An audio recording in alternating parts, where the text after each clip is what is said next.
2024, copyright Frequency 99 Inc. Noah Kane, The Whole Story by David Edward. Imprint Frequency 999, Ocala, Florida, USA. This is a work of fiction. Any resemblance to actual events or persons, living or dead, is entirely coincidental. Chapter 1. Did you say Novocaine? It was always the same joke until they met him and became humbled and respectful, all at the same time. Noah Kane. Noah, like from the Bible, I replied, waiting for the next smart-aleck comment. I could never figure out why people asking for help needed to make snide jokes. Let me guess, and Kane, like from the Bible too? K-A-Y-N, I spelled it for him. It was always the easiest way. The fat man wrote it down in his little notebook. The diner waitress came over and refilled our coffee cups. I only got to drink the stuff when I came here to the city. Noah wouldn't allow caffeine or any drug back in the swamp on his land. I took a long swallow and felt the rush of energy as the hot liquid burned the back of my throat. I would swear it helped me think faster, not that I was slow or anything. I thought you were him. The man seemed confused. No one told me he had a partner. The man looked around like he was on candid camera or something. Then he looked back to his notes and nodded like he found something that made it all make sense. What's his fee? He finally asked after flipping between a few pages. You bargain shopping? I returned, pretending to be insulted. I had full authority to run the business and knew how to negotiate good deals. The man looked up at me. I can't go back without a price, he said plainly. It's $100 a day plus expenses. The man whistled, putting on his own show just like I had. I'd done these enough times to know what to expect. Minimum wage is like $1.60, he said. His pencil was poised to write a number down, but he hadn't written down the number I gave him. You get what you pay for. I smiled my banker's smile. He frowned, but I saw his pencil moving. Boss might want to negotiate directly, he said almost to himself as he wrote. Ain't no direct negotiations, I told him. Either I like the deal, or there is no deal. This was absolutely true, especially for a job like this. You think you got other options? No hard feelings on my end. Just the coffee alone made the trip worth it, I said as I pretended to be getting up. He reacted right away. They always did. No, hold on there. The boss isn't happy about going outside the family, especially to deal with personal business, but your man comes with recommendations. Your rate is fine. How long do you think it will take? You got a list of suspects? No, he shook his head to emphasize the point. Well, yes, but the boss doesn't want to influence the work. It would defeat the whole point of bringing your man in. We need to know for sure, then we can deal with it. You think the fella is made? I knew a lot about the organized side of crime. Between you and me? Sure, I said. We're in Godfather Part 2 land, almost certainly, he said in confidence. I knew what he meant. The movie had just come out about a year ago. We all knew what it meant. I know it was you, Fredo. Kin? I asked. Forget about it, he said in the classic gangster dialect. I nodded. It was kin. The Miami crime bosses had a leak. They suspected it was a high-up made man who was ranking family or related to the ranking family. They had to stop the leak but couldn't risk making an accusation unless they were sure. This would be uncomfortable for everyone. So how long? He asked me again. Can you at least give me the different territories? How many are we talking about? He nodded. It was a reasonable question. 3 big bosses, Hollywood, Hialeah, and the Glades down through the Keys. Now it was my turn to think. About 2 weeks each, so 6 weeks total, I did the quick math in my head. But I continued, we'll need 50% up front, to keep it friendly. He did some math in his little notebook and smirked. This is highway robbery, he said back to me very seriously. I spread my hands above the table. Pot, kettle, all that. He got the reference. I met the same man a week later at my shack and makeshift dock. I owned land on the edge of the Atathaki Reservation. Kane's family had large plots of land in the Everglades on the reservation, but I couldn't own land out there. This was as far into the Glades as I could get a legitimate deed. It turned out the man's name was Tony, but he went by Tony Two Shoes, pronounced like it was all his first name. I had on wading pants and a worn fishing shirt with a bunch of pockets. It was hot like a sauna with an attitude. Tony Two Shoes looked ridiculous in his expensive 2-piece suit. I could tell the tie was a clip-on, which impressed me for its practicality more than detracting from his style. Better to live with a fashion faux pas than be adorned with a ready-made hangman's noose already tied around your neck. He had a briefcase. I assumed the money was in it, but didn't ask to see it. If Tony were wasting our time, I wouldn't have to do anything. Noah would solve the situation, and Tony Two Shoes, or No Shoes as the case may be, would simply become a permanent swamp resident. Tony Two Shoes was also armed. He had a 9mm on his belt, and I could see a snub-nosed .38 around his ankle. I'm sure he had a set of knuckles and probably a switchblade on him too. Good. It wouldn't be a risk to Noah or myself. We were experts. But in the glades, a man had to be able to defend himself. It was still early morning. The wind on the ride out would be welcome. "Go ahead and stow your gear under the seat," I said when Tony got close. I pointed to the airboat we'd be taking. Tony stopped, dead in his tracks when he saw it. "What the hell is that thing?" His eyes got big. "Looks like a sideways helicopter." Airboats had been around the Florida Everglades for as long as I could remember. They were simple and effective machines with a smooth bottom and a gas engine that turned a giant fan on the back for propulsion. It was basically a giant flat-bottomed skid, open other than the rear engine and fan. For controls, it had a throttle controlling how fast the fan spun and a stick directing the air left or right from the back.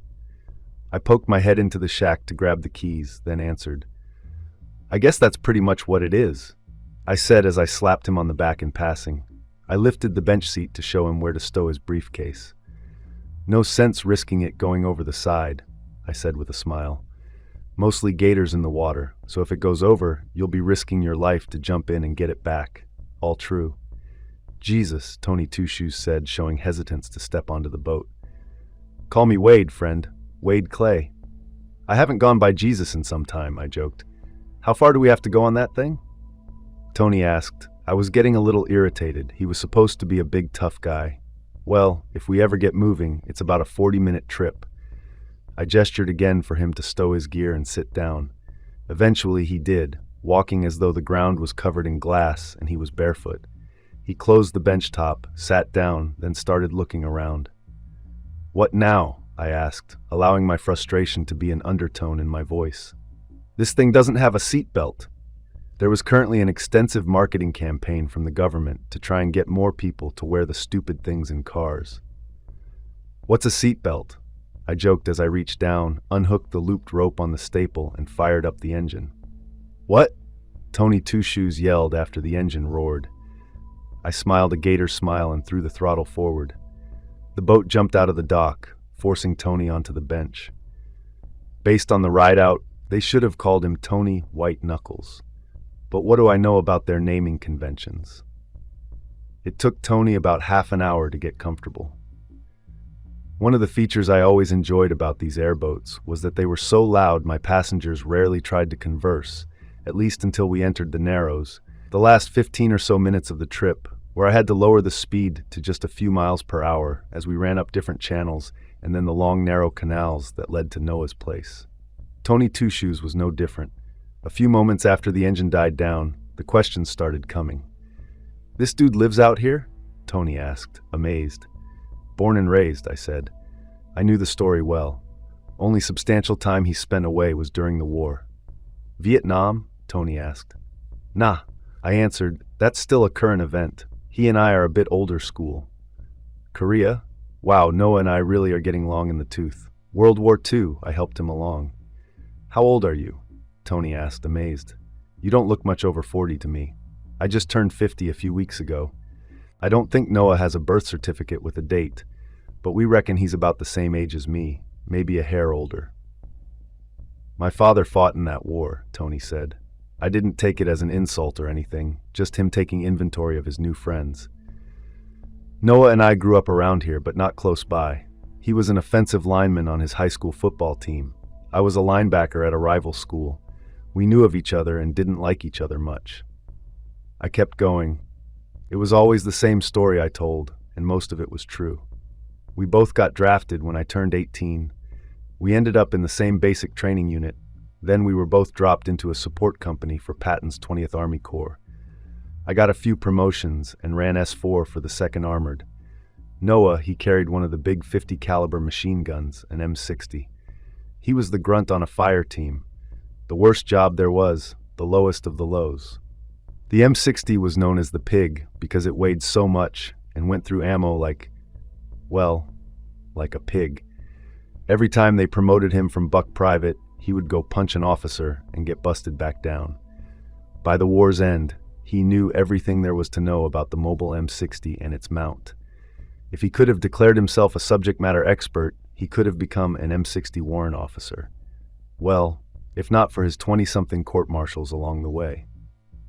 I knew this trip well, and that story got us to the edge of Noah's property. It wasn't my first trip out here, so I knew how to keep the chatter to a minimum. There were very clear and very well-maintained looking signs nailed to tree branches as we slowly drifted up the narrow waterway. They said things like, "No trespassing," "Use of deadly force authorized," and the always popular "Trespassers will be eaten." I now delivered my classic line, which made even the toughest guy pause. It had taken me years to perfect its delivery. "Welcome to paradise, Tony Two Shoes," I said, turning to look him in the eye as the boat magically glided to rest on a sandbank. "Mind your step. You ain't the top of the food chain no more." Much of this was orchestrated. Noah understood psyops, just as did I. We learned it was just easier to get everything covered up front, including the fact that Noah KAYNE was the baddest, most brutal, scariest dude you could ever have the misfortune of meeting. I moored the boat and indicated a sand path that led through some trees up to the main compound. Mosquitoes and gnats were buzzing everywhere. 3 or 4 gators were sunbathing a few yards to either side of the path. Tony paused when he saw them. "Stay tall and don't look edible," I joked, slapping him on the shoulder as I walked past him to take the lead. I confidently walked up past the gators, across a little wood bridge we built about a decade ago, and into the central clearing. Noah had 5 shacks, each about the same nondescript swamp-looking shanty, each about evenly spaced around a main sand area with a big fire pit in the middle. The shack's exterior was composed of weathered, moss-covered wooden planks that had surrendered to the dampness of the swamp. The once vibrant hues of the paint had faded, giving way to a palette of muted greens and browns, camouflaging it amidst the foliage. Power lines were coming in from the north, and there was just the sound of a generator or some machine running far off in that direction. The place was decorated with skulls from the local wildlife. Alligator skulls, some of them 3 or 4 feet for just the head. Snake skulls and full skeletons, many with rattlers still present. There was a wild pig carcass on a spit over the fire. It smelled fantastic. As a joke, on the 2 poles to either side of the shack we were heading for on the far end of the clearing were 2 full, oversized jackalope skeletons. The head of a rabbit with deer antlers on the body of something about the size of a 20-pound dog. What the hell? Tony trailed off, feeling pressure not to disturb the sanctity of the place with loud speech. It gave the impression of something religious, even though it was not. It was all designed for a show, and the design was doing its job today. The only sound outside Tony's muttering was the insect's background buzzing and our shoes crunching the sand underfoot as we walked. I pushed the door open and stood to the side, indicating Tony Two Shoes go in ahead of me. When I opened the door, we were both hit with the smell of peppermint and fire. This was what Noah KAYNE smelled like. It was very masculine and oddly pleasant. The interior was dark. There was a light near the back. In front of the light was the silhouette of a seated man sitting on a chair with a high back. It almost looked like a throne in the dim light, but it wasn't. The man was huge, very wide, and very imposing. Somehow, even though the light was behind him, his eyes picked it up and reflected a glow. 2 massive Nigerian ridgebacks sat at attention to either side of him. In the darkness, you could sense them more than see them. These were tough dogs. They had many scars from their hunts, and between the 2 of them, they could take down an alligator twice their size. I walked past Tony, who had stopped so I could stand next to Noah. When I passed, I slapped him on the shoulder again. I knew he hated it, and under normal circumstances, he would have tried to put me in my place, given his status. But here, now, he knew to take it. "Tony Two Shoes, please meet Noah KAYNE," I said with a spring in my step as I passed. Tony stood there awkwardly for too long, then said, still looking at me oddly, "Thank you for taking the time to consider our offer," Tony said, talking as I imagined he would when addressing a big boss in his world. Noah made a grunting sound. I nodded and stepped forward, taking Tony into my confidence, speaking closely and in a grave voice. "Tony," I said, putting my hand on his arm to show him how serious I was, "I already told you I make the business deals. You wouldn't be here if we were only considering your offer. Stay focused. Don't waste Mr. Kayne's time." I stepped back and made an "I handled it, boss" nod back to Noah. This was all part of the show and wasn't at the same time, if you follow. We all three stood there in silence until it got uncomfortable. While me and Tony stood, Noah remained in his seat, and I doubt he picked up on or cared if me or Tony were comfortable or not. "Tony," I finally said, "why don't you just explain the job to Mr. Kayne here? I assume the money is in the briefcase?" I realized Tony Two Shoes might not be a guy I can throw multiple questions at, so I clarified for him. "Is the money in the briefcase?" He squinted to see me in the dim light. "Yeah," he said. I was impressed he had some force in his voice still. He was a tough guy. Good for him. "Great," I returned cordially. "Go ahead and put it down and up against the wall, then go ahead and explain the job." Tony did much better with serial instructions instead of parallel ones. I made a note to remember that in case it ever came in handy. "We've got a mole," Tony spoke strongly and forcefully. He was a confident guy. "But not the kind you think. It ain't an informant to the cops or feds. It's worse. We're starting to get muscled by some new players. Russians." "Communist bastards?" Noah spoke for the first time.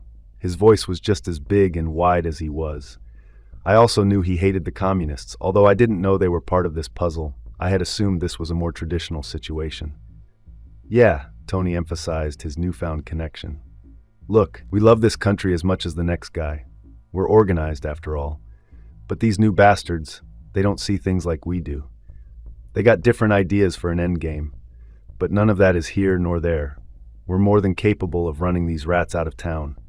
Our problem is that someone is tipping them off right now before we do anything. We're losing men. We need to plug the hole. Once the playing field is closer to level, we got it. Don't you worry about us." "You run kids?" Noah asked. He only had a few rules about who he worked with. This was one of them. "Hell no," Tony responded with a lot of energy. "We've stomped out most of those bolsas de sociedad." Hearing the big fat Italian mobster speak pretty good street Spanish was funny. "Welcome to Miami-Dade. What do you want once I figure out your rat? You want an exterminator too?" Tony squinted again, trying to get a better look at Noah in the dark room. "No, this is all administrative. We just need a report and something concrete to go on. We think it's a higher up, so we need to be able to squash the politics of it so no one leaves butt hurt." "It doesn't always go neat and tidy like that," I said. Noah identified the requirement. I needed to negotiate the business side of the deal. "We don't judge," Tony said. "But let's just say the easiest way to have us all stay friends would be a report, not an execution." "Can't rule out self-defense," I countered. "I got it," Tony said. "Our position on this is solid." We went through some other details, just basic stuff. I wrote down a number of addresses. It mostly seemed our new mafia friends ran pretty close to the edge of legitimate. They made their money through a dock worker union, basic protection, and some numbers, although that business was fading. In its place were the Indian casinos, which the Italians were still trying to figure out. When we were done and everything was agreed upon, I took Tony back out the way we had come in. It was early afternoon now, and Noah's daughters were tending to the pig on the spit and working up what dinner might be. I stopped Tony when I saw they were out. "Tony, don't stare when we get back outside. The girls are Noah's daughters. Got it?"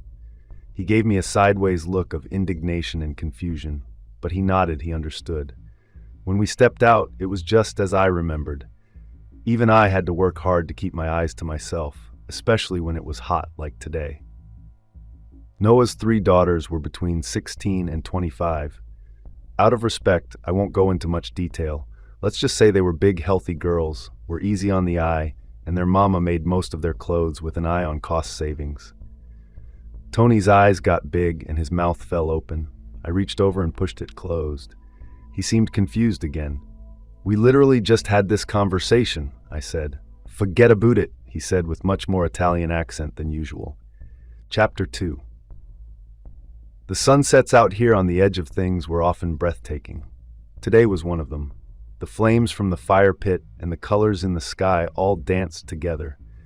I would have killed for a beer, but we were dry as an Alabama county on a Sunday out here on Noah's land. His wife Agatha and his girls were cleaning everything up after the meal. Noah and I were sitting in a pair of comfortable chairs with our shoes off and our feet in the warm Florida sand. Now don't go thinking we weren't all for women's liberation and all that, and that we were just sitting here while they did women's work. Not in the least, or at least not like you modern types might think. Just because we were Southern didn't make us cavemen. Noah and I spent 2 full days tracking and killing that 100-pound pig way out there in the muck. Then we had to take turns carrying the thing back for half a day. It's more a barter deal than anything else.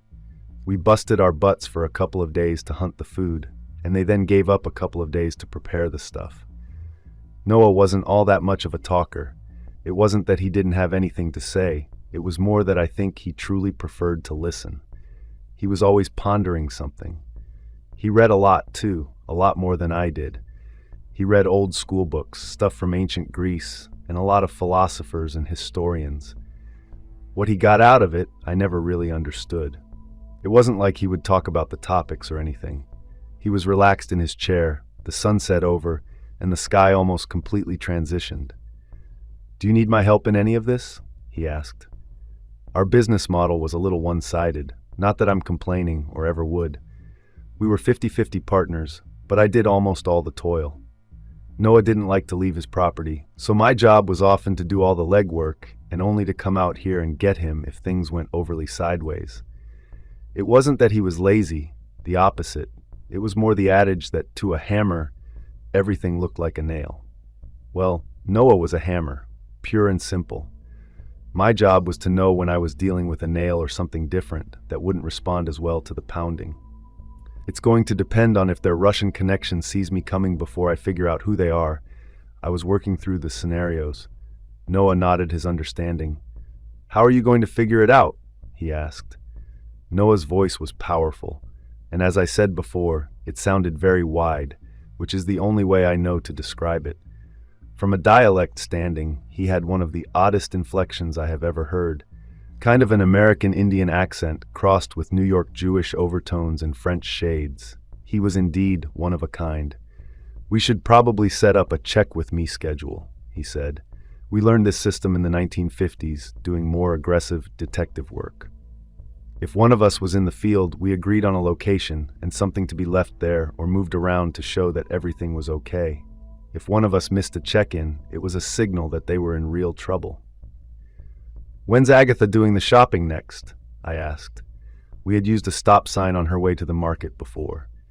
In all fairness, that was back a few years when Noah was willing to get more of his food from the outside world. Noah shook his head. "Ella's attending courses at the agriculture school at Florida International. They have a campus right off 41, he said. I knew this, but hadn't thought he would be willing to get one of his daughters involved.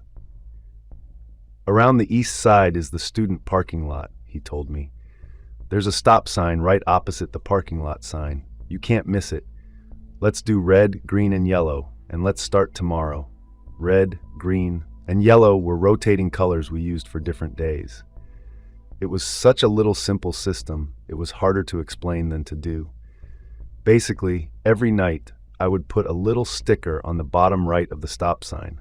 The color would change daily in sequence, red, green, and yellow. These were the color of a stoplight. Somehow, drivers did notice them on the stop signs.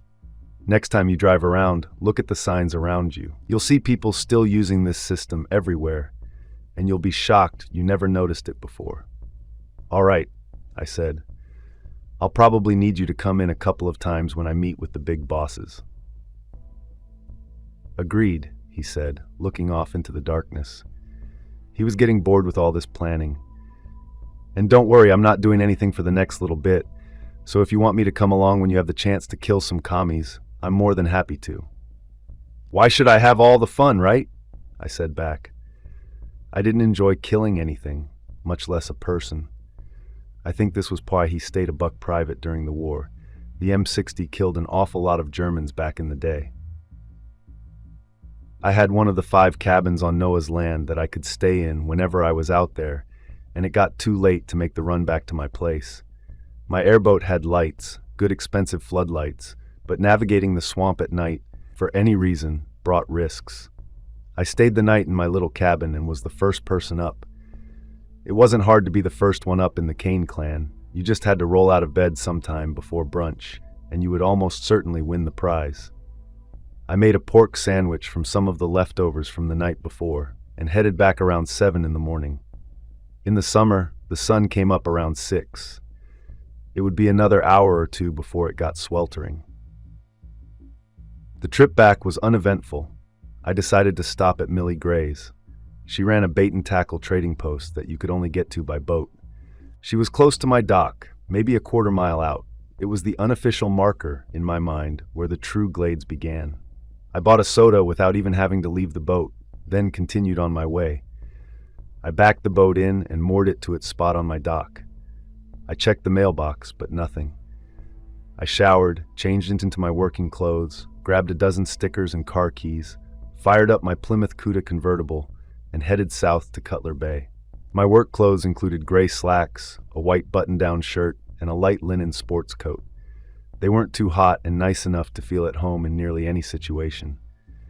These were good, solid clothes if things got physical, so I was dressed well enough for any occasion. The first crew ran everything in South Miami down through the Keys. The boss of this territory was Vincent the Viper Moretti. Every one of these mobsters seemed to have a nickname. I probably needed to come up with my own. Wade Clayman Clay? No, that sounded silly. Wade the Claymore Clay? I did use a lot of claymores during the war. Anyway, it's probably bad form to come up with your own nickname. Let's run down what Two Shoes told us about the Viper. This was the most straightforward setup I had to investigate.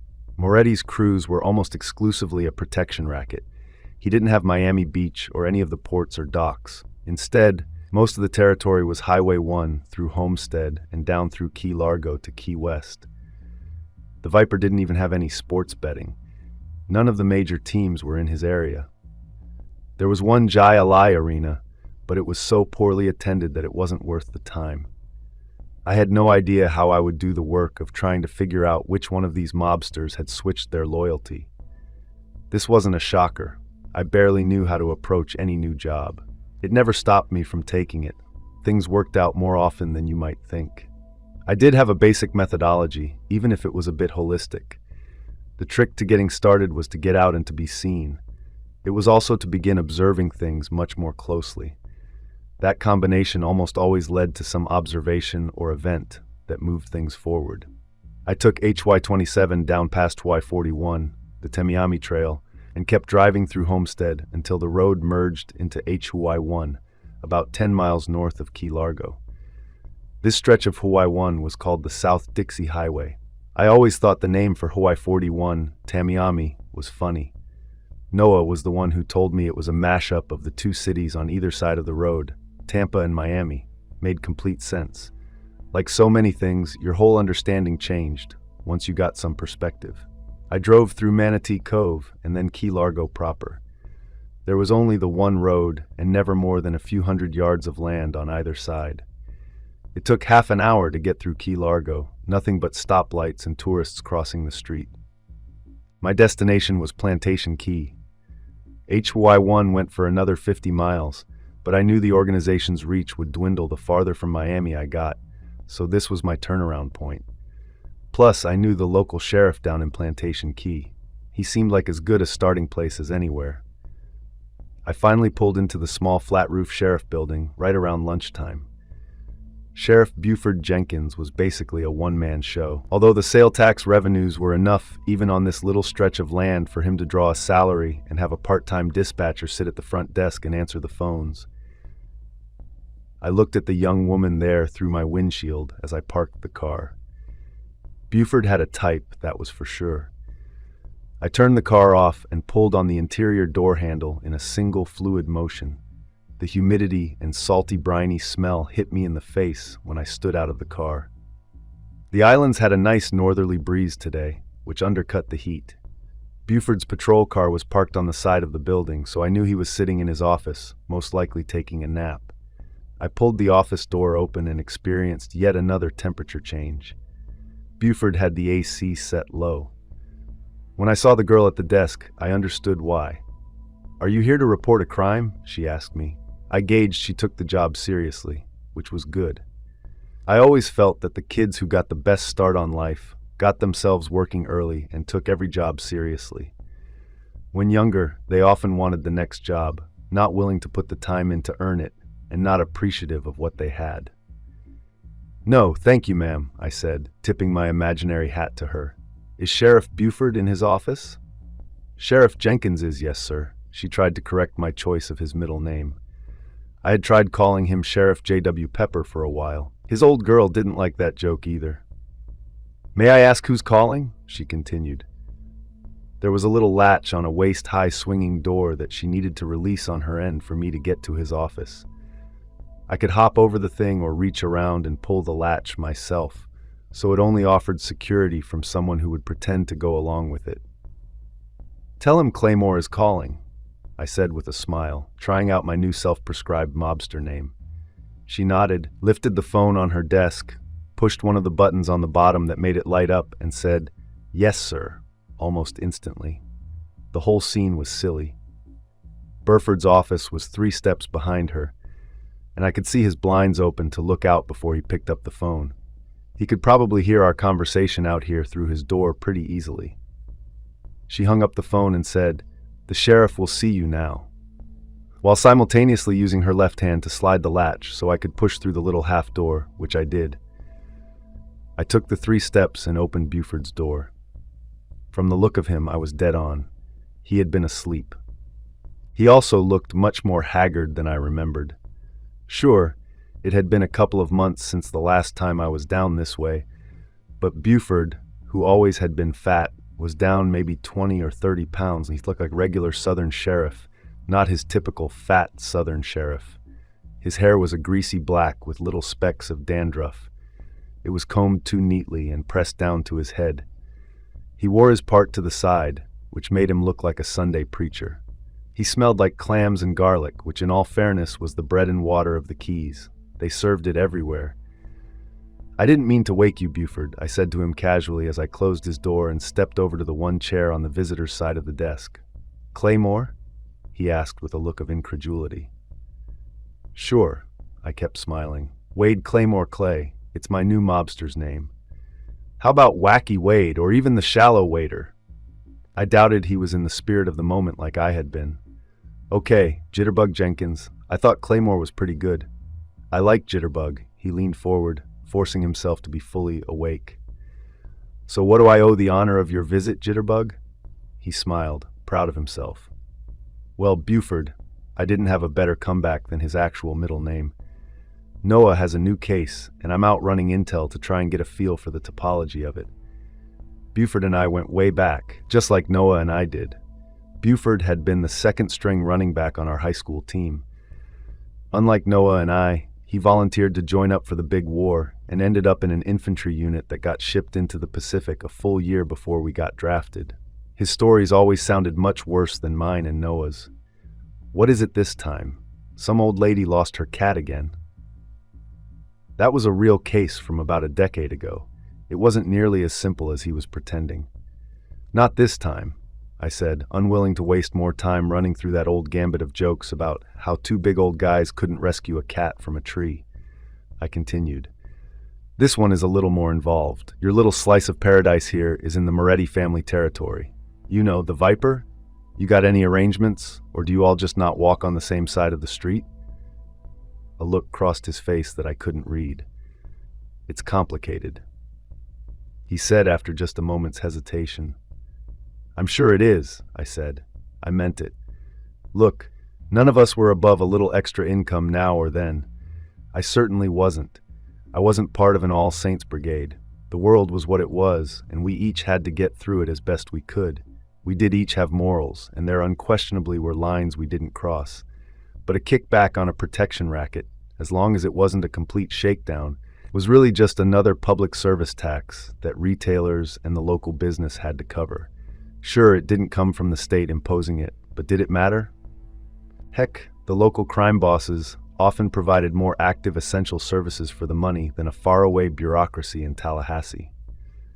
"Give me some idea as to what specifics you're looking for," Buford said. He twisted in his chair and produced a bottle from a lower desk drawer. He produced 2 dirty glasses from the same drawer and poured himself 2 tall fingers of some brown liquor. He looked up at me and motioned to the second glass. I casually waved my arm, suggesting no thanks. He shrugged and put the second glass back in the drawer, then took a long sip while looking me right in the eye. I trusted Buford, but I didn't know his girl out front or how well the conversation would really travel. I made a motion with my head to indicate her. Buford nodded and hit a button on his phone. "Candy," he said. Of course, that was her name. "Can you take your lunch now?" "I'm only on from 10 to 2 today." Her voice echoed between what I could hear behind me on the other side of the door and what was coming through the speakerphone. "Okay," Buford said, still looking at me. "Go ahead and take the rest of the day off. I'll clock you out at 2. He released the button and took another, longer pull from his dirty desk glass. "She ain't listening, shoot," he told me after another moment. I explained the general information that I had, and the agreement Noah and I made with Tony Two Shoes. It took about half an hour. Buford had a lot of detailed questions. Once we got through all that, I had the delicate questions to ask him. "So, my first question is, are you in bed with these people?" I asked. He had now had plenty of time to process his thoughts. "We share a beach blanket from time to time. I wouldn't say we're full-on married," he sounded practiced. "Just a taste to develop bad eyesight or something deeper?" "Not even that." He sounded defensive, even though there was no reason for him to be. "They claim it's 10% off the top, but I suspect it's more around 1%. But what do I care? You know how Canada has 2 sales taxes, not just 1? "I did know this. Sure," I nodded. "I view it like that." "Sure," I nodded again. "I got it, no worries." He took it at face value. I now wanted to get to the brainstorming portion of the conversation. "You got any ideas how I might go about doing some research around the higher-ups, figure out who they talk to in their sleep?" Buford gave it some thought. He was a smart fella. Most interactions, he had his hand on his chin to show how much thought he was giving this. It's when a new shop opens up. They have to introduce the new owners to the realities of life. "Interesting," I said. "You get wind of any rivals, any new group like Russians showing their faces?" "No," he said. "But remember, I'm paid to have bad eyesight. I take it to heart. I am not the least curious about the business dealings of all the retail shops and restaurants. Unless someone gets into a fight or something catches fire, my attention is elsewhere." I told him I wouldn't judge, but I guess I've been hanging around Noah too much because a part of me felt a twinge of irritation. It wasn't moral outrage or anything. I just noticed that where I thought the edge was and where Buford thought it was might not be the same place. "Do you think any of the shop owners would talk to me?" He shook his head. "I can't imagine it. They have to walk a thin line. If everything goes perfectly, they can still earn a pretty good living between the state taxes and the protection payments. But flapping their gums or suddenly developing a photographic memory is a straight walk to things going much less than perfect." Yeah, I figured it out even as I said it. Anyone looking to get out? Had enough? Maybe I could offer some relief. Their memories might start working again once they are in a different state. "We just had one of those," he said, his eyes going to the side as he pulled up his memory. "Frank Green. He ran the old Dairy Queen near the beach entrance on the north side of town." "I know the building," I said. "It was very prominent. I had just seen it on my drive not 30 minutes ago. It looks like a Dairy Queen, but all the signs say cold ice cream. No logos or anything." "Yeah, he dumped the franchise agreement, I think, like 5 years ago. It turned out he didn't need the brand name to get business. He could save a ton of money by not paying the franchise fees." "Location, location, location," I joked. "Who owns the building?" "He does. It's just like you said. Frank moved back to Texas to get away from this place. I don't know what his plans are for the building. Do you have a number for him? Sure. Buford flipped through a notebook and found the page he wanted. He wrote Frank Green and the man's Texas phone number on a piece of paper on the blotter on his desk and handed it to me. We talked for a while longer, just two old friends catching up. I left at about 1 p.m. I had a plan hatched. Now I had to implement it. I drove the 2 hours back up to HY 41. If I was going to be operating so far south, Noah's check-in sticker system wouldn't work. There was a great benefit to working with Noah on these projects. After I got myself into a bad situation, he would often show up out of nowhere and save the day. I couldn't be careless, but talk about a protection racket that provided actual services. Paying him 50% of my income was well worth it. I went over the new plan in my head on the drive back. Why not? I had the time. I needed to return to Noah's place and set up another meeting with Tony Two Shoes. I also had to get a hold of Frank in Texas and see if he would be willing to work out a deal. This is where some of the real work came in. I had to figure out another checkpoint with Noah, which I would only need if Frank went for the deal. But I couldn't approach Frank until I got expense money approved through Tony Two Shoes.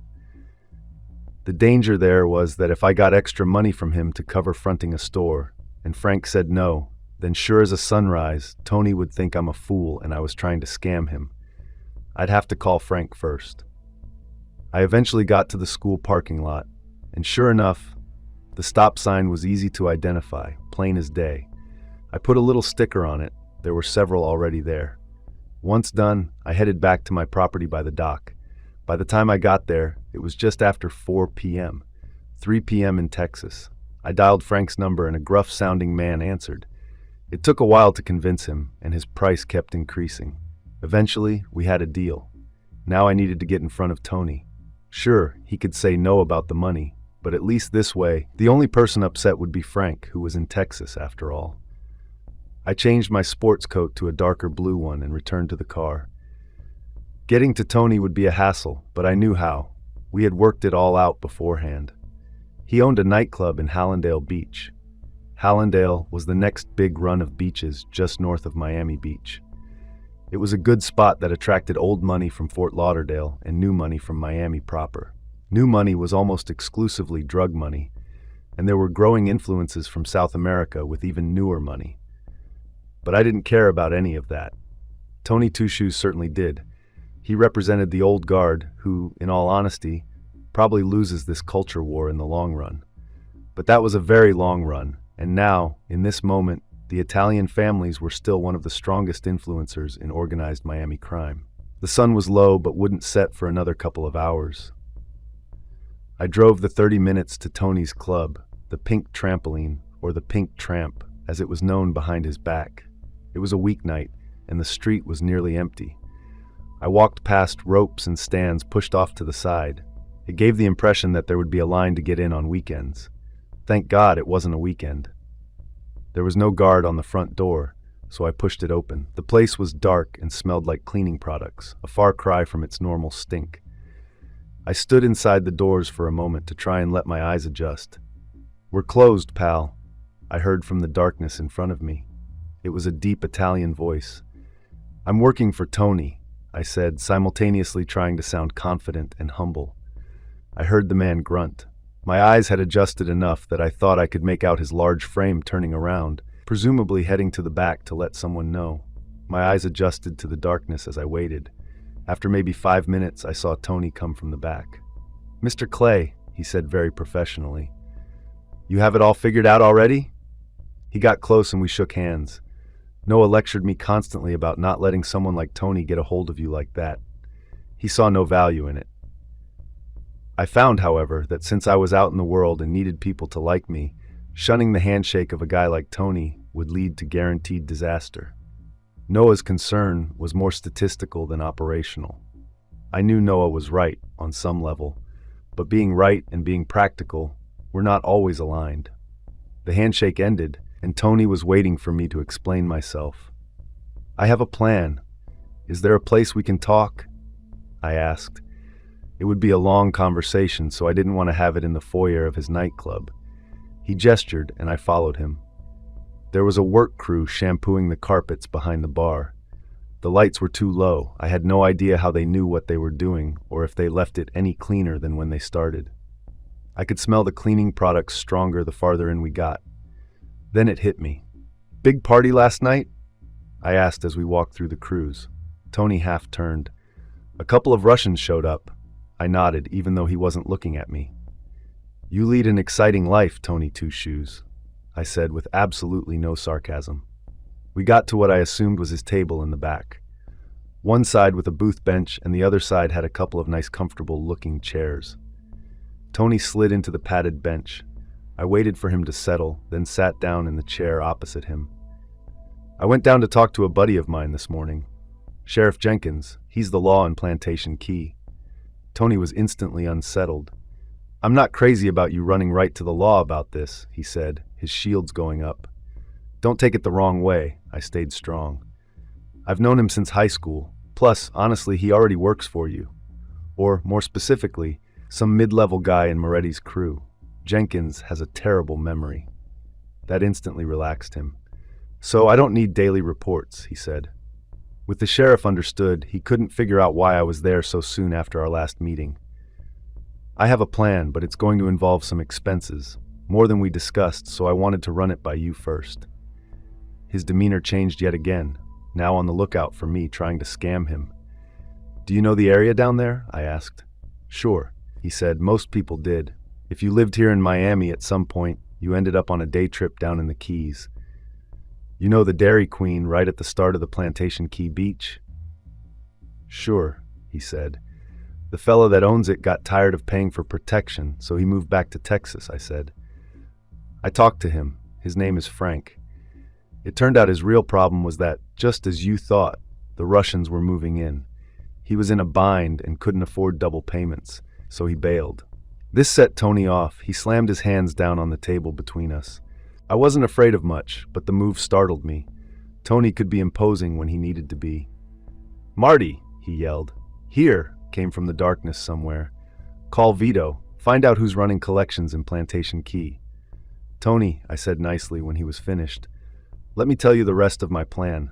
I don't think we want anyone down there to know. Loose lips sink ships and all that."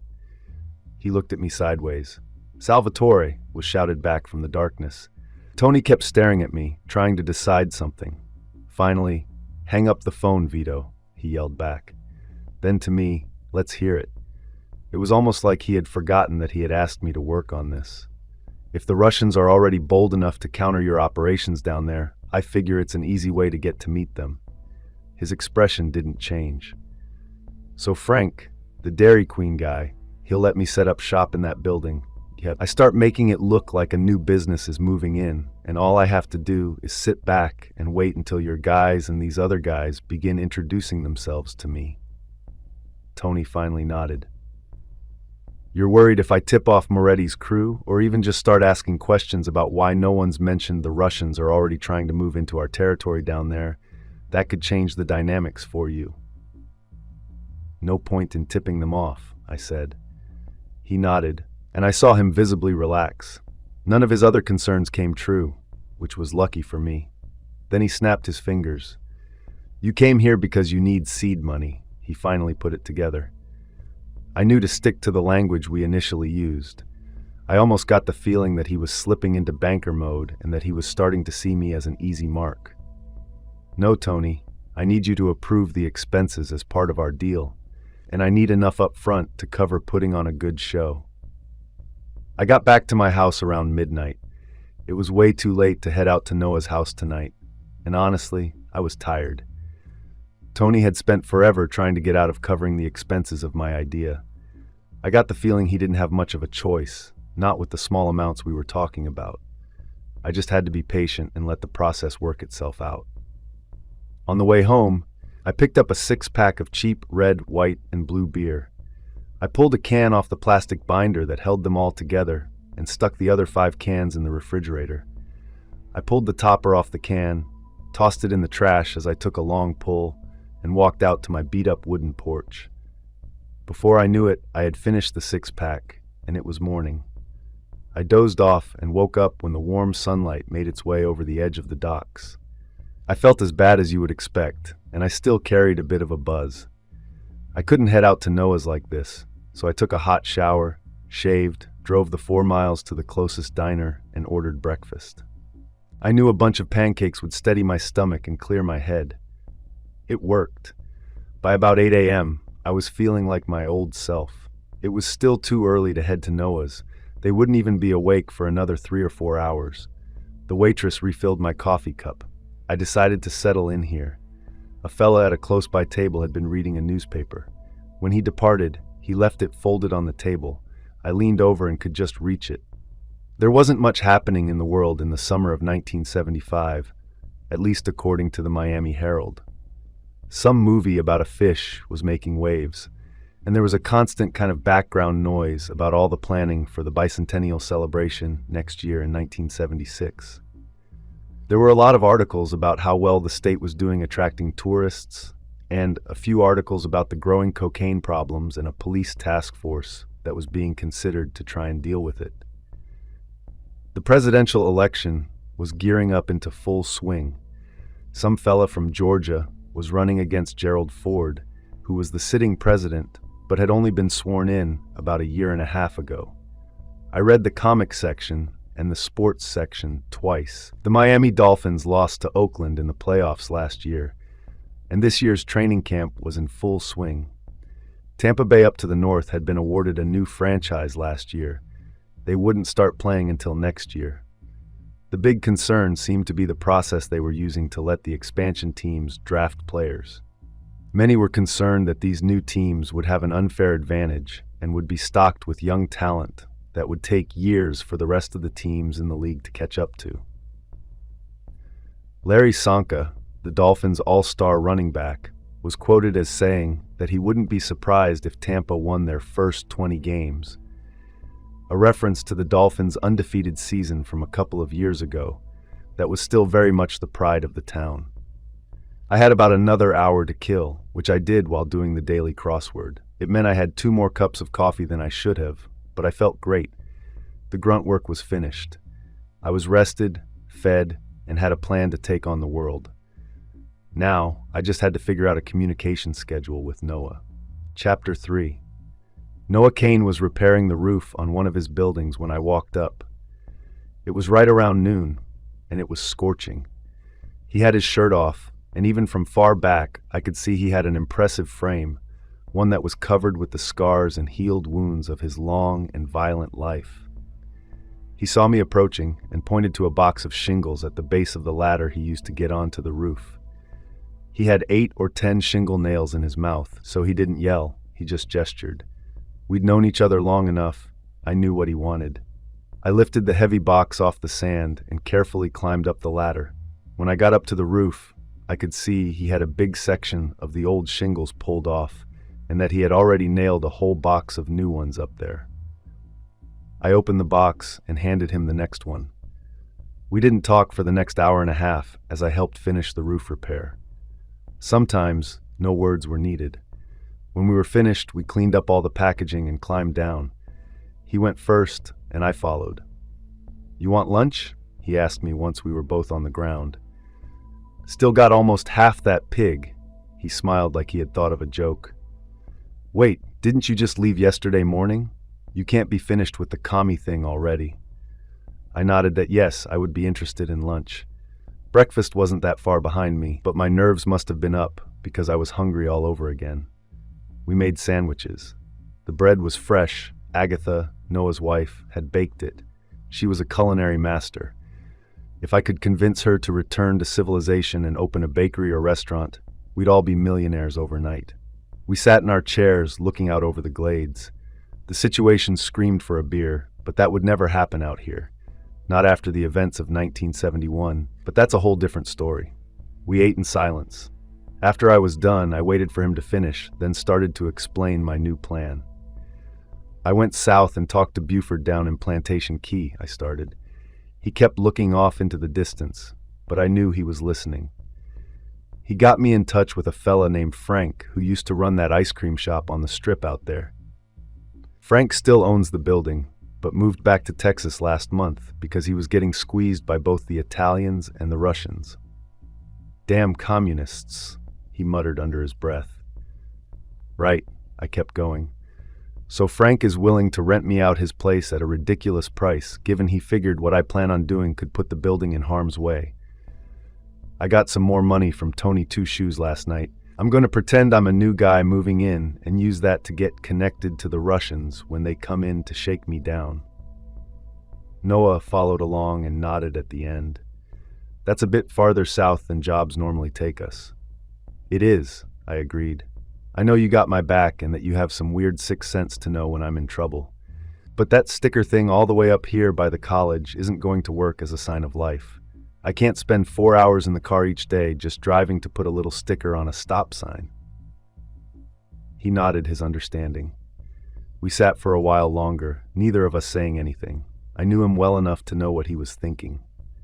Finally, he said, "You know I can't come down there with you. Not overnight." "I know." "How long until you figure they'll show up to shake you down?" I thought about it. Seems to me they would want to get started right away, but I don't know that for a fact. Maybe a week. He nodded. Seems about right. When do you plan on pulling the trigger? Meaning, when was I going to start the show? Frank is mailing me a set of keys that will probably show up. Let's see, what's today? Thursday. If he puts them in the mail today, I'll probably get them on Monday. That gives me time to coordinate a few other things, so the whole show probably goes into production on Tuesday, in about 5 days. "So I'll swing by next weekend," he said, looking over at me for the first time since we sat down. I nodded. He looked like a caveman from the museums. He still had his shirt off and was all sweaty from work. His long hair was pulled back into a ponytail, and his white beard made his hard eyes shine. "Sounds about right," I said. "I'll be staying in the building while I pretend to set everything up. I'll make it a point to be there all weekend until you arrive. If I'm not there, something's wrong." We hung out for the rest of the day. I helped with a few other chores until his family got home. Then I headed back in my airboat to my place late afternoon. As I parked the boat, I saw that the front door to my office was open. It was one of those moments where you see something, but it takes your brain a moment to glue the pieces together. Did I leave it open when I grabbed the boat keys? It was improbable that I did, but it wasn't entirely impossible. I looked around to make sure no one was lurking anywhere. I didn't see any other cars. When I disembarked the boat, I walked wide around the shack after I cleared the dock. The only place other than inside the building someone could be hiding was behind it. Everything else was all low palmetto bushes and sand. The tree line was dozens of yards away. There were footprints in the sand everywhere, all around the back and leading up to the road. I followed them. I was not some fantastic swamp tracker or anything, but these prints were very noticeable. I could tell the shoes were running shoes, or what they now call tennis shoes, basically sneakers, which seemed to fit the purpose they were used for here. This was important because all of Tony's mob friends wore suits and dress shoes. I couldn't imagine that these organized crime bosses would reach out to hire Noah and me, and then, within a day, completely turn everything around and try to start intimidating us. Well, intimidating me, no one could intimidate Noah KAYNE. Either way, whoever was here today wore sneakers, not dress shoes. After convincing myself no one was left around, I turned and headed to the front open door. I peeked my head in, then did it again to look the other way. The place was wrecked. Not only had they pulled everything out of the drawers and cupboards, but they also seemed really mad at my furniture. Everything was smashed, and most of my meager belongings were strewn about in broken piles, making it difficult to walk into the room. They even got mad at my sink as the kitchen faucet was broken off, and water was shooting up from the top of it and running into the room. Honestly, the place was ruined. As I moved around more, I saw that many of the windows were busted, and someone had pissed all over the bedroom door and carpet. I peeked at the bed. Someone had also used it for other bodily functions. Probably more than one person, given the volume of content present. Then I had an emotional reaction. I ran outside and back up the dirt road. I looked over at my Plymouth Cuda convertible. I hadn't studied it when I walked up here a few minutes ago. All 4 tires were flat, and someone had run a key all over it, ruining the paint. It was almost sure that there would be water or sugar in the gas tank. It would cost hundreds of dollars to restore. That car was my pride and joy. Nuts. I looked up at the sky. It was muggy and cloudy today. An afternoon thunderstorm was inevitable. I was 4 miles from the main street where the diner was. There wasn't anything between there and my backwater shack here. I still had the airboat, but heading back into the glades didn't seem like the answer to anything. And I didn't feel like going out to Noah's property yet again, given I had now been there twice in as many days. Plus, being out in the airboat in a thunderstorm was suicide. I checked my back pocket and still had my wallet. I also had the cash Tony gave me in my front pocket, about $5,000 in rolled up $100 bills. I would have to use some of that for a hotel and rental car tonight. It was a lot of money. I could make it work. I re-entered the shack, searched my possessions' remains, and found my own running shoes. If you can't beat them, join them, as Noah would never say. I shut the water off under the sink, then changed out of my Glades attire and into sneakers, then found a few changes of clothes that were not torn or covered in gunk. I put everything into a backpack, put the backpack on my back, and headed out. It was a risk with the storm clouds, but I could run the 4 miles in a half hour or less. There was no point in lamenting my losses. I started running up my dirt path and along the white sandy dirt road. I thought as I ran. There was a Howard Johnson's hotel a few blocks down the street from the diner where I ate this morning. HJ's were touristy, but they were also nice, and they had a restaurant attached that, if I remember right, you got a complimentary breakfast from for every night you stayed there. I should have grabbed my shaving kit and toothbrush. I forgot them, and I was too far down the road to go back when I remembered. Not the end of the world, just more expenses and logistics. There was a Hertz rent-a-car about a mile down the road from HJ's. If Hertz was good enough for O.J. Simpson, it was certainly good enough for me. I could call them tonight once I was in the hotel room and make a reservation for tomorrow. Good old sunny South Florida, everything a growing boy could need. I ended up with a room at a nameless no-tell motel across the street from the Howard Johnsons, which was sold out. The room was fine if a bit run down. The place was borderline, but they didn't sell rooms by the hour or anything, so it was at least a legit establishment. I had dinner at the diner and grabbed another 6-pack of cheap beer from a 7-Eleven about 3 blocks away. I was back in my room now. I made the car reservation using the phone in the room and then wheeled one of the old sitting chairs out the front door so I could sit outside and think. The room had a small ice bucket, enough to hold 1 beer at a time, so I ended up with some logistical planning for my evening. 1 open beer, 1 with new ice in the little cooler, then swap it all out to be ready for the next one. It wasn't optimal, but honestly, it gave me something to do. I didn't have a television at home and couldn't stand the idea of sitting in a cheap motel room watching soap operas or whatever the equivalent was that came on at night. The motel was only on 1 floor. There was a parking spot in front of each unit where I would have parked my car if it was drivable. Without a car in front of me, I had a good view across the parking lot and of the busy road. I zoned out and let my mind process everything. It had to be related to the mob Russian work I was doing. Who else would ransack my place? There wasn't anything of value there, and it was so far out of the way that no one ever came across it on a whim. I had a nagging feeling. If it was related to this new job, it either had to be the Russians, meaning Tony's organization was much more porous than he knew, or it was inside the Italian families. I tried to work up a theory for an hour that this was a leak, and that somehow it was the Russians who came looking for me. The problem with that was that to get all the way down to directions to my house would require an immense amount of information exchange. I also couldn't for my life come up with a motivation for them. If they knew who I was and what Tony had me doing, the easiest thing in the world would have been just to ignore my storefront. Criminals were usually lazy, so it just didn't make any sense. I kept coming back around to the fact that Tony really didn't have a choice but to give me the extra funds. But he didn't want to. What if he wanted a clean way to get the money back while still outwardly supporting me as he was ordered to?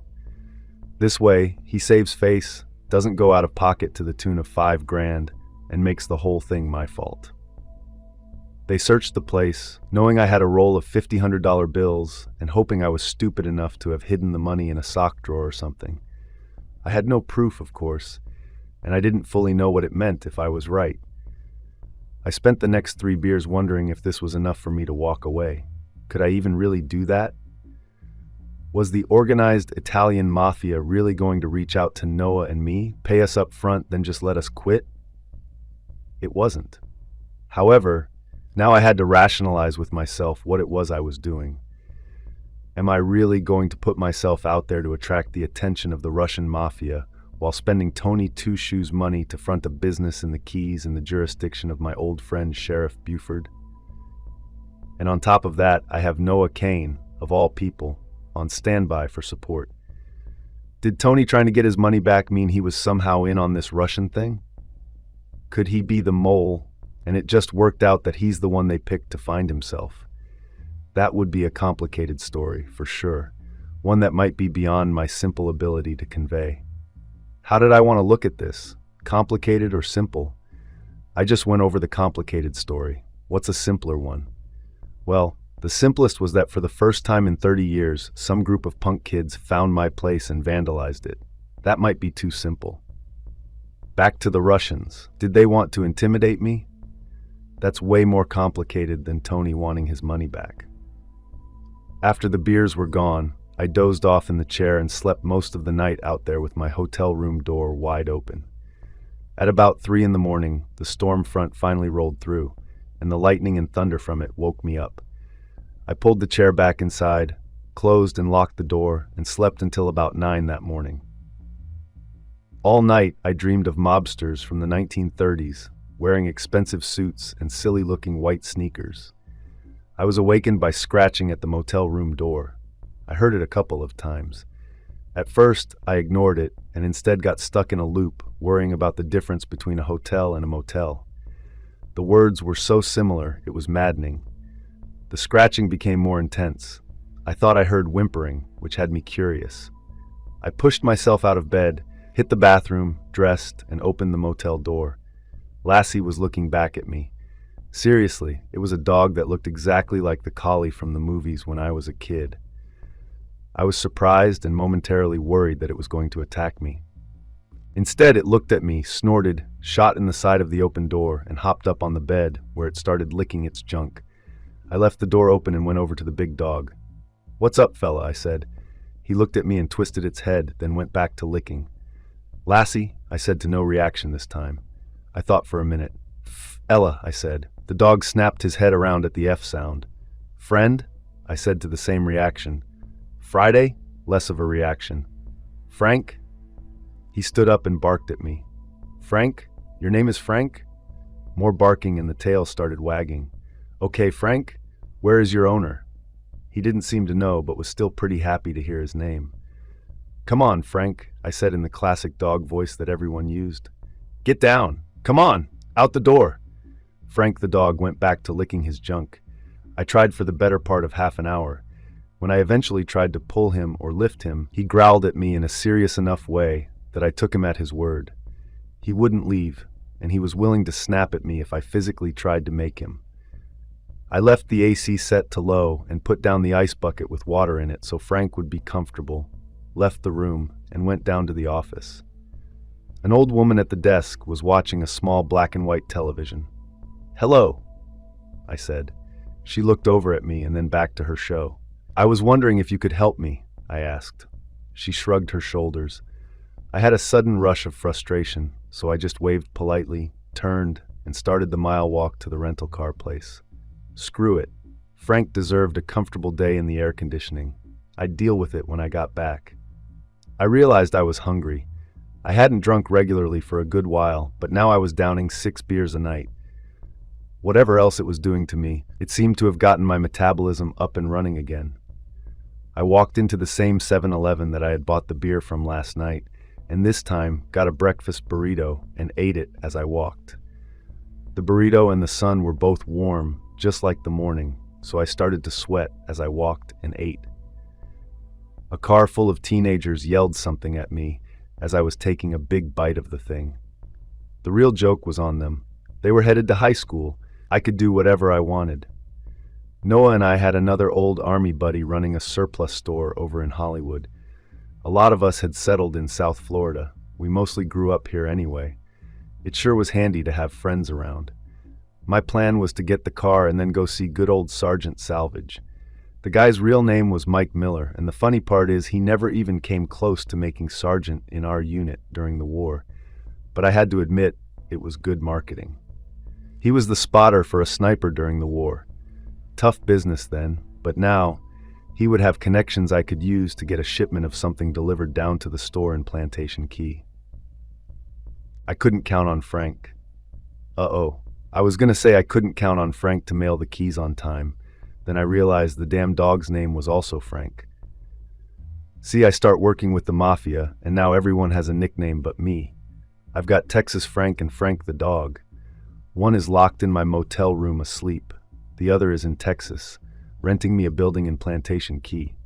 Anyway, Texas Frank should have mailed the keys yesterday, and I should be getting them by Monday, but I'll push back any deliveries until Wednesday to make sure. What kind of business did I want to be? It didn't matter, something touristy and retail. I'll have to see what kind of merchandise Sergeant Salvage can find in bulk. It just has to be enough to look right, not actually to open with. I also needed to do something about my place being ransacked. After talking to Sergeant Salvage, I would have the weekend with nothing much to do. I could look into it then. I had to assume it wasn't related to this current job until I found something that suggested it was. Renting the car was a non-event. There was some confusion with my driver's license, but we figured it all out. I ended up with something called a Pinto.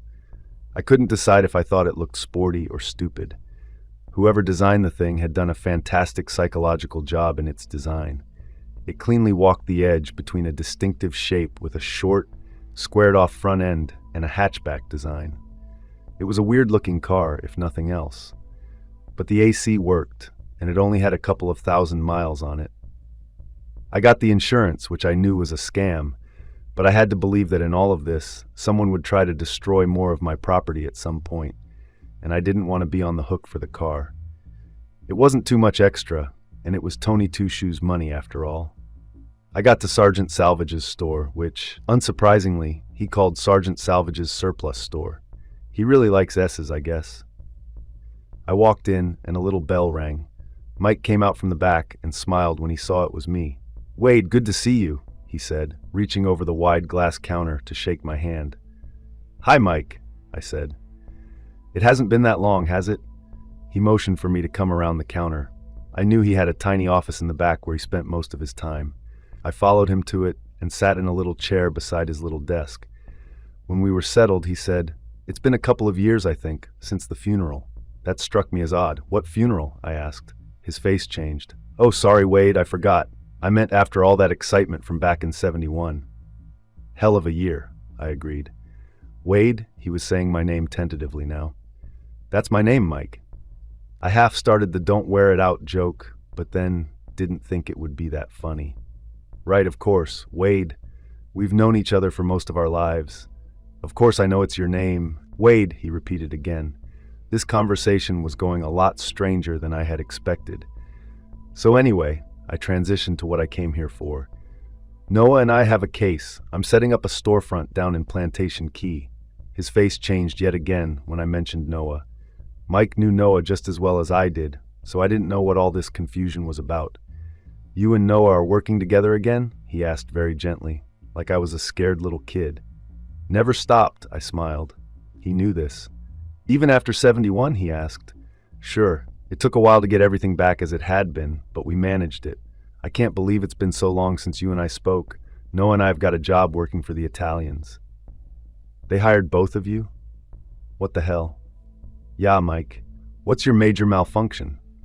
"Look, we're working this job. It's a case. I need to set up a storefront, or at least look like I'm setting up a storefront. I was hoping you had a connection, or knew about any wholesale stuff I could get on the cheap and have delivered down there." He looked at me for a long time, and I would swear I saw his eyes tearing up. This guy isn't staying glued together very well. It happens sometimes. There was a lot of mental trauma associated with the war. No doubt, we all saw some horrific things and had to do some heinous things. I thought Mike was stronger than this, but we each had a breaking point, I guessed. Maybe constantly being surrounded by all this army surplus stuff kept his mind more on the past than my surroundings did. Looking for anything in particular? He finally asked me, pulling himself together and focusing on the business at hand. I shook my head, glad to be through whatever that little bout of emotion from him had been. Really anything. I just need it to look legitimate. The sadness left his eyes. His shark-like business persona replaced it. I've had this idea for a while, he said, turning on his salesman charms. I kept looking at him so he could see I was listening. He continued, "Do you know what a microwave oven is?" he asked me. I kind of knew what one was. I knew it was a newfangled invention that could cook popcorn without heat or something like that. "Sure," I finally said. "Imagine this," he stood up from the chair, excited. "What if we opened a beach restaurant that was completely self-service? A couple of refrigerated displays and a row of microwaves. People could buy from the machines and heat up what they got in the microwaves.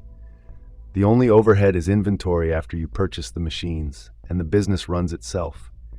You just go there every night, pick up the money, and restock the machines." It was brilliant. You know, I had a burrito from the 7-Eleven this morning for breakfast. The guy behind the counter warmed it up in something. I didn't even think about it, but it was really fast. I just assumed like the little oven was already hot. He nodded, his smile getting bigger to have just proven his point. "Odds are that was a microwave. See, it's the future." Then it hit me. "Ah," I said. "And you just happen to have the inside track to a bunch of brand new, or at least slightly used microwaves that recently fell off a truck?" "I do," he smiled back. A shadow crossed his face, but he did his best not to let me see it. Boy, people sure got weird in their old age. We talked for a while longer. I ended up buying an M16 and a bunch of 556 rounds from him, my paranoia starting to creep in as I kept thinking about the state of the modest little shack I called home. On some level, I decided it didn't matter who had done it or why. In every possible case, it was still a situation that needed to be resolved. I also gave him almost $1,000 for a shipment of microwaves and 2 vending machines. That should be enough to get the ball rolling. Chapter 4. I stopped at a Winn-Dixie grocery store and picked up some supplies, a toothbrush and some snacks for me, a dog collar and dog food for Frank. I decided, while talking to Sergeant Salvage, that I would keep the dog. I also decided I had to rename him. I can't deal with 2 Franks. I convinced myself that Tank sounded close enough to Frank that the dog could figure it out, and I thought Tank was a cool name for the giant animal. I also picked up some dog treats. I'd had several dogs before and needed to see if Tank, had been trained. I drove back to the motel. It was early afternoon. Last night's storms had broken the summer heat. It was still hot, but not oppressively so. I had the rifle and ammunition in the trunk. Well, it wasn't an actual trunk.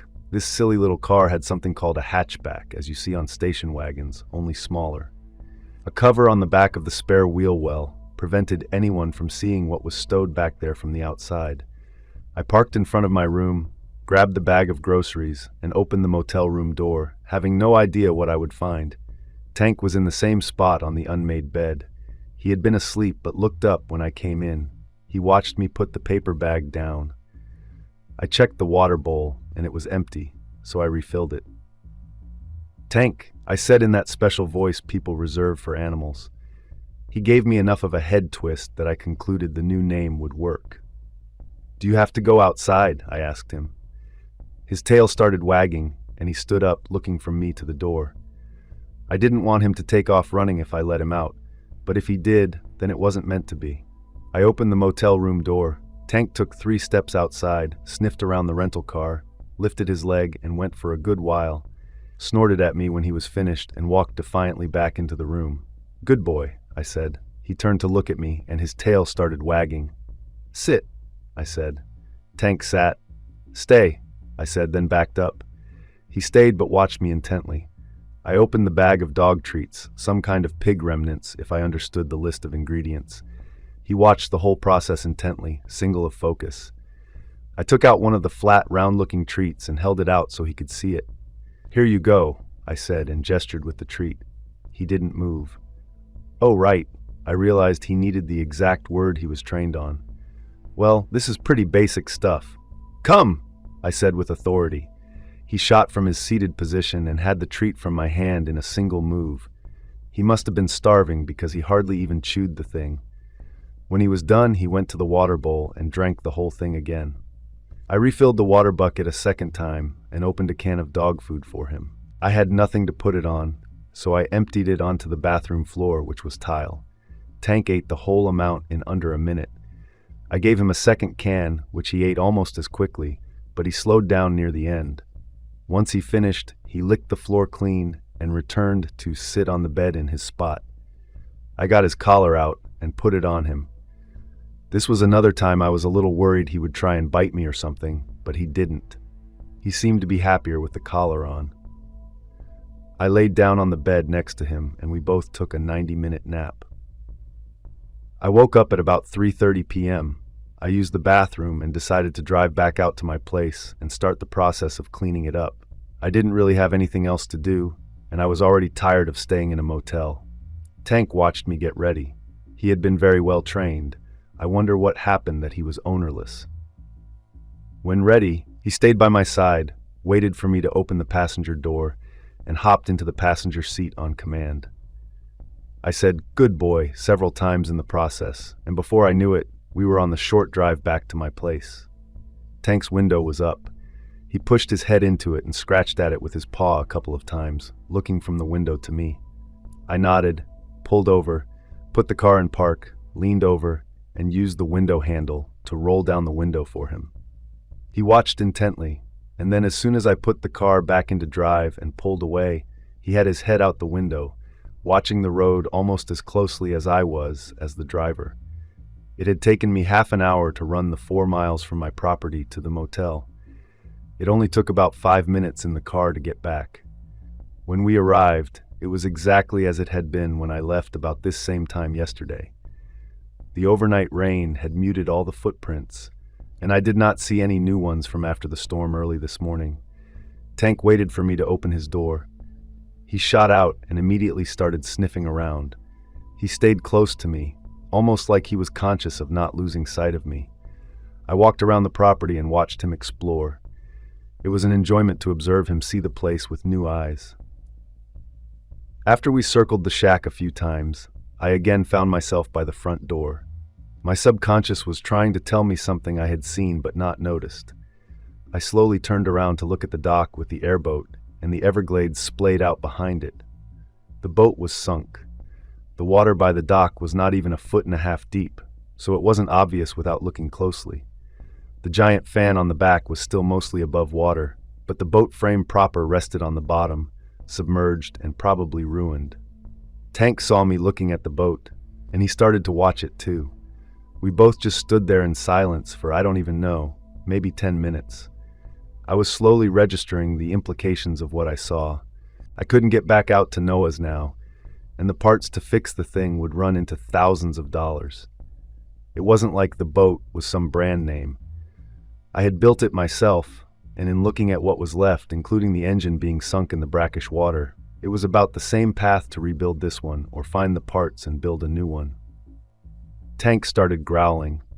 Then I heard it. A couple of cars were approaching.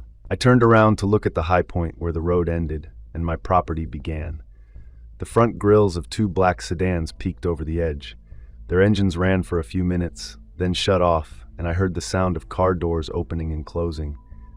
"Hello," came shouted down in a gruff female voice. "We're down here," I yelled back. I had no idea who it was, but didn't feel like walking all the way back to the road.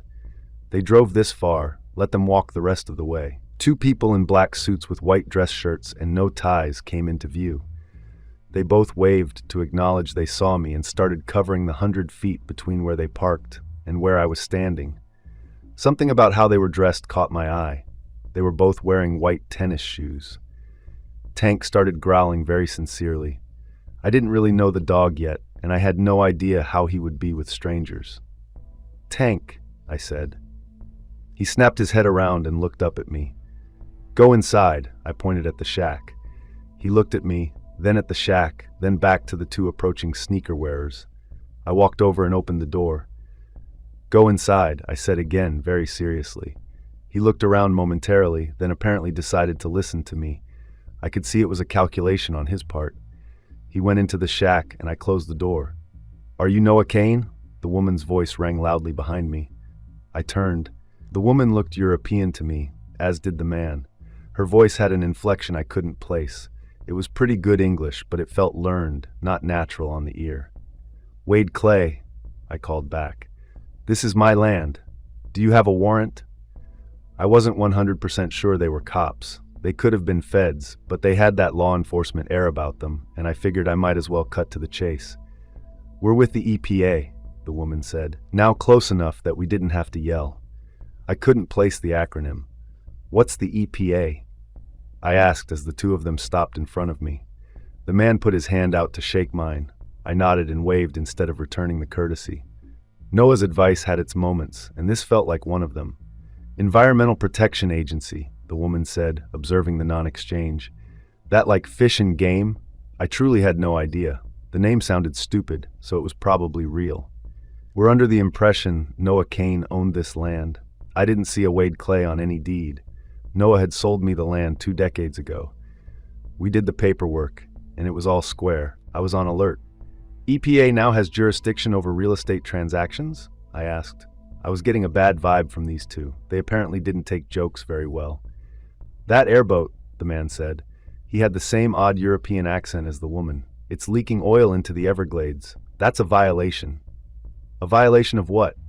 "Clear Water Act," he said arrogantly. What the hell were these two talking about? I was all for the government. Was this EPA stuff even real? I turned on the smart alecky, which was a mode I had perfected over the years. "Oh, I see," I said.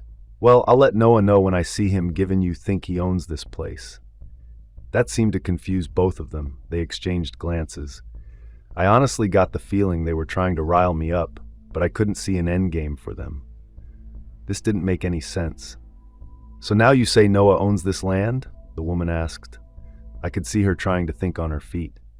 "Just a moment ago, you had a completely different story." "Making false statements to a federal official is a crime, sir," the man chimed in. They were back on comfortable ground for them.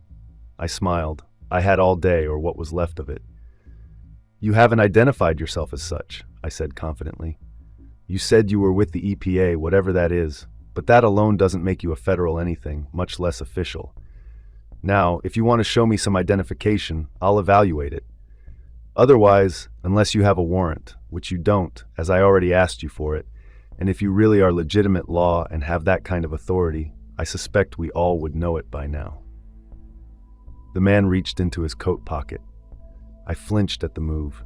He noticed and made a show of moving slower. He produced a notebook that looked like what a meter maid carried when they were putting tickets on cars. The irony of the situation wasn't lost on me. "You're going to write me a ticket?" I know my voice was overly cynical, but I didn't care. "My house gets ransacked, someone sinks my damn boat, and you're writing me a ticket?"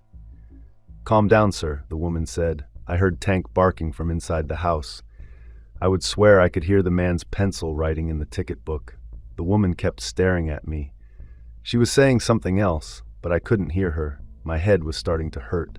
I picked up a flash of movement and turned just as someone tried to hit me on the back of the head. The blow glanced but still rang my bell. Tank was barking louder and frantically. I went down to one knee as I tried to get my wits back. I sensed another blow coming at my head. And then I saw him. I don't know how he knew when I needed help, but he had this incredible ability to show up just in the nick of time. Noah Kayne came up out of the swamp, looking like one of the riders of the apocalypse. He was shirtless and had a long curved knife in his right hand. He had done himself up with some grease markers, camo colors, crossing his face with black and his chest with greens to break up any symmetry. I had a hard time following what happened. The blow to my head had been enough to disorientate me. Thank God Noah showed up, or this probably would have been it for me. I heard gunfire and realized Noah had already knocked down the 2 EPA agents, although I doubted that's what they really were. They were on the ground in front of me, both alive but unconscious. How he moved so fast always impressed me. I turned and saw the man who had struck me down on the ground. Noah had ripped out the front of his throat. No coming back from that. Everything was black and white, but the blood was still red. It was the only color I could see. I heard yelling and turned just in time to see Noah hand-fighting with two other men. They all wore identical black suits with white shirts and white sneakers. One of the men seemed very capable. Noah couldn't dispatch him with a brutal swing or two. They fought for a while. The man finally knocked the blade from Noah's hand. He scrambled for the knife, got it, and took two powerful swings that Noah had to dodge with great effort, the blade slicing right to left across his torso. I knew how Noah thought, and sure enough, right before the third swing, Noah kicked the man in the groin so hard it lifted him a foot off the ground. That was all of them. Noah walked over to me and offered me a hand. I took it, shaking my head, trying to clear the cobwebs. "Are you all right?" he asked me. He put his hand on my shoulder and leaned forward to look me in the eye. "They said they were federal agents," I said as I looked around. 3 of them were dead. Very dead. A dead that you couldn't really explain to a judge in court. Noah snorted. "No way, I watched them. They had an ambush set up for you. The 3 here," he indicated the 3 I had not seen, "were in the back seat. They circled around while the first 2 distracted you.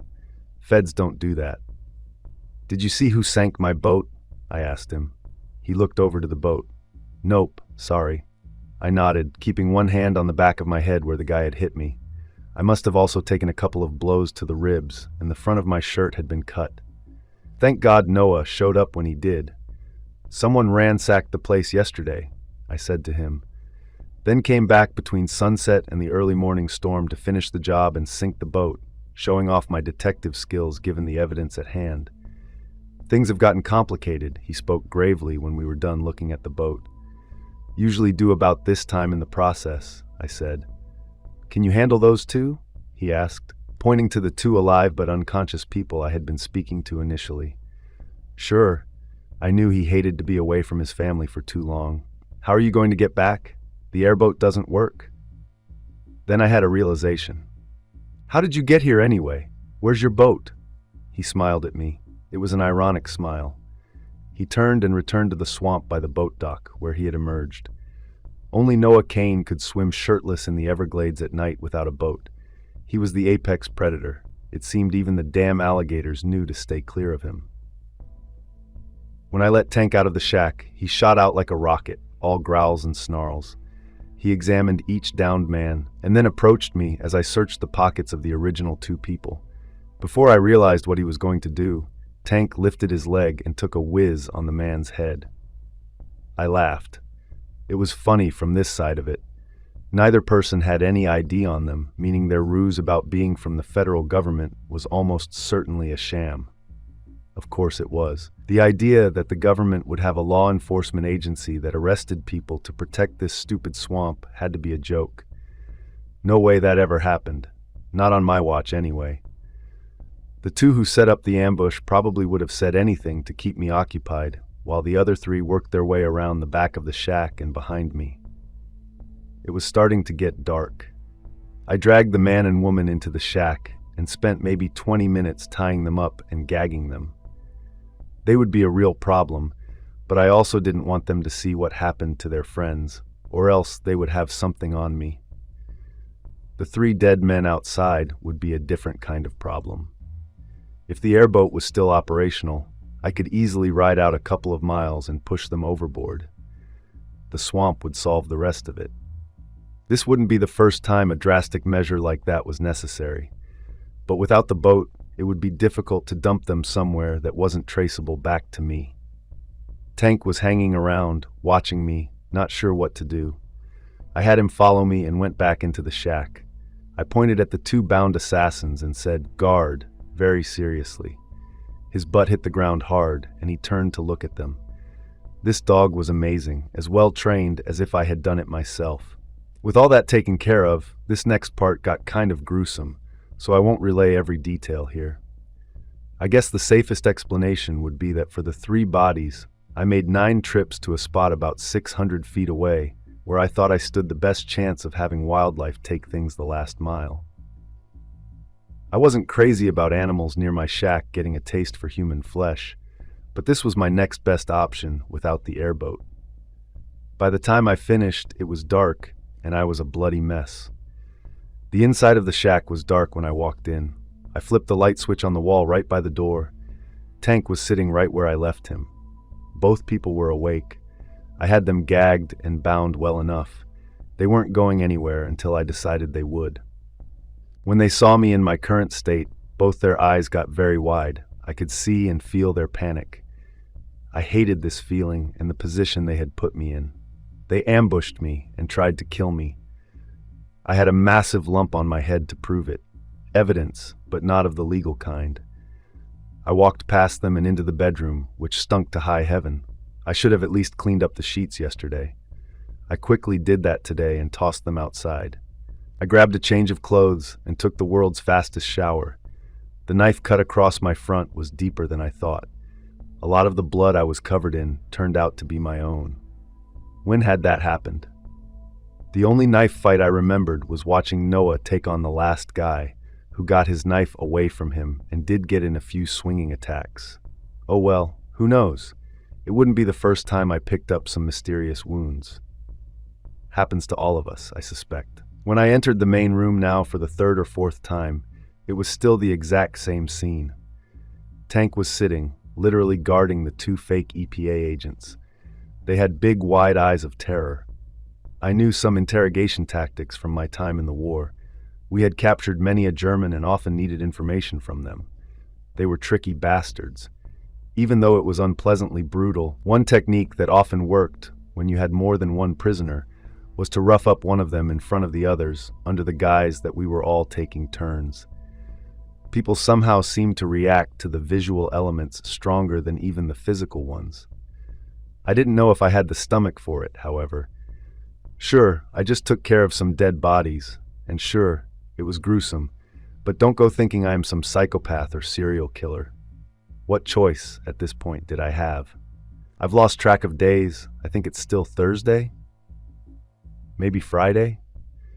When I took naps during the middle of the day, I sometimes got confused. If I was going to keep working on this case, which I had to think about seriously, the next place I had to be was back in Plantation Key in 3 or 4 days, but not before the mail came here early next week with the keys to the ice cream shop. That meant I had at least 72 hours. I could just leave them tied up and let time do the work for me. No food or water, and no way to go to the bathroom other than, well, in place. It might soften them up. They must have read my face because they kept getting more scared as I stood there deliberating. I snapped my fingers. The 2 sedans were still parked up by the road. I needed to move them, and something in them may be a clue. I flipped over my broken couch, grabbed the man, unceremoniously lifted him off the ground, and tossed him on the sofa. I went through his pockets and found the car keys. I did the same thing with the woman. Sure enough, she had the second set of keys. I wanted Tank to come with me, but these two would try to escape if left unguarded. I found a long outdoor extension cord I used when working on the dock. I grabbed a kitchen knife and cut it roughly in the middle. It was 50 feet long. I used one end to tie around the guy's neck and then to a wall fixture, then did the same thing to the woman. They weren't going anywhere, and they would hang themselves if they struggled too much. I felt good about it. Their fate was in their own hands, and I didn't have to do anything that would keep me awake at night. I snapped my fingers at Tank and said, "Heel." He fell in right beside me, and we both left the shack and made our way up to the parked cars. With Tank at my side, I started to get the feeling that the dog knew me and trusted me. That was a surprise. My experience was that it typically took an animal a long time to grow to trust you. I looked in the windows to make sure there were no surprises. Both cars were empty. I opened the trunk of one car. It was empty, nothing but a spare tire. The second trunk told a different tale, though. There were ropes and a bag full of really brutal-looking tools. Little hammers, cutting instruments that looked kind of medical but also kind of not. There was a syringe and 2 little vials, one of sodium pentothal and one of botulinum, a paralyzing and deadly toxin. "Jesus, Tank," I said out loud. What the hell did they have planned for me? I held a few of the medical-looking instruments up to the moonlight so I could see them better. It was clear these existed only to cause great pain. The dog watched me inventory the bag. He would snort in disbelief when I held up the different instruments. I was getting angry. Who were these idiots? How was all this related to Tony Two Shoes? Tank, I said, having an epiphany. These are the Russians. It's not super complicated. It just means that Tony's organization does, in fact, have some major holes. Tank snorted again, which I took to mean that he agreed. I had the one lamp turned on. We'd been here for a couple of hours, me just pacing back and forth trying to decide what to do. I was fighting my inner demons, maybe my internal morality. I couldn't push away the anger at seeing what was in the trunk. This was a cruel group. Harsh, mean. I knew they came from an oppressive country where violent and inhuman things were done to people that got out of line. It seemed that mindset followed them here. I'm sure they viewed it as a strength, willing to go farther and push harder than us weak Americans. I'd been down all these roads before. I knew the mindset. Heck, I'd even held it for a while. But age and wisdom gave me a better perspective. Needless violence was a weakness, not a strength. This was one of the reasons that I respected Noah Kane so much. He could be the most violent and ruthless man alive, but he never struck the first blow and always ended the violence quickly. He never used the threat of violence as a means to an end, and he never hurt someone when there was any other way. These were my thoughts as I contemplated doing the exact opposite and using the threat of pointless violence to get these two to talk. I even imagined using the tools I found on them. It was my anger doing the thinking for me. I was gratified on some level that I hadn't acted on my thoughts. It was a tight contemplative circle that I kept traversing until I finally got the answer I knew I needed, not necessarily the answer I wanted. I wanted to quench my anger through violence. I needed to find another way. I ended up leaving them where they were. I rolled both the sedans into the bush. Tank and I drove back to the motel in the silly little rental car. I'd return in a few days, as I originally planned. They'd be softened up. Time and isolation would do the work for me. Yes, it would take longer, but it kept my conscience clean. Between Noah showing up when he did and my good decision-making, I reflected that, in the end, amongst all the violence, I hadn't harmed a living soul. Chapter 5. Bam! Bam! Bam! A flash of 3 rounds fired off from the M16. I had it set to burst, so every time I pulled the trigger, it fired 3 rounds in succession. I had the banana clips, which each held 21 rounds, so a clip lasted 7 trigger pulls in this configuration. Tank and I had driven the Tamiami Trail and taken a back road I knew a couple of miles in. It led to this secluded area. Well, most of the glades were secluded, but this flat sandbank was accessible by car and a dozen miles away from the next set of ears. I wanted to get some time in with the M16, and I also wanted to see how Tank reacted to the gunfire. I was going nuts stuck in the motel room. God, I hated civilization. There was constant noise between the other motel guests and the busy street, even at night. Tank didn't seem to mind, but I had no idea what he was used to wherever he came from. I had grabbed a set of bowls from my shack that I didn't remember buying, but they worked out perfectly for the dog. One was a water bowl, and one was a bowl I could put his food in. I had them both down now as he sat by my feet, watching what I was doing. The gunfire didn't faze him at all, although he looked expectant, like he was waiting for me to tell him something immediately after I fired each time. I had bought 556 rounds from Mike Miller, aka Sergeant Salvage. That number seemed like an infinite supply. I'm glad I came out here to refamiliarize myself with the weapon. In burst mode, 200 rounds didn't go as far as I had thought they would. I had an angry streak that I couldn't shake from my head. I hated being in the dark, and I hated even more those tools I found in the car trunk. What the heck did I know that they could have tortured out of me? I didn't know anything. Had they got their hands on me, and they almost did if Noah hadn't shown up, I wouldn't have had anything to tell them in exchange for what? To kill me without as much pain? I kept getting madder. I was also frustrated I couldn't get back out to see Noah. It wasn't like I went out there every day, but I did spend a good deal of time there, and I was used to the freedoms of travel more than the destination, I guessed. I still had about $3,000 of Tony's money.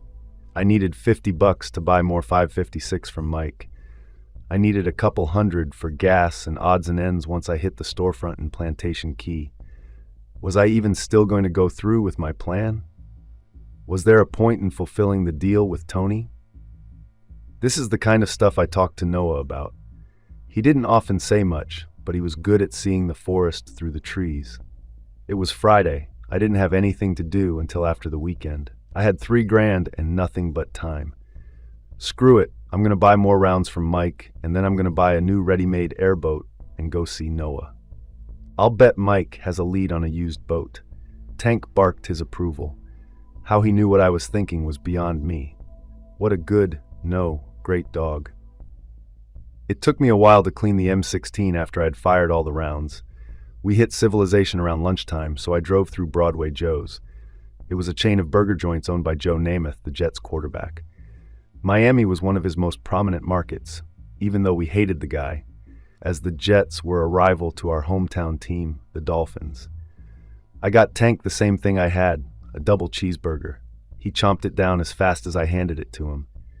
As we drove back to Sergeant Salvage's surplus store, I drank an orange soda from a straw. When we got there, I let Tank come in with me. The scene was the same as last time. A little bell rang when I opened the door, and Mike emerged from his tiny office to greet me. I waved as I headed to the back of the store where his counter was.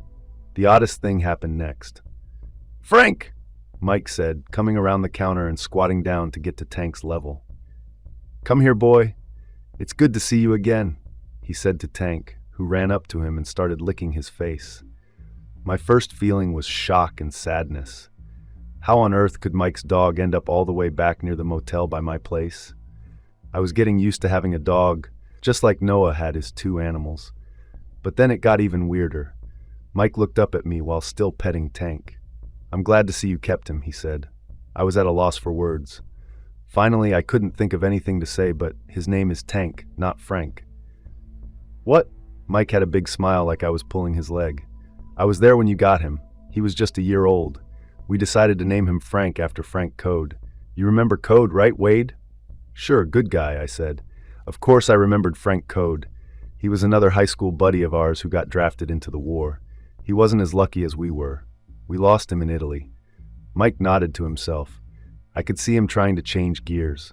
He gave Tank a few more pets around his ears, then stood back up. "How can I help you, Wade?" he said, trying to work something out in his head. "I need more 556 rounds, maybe twice as many as last time.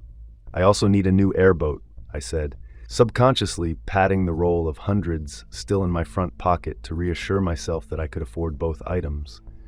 "You going back out to Noah's?" Mike asked, that same odd sadness from earlier creeping back into his voice. "Someone purposely sank my boat. The engine was underwater for half a day before I found it. It's still underwater now. I need a new one." I didn't need to justify myself to Mike. Why was he being so nosy all of a sudden? "I've got my boat," he said. "You want me to take you out there? Might be easier than going alone." I was just out there a couple of days ago. I felt frustration at Mike for some reason, mixed with my growing anger at the fake EPA agents who were still tied up in my shack.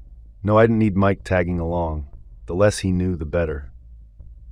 "Maybe we could see it together," he pressed. "I haven't been to Noah's place since 71. What am I, a tour guide now?" Something in me really didn't want to take Mike out there. But I needed a new boat. Maybe this would quell his curiosity, and he'd sell it to me for a reasonable price. "Fine," I said, grumpy. "Can I get the 556 rounds now? Then I can meet you at your dock later this afternoon." Mike's demeanor changed to upbeat. "Let's go now," he said as he patted his pockets. "Friday afternoons are slow. Let me get my keys and lock up." My nerves were on edge. Something about going out to Noah's with Mike was firing off alarm bells. I didn't think Noah would be angry. He knew Mike just as well as I did, and it wasn't like Mike didn't know where the place was or that I would be giving away any secrets. Tank and I followed Mike to the dock in our rented Pinto. Tank had his head out the window. The ride took about 20 minutes. We had to head west, away from town, back to the Everglades. He kept his airboat at the Bayview Breezes Marina. A nice place. Mike did better with his surplus store than I had thought. Good for him. Tank, I turned to the dog when we were at a stoplight. Stay by my side when we're out there, okay? If you wander off, it can be dangerous for a dog in the glades. Tank nodded that he would, of course, be careful. Either that or he wasn't paying attention and had no idea what I had just said. The marina had a gatehouse. Mike talked to the guard on duty for a while. I saw him gesture back to the Pinto. After another moment, the guard raised the gate and waved us both through. I followed Mike. He was driving an old beat-up pickup truck. He knew where he was going. We ended up parking in a large parking lot. Mike pulled over to the far side, where no other cars were parked.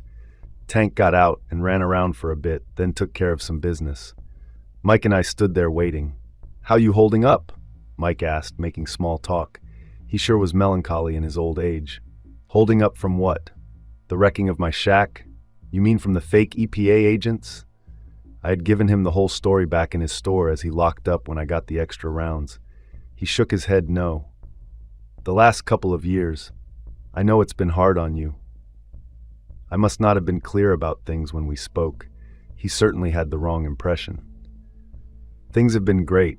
I know my property isn't all money like you in this marina, but I'm living the life I want to live, if that's what you're asking.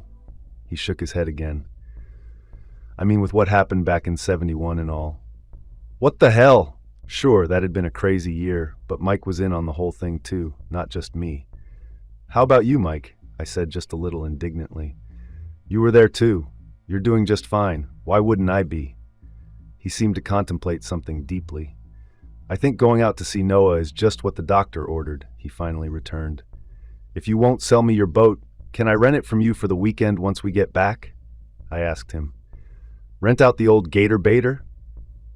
That was what he named his boat. Wade, he was being sincere for some reason.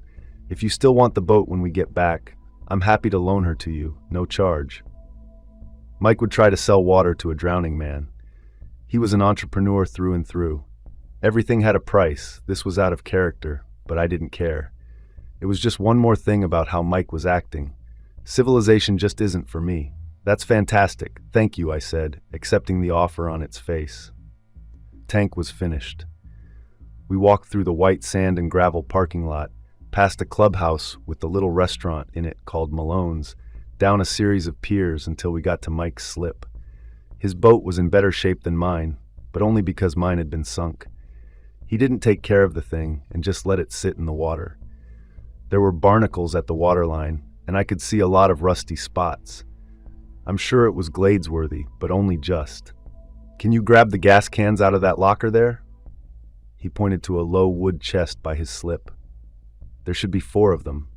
Put 2 in the tank and 2 on the boat, please, Mike said, waving us forward. I just need to check in with the harbor master.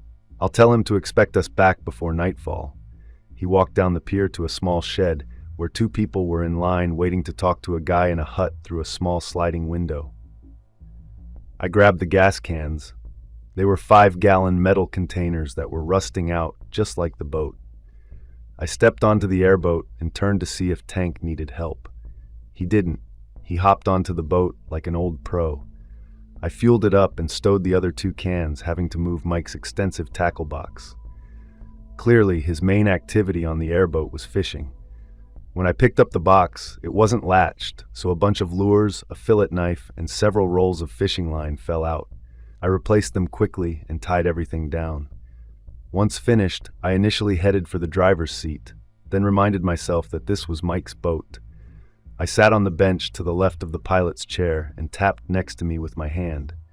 Tank hopped right up, circled twice, and laid down in a ball on his side of the bench, facing forward. When we get out there, stay close to me, I reminded Tank. He watched me talking, then looked away when I didn't say any words he knew. Mike returned with a little slip of paper he put in a compartment by the throttle after removing the ropes from the staples. Outside the store, he looked even older than I remember, and heavier. All that time sitting in his tiny office in his store was catching up to him. He wasn't obese by any means. He still looked strong, but he didn't look as healthy as I thought he should. We each walk our own road, I guess. He put a pair of aviator goggles on, flopped the ignition switch, looked back at me. I gave him the thumbs up. I put my hand on Tank to hold him in place should something happen. Mike edged the throttle forward, and the giant fan spun faster. The boat started to glide along. We'd be at Noah's in about an hour and a half. I should have brought the M16, but didn't think to. We got to the entrance to Noah's place early afternoon, winding through the tall weeds and channels that opened up to what was basically a sand island. We'd only had maybe 3 or 4 hours before we needed to head back to return before dark. The property was completely different from how it looked just 2 days ago. I couldn't explain it. There were weeds everywhere, and the 5 swamp shacks had fallen into disrepair. The place was very odd, as the fire pit in the middle of the compound still had the fresh embers from the pig we cooked earlier in the week. "This how you remember it?" Mike asked me as we walked up the path from where we beached the boat. I moved ahead and ran off the alligators sunbathing on either side. Too dangerous with Tank around. He was a big dog, but wasn't as tall as a human, and a gator might get the wrong idea. I just smiled at Mike and kept watch out. "Look at this," Mike said. He saw the ladder we had used to finish fixing the roof and walked over to it. He inspected it, then climbed up a few rungs so he could see the top of the structure. "Someone put a new roof on this thing," he said, looking down at me. "I helped Noah with that a couple of days ago," I said.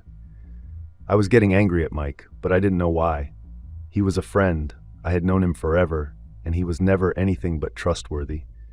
He made a face and climbed down. Tank was sniffing around the fire pit. I kept an eye on him, but he seemed to understand to stay close to me. "You just saw Noah out here, huh?" Mike said. I thought it might be a question, but it wasn't phrased that way. "Where do you think he is now?" he asked, looking me in the eye and watching my response closely. "How would I know? I'm not the man's keeper," I returned with some weight. "Wade," he said, "don't you think it's odd that Noah and his family are gone? The place is run down. No one lives here. It didn't fall into disrepair in a day or two. This place has been abandoned for years." Then he twitched his head and added, 4 years. Since '71. Don't you remember? I started to hear a low, soft buzzing sound in my head. I heard Mike's question, but I couldn't put the words together to make sense of it. The soft buzzing was slowly getting louder. The sun was in the western sky. It wasn't low like it was setting, but it wasn't high noon either. I tried to clear my head by looking off at the glades to the west, the same direction Noah and I would face when we were sitting in our chairs and shooting the breeze. The sun's angle was hitting the water. It reflected in my direction, making it doubly bright. The buzzing was getting louder. I should recognize what it was, but I was confused and wasn't thinking right. Then it all clicked. I caught the sun's glint reflecting off metal on the water far out to the west. The buzzing was the sound of 3 airboats. It was their outboard engines. I recognized it. These were military-grade boats, not the cheap cobbled-together vessels I was used to. "Mike," I grabbed his shoulder. "Get to the airboat. Get it started. I want to check Noah's shack. Then I'll be right there. We've got to get moving. Those are airboats, and they're heading this way with a purpose." Mike went through his own confusion. He turned and saw the boats speeding this way and quickly reached the same conclusion I had. "Wait," he said as I tried to push him toward our boat. "You're telling me all that stuff actually happened? The fake DEA agents and the Russians and the mob guy?" "What?"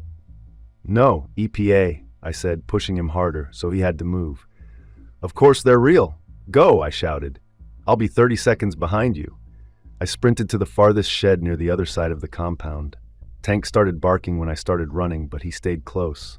Mike stood in his spot for another moment. Then he started the run back to the airboat. The door to Noah's house was open. I pushed through it and ran inside. The place was dark, just like when I took Tony Two Shoes here earlier in the week. "Noah!" I yelled. Tank barked at the call. "Noah, they're heading here in airboats. There's 3 of them." "Wade!" Noah shouted back. "I wasn't expecting you." He stepped out of the shadows, his big hulking form blocking some of the low light flooding in through the gaps between the roof and walls. "Come with us," I shouted, full of urgency. "They're not after me. I've spent the past day and a half camouflaging this place so they wouldn't notice it. I have to protect the girls. I can't leave. You go. I'll find you in a couple of days. Hurry, he said with his own sense of determination. I didn't have time to argue. I had a wave of emotions. The primary one was relief. Mike had my head spinning, and I was starting to doubt a couple of things until seeing Noah reassured me. I turned and ran as fast as I could out of the shack and down the short path to the airboat. Tank was right on my hip. Mike had the engine started and was motioning for me to hurry up, waving with one hand and pointing to the far side of the clearing where the 3 military-style airboats were getting close with the other hand. I jumped on the boat and allowed my momentum to push it out into the water. Tank followed and jumped up to his spot on the bench. "Do you have a weapon on this thing?" I shouted at Mike over the increased noise of the engine and fan revving up. He pointed to a small toolbox by his feet. I reached over and popped the lid off. There was a flare gun and a handful of flares in it. Mike had the engine opened all the way up. The noise was deafening. We had a good head start, but we were slower. The 3 military-type boats had to navigate around the sandbank that was Noah's property. I kept looking back, waiting for them to clear the southwest edge of the tree line, which is where they should emerge from. "Are you sure they're after us?" Mike yelled over the noise. His resolve was already fading, apparently. I kept looking back. If they didn't come flying around that corner any second now, maybe I was being paranoid. Then they did. They had accelerated and were at their top speed, heading right for us. I pointed back. Mike turned his head, looked for longer than I thought he needed to, then looked back to me and nodded.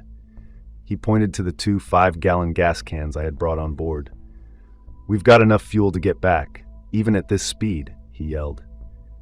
I nodded and hustled down to grab them. They were heavy, and with the boat moving as fast as it was carrying them was awkward. "If they're like the last group I dealt with, they'll want us alive so they can torture us for information," I yelled to Mike as I collected the gas cans. "Information?" He looked concerned. Mike was getting a crash course in listening comprehension. He should have taken what I told him back in his store to heart. Instead, for some reason, he dismissed the whole thing and was now having to update his worldviews in real time. I shrugged as I opened the box with the flare gun. I grabbed the 7 shells. The gun was a breech loader. You put 1 cartridge in, then had to eject it and reseat the next one. I loaded 1 cartridge and put the other 6 in my pockets. I glanced over to Tank, who was on alert, watching me but staying in his spot on the bench. "Good boy," I told him. He sneezed in reply. Mike was starting to sweat. I think it wasn't real for him until now. Then I had a thought. "Mike, why did you want to come out to Noah's with me today?" I yelled at him. Sure, the timing was terrible, but we had maybe 10 minutes before the 3 military airboats were within small arms firing range. The real question would be if I were right that they wanted to capture us. That was our only chance. If they just wanted to shoot us, they could stay at a distance to make that happen, and there was nothing we could do about it. He waved me off and focused on the channels ahead. If you have seen a top-down photo or video of the Everglades, you may have noticed that it had canals and channels going randomly everywhere. I had the same questions when I moved back here after the war. I was told, and it sounds right, that while the water is very shallow, it slowly moves as an entire sheet of water, and over time that movement has worn away the limestone foundations. Some parts of the rock wore away faster than others, creating all the channels. It's such a visual element because sediment rested in the parts that didn't wear away, and primarily reeds grew out of the water. We were in a particularly bendy section, so Mike was focused on navigation. Under normal conditions, we never would have taken these straits at this speed. "It clears in about 1,000 feet, he yelled at me, pointing to the distant marker. I could just see the edge of the reed forest. I looked back and couldn't see the boats behind us through the reeds, but I could hear them even over our screaming engine and fan.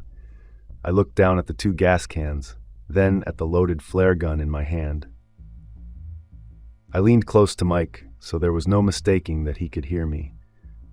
"Mike, the instant we clear these reeds, reverse the engine. Park us to the side of the mouth of the channel as fast as you can." He made a confused face, then did his own quick inventory, looking at the gas cans and then at the flare gun. He nodded and gave me a thumbs up. As soon as we're stopped, I gave him the rest of the plan. Grab a gas can.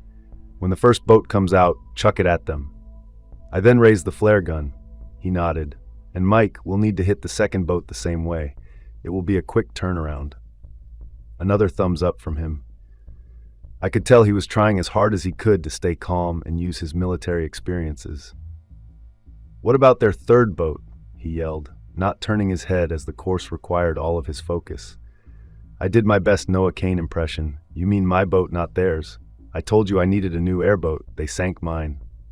I smiled and allowed my teeth to show. It usually worked out that Noah did most of the heavy lifting.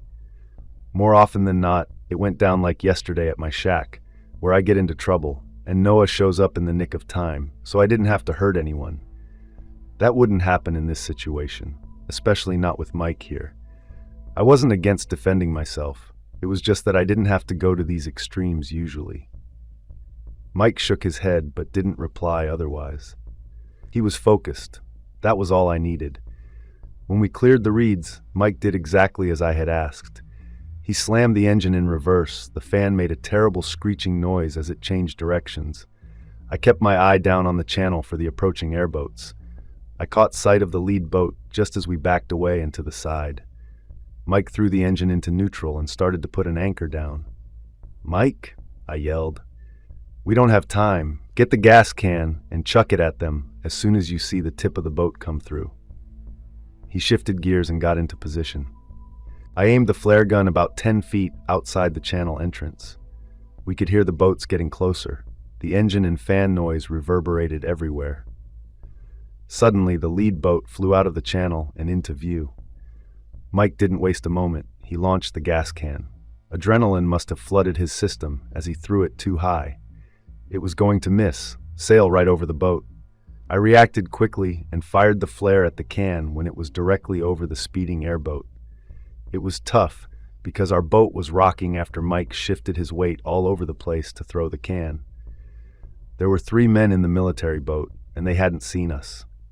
The flare impacted the can with an audible clank. Fear shot down my spine that nothing was going to happen. Then, just a millisecond later, the gas ignited and rained down fire in a massive explosion. There was a quick secondary explosion as the gas on the military airboat ignited. These airboats were many things, but their fuel wasn't stored to protect itself from fire. It just wasn't a concern on an average day in the Everglades. I could feel the heat wave. I'm sure Mike did too. I quickly reloaded the flare, burning my fingers when I got the spent cartridge out. This thing wasn't meant to be used like this. It wasn't a weapon, but a safety tool. We could both hear the roar of the second airboat. It burst out of the reeds, slowing in reaction to the flaming mess that was now the lead boat. Mike didn't waste a second. He chucked the gas can, and I fired to the same effect. The second boat was blocking the entrance, which was a godsend. Pure luck, but it worked out brilliantly. "Go, go, go!" I yelled as I pushed Mike back into the pilot's chair. "Get us 100 feet down and back into the reeds. Hurry!" We were facing the wrong way, so Mike slammed it back into reverse, and we started to move backward. It wasn't as efficient this way, which meant the fan blew the air at us. We covered the distance in 30 seconds. Another channel presented itself back into the reed maze. Mike let the engine recover this time as he shifted from reverse to forward. He turned the flap and we moved back into the reeds. "Are you crazier than I thought you were?" Mike was exasperated. Seeing Noah do this the other day was prophetic. I had my shirt and pants off and stood on the boat's edge in my boxers, holding the small fillet knife I got from his tackle box. "We can hide in here. They won't find us," he said again for the umpteenth time. "They'll find us," I returned, convinced. Tank had a nervous look as he watched me. He wanted to go with me, but also seemed to understand that his job was to stay on the boat. There would be more than just alligators to worry about when I jumped into the waters. There were poisonous snakes, leeches, and all manner of other creepy crawlies. "It's the only plan I can think of," I told him as I used a long piece of wood I found to silently move the boat over to one side of the channel. "Once I'm off, you fire up the engine but don't go anywhere. They'll follow the noise. Shoot them a few times with the flare gun to slow them down and get them to stop near the edge here." Then I'll surprise them and take out as many as I can. As soon as you see me, floor it and ram them. Then you and Tank help me dispatch whoever is left." "That's a terrible plan," Mike said, but he said it while checking the load on the flare gun, so I knew he was in. I didn't wait any longer. We were close to the edge. I hopped off and felt the squishy mud under my feet. The place had that stale swamp smell, which was pungent down here in the stuff. A combination of stagnant water and decaying matter. I pushed the airboat back out to the middle of the channel and scurried into the weeds. Tank watched me and made some crying sounds, but stayed in his spot. I had gotten a look at the boats and people on them when the first two came into close view. They were stripped-down military surplus, with no insignia or markings on the boats themselves, so they were not U.S. military. Each boat had 3 fit-looking men, dressed in black combat Kevlar. They looked to be in their 20s. I was over twice their age. The only chance we stood was surprise and fast, targeted brutality. I thought I saw Noah hiding in the weeds with me for a moment, but I knew that was impossible. There was no way for him to have gotten here so quickly. It must have been the light playing tricks with my eyes. Mike fired the engine up, then revved it gently a few times, like he was making a minor course correction. We almost instantly heard the military boat's engine rev from a good way off. It started getting louder. Mike was smart. He turned his engine off like we had just made a mistake and were trying to correct it. I felt something moving by my feet and looked down. It was a 6-foot Burmese python, not big enough yet to consider me a food source. The stupid things were released a couple of years ago when a pet got away, and the snakes quickly discovered the Everglades was a prime habitat. They were eating a lot of the mammals and changing the balance of the ecosystem. I recoiled. Everyone hated snakes, but I let it go by. It might keep some of the other local predators at bay. Mike had our airboat over on the other side of the channel we were in. The channel was wide, maybe 50 feet across. The last black military airboat drifted into view. They'd seen the gator baiter and were approaching slowly from the south. 2 men were standing near the front of their craft. Their black camo padded with Kevlar looked hot and uncomfortable to me in the swamp. They had black masks, and each held a military-style rifle. I couldn't tell if they were M16s or the Soviet AK-47s, but either way, they were well armed. The third man was dressed the same. He was in the pilot chair running the boat. Mike yelled some expletives at them and fired the flare gun. He went to reload it, but didn't react as well to the heat from firing it, so he dropped it and had to scramble around the boat deck to retrieve it. While he was doing that, one of the men on the front of the approaching boat yelled, "Stop shooting flares at us, you axe!" Mike yelled back a long string of insults. The other man readied his rifle and fired a few rounds in Mike's direction, but over his head, simply making the point. "We're looking for Noah KAYNE," the first man yelled when the gunfire was finished. "Hand him over to us and we'll leave you alone."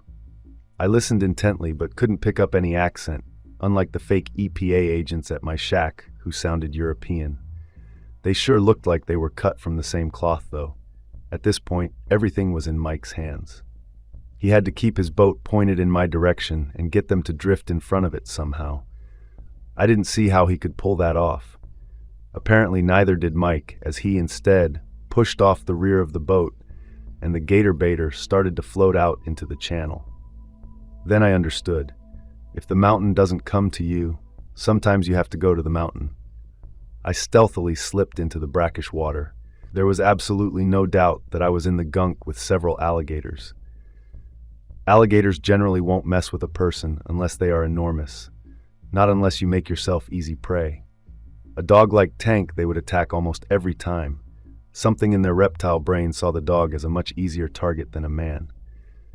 I've lived in or near the glades my whole life, so this wasn't my first time in these waters. I was an expert swimmer and snorkeler. Most people who grew up in South Florida got proficient at this stuff. There just wasn't much else to do. I stayed close to the reeds, which made my chances of encountering an alligator higher, but I had a 100% chance of encountering the well-armed goons currently threatening Mike, so it was still the best bet. I was moving well. I felt something rough scratch across my leg, which started bleeding from the impact. It was the side of an alligator, for sure. They weren't like sharks, where they were attracted to blood in the water, or where they would bump into potential prey a few times. So the fact that it went its way, I got to keep going. Mine was because the thing wasn't hungry, and it didn't see me as a threat. It still all made my skin crawl. Mike had his boat positioned perfectly.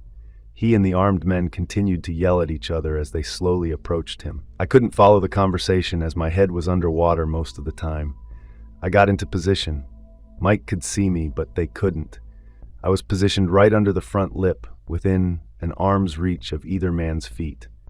I took several deep breaths to get as much oxygen into my system as I could. Then, in a fluid single motion, I pushed myself up, grabbed one of the men's boots, and ran the fillet knife across his Achilles heel, deeply severing it. I was back underwater by the time his blood-curdling scream started.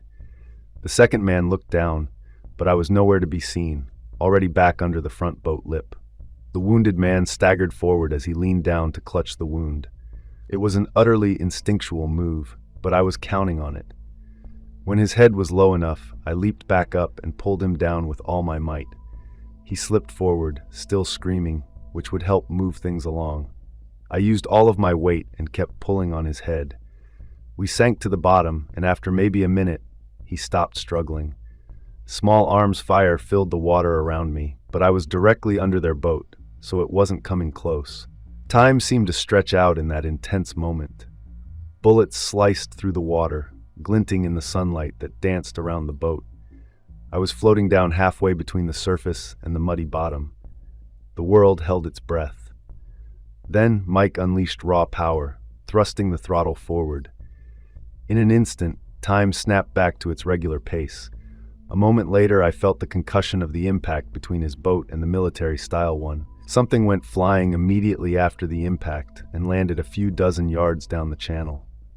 I scurried to get my head above water. The scene was utter chaos. Mike was fighting with the driver hand to hand. The second armed man was crushed under the body of the gator baiter. He looked dead. I swung my head around. It was Tank who had flown off the boat. He was doggy paddling about 20 feet away. I knew that the way dogs swam, the way they splashed the water around, it was like a gator whistle. I could just stand, touch the muddy bottom, and keep my head above water.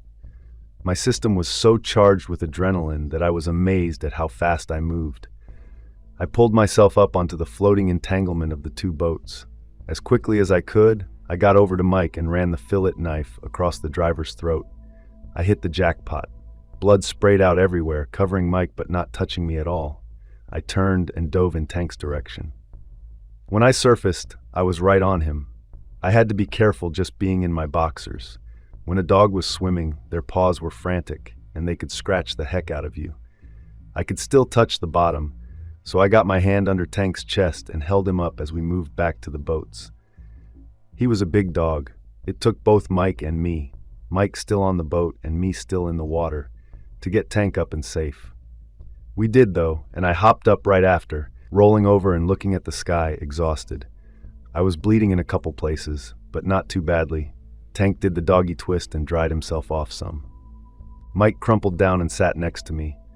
I looked over at him. He was covered in red blood. It was all over his face, in his hair, and his white beard. I lifted my head and looked around. We were on the military airboat, with Mike's boat sitting kind of half on and half off the front of this one. The man in black Kevlar was still crushed between the two. "This is a nice boat," I said, admiring its clean workmanship and overall new aesthetics. Mike looked at me sideways. "All worked out then, I guess." I think he tried to make a joke. We sat there for a long while. Finally, I asked again, "Why did you want to come out to Noah's with me today?" He shook his head.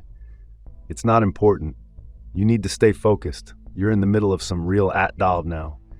He sat up straighter, starting to recover. "But I can tell you this. You come to me for whatever you need. Guns, ammo, whatever. Your money is no good from now on. Consider yourself financed from an equipment standpoint." It took another 2 hours for us to get the boats separated. Mike's boat had a few dents, but no real damage.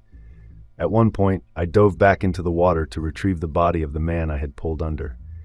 Between the three men, I salvaged a newish set of Kevlar padded black camouflage, 3 AK-47s, and 6 fragmentation grenades. Each man had 2 on them. There were tactical knives and night vision equipment too.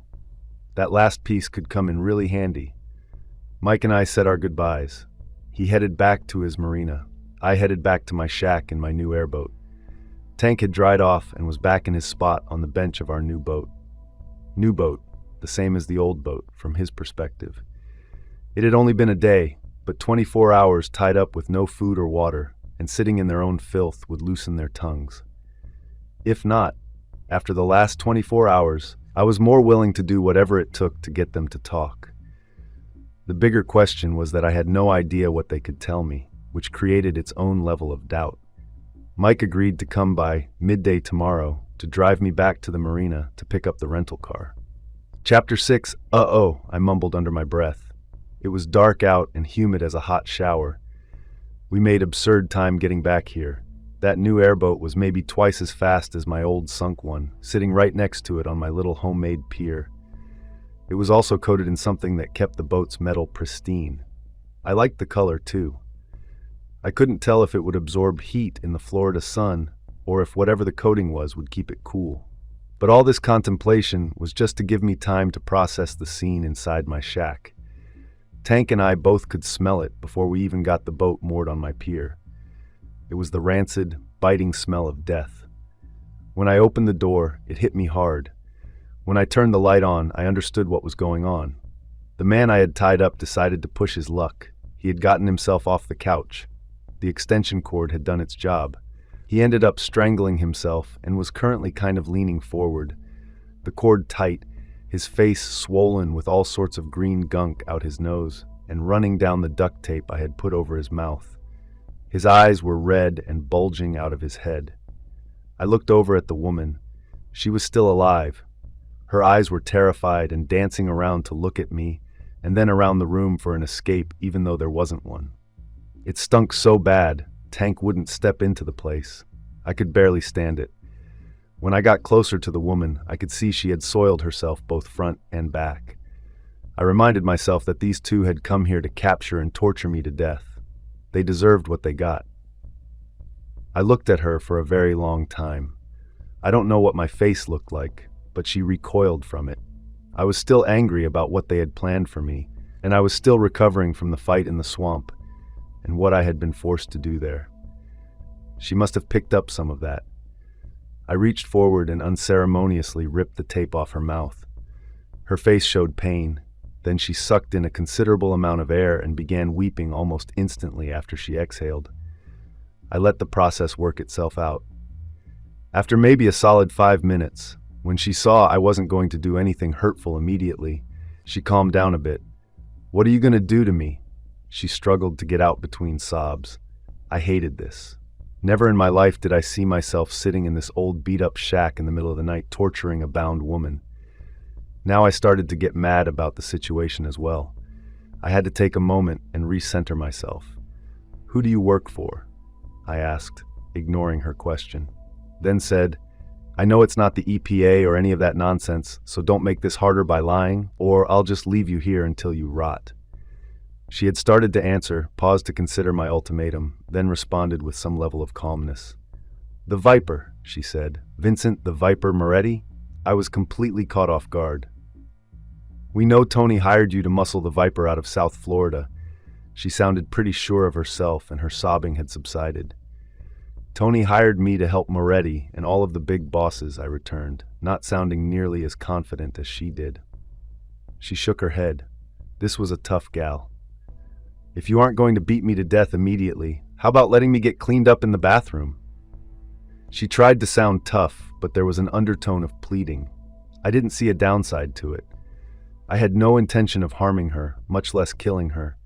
I had no idea what I would do with her, but it would eventually come to me. I looked around. I picked up a pair of my waders and a fishing shirt, which were the primary components of my wardrobe. I looked back. Tank was sitting in the doorway. "Guard," I said to him and pointed at the woman. He sat up straighter and turned his focus to her. I nodded to myself and stepped over to the bedroom. Everything was still trashed and piled in the middle of the room. I cleared a walking path and ensured I didn't see anything she could get a hold of and use as a weapon. I then went through the same routine with the bathroom.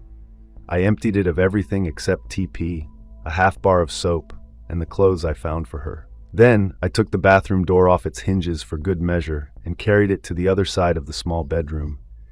I returned to the main room and grabbed a steak knife from the little corner of the shack I used as a kitchenette. I cut the rope holding her feet, then pulled her back to get some slack and cut the extension cord off her neck. I left her hands bound. She would just have to figure it out. I lifted her and put her on her feet. She smelled terrible. When I let go, her legs buckled. I guess 30 hours without food or water in a bound position will do that to you.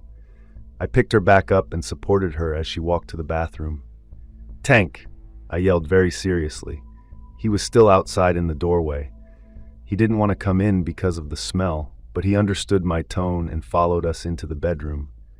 I got her into the bathroom, and she could support herself by leaning against the sink. I reached around, turned the shower water on, then stepped back and out. "Guard," I said to Tank. He entered his guard pose, sitting straight up, ears forward, staring at the lady he was guarding. "I'll be right around the corner," I told her in the same serious tone I had used with Tank. "You have 10 minutes, then I'm coming in and dragging you out, no matter your state." I didn't mean it, but she didn't know that. I could see Tank, and he could see her. After a moment, I heard the sound of the shower water change, meaning she had gotten in. I used the first half of her 10 minutes to clean up the dead body and drag it to my new dumping ground a few hundred feet north into the swamp. When I got back, the smell of the place hit me again. It was all I could do just to stand in the bedroom doorway and wait. One whiff of this place was unbearable. "You didn't answer my question," she said loudly. "What question?" I must have been out when she asked it yet again. "What are you going to do to me?" "I'm working on it," I told her, which was the truth. "Tell me how you knew where to find my house," I said back with a serious voice. "We followed you and Tony from the diner." "Look," she continued, "do you even know who Tony Two Shoes is?" I felt just a twinge of doubt. I had asked around when I heard he wanted to meet. He was a mid-level crime boss in one of the Italian families that ran South Florida. "Why don't you enlighten me?" I said back, trying to sound confident, although even I could hear an element of doubt in my voice. "Christ," she sounded surprised. "You never got his last name?" I realized I hadn't. My subconscious just accepted Two Shoes, not as his last name, but I guess because it kind of felt like a first and last name. Then I had an epiphany. There was only one name that made sense. Moretti? I gambled. Then it all clicked. He told me his father fought in World War II. Vincent Moretti fought in World War II. Tony is his kid? The shower water stopped, and I could see her shadow moving around. "I need a towel," she said neutrally. I wasn't going to play any games. Just put the clothes on. I could see her shadow moving more. "I can't get the shirt on over these ropes." I was legitimately worried she would try and escape, but I wasn't the kind of person who would drag a topless lady around by a rope with her hands tied either. And since I had decided we were heading back out to Noah's place, there was only one choice, really. "Okay," I said. I picked up the steak knife. "I'm sorry I can't offer you modesty, but come on out, and I'll cut the ropes off so you can get dressed. But then they are going right back on." She stepped out, her hands out in front of her. She had the waiter pants on. It turned out we had about the same sized waist, which was much more a compliment to me than to her.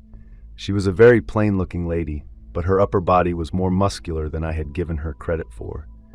I would have underestimated her. I stepped forward and ran the knife through the rope. We both watched each other closely. Tank watched her closely, and he was the difference in persuading her not to try and get the knife from me. It wasn't like she stood a chance on her best day, but after being tied up and without food for over 30 hours, I think even she knew it would be pointless. It went smoothly. She put the shirt on, and I started to retie her hands, then thought better of it given her physique. "Turn around, I'm tying these behind your back," I said as I forcefully spun her around before she could protest. She put her hands behind her back. I smiled. This was an old trick. It looked like she was being submissive by following instructions without a fight, but the way she had put her hands had her wrists far apart. This was a way to create slack in the rope. I started wrapping the rope at her wrists and pulled them closer together. She complained under her breath. "You still haven't told me what you plan on doing with me." She was getting more confident. "We're heading back out to Noah's place." I told her the truth. It was the only thing I could think of short of knocking her out and dumping her body in the swamp. "We thought this was Noah's place," she said, sounding legitimately confused. "No," I felt frustrated. "This is my place," then decided to elaborate. "Noah was the guy who came out of the swamp and took out you and your whole team." I was still behind her. Her head twisted like Tank's did when he heard a high-pitched noise. "What are you talking about?" She asked in a tone that sounded like a question but really wasn't. "You didn't see him?" I asked, surprised. Noah usually left an impression on anyone he dealt with. "I watched you rip out Harvey's throat, not some swamp man," she said with some spite. This was the first time she had shown ill will to me since I untied her. "Sure, okay," I said. "No point in engaging in this. It happened all the time. Something about seeing Noah KAYNE in action turned people hostile toward me. Let's go." We were done here. I turned her to face the door and pushed her toward it. She took a few obligatory steps, then stopped. I was still behind her. "No," she yelled. "You tell me what you are going to do to me. I'm not just going to march out into the Everglades and be disposed of blindly." "Fair enough. We're heading out to Noah's. You said you wanted to meet him. We'll see if you remember more once we get there." I siphoned gas from my boat and filled the new boat tank with it. It had a much larger tank, meaning its range was much farther than my old boat. Add in the increased and what looks like much better floodlights. This is a significant upgrade. The new boat also had much better floodlights. I had been proud of mine. I spent extra for them. But this thing had a little control panel where I could turn different configurations on or off and even direct the main spotlight wherever I wanted it. It also had running lights. I could turn one set of lights on and they projected down and to the boat's sides. It meant that people could see me at night, but it also meant that I could see the swamp around the boat in all directions. Between the running lights and the better spotlights, I could proceed at night at almost the same speeds as my old boat topped out during the days. It took us about an hour in this configuration to get back out there. I would never have even attempted the trip before, and the timing was only 50% longer than what it used to take me in daylight. I couldn't wait to really open this thing up tomorrow. The woman's name turned out to be Angelica. Angelica Moretti. Of course it was. I took the same path into the compound that I always took. It never occurred to me that someone might be waiting for us out here, although I should have considered that as an option, given they clearly knew about the place. My oversight didn't come back to bite me, but it could have. I needed to be more careful. When we got there, it still looked like it did earlier. Noah said he purposely camouflaged the place. I got the feeling he had moved his family somewhere safe. They were his priority, and rightly so. Angelica was suspicious of me. She observed my every move. I don't think she could make the transition from what she had been sent out to do to me, and the idea that I wouldn't try and take some kind of revenge on her for it. I had considered it, as you already know. Some of the books Noah read must be transcendently rubbing off on me, because I remembered a long time ago when he talked about Julius Caesar, who let a few of the Gaul soldiers live after he defeated them so they could tell the tale, which he believed would spread fear and make it easier to conquer the rest of the nation. I wasn't interested in spreading fear, but I also knew that information could flow both ways, and I was currently in desperately short supply of it. I moored the boat and got Angelica up off the bench. Tank kept watching her. I hadn't given a command other than guard, so he was doing it. Once I got her up and everything squared away, I went ahead and checked for alligators along the path. There were none. This was their daytime summer spot. At night, they were out earning a living, just like I was. "You keep asking me what I am planning for you," I said to her, back behind her, guiding her forward. "I'm going to ask you some questions. You're going to answer them. Then Tank and I are heading back, and you are staying here." "You're going to leave me in the swamp?" She sounded unnerved, but not unhinged, if that makes sense.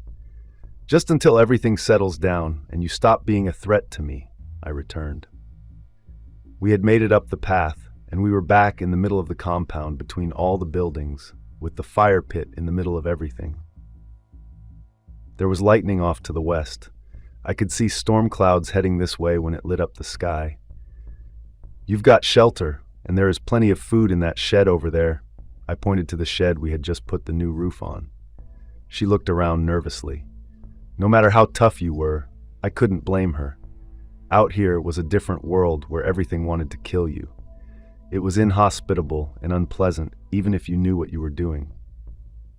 It could be deadly if you didn't. "Just stay here in the middle of things," I told her, indicating the shacks and the fire pit. "There are plenty of items to make weapons out of. Find a pointy stick you like and keep it with you once I'm gone. I'll free your hands before I leave. But first, I need to know what is really going on." I walked around to face her. She looked pretty shaken. Then I realized she probably didn't even know how to start a fire. "Go stand over there." I indicated a spot far enough away that I would have plenty of time to react if she charged me. "Tank," I redirected to the dog. "Guard," I pointed at Angelica. "Let me know if she tries to run," I told Tank, who seemed to understand. I walked quickly to Noah's hut and grabbed his flint rocks, came back out, reconfigured the fire pit with dry wood that should last several hours, and banged the flint together until it sparked the kindling. Within about 3 minutes, we had a friendly little fire going. "Voila!" I said as I turned back to her using all the French I knew. She didn't look very impressed, probably because she didn't understand the great favor I had just done for her. "Keep it fed. There's plenty of wood here for a week. Don't use the wet stuff, it'll smoke the place out. Keep the tarp over it when it rains, and it will rain. This is still South Florida in the summer." I walked back over to her. I would rather sit down to have this conversation, but I couldn't risk her doing something stupid while I was still here. Once I left, the only person who would be at risk would be her. If she just stayed here, she'd be fine. If she wandered too far or tried to walk in any direction to get out, she'd become one of those permanent residents I often talked about. "So, give me the lay of the land," I said. She looked at me defiantly. "Lady," I said, letting my anger shine through. "You're going to tell me. Look around. This ends however I want it to. At this stage, your single life goal is to keep me from thinking my life will be easier if you aren't on the planet anymore." It wasn't a complete bluff. That said, if she simply continued to be difficult, given what the group she was part of had planned for me, I would, in the end, make life easier for myself, whatever that ended up meaning. She picked up on the very real undertones and made the right choice for both of us. "I don't know everything that goes on," she said. This was good. She wasn't negotiating so much as trying to set my expectations. That meant she understood the dire nature of her situation just fine. "Tony Two Shoes is Vincent Moretti's kid?" I asked, starting with what she had already told me back at the shack. "Yes," she said. "And your last name is Moretti?" "Yes." I stared at her. She knew I needed to know what that meant. She nodded. "I'm married to his brother Nico. Younger or older?" "Younger," she said defiantly. "And they let you run crews?" I found it kind of suspicious that the wife of the son of a Don would be allowed to do that. Some emotion crossed her face. "It's complicated," she finally landed on. "Come on, Angelica," I pleaded in a pal. "Don't make me do this kind of way." "Christ," she said, looking down at her tied hands. "Okay, here's the soap opera. Nico is soft. His father knows he's soft. I learned it when we started dating. Nico was standing watch for Tony a couple of years ago when they were coming up. Being the sons of the Don, they were on the golden path, but they still had to walk it. To run a family, the family has to respect you and know you know the business." I nodded for her to continue. "Nico panicked and left Tony hanging. Tony did a year in Miami-Dade minimum. He wanted to retire Nico when he got out, if you know what I mean." I knew. Their father wouldn't hear of it. He knew Nico was soft, but for some reason, he always favored him over Tony. So long story short, after he got out, Tony went his own way, and within the last couple of months, he's been working to take over the family completely. "That doesn't explain why they have Nico's wife out running crews," I said. I saw the strength in her scowl. The work's got to get done. I've also got my own deal. My sister, Samantha, they have her working in Key West. I'm trying to earn enough to get her out. Working? I thought I knew what she meant, but didn't want to misunderstand. Yeah, she almost spat. You know, she's a working girl. This story didn't make complete sense. Angelica, I don't buy that the sister of a made guy, even a timid one, I don't believe they would have someone in the family they would force to do that. What? She shook her head and studied me. Okay, she said, dropping her head. Okay, what? I could see she resigned to something in her thought process. Okay, she repeated. It's not my sister. I was lost. Start making sense, I said with some frustration. Look, you can't figure it out? She didn't want to have to say something. I had a thought. You're a frigging dyke? She stared at me defiantly. Then it all made sense. Who knows? I asked. Not Nico? His damn father. She got energetic, then spoke in a mocking male gangster voice like she was repeating what Vincent Moretti had said to her. You want to doll women? Isn't my son good enough for you? Then pull your own damn weight like any other crew member. I didn't care one way or the other, but this at least made some kind of twisted logical sense to me for why Angelica was in a position to be on the crew that came to my house. Okay, I got all that. But what on earth does any of this have to do with me? I asked after thinking everything through. God, you are dense, she laughed. It's not Russians or some external crew moving in. Tony's trying to make it look like there is an external threat, not to find a real one. He's trying to generate enough concern to get enough support to take out Vincent. If some big tough guy shows up and starts snooping around and is dangerous enough to take out some low-level crews he encounters, Tony could use that to claim his father as weak. Weak, just like Nico. So, what did you want with me? She snorted like it was obvious. Vincent is trying to piece everything together. He planned on using you just like you were using me. Then he would have the case to take out Tony. These made idiots can't just go around whacking each other. They have to follow rules. It made sense. Frustrating, convoluted sense, but sense nonetheless. We stood there in the dark, the fire behind me. I could see shadows dancing all about as the flames moved here and there. Thunder rumbled in the distance. I realized I was both hungry and tired. What are you going to do now? She finally asked. Her voice was quizzical, totally the opposite of the earlier questions about what I would do to her. I'm thinking, I told her. I was thinking. I don't believe I have anything left to do, I concluded. I didn't owe Tony anything, not if this whole thing was a setup. That explained why he didn't want to give me any more money. He was financing the deal out of his pocket, and he just wanted me to make some noise, not come up with some elaborate scheme involving a grift at an ice cream store. But he couldn't say no to me, or I might bail, and he was committed to his silly plan. I picked up on that when we talked that second time. Then take me back out of this godforsaken swamp, she said forcefully. It didn't feel right to do that. I can't tell you why, but something was nagging me that I couldn't put my finger on. It's not that I don't believe you, I said, working through my own doubt, but you could just be telling me what I need to hear to let you go. I'm not, she said. I need something concrete I can see that corroborates your story. Like what? She was indignant. We're a dozen miles into the Everglades. What is it you think I can show you out here? Nothing, I agreed. Well, I had to listen to my inner voice. However, if Tony set me up, the job wouldn't be done until he lost interest in me. I might need to find Noah. This was now more his territory. I wasn't really in the habit of killing my way out of trouble, but he was. I had no way to get a hold of him. He was always here, only now he wasn't. He had been on this little stretch of land for 20 years. We'd done almost the same things for those 20 years. Outside of 71, it had never involved this much violence.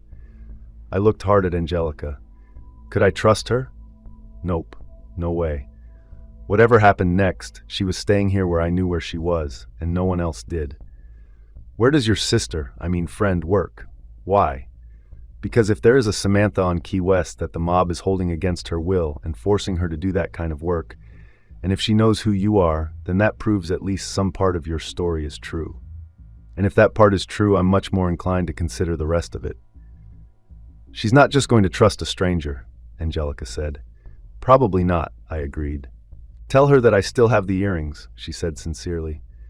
Oh good, now I'm back to silly spy passwords to verify contacts. Sure, I said. Chapter 7. I considered stopping in to see Buford again when I drove by his office in Plantation Key. Only his police car was nowhere to be found. Tank and I were in the silly little rental car. He had gotten tired of holding his head out the window and was instead asleep on the floor, well on the passenger's side. I had his window up and the little car's air conditioning cranked. It was about 10 in the morning. The day was cloudy and overcast. It was a little windy too, which had my nerves on edge as I drove some of the long, narrow, sea-spanning bridges between islands. We still had about 100 miles to go, which would take 4 or 5 hours, because we would have to pass through a bunch of little strip towns like this one, when not on the terrifying long bridge spans. For part of the journey, I could see the old railroad tracks they had built over the water. It seems like such a crazy idea now, but there was a time the train was the only way other than a boat from Miami to Key West. I knew where I was going, Mango Manor. It was an old colonial-style house at the bend between William Street and Poorhouse Lane, right across from a little park where they had the Junkanoo festivals. This wouldn't require a whole lot of detective work. I just needed to go there, pretending to be a patron, and ask for Samantha. Not that I could officially do detective work in Florida anymore. About 2 years ago, they implemented a private detective registration and test. It didn't make any sense to me. What kind of test could they possibly have made? To top it off, the whole thing was administered by the Florida Department of Agriculture. What are they trying to regulate? An analysis of sheep mortality rates. I had to look that EPA thing up too. Geez, all these administrations are popping up everywhere. Pretty soon you'll have to register a damn firearm. Could you imagine that? We refueled the Pinto in Marathon, which was kind of the halfway point. Tank and I shared a Shell gas station burrito. He took care of business, as did I. We ended up making better time than I thought we would, the blustery day reducing the regular traffic in and out of the Keys. The weather might be a problem later, but it had been a help so far. I got a canned soda and used the hose valve on the side of the building to fill Tank's water bowl, which he emptied twice. We'd be in Key West by late lunch, maybe as early as 1 p.m. I don't know why I felt awkward. It wasn't like I had no idea what the inside of one of these places looked like, but I had a sense of unease that was new to the situation. I parked the Pinto on the street about 2 blocks from the Mango Manor. Tank and I walked the distance. We stopped briefly in the park. He sniffed around the trees and let the whole dog world know he had been there. Once there were no more reasons to delay, I turned and walked right to the front door. The inside could have been a doctor's office. There was a lady at the front desk and a waiting room. I had just the briefest of concerns that I was in the wrong place until I caught sight of a young woman in the back. This wasn't a doctor's office. The lady at the desk smiled at me and said, "How may we help you, sir?" If I really had been here for business, I would have felt terribly out of place. The girl was young enough that her calling me sir really made me feel old. No one else was within earshot, so I went ahead with my plan. "Hello, miss. I was told this was a good place to have a party." I held my imaginary hat in my hand. She smiled an inviting smile and looked between me and Tank. "People only," she said. "I got it," I declared, then kept going to get to the point. "A buddy of mine recommended Samantha. Is she available?" The lady looked through an appointment book. "She starts at 3. Would you like to come back, or would another girl suffice?" It was just after 1 p.m. "I'll come back," I said, then had a thought. "Can I reserve the time?" "What's your first name?" she asked. "William," I lied. She wrote William 3 p.m. in the book on the page for Samantha. Her next appointment after that was around 5 p.m., at least according to the ledger I was reading upside down. I waved thanks and turned to walk out. Tank was looking around interested but decided to follow me out. He knew where his bread was buttered.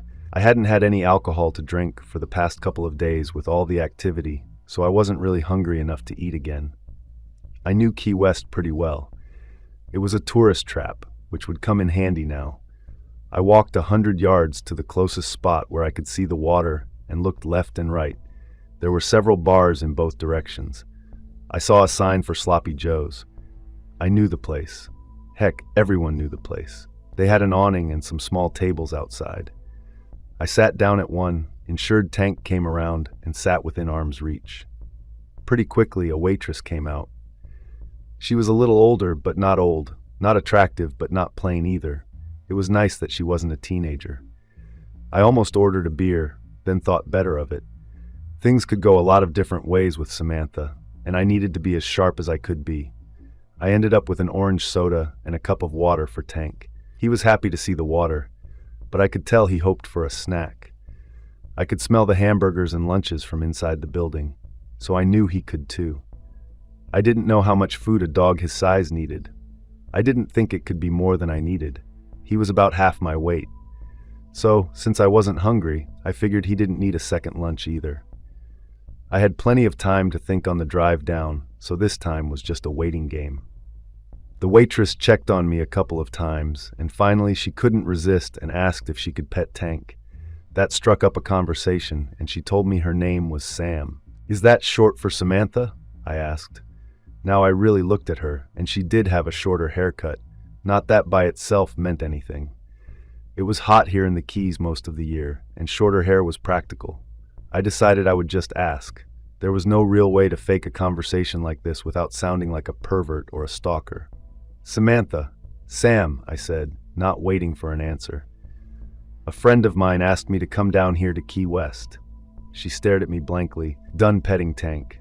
I'm sure waitresses down here got told all kinds of stories.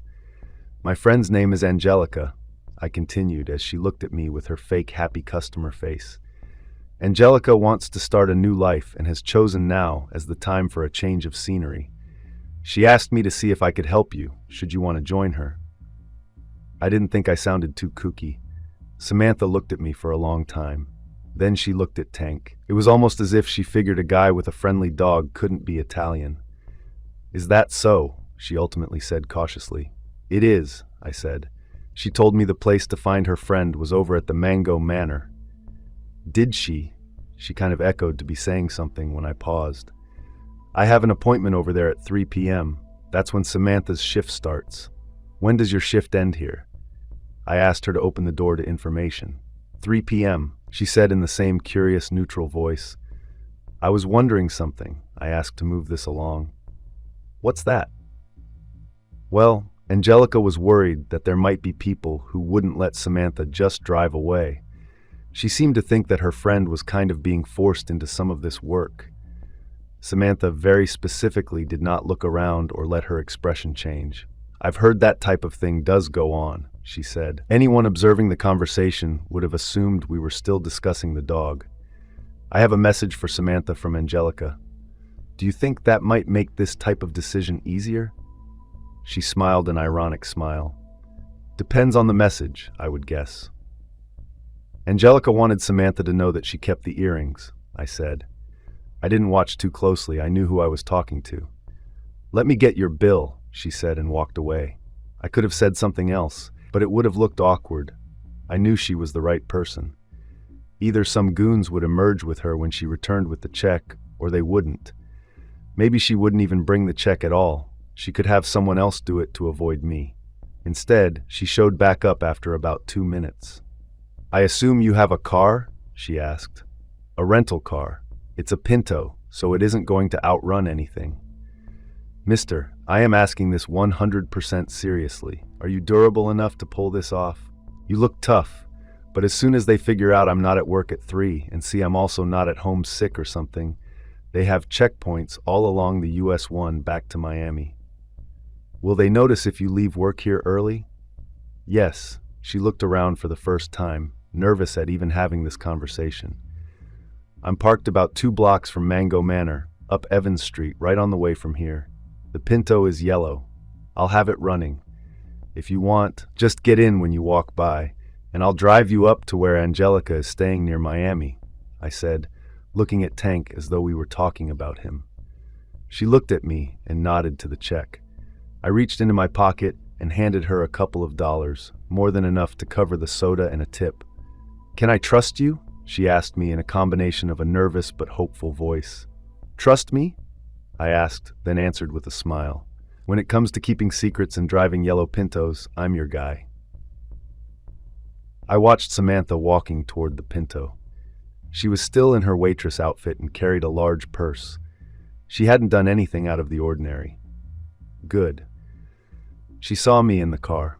I had Tank in the back seat, much to his chagrin. He stopped whining when he saw Samantha. He seemed to understand that she outranked him and would have the front seat. The driver's side was facing the road. It was the side she approached. I rolled down the window. She leaned over like every streetwalker you had ever seen leaned over into the driver's side window. It wouldn't be completely impossible that I pick up business this way, she said as she leaned over. I don't know where they are, but I do know for sure that they watch me and all the girls as we come and go. Get in, I said. If we're doing this, we're burning daylight. She looked at me hard one last time, then back at Tank, whose tongue hung out the side of his mouth as he panted. She nodded to herself. Give me some money through the window, then I'll go around and get in the other side. I did. She smiled, tucked the money inside her shirt, sauntered over around the front of the car, opened the passenger door, and got in. Pretend we're negotiating a bit, she said, sitting up straight. Okay, I said, not knowing what to do, so I didn't do anything. We sat like that for a couple of minutes. It started to get a little awkward. Okay, she said. Drive away casually like you were looking for an alley or something. Drive casually? Sure. I put the car in drive and slowly pulled away. It was the most casual I had ever driven. Everything was smooth for about half the trip. We drove over the 7-mile bridge, and I topped off the car in marathon. Samantha didn't say a word and resisted any conversation starters that I offered. The weather wasn't helping. The winds were coming from the northwest, and they were gusting pretty well now. I tried not to show it, but I drove white-knuckled across the longer bridges. The wind direction made it a crosswind. I could feel the little Pinto getting pushed around by it. It was about 5 p.m. when we stopped at the same Shell station as before for gas. Samantha went back behind the building to use the ladies' room. Tank didn't have to go as far afield. They say the world is your oyster. Well, for Tank, the world was his bathroom. After the car was full, I got Tank back in it and pulled forward. There was a line for the fuel station. I didn't want to be rude. We waited a while, just long enough. I started to get concerned that something had happened or that she had a change of heart. Neither was the case. Samantha emerged cleaned up. She clearly had been crying and then probably splashed water on her face. She must have had a change of clothes in her bag. She was now in blue jeans and a dark yellow t-shirt, which she had tucked in.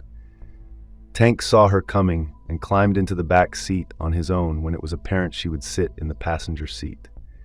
She opened the door, sat down, closed the door, looked over at me, and tried to smile. Instead, she broke down and started sobbing. I felt like I should try to comfort her, but the whole situation was wildly uncomfortable. I didn't want to freak her out by touching her, even just to put my hand on her shoulder for support. The weather wasn't helping the sense of unease either. It was starting to mist up, and the winds were steady at 20 miles an hour with gusts twice that. Instead, I kept our conversation simple. "Are you okay if we get back on the road?" I asked, trying to sound friendly. "Yes," she got out between sobs, then, "Thank you." "Ah, okay." We're crying tears of joy. That's a relief. I pulled the car around and started heading northeast on the main road. A shorter bridge on the way out of Marathon covered the span between it and Duck Key. Duck Key got its name because if you turned the map upside down, the island configuration looked like a perfectly drawn duck's head. "What's Angelica's plan for Nico?" Samantha asked me a couple of minutes after we got going. She had pulled herself together some. Angelica and I had not agreed on any grand plan, but I knew what it would be. This was shaping up to be a bigger fiasco than 71, because I took the stupid job from Tony Two Shoes, and because the whole thing was a setup from the start, and now because I couldn't help myself and got involved with one of the Don's kids' marriages, it would all come down to them or me. Well, Noah, KAYNE, and me, or them. This was why cutting Noah in for half the take on any job was worth it. I told you I ended up doing most of the legwork. I'm not some superhero or mass murderer. I'm also not a sociopathic killer, if there is a meaningful distinction there. Either way, counter to my self-image, I would have to kill my way out of this mess. It was stupid of me to allow the situation to turn into a clown show where the only way to resolve everything involves so much violence. But look, I didn't start this, and I didn't escalate it. All I'm going to do is finish it, I rationalized to myself. It didn't really help. Samantha looked over at me since she had asked the question, and I hadn't immediately answered.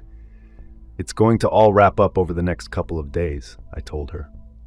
A huge gust of wind hit the side of the car right as I said it, making it seem more dramatic than it was. "What does that mean?" she asked. "It means I'm going to take you to Angelica and then wrap everything up," I said back, repeating myself. "Does she have money?" I turned to her. "How would I know?" She started to panic a little. "We have to get out of here. We can't hang around South Florida. To get away, we're going to need some cash." I didn't know if that was entirely true. "I think it will be safe," I said, focusing back on the road out of necessity. "When I'm done, the whole landscape will change." That didn't seem to make her feel any better. Maybe the opposite. "Look, mister," she turned to look at me with her back against the door so she was facing me. "Wade," I reminded her. "Wade, whatever. I don't care how much of an old tough guy you think you are. There are dozens of those goons. They're meaner, smarter, and younger than you. Or me, I'm not picking on you. We have to run, not fight." She was right, except for my secret weapon. "We've got some help. It's not just me," I said with some pride. "Noah KAYNE will be helping us." "Who?" She didn't take relief from the knowledge as I did. "Noah is the biggest, baddest dude ever to walk the planet." I figured I'd give her the whole marketing speech. "He's a vet, just like me. I've known him since we were kids. We were rivals in high school, but became friends during the war. He's a good man. After the war, he settled down with a wife and had a bunch of daughters. Good-looking girls. He kind of became a surrogate father to me, or older brother, since we're closer in age. I struggled a lot after the war. I probably drank too much and didn't have any real aspirations. I was aimless. He helped me through all that. I owe him my life 10 times over. Heck, he even trusted me to guard his family back in '71 when... I had a hard time remembering for some reason. It happened to all of us, like when you put your car keys down and then couldn't find them 10 seconds later. I pushed the concern away. "Well," I stuttered, "when a lot of bad stuff happened. Just like now." "Why didn't he come with you?" It was a reasonable question. How do I explain that the biggest, baddest dude around won't come this far south or won't leave the swamp for more than a few hours? He's like a wolf. I tried to find an analogy I thought she would accept. Once he's staked out his territory, that's pretty much where he stays. "Just like the stupid mob," she said, making an association that I had not. "Exactly," I agreed. "Like now we're in Moretti territory, everything from here up to the Glades. But that's just one family of many. There are at least 2 other big bosses north of here. The Viper is part of a larger network. The families don't worry too much about the inner workings of each other's businesses. We've got to deal with the Viper and his idiot boys Tony and Nico. Once that's done, the situation is resolved. And you and this Noah guy can do that in just a couple of days?" She was trying to process the information and apparently wasn't reaching the same confident conclusions I was. "We've handled worse." I didn't know how else to assure her. As we were talking, traffic was slowing down. There was steady rain that joined the unrelenting wind outside with meager light. It was a couple of hours before the sun would set, but the weather had a mind of its own. "I know things," Samantha said as she turned to look out the front window at the line of car brake lights in front of us. We were just north of Marathon on the mile-long bridge between it and Conch Key, with Duck Key to our right. I had no idea what she was talking about. She reached over and grabbed my arm. "I should have told you. I'm sorry. Everything Angelica told you is true, except that they aren't just keeping me down here to be mean. I used to work the books for Nico. I know how the money moves." "So?" I was now the one not following. So, I'm not just a runaway working girl. I'm not just sleeping with Don's son's wife. Those alone might have been enough, but add them to what I know. They're not going to let me leave. I should have told you so you could have been prepared." I was prepared. No worries. Duck Key had a marina, and I had an idea. Do you think this traffic jam is them? She bobbed her head around, trying to see as far up the road as possible. Look, she exclaimed, pointing out the front window. See? Those goons are going door to door. Sure enough, there were a couple of mafia-looking guys, younger. One was very heavy, the other in good shape. I took a few breaths. I had no desire to do what I was about to do. I kept playing it forward in my head, and the gruesome act of shooting people with the M16 I had in the trunk was repulsive. Damn that we were too far south for Noah to help. I hadn't had to do anything this violent in a very long time. The stuff on the airboats was a little different, I rationalized. I had no choice then. Well, I had no choice now either. The guys slowly walking down the side of the road were clearly mafia and were clearly looking in the cars for something or someone. We had under 2 minutes before they were near us here in line. Here's how it's going to go down, I said, no longer worried about sounding friendly. In 20 seconds, we're going to all three get out of the car. You come around your side and get behind me. I'm heading for the trunk. I have an assault rifle in it. Then I'll take out those two guys. Then we run for the access road, there. I pointed to the exit for Duck Key, which was maybe 300 feet in front of us. When we get on the island, stay on the south side. Just follow me. Stay on my hip. Matter of fact, when we get out, grab my belt in the back and don't let go. There's a marina about 200 yards in. We'll find a boat and get out of here. I have a Kevlar vest I'm going to put on. I didn't bring an extra one, so stay behind me all the way. Her eyes were big. She nodded her head quickly several times. I looked back at Tank. He was on alert. He knew something was about to happen. Looking at him, I swear he was waiting for me to say something. So far, he had been classically trained. I took a chance. Tank, I said. His ears snapped up. He looked me in the eye. I pointed at Samantha. Guard, protect, got it? He barked, which was loud and powerful in the little car. Here we go, I shouted, pushing my door open.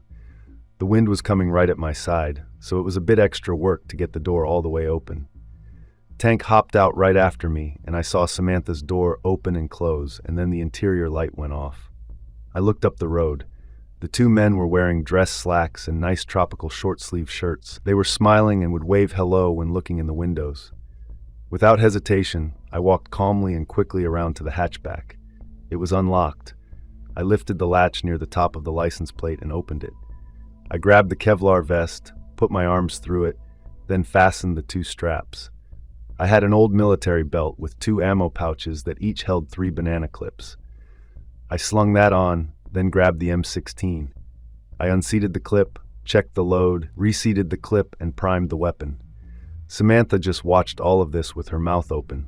Get behind me, I said when ready. She did. Tank was glued to her, watching and mirroring her every move. I reached into the trunk and lifted the ammo box. It was a surplus metal box, and it was heavy. We didn't have a choice. I handed it to Samantha and said, "Carry this. It's all the ammunition we have. We're going to need it." She nodded. Her hair was getting flat from the rain. Apparently, she had been wearing mascara, even though I hadn't noticed, as it was running in black streaks and splotches from her eyes down her cheeks. She looked like a sad clown.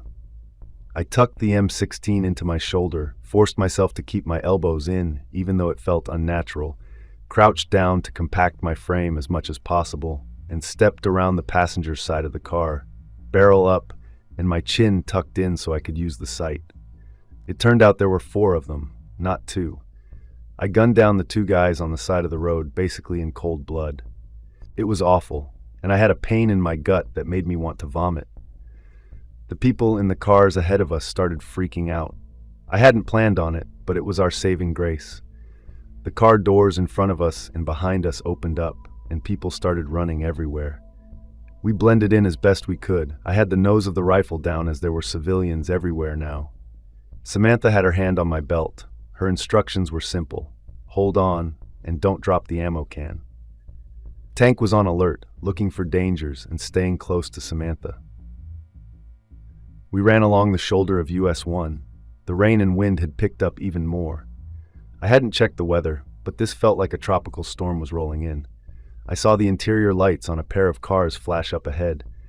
2 more mafia-looking guys emerged. We would have to run by them to make the exit, and the chaos of people running everywhere was dying down as they got farther away. I fired the M16 into the air a few times to try and get the panic started again. It worked to a degree. People in the cars ahead didn't know what was going on, but reacted to the new gunfire in their proximity, just like everyone else did when it was close to them. The downside was that the goons saw me. I couldn't get an angle to shoot at them with everyone running around. Not knowing what else to do, I fired in their direction, but lower, shooting into their nice sports cars. I got lucky and hit one of the gas tanks. The vehicle exploded, knocking both men to the shoulder concrete wall and putting them on their backs. Now that I had a clear shot, I pulled the trigger, but the rifle clicked. Damn, out of ammo. I ejected the magazine and let it fall to the ground, hurriedly opening one of the little ammo pouches and slamming a new clip into the weapon. I charged it and brought it back up. We were close enough that I could clearly see both men. They were trying to get oriented from the explosion. One of them saw me and understood I was a threat. He put his hands up and said no, right as I pulled the trigger, ending him hastily, followed by his buddy. God, I hope my guesses were right and these people I'm killing are bad guys. It was done now, 4 more people dead. We ran by them, having to step over the corpses and blood. Samantha was slowing down. I turned and pulled her forward. "Come on!" I yelled. "We have to keep moving." I knew hearing me over the storm and wind was a struggle for her. I had forgotten how loud rain is when it comes down like this. It was at this point pouring. The water was warm and coming down hard. Samantha was uncoordinated with the ammo box. If I had to guess, I would say it weighed about 30 pounds. It was heavy. I could feel her falling behind as she struggled in the storm and held onto my belt. "Give me the box," I yelled as I turned and grabbed the top handle. "Thank you," she said. I had the M16 in my left hand and the ammo can in my right as we ran through the downpour. The exit to Duck Key sloped down and ran across a straight little piece of land. The road was called Duck Key Drive. We weren't currently driving, we were running, but otherwise, I thought the name was adequate. There were houses to our right and a bunch of bars and restaurants to our left. Nothing fancy, shacks and 1-story concrete block buildings. I would have thought the houses would be nicer out here, but they weren't. They were just little run-of-the-mill flat-roof Florida homes. The prize was another 500 feet to the south, the Duck Key Marina. I could see it through the rain. We were close to it, but had to run along the shore to the little stretch of land connecting it to the island, just like Duck Key Drive joined the island to the main road. I turned back when a secondary explosion sounded from the traffic jam. The fire was surviving in the rain, probably because it was a fuel fire. Another car had gone up. What a mess. Thank God for the storm, or else we'd be surrounded by bystanders. Instead, everyone was looking out the backs of their homes at the commotion on US 1 while we ran by the fronts. We made the turn and ran across the 200 feet of Greenbrier Road. I could see most of the boats were up on lifts, stored in 2-story high racks under the cover of a large metal building. "Damn it," I exclaimed as I slowed to a stop. "What the hell? Is this storm something?" I asked as I turned to Samantha. "They're calling this Tropical Depression 6, she yelled back. "I don't think it was supposed to be this bad."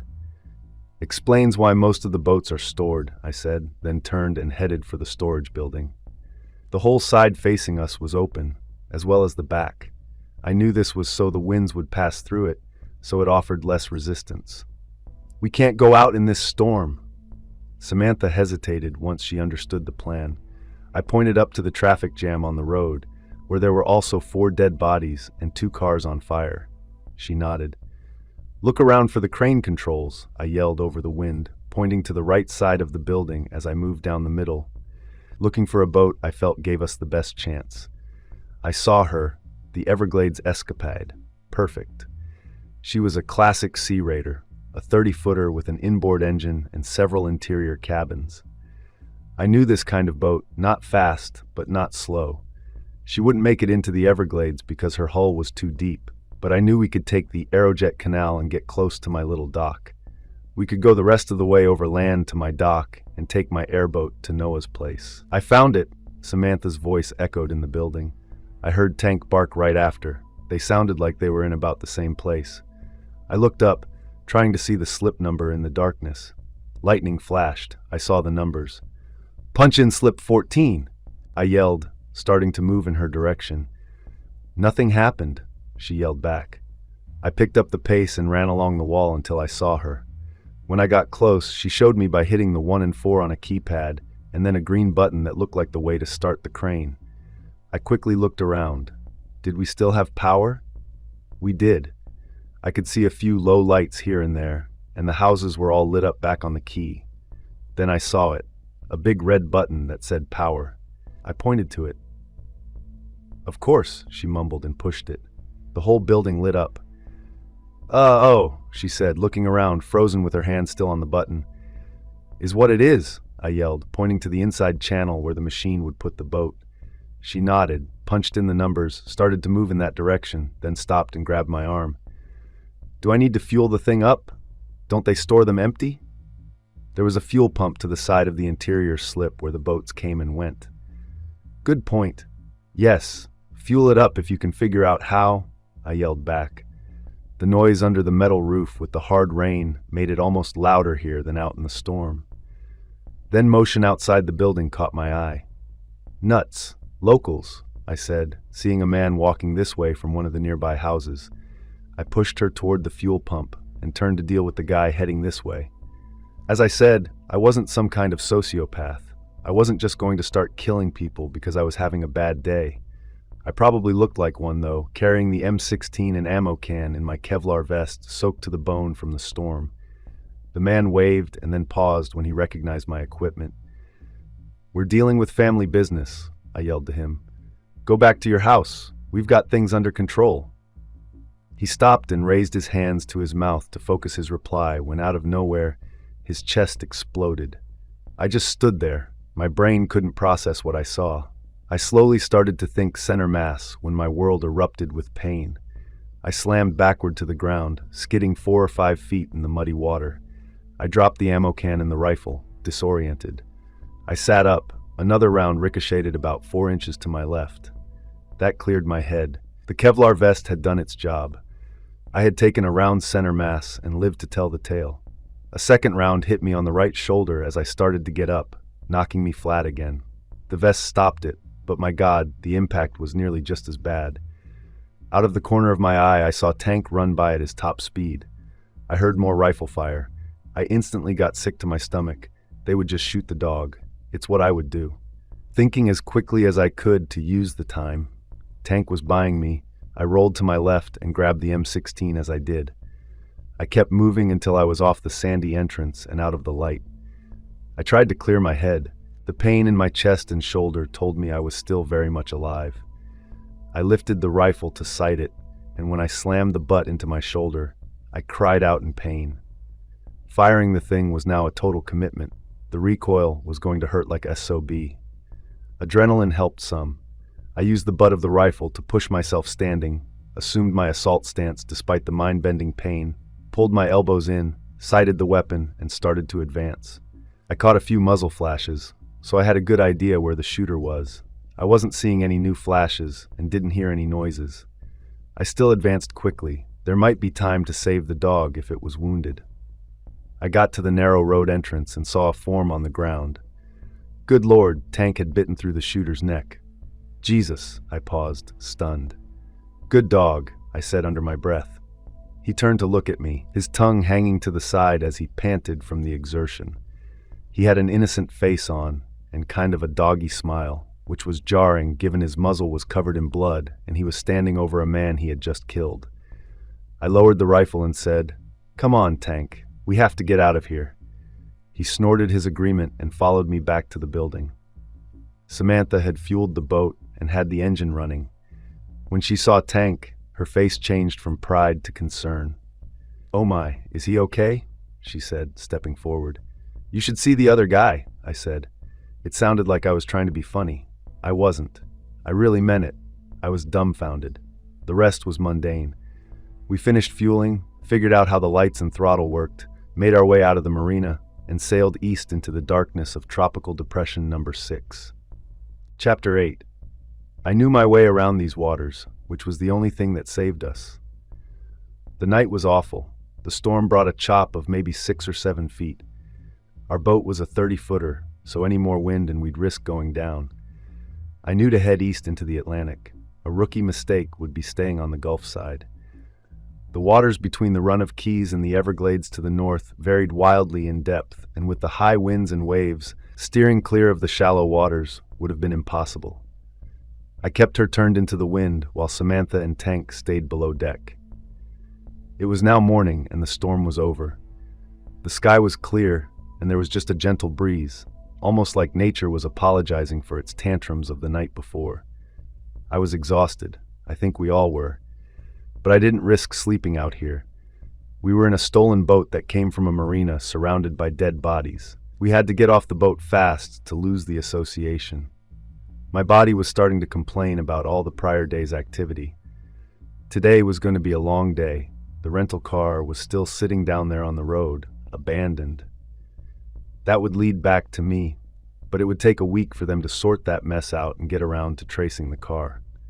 If I can ditch this boat and make it back to my place, I can erase everything else that would make me interesting outside of the car, and only one connection instead of 5 or 8 was manageable. I took us up around North Key Largo and we transitioned into the Cade Sound just south of Old Rhodes Key. I then took us down to US 1 and followed the bridge span to the mouth of the Aerojet Canal. This canal was in a series of canals supposedly dug to move rockets around for NASA. It never made complete sense to me as they ran for hundreds of miles, and I just could never figure how building all that and then shipping rockets on barges could be any easier or less expensive than just putting them on trucks over the road. But their wasted money yesterday was my boon today. We could take this canal inland as far as I wanted. It ran all the way through the glades and up into Lake Okeechobee. I navigated the boat into the canal, set the throttle for very low, enough to move us forward without hardly any wake. This would avoid any possible law enforcement interest, I hoped. Eventually, Samantha came up to the pilot's chair. Tank was at her side, still under the command I gave him to guard and protect. That meant he hadn't slept either, so we're all three going to be exhausted. Every dozen miles or so, the canal opened up into larger lakes. I took us up to one just north of Hawaii 41. We'd have to walk maybe 10 miles back to my place, but this was as close as I was willing to leave the stolen boat. We were really still in the middle of nowhere. It would take weeks for someone to notice this boat is just sitting here. We got off, and I let the boat drift. There wasn't much for us to discuss, so Samantha and I only said maybe 10 words to each other on the whole way back. Stuff like, "Don't step on that," and "about another hour." Nothing substantive. We walked the distance. It ended up being closer to 15 miles, and it took the rest of the day. Samantha ended up carrying the M16. We slung it over one shoulder and draped her waitress uniform over that same shoulder. It looked weird, but it didn't look like she was carrying an assault rifle either. I had to carry the ammo can. Oh my lord, what an exercise in endurance. There was only one way to carry it, with both arms in front holding the handles. We would have to stop every half hour or so for me to put it down and rest, which is why it took the rest of the day. We finally made it back to my area. I stopped at a convenience store I was familiar with when we got close to the road that ran out to my place. Everyone got some water. I bought more burritos, maybe 30. They were easy and completely edible. We ate in the parking lot and finished the walk back by sundown. I carried a full grocery bag with the rest of them so we could bring Angelica food, and so we all had something to eat later and for breakfast tomorrow. I rested it on top of the ammo can. All I wanted to do was sleep, but since my place was ruined, we had to take the boat out to Noah's before we could finally let our guard down. Everything was unchanged. No one had been here at my shack. Thank God, I was too exhausted for any more surprises. I grabbed a few more sets of clothes along with another bowl for Tank, and we covered the last hour in the black military airboat. I didn't push it. We were all so tired I knew I wasn't as alert as I should be.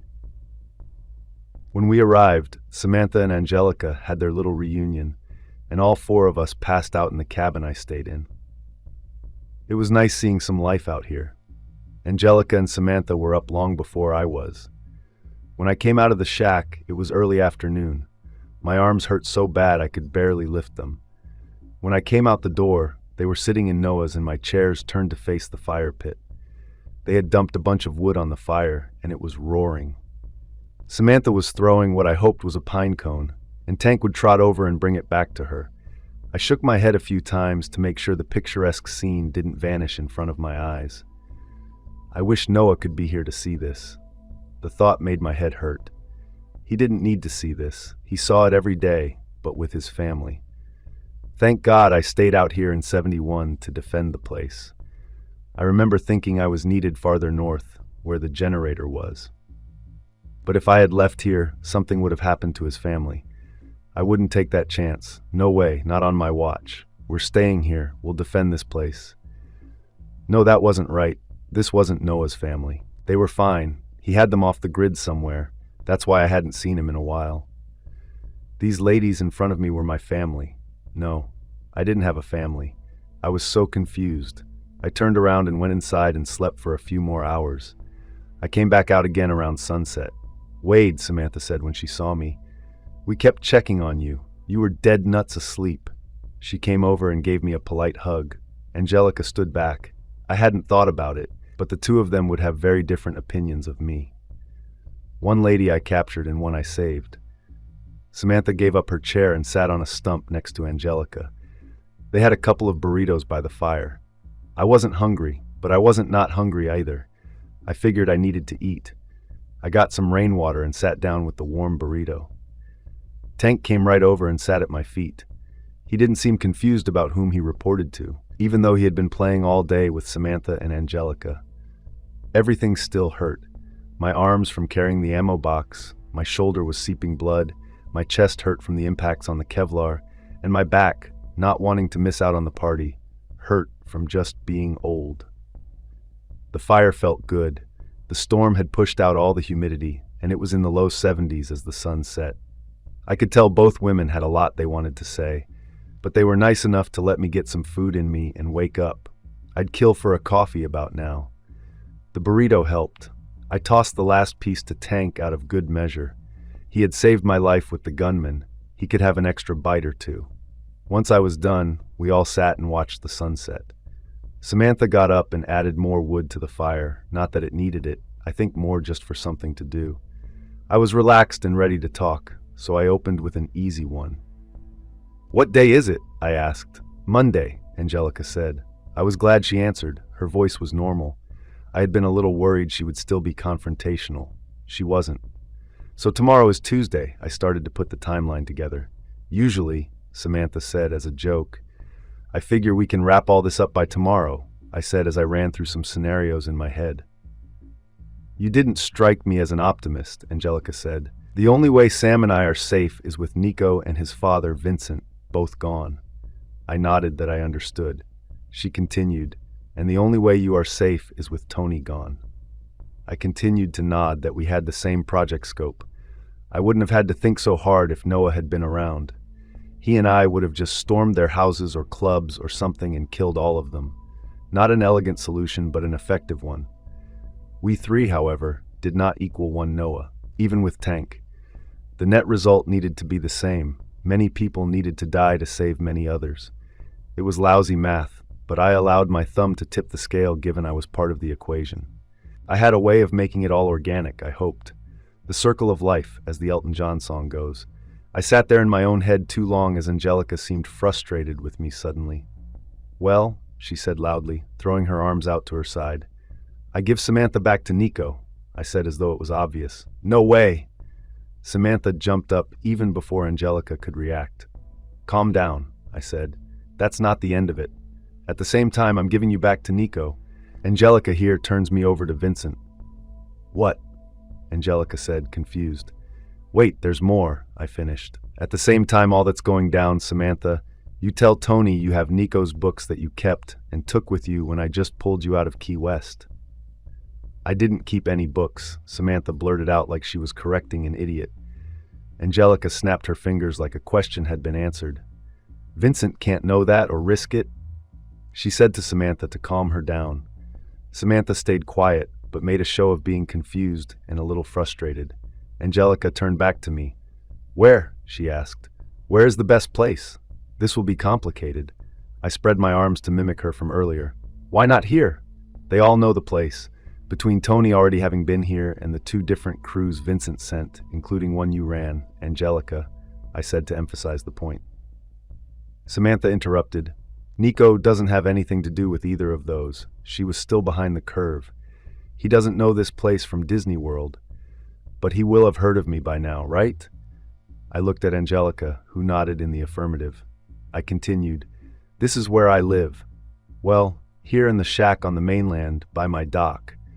It will make sense that I brought you here. Plus, it will connect all the dots from last night. Well, 2 nights ago. You know what I mean. Angelica was following along. Samantha just seemed confused and frustrated. Let me see if I can say it back. Angelica said more to Samantha than to me. I think this might be a good plan. Here goes. Samantha was paying close attention now that Angelica seemed to be on board. We arrange it so all 3 guys, and I'm sure a bunch of their goons, all show up at the same place. We will make that place here because it gives us all kinds of tactical advantages. Once they're here, we simply work it out so they discover all the backstabbing they are doing to each other, and we let them have their falling out. If we're lucky, it turns deadly, and they do most of the work for us. Then we clean up the pieces. If it doesn't, she thought for a moment, looked at me, then back to Samantha. I guess we just have to make sure it does, she concluded. I helped her finish. We each have an angle to entice one of them to come out. Angelica, you can tell Vincent you captured me, Tony's stooge. I tell Nico I didn't realize who you were, Samantha, and that I want to give you back to stay out of trouble. You, Sam, you tell Tony that you want to buy your way out using Nico's books, something Tony will desperately want as part of his planning for his hostile takeover of the family business. There is no way this goes off smoothly. Samantha seemed to understand the plan, but didn't seem to like it very much. It'll go fine, I interjected, feeling confident. Plus, we're out here on Noah's land. I don't know where he is now, but I know for a 100% fact that if things go really south, he'll show up and save the day. That will be the turning point. No man can stand against Noah KAYNE. We talked and just kind of hung out around the fire for a couple of hours. I must admit it was nice to just relax for a while. I ended up going back to sleep, probably right around 10 p.m. We had an early morning and a big day planned. Chapter 9. We got up early, cleaned up the area, and were on the airboat by 8 a.m. I took advantage of its speed, and we were back, moored to my dock well before 8:30 a.m. Even though the new boat was quieter than my old one, no one was talking. The air moving through the fan was the only noise. It would have been possible to talk if we wanted to. Only we didn't. Each of us was grim and serious. Angelica and Samantha much more so than I. For them, this was life or death, a courageous and challenging struggle out of a bad situation. For me, honestly, it was just something to do.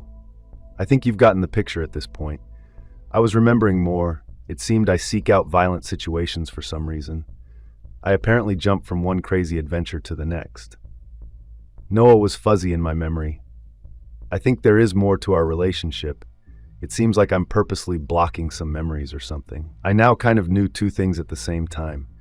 I knew Noah might not be around anymore, while at the same time knowing as sure as the day is long that he will show up when I need him. I'm also starting to remember Mike, good old Sergeant Salvage. I think I see him every couple of weeks, and I think he always tells me that we haven't seen each other since '71. It's starting to feel like I have some memory issues, but it's not like I have them everywhere. I know what day and year it is. I remember the Dolphins seasons, the perfect season in '72, and the excellent run since. I know they lost to the Raiders in the playoffs last year and that most of the team will be back this year, so hopes are still high. I remember the guy at the 7-Eleven, and I know I would walk up there or would jog up there a couple of times a week just for exercise. It's all very confusing, honestly. I think that's why I chase crazy situations like now. It keeps my mind off something, and it keeps the excitement high, which it feels like I need for other reasons. I'm kind of starting to remember that I sometimes don't remember if that made sense. I showed Angelica where I had pushed the twin sedans into the brush, then checked the mailbox while she and Samantha started the car and backed out. There was no mail. I expected the keys to the shop from Texas Frank today. The mail usually came early afternoon. I didn't have any plans for the place, but the milestone of getting the keys had been such a focus before that I was still fixated on it. I checked the inside. It was still a mess. It smelled terrible, but not as bad as earlier. I had all the gross stuff removed. Now it was down to pulling the rest out and giving the place a deep clean.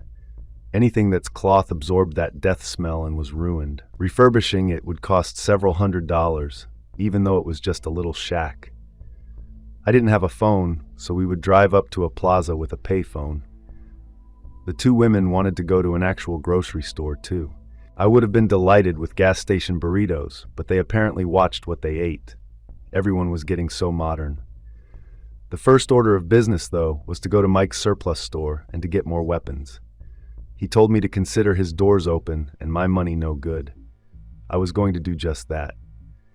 I drove us there, Angelica in the front bench seat of the black sedan, Samantha and Tank in the back seat. The little bell rang just as always when I opened the door. It was about a minute before 9, and he opened at 9, so we must have missed him unlocking the front door by a few seconds. When I went in and headed for the back counter, he didn't come out of his office like he always did. I started to feel a sense of panic, then relaxed when I heard the flush from the bathroom opposite his office. Mike emerged. Everything was as it should be. "Mike," I said and waved. "Wade." He smiled. "Who are your friends?" I introduced everyone, then said, "Mike, the whole thing is going down tonight. I need to take you up on that offer. We need to be as well armed as we can be." Mike looked at everyone, then at Tank. "Wade, don't you see what you're doing?" he asked, concerned about something.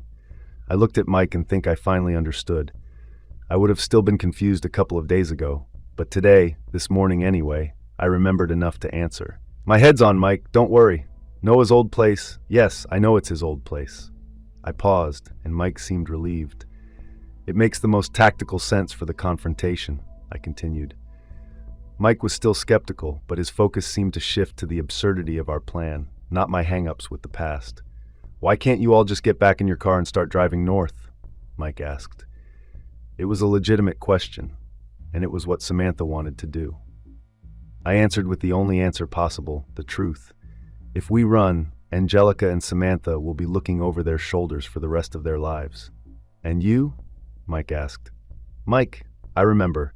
"Well, I know. Remember isn't the right word, but I know. And because I know, you know that I will never leave. This is where I live, and where I will die, I suppose. It's just a question of when." "So because you are a stubborn old SOB, Mike smiled. "Which one of you is the sniper?" he asked innocently. "Mike," I said with caution. He looked no healthier than earlier.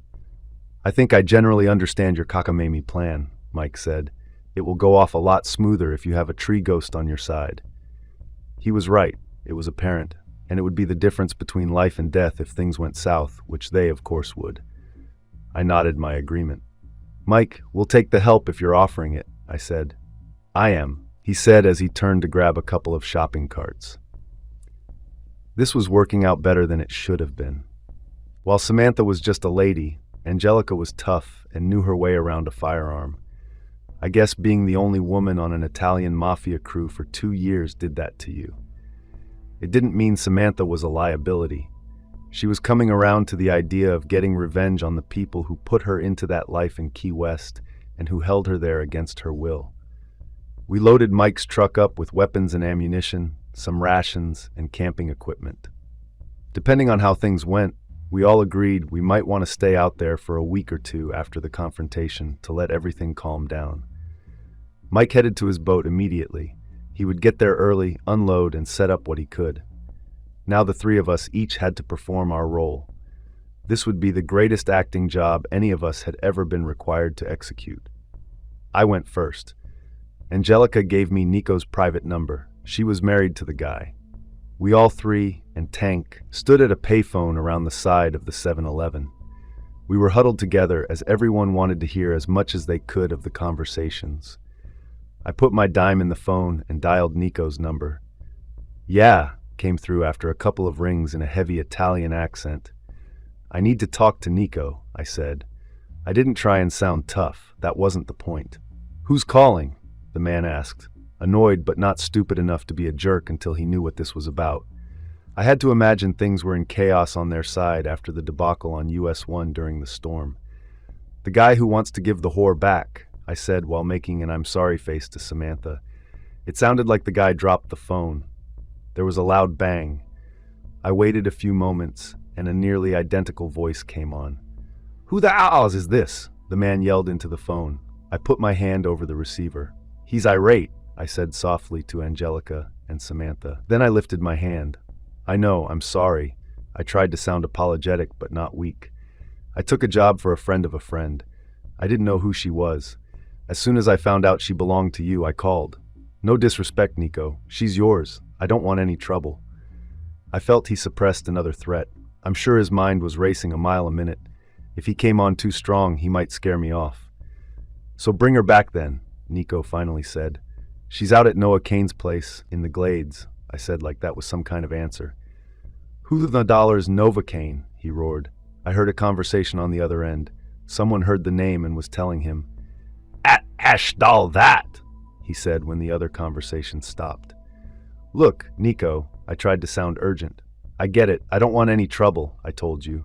But my mother didn't raise a fool either. Your girl is out there. You can find the place. I won't even be in the state by the time you get to her. I'm hoping that when you get back what's yours, undamaged, you will be able to forget about me. I'm an innocent bystander. You're the man. I got it. No confusion." Angelica rolled her eyes. I knew what I was doing. He was a boss, a made man. He was used to getting his way and having people afraid of him. I was starting to get worried that he would send someone and not go himself. "And Nico," I said, sounding cocky. I needed to play off the ego I was just describing. "She's got copies of your ledgers. I think she has someone else trying to sell them to Tony. You might want to take care of this matter before it gets out of hand." That got him. "Meet me there, pal," he said. "Why would I ever do that?" I asked, legitimately curious about what excuse he might come up with. I'm not mad. Now he was trying to sound nice. Fat chance, but I made pretend. "What's in it for me? If you're telling me the truth and she's undamaged and she has those ledgers and there is no funny business, then you're off the hook. You did what you had to do, and you did the right thing when you found out I was involved." This was the least persuasive argument I had ever heard, but I played the fool. "You get her back and all that, you forget about me?" "It's the only way you're walking away from this," he said as though we had just reached a compromise. "Okay," I said. "I'll be there. Come this afternoon," I said and hung up. "How did you ever marry that guy?" I asked Angelica. "It's a long story," she smirked. "He didn't sound soft to me, not like you said," I returned honestly. "It's all relative, I guess," she conceded. Next up, Angelica called Vincent, and then Samantha called Tony. The conversations went about the same way. I could only hear the one local side of them. When Samantha was calling Tony Two Shoes, Angelica asked all kinds of questions about Nico. I couldn't tell if she was nervous or something else, but otherwise it all seemed to work out. We now had Vincent the Viper, Tony Two Shoes, and Nico Moretti all converging on Noah's property in the Everglades within the next 3 or 4 hours. When all the calls were over, I had a thought. Does Nico have a mob name? His dad's the Viper, and his brother is Two Shoes.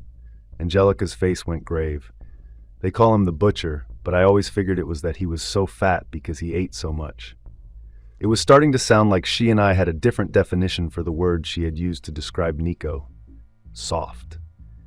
We wasted no time. I had driven the sedan back to my place. We transferred the groceries onto the airboat. I put on the Kevlar vest, and we were off no more than 20 minutes after the last phone call. "If Nico sees me, he's going to flip out," Angelica said as we stepped onto the sandbank where I always parked the boat. I had already surmised as much and had an answer for her. "We'll have Mike up in one of the slash pine trees to the north and you in the low brush to the south," I offered confidently. "Wade," Angelica said. She and Samantha had been whispering to each other from time to time. It seemed that whatever it was they wanted to say, they were going to say it now. "Yeah?" I stopped and turned to face her after running the alligators off the path's edges so it would be safe for Tank to walk through. "Sam and I have been thinking," she said. Samantha was kind of standing behind her and nodding her head in support. "Good Lord, what now?" "Yeah?" I said as a question to move this along. "We shouldn't kill Tony," she said. "The idea is that we don't kill anyone, we let them kill each other," I reminded her. "I can't figure out how we can pull that off," she stated firmly. I could see why the men in her crew would follow her. "What do you mean?" "It will just be a mess, and it's not like we can weave some elaborate linguistic trap," she had a point. "We can work a deal with Tony. This is what he wants anyway, right? We take out his father and brother. He now runs South Florida." She meant very South Florida, but I got her meaning. "But he set me up," I protested. "Did he? He didn't tell you why, and sure, he gave you a false story about Russians in case Vincent or Nico questioned you, but the job was still basically the job." She had another point. "So we just murder Vincent, Nico, and all their people?" I asked indignantly. I wasn't allergic to the idea. It was just that without Noah around, I had to deal with my conscience, where he usually was the one who had to bear that burden. And then hope Tony shows up last. "I'm sorry, Wade." Angelica looked sheepish. "You weren't paying attention, but when Sam called Tony, she told him to meet us out here after sunset. For Vincent and Nico, you and me, we told them late afternoon. Remember? I was asking questions when Sam was on the phone." I remembered. What if Tony sees it differently? "He won't." Angelica seemed sure of herself. "This will be Christmas and his birthday all rolled up into one for him." Let me just give you the general highlights of this next part. I could go into all the bloody details, but you can get a picture without me grossing you out for no reason. I went along with Angelica's change of plans because, in the end, I didn't really care what happened to Tony as long as my relationship with him ended. It slowly dawned on me that Angelica was a woman who was eager to kill her husband and his father so she could get into business with her brother-in-law. It wasn't totally high art like Oedipus or anything, but she was weaving a complicated web nonetheless. I should have looked closer to see how I fit in. I didn't.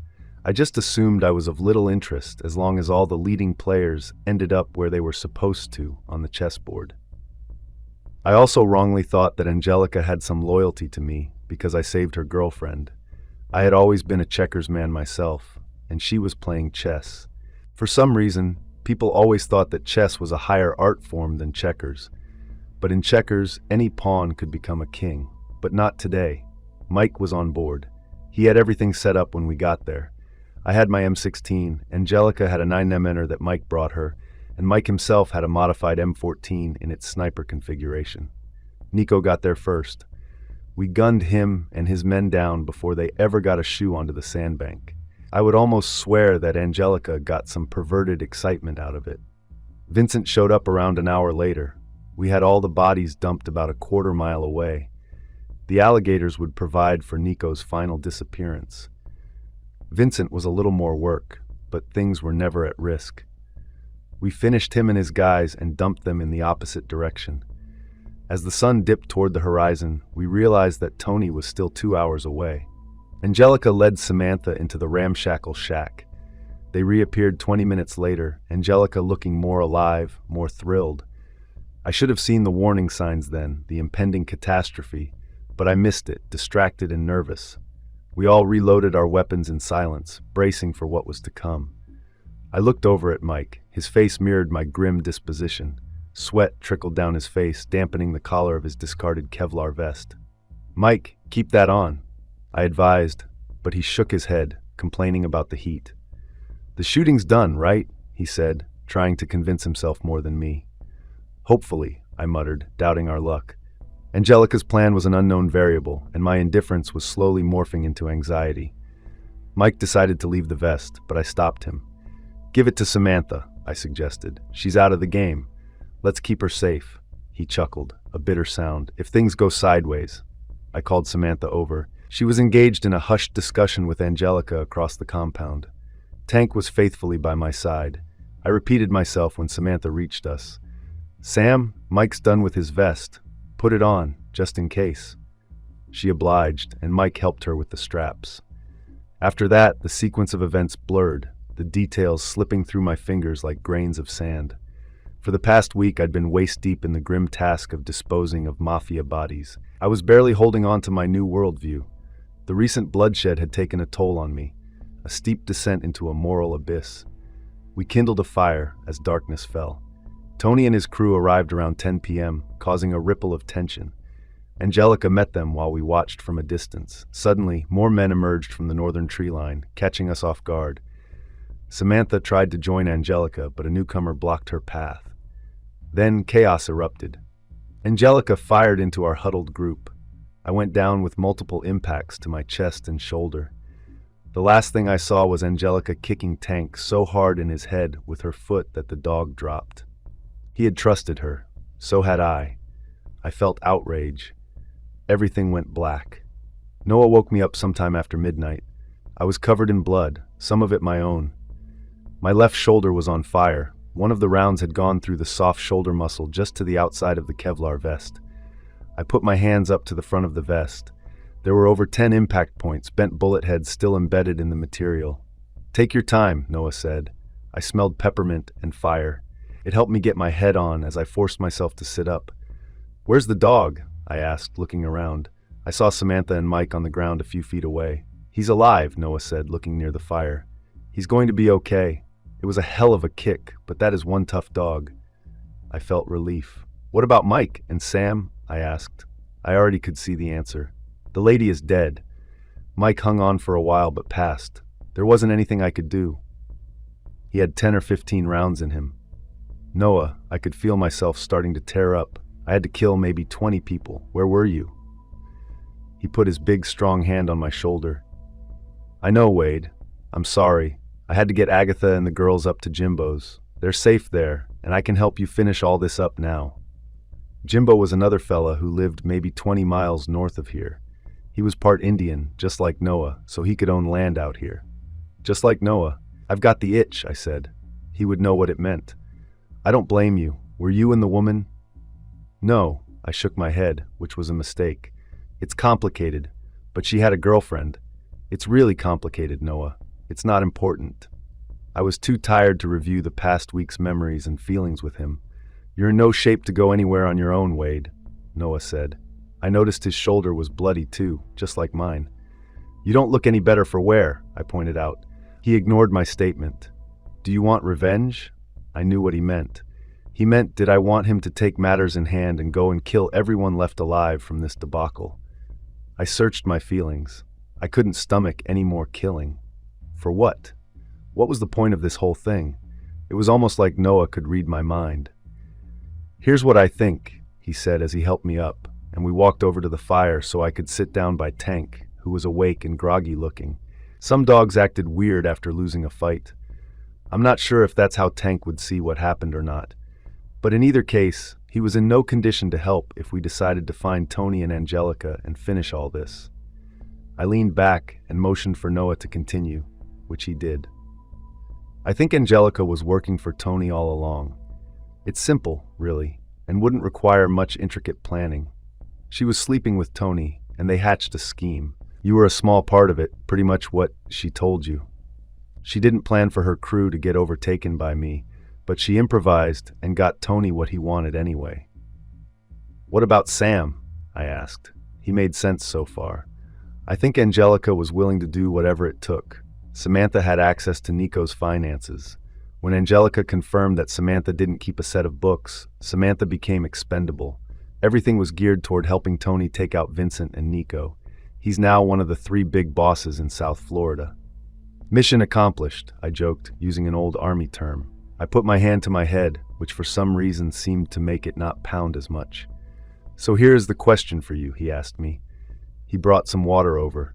I saw he had also found the bowl I brought out and had it filled near Tank, just in case the dog recovered enough to want a drink. "Shoot," I said as I took a delicate sip. "When Tony Two Shoes gets told you survived, he will. It will happen eventually. Do you feel safe enough to deal with whatever he does about it?" "He might not do anything," I said, still in my naive worldview. "True," Noah said.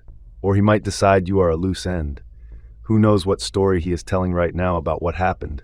You still being around might jam that story up over time. Or he might be worried I'll jam it up, I nodded, understanding. I've got another idea, Noah said. It wasn't like him to have ideas, so it piqued my interest. I can't wait, I joked. You and me, Wade, Noah started. His voice was gruff, just like it always was. He delivered the weather and an obituary with the same weight. We've been doing these jobs now for over 20 years. We have, I agreed. We're getting older, he acknowledged. I am. You look the same as you did 10 years ago, I answered. He ignored my levity. I think I'm ready to get back involved in things, he said. What things? Enterprising things, Noah smiled. Something I wasn't used to him doing. He and I thought so much the same I got a flash of what he was thinking. Wait, I tried to stand up but failed. You want to take over Tony's operations? Come on, Noah, we just went through that. Look how many people died. No, Wade, I don't want to take it over. I want to end it. Yes, we'll take Tony's place. We'll need to make a living providing protection, but we'll do the job for real. We'll protect people and disband the rest of it. I can't believe Mike's dead, I said, changing the topic. I felt a rush of sadness about it. Noah nodded his agreement. You didn't remember, Wade, but he didn't have that long left. He had terminal cancer. You must have noticed how he looked. It was clear something was wrong. Yeah, I said. I have an idea for all of it. Noah stood up and walked over to the fire. I'll give it to you when you're ready. Hold on, Noah. I know what you're going to do. Help me get Tank back to the hotel room first. I still have it through tomorrow night. Once we're back and he can rest, I'll watch him while you do what you have to. He turned to look at me. Just like earlier, when I introduced him to Tony Two Shoes, his eyes caught the flickering fire even though it was to his back. Sure, Wade, he said. That sounds like a swell idea. His eyes are really rolling around funny, I told Noah. I was sitting on the bench holding Tank. Noah was driving the airboat. We could take him to Millie Gray, Noah said stoically. We had the boat's running lights on, but the sky was brightening to the east. We wouldn't need them much longer. It's early, I said. She'll be up, Noah assured me. She was. We pulled the airboat up to her window. Noah filled her in, and she agreed to look after Tank. In addition to running a bait and tackle shop, she served as a makeshift vet. Noah had brought his dogs to her many times. She also sold flea pills, which I realized I should get for Tank. It was amazing that he didn't have any fleas yet. These pills were terrific. The dog ate one a month, and it somehow had the dog poisonous to the flea without hurting the dog at all. I had that flash memory, then tried to remember how I would know that. Then I remembered Noah. It's hard to explain my state of mind. I know that since I'm the one telling the story, you have to rely on what I observe and trust that I'm telling everything as it happened. I remembered that Noah wasn't around anymore, even though I was looking right at him. We got Tank transferred. Millie called me Noah when I left. I knew what was going on. The rage and excitement gave me some clarity. This must be why I did this stuff. I remembered a lot, but none of it mattered. Noah was right. Between him and me, we could push the mob out of the southern Miami area. Once done, we could establish ourselves and start working our way north. By next summer, we could have cleaned the whole place out. I was sad for Mike, but I remember now that he did tell me he was sick. For some reason, I could never remember it for more than a few minutes. He came with us to the swamp to go out on his own terms. His passing opened up his surplus store to me. The keys to the store and Plantation Key would be in my mailbox when I got back. It was the perfect front, and it was already funded. I could move Mike's supplies into the back and set up the stupid self-service store. Everything was already purchased.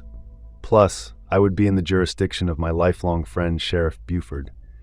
There was no better place to start this plan than there, and we'd do what Noah suggested. We wouldn't make it mandatory, but I knew I could persuade the business to fund a neighborhood watch, completely legit. And Noah and I will actually watch the neighborhood and keep it safe. It will be money well spent. The mob, at least around here, was organized. There's more order than you might initially think. Sure, it's not your traditional corporate structure, but it has a certain organizational hierarchy that enables its complex operations to function. This organization consists of a multitude of crews and families, each with specific roles and responsibilities. A family in this context isn't always about shared lineage or blood relations. Rather, it's a group bound by allegiance and common goals. Each family oversees a specific domain of operations, be it gambling, drug trafficking, or protection. At the top of each family is a boss, the chief authority whose directives are unquestioned within their realm. Within these families, there are subgroups known as crews. These are the teams that handle the frontline duties. Each crew has a specialization. Some might be involved in smuggling operations, others in maintaining control through force or managing financial shakedowns. Every crew has a hierarchy of its own, with leaders who are respected for their competence and cunning. These leaders are responsible for answering directly to their respective family boss. What makes this an organization is the principle of control. It's an intricate system of unlawful operations where each family and crew know their place. Territories are well defined, and business operations rarely conflict. If they do, swift action is taken to resolve the matter. In essence, it's a unique mix of power dynamics and survival tactics. They had come at me first. That was important to Noah. I know I make it sound like he is just a blunt force weapon. That's really the farthest from the truth. To get to all of this, though, one more thing had to happen. As always, it seemed it involved more killing. So, while Noah wasn't only a blunt force weapon when needed, he certainly could be a good one. That was the good news. Noah was around to help me. I could barely walk from the events of the past several days. Noah, who had gone through the exact same experiences, yes, it's confusing, he didn't mind the pain. It was going to be a bloodbath, but my conscience would remain clear.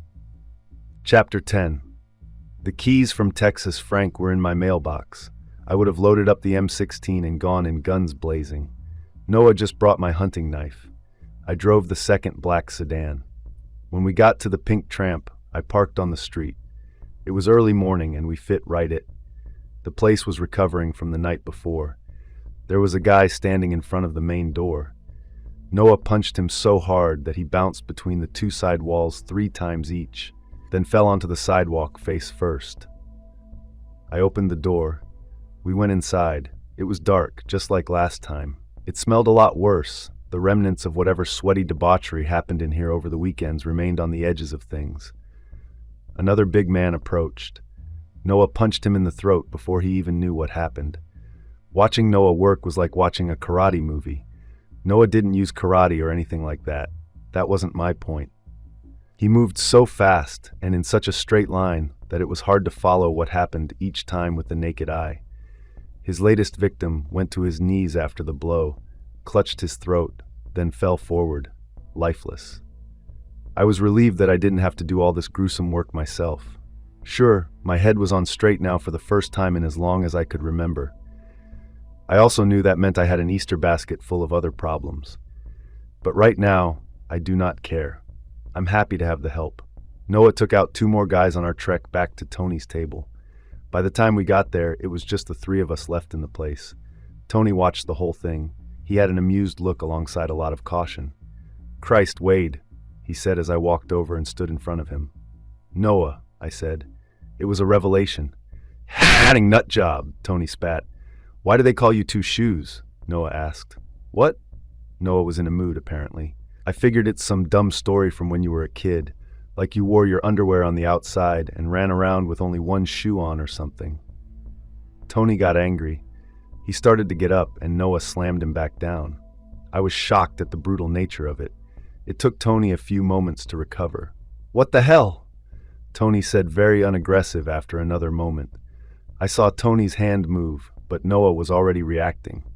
Tony had a snub nose around his ankle and a couple of knives and whatnots in his various pockets. Noah removed them all.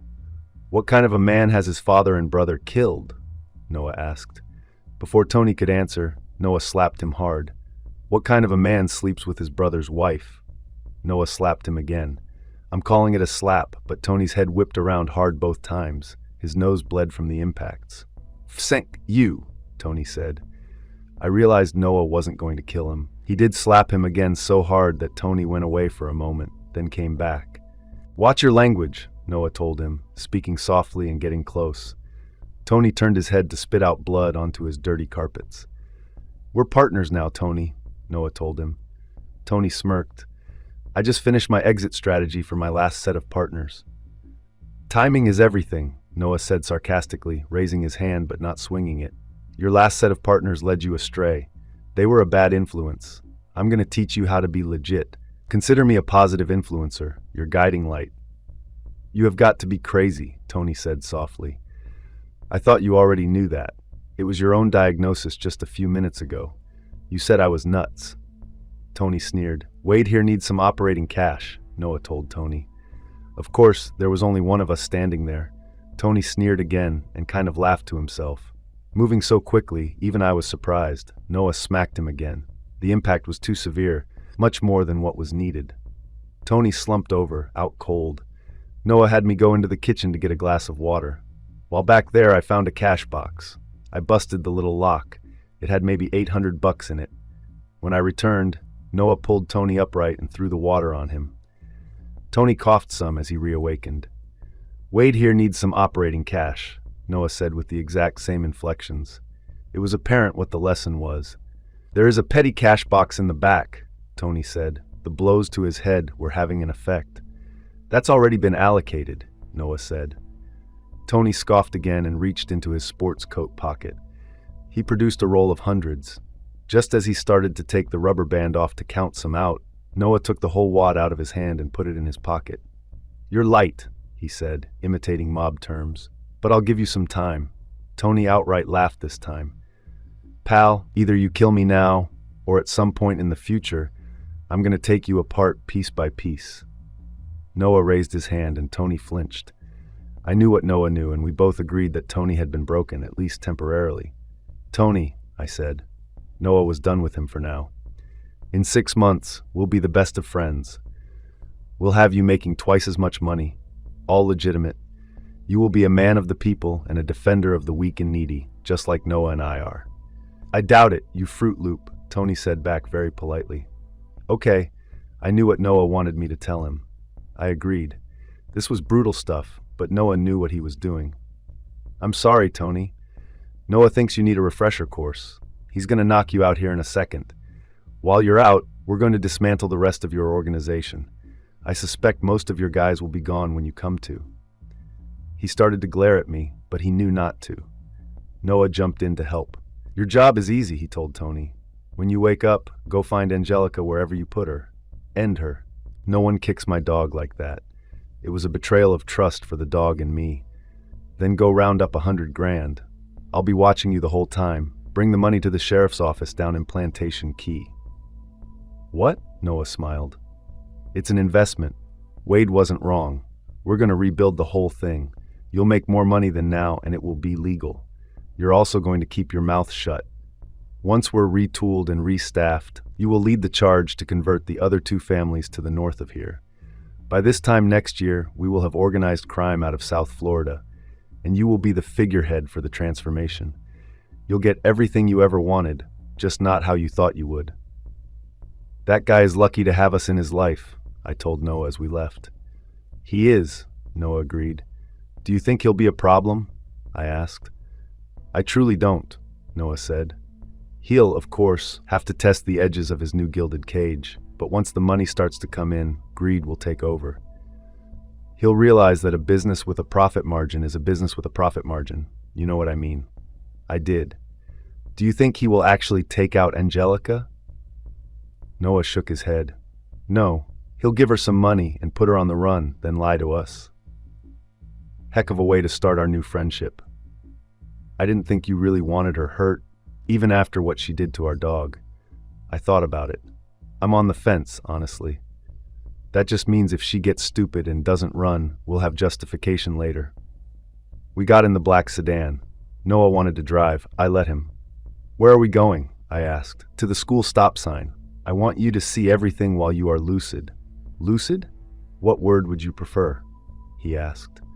I didn't answer. We drove to school and pulled up to the stop sign we used for signs of life. It was covered in stickers. Hundreds of them, maybe more. I was just here a couple days ago. What happened? You see what you want to see, Wade, Noah said compassionately. You always remember we used this sign once. It's like where your memory is stuck, right on the edge. You constantly come here and put different color stickers on the sign. The ground crews used to peel them off, but even they gave up. Lord knows who they think is doing it. That shook something loose. Wait. Was Tank my dog the whole time? I don't know why this thought jumped to the front of the line, but it did. We named him Frank, like Mike told you. But I like Tank better. It's more accurate, Noah said as we sat there. Is Buford real? I was becoming unnerved. Noah nodded. Sure, he hates you calling him Buford, but he's real. He knows. He's a good friend. I'm remembering a lot now, I said. Will I forget again? Noah was grave. Yes, Wade, I'm sorry. We've done this dozens of times. Once your memory comes back, no matter what I try, you eventually can't leave well enough alone, and you want to know what happened out at my place in 71. Is it that bad? I asked. Yes, he said. We sat there for a while, then he put the car in drive and pulled out. Now where? I asked. You have the key to that store, right? I checked my pocket. Yes. We're going to try something different this time, he said. Let's get all set up out there. We'll head to Mike's and inventory the place. Then we can rent a U-Haul tomorrow and move his stuff tomorrow night. Cover of darkness? I felt good, even though I didn't know why. We're moving enough surplus weapons and ammunition for a small army. It's a tourist beach. Yes, cover of darkness sounds appropriate. Won't I just forget everything at some point? He made a turn and got us on the highway heading south. We've been able to relocate a couple times. You don't have amnesia. You can remember day-to-day things. If we get you set up and let the routine run for a couple weeks, by the time you remember everything, which ironically will cause you to block a lot of it out, hopefully you'll be ingrained enough in the new routine that it sticks. We did just that. Tony was a problem but came around just like Noah thought he would. We buried Mike at a cemetery where apparently a lot of our army buddies were buried. We didn't have a service, but I did put on a suit and tie and go stand at the grave when they lowered Mike into the ground. Technically, both Noah and I were there, I guess. Noah suggested I not look around. Of course I did. I wasn't so unnerved now as I had been over the past couple of days.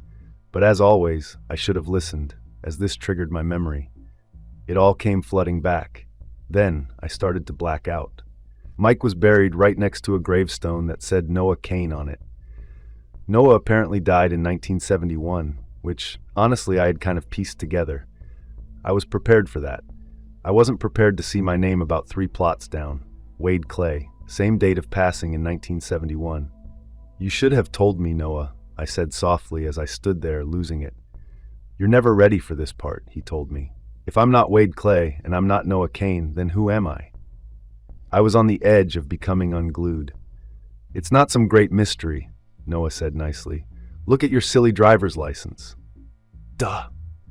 That's the simplest way to solve this whole puzzle. I reached around to my wallet and took the license out. I read the name. I knew it, but couldn't process the reality of it, and this must have been the point where I repressed it all again, and the dreams returned as strong as ever. Chapter 11. It's currently winter near Miami, Florida, the best time of the year to live here. I owned a business in the Keys, right on the beach, prime real estate. It was a good living from the retail store and an even better living from my private investigator services. Unlicensed, sure. Why would I take a test from the Florida Department of Agriculture? Everything should be roses, but it wasn't. I kept having the same dream night after night. It was very vivid, more like a memory than a dream. It always happened in the exact same way, the same delusion, with the same effect. I would jolt awake right at 3 a.m. every time, in a cold sweat, even though it was in the 50s around here at night. I knew the dream was a delusion because I wasn't myself in it, and my good friend Noah KAYNE kept dying. I knew who I was, and he wasn't dead, so it was all an odd thing to worry about. Let me do my best to convey it to you. That's probably the only way for you to understand. Noah sprung a spike trap. It was stupid. We both should have seen the hastily made contraption. A simple setup, a tree branch pulled back around with all its branches shaved off except for one that had been sharpened. I was on point and should have warned him. We were both too tired to notice the details anymore. What a mess. The branch snapped around with a thwack. I froze.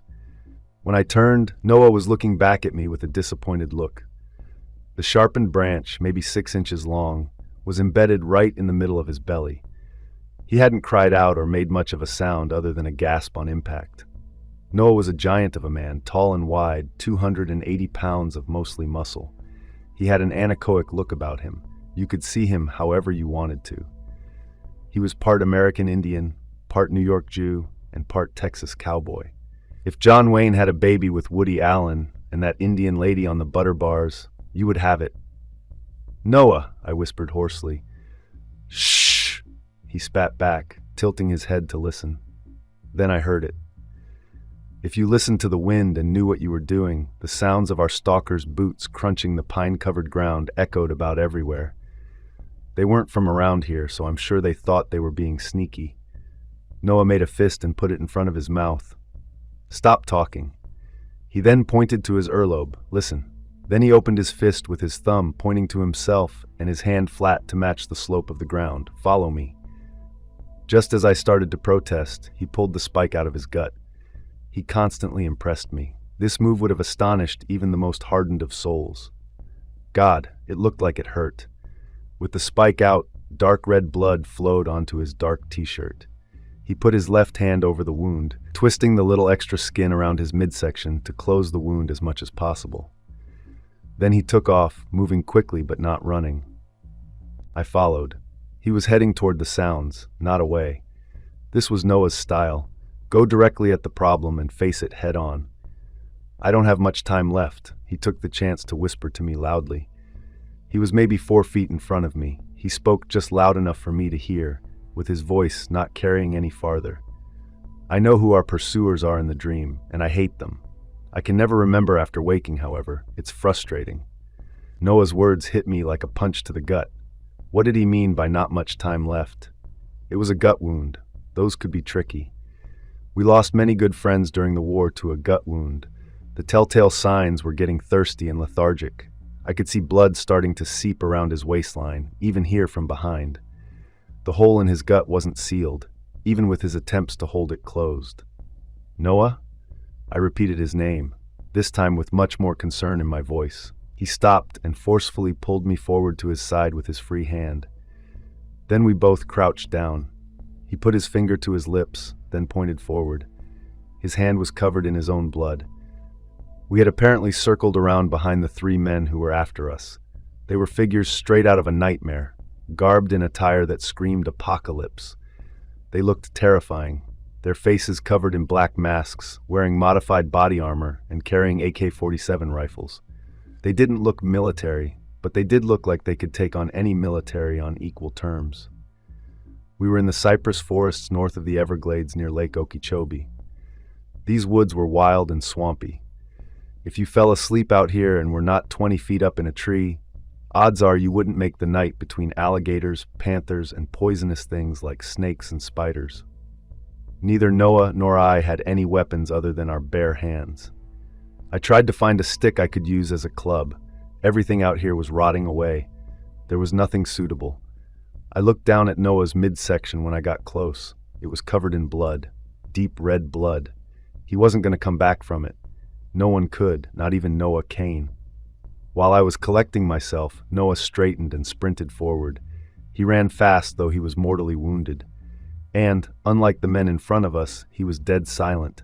It was almost like his feet didn't touch the ground. As he ran, he brought his right arm up, then down with such force that the trailing man he hit crumpled under the blow's power. Noah grabbed something off the man's belt, a knife. He continued to move forward with such grace, it almost looked like he was dancing instead of hacking apart 3 big men. After another moment, it was over. The 3 men were bloody and dead. Noah stood over them, then slid forcefully down to one knee. He dropped the knife and put both hands over his stomach wound. I ran the distance between us and got down on one knee with him, trying again to get a view to gauge the wound's severity. Noah scolded me. "Jim," he said in a fatherly tone, "check the bodies and clear their weapons before you look after me. The right way to do things is always the right way to do things." I was instantly frustrated, then quickly pushed the frustration away. He was right. If one of these goons were still alive, they could make things even worse. I cleared the bodies. Each man was very much deceased. I took anything I could find that looked like a weapon. making a hasty pile on the other side of the small clearing we were in. When all that was finished, I hurried back over to Noah, who had slid into an awkward seated position on the ground. He was covered in his own blood. At this point, more of the stuff had to be on his outside than inside.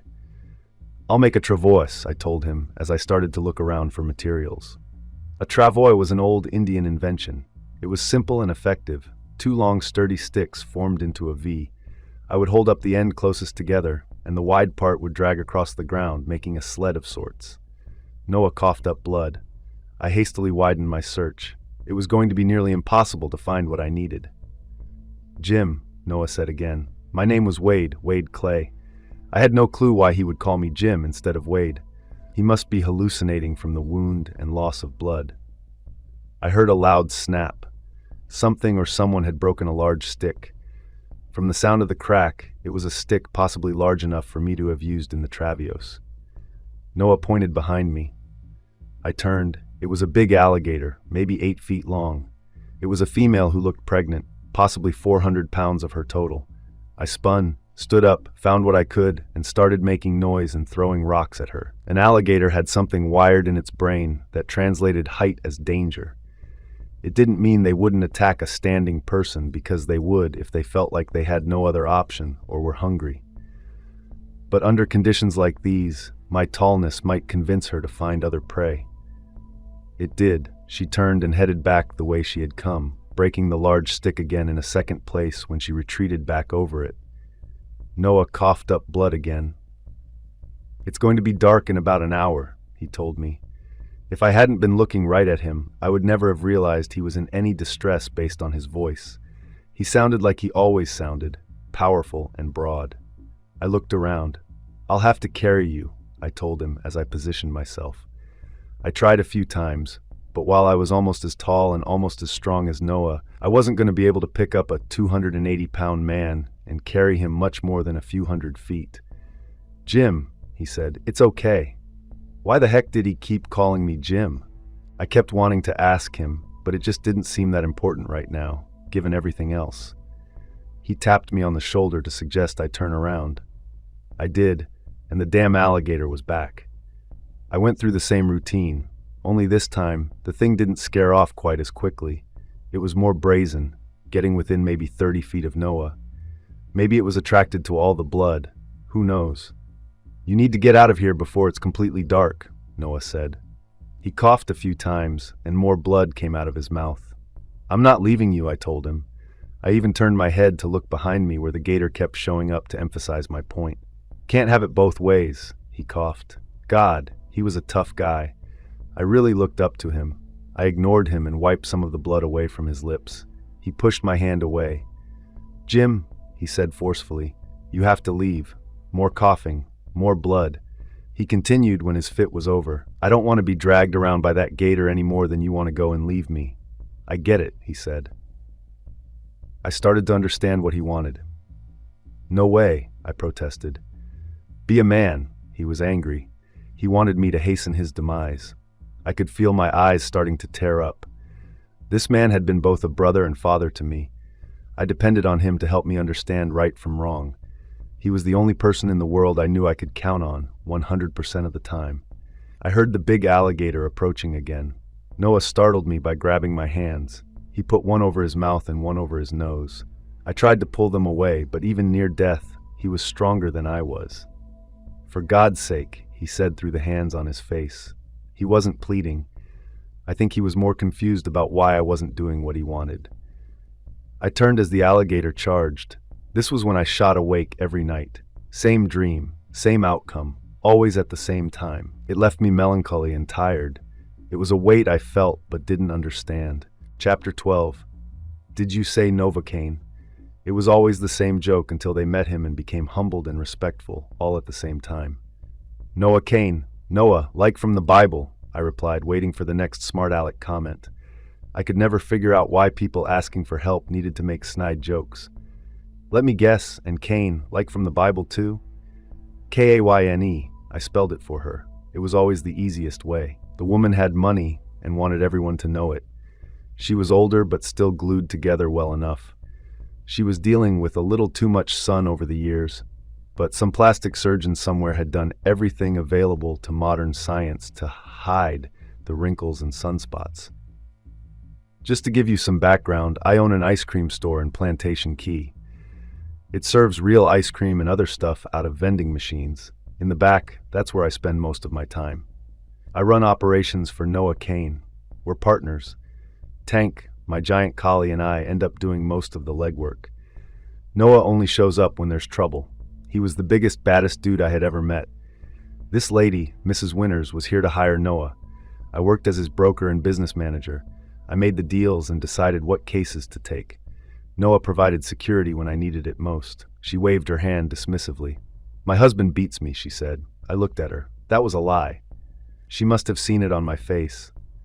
"I mean emotionally," she corrected herself, adopting a highbrow tone that suggested people like her were not corrected by people like me. "He beats you emotionally?" I honestly didn't even know what she meant.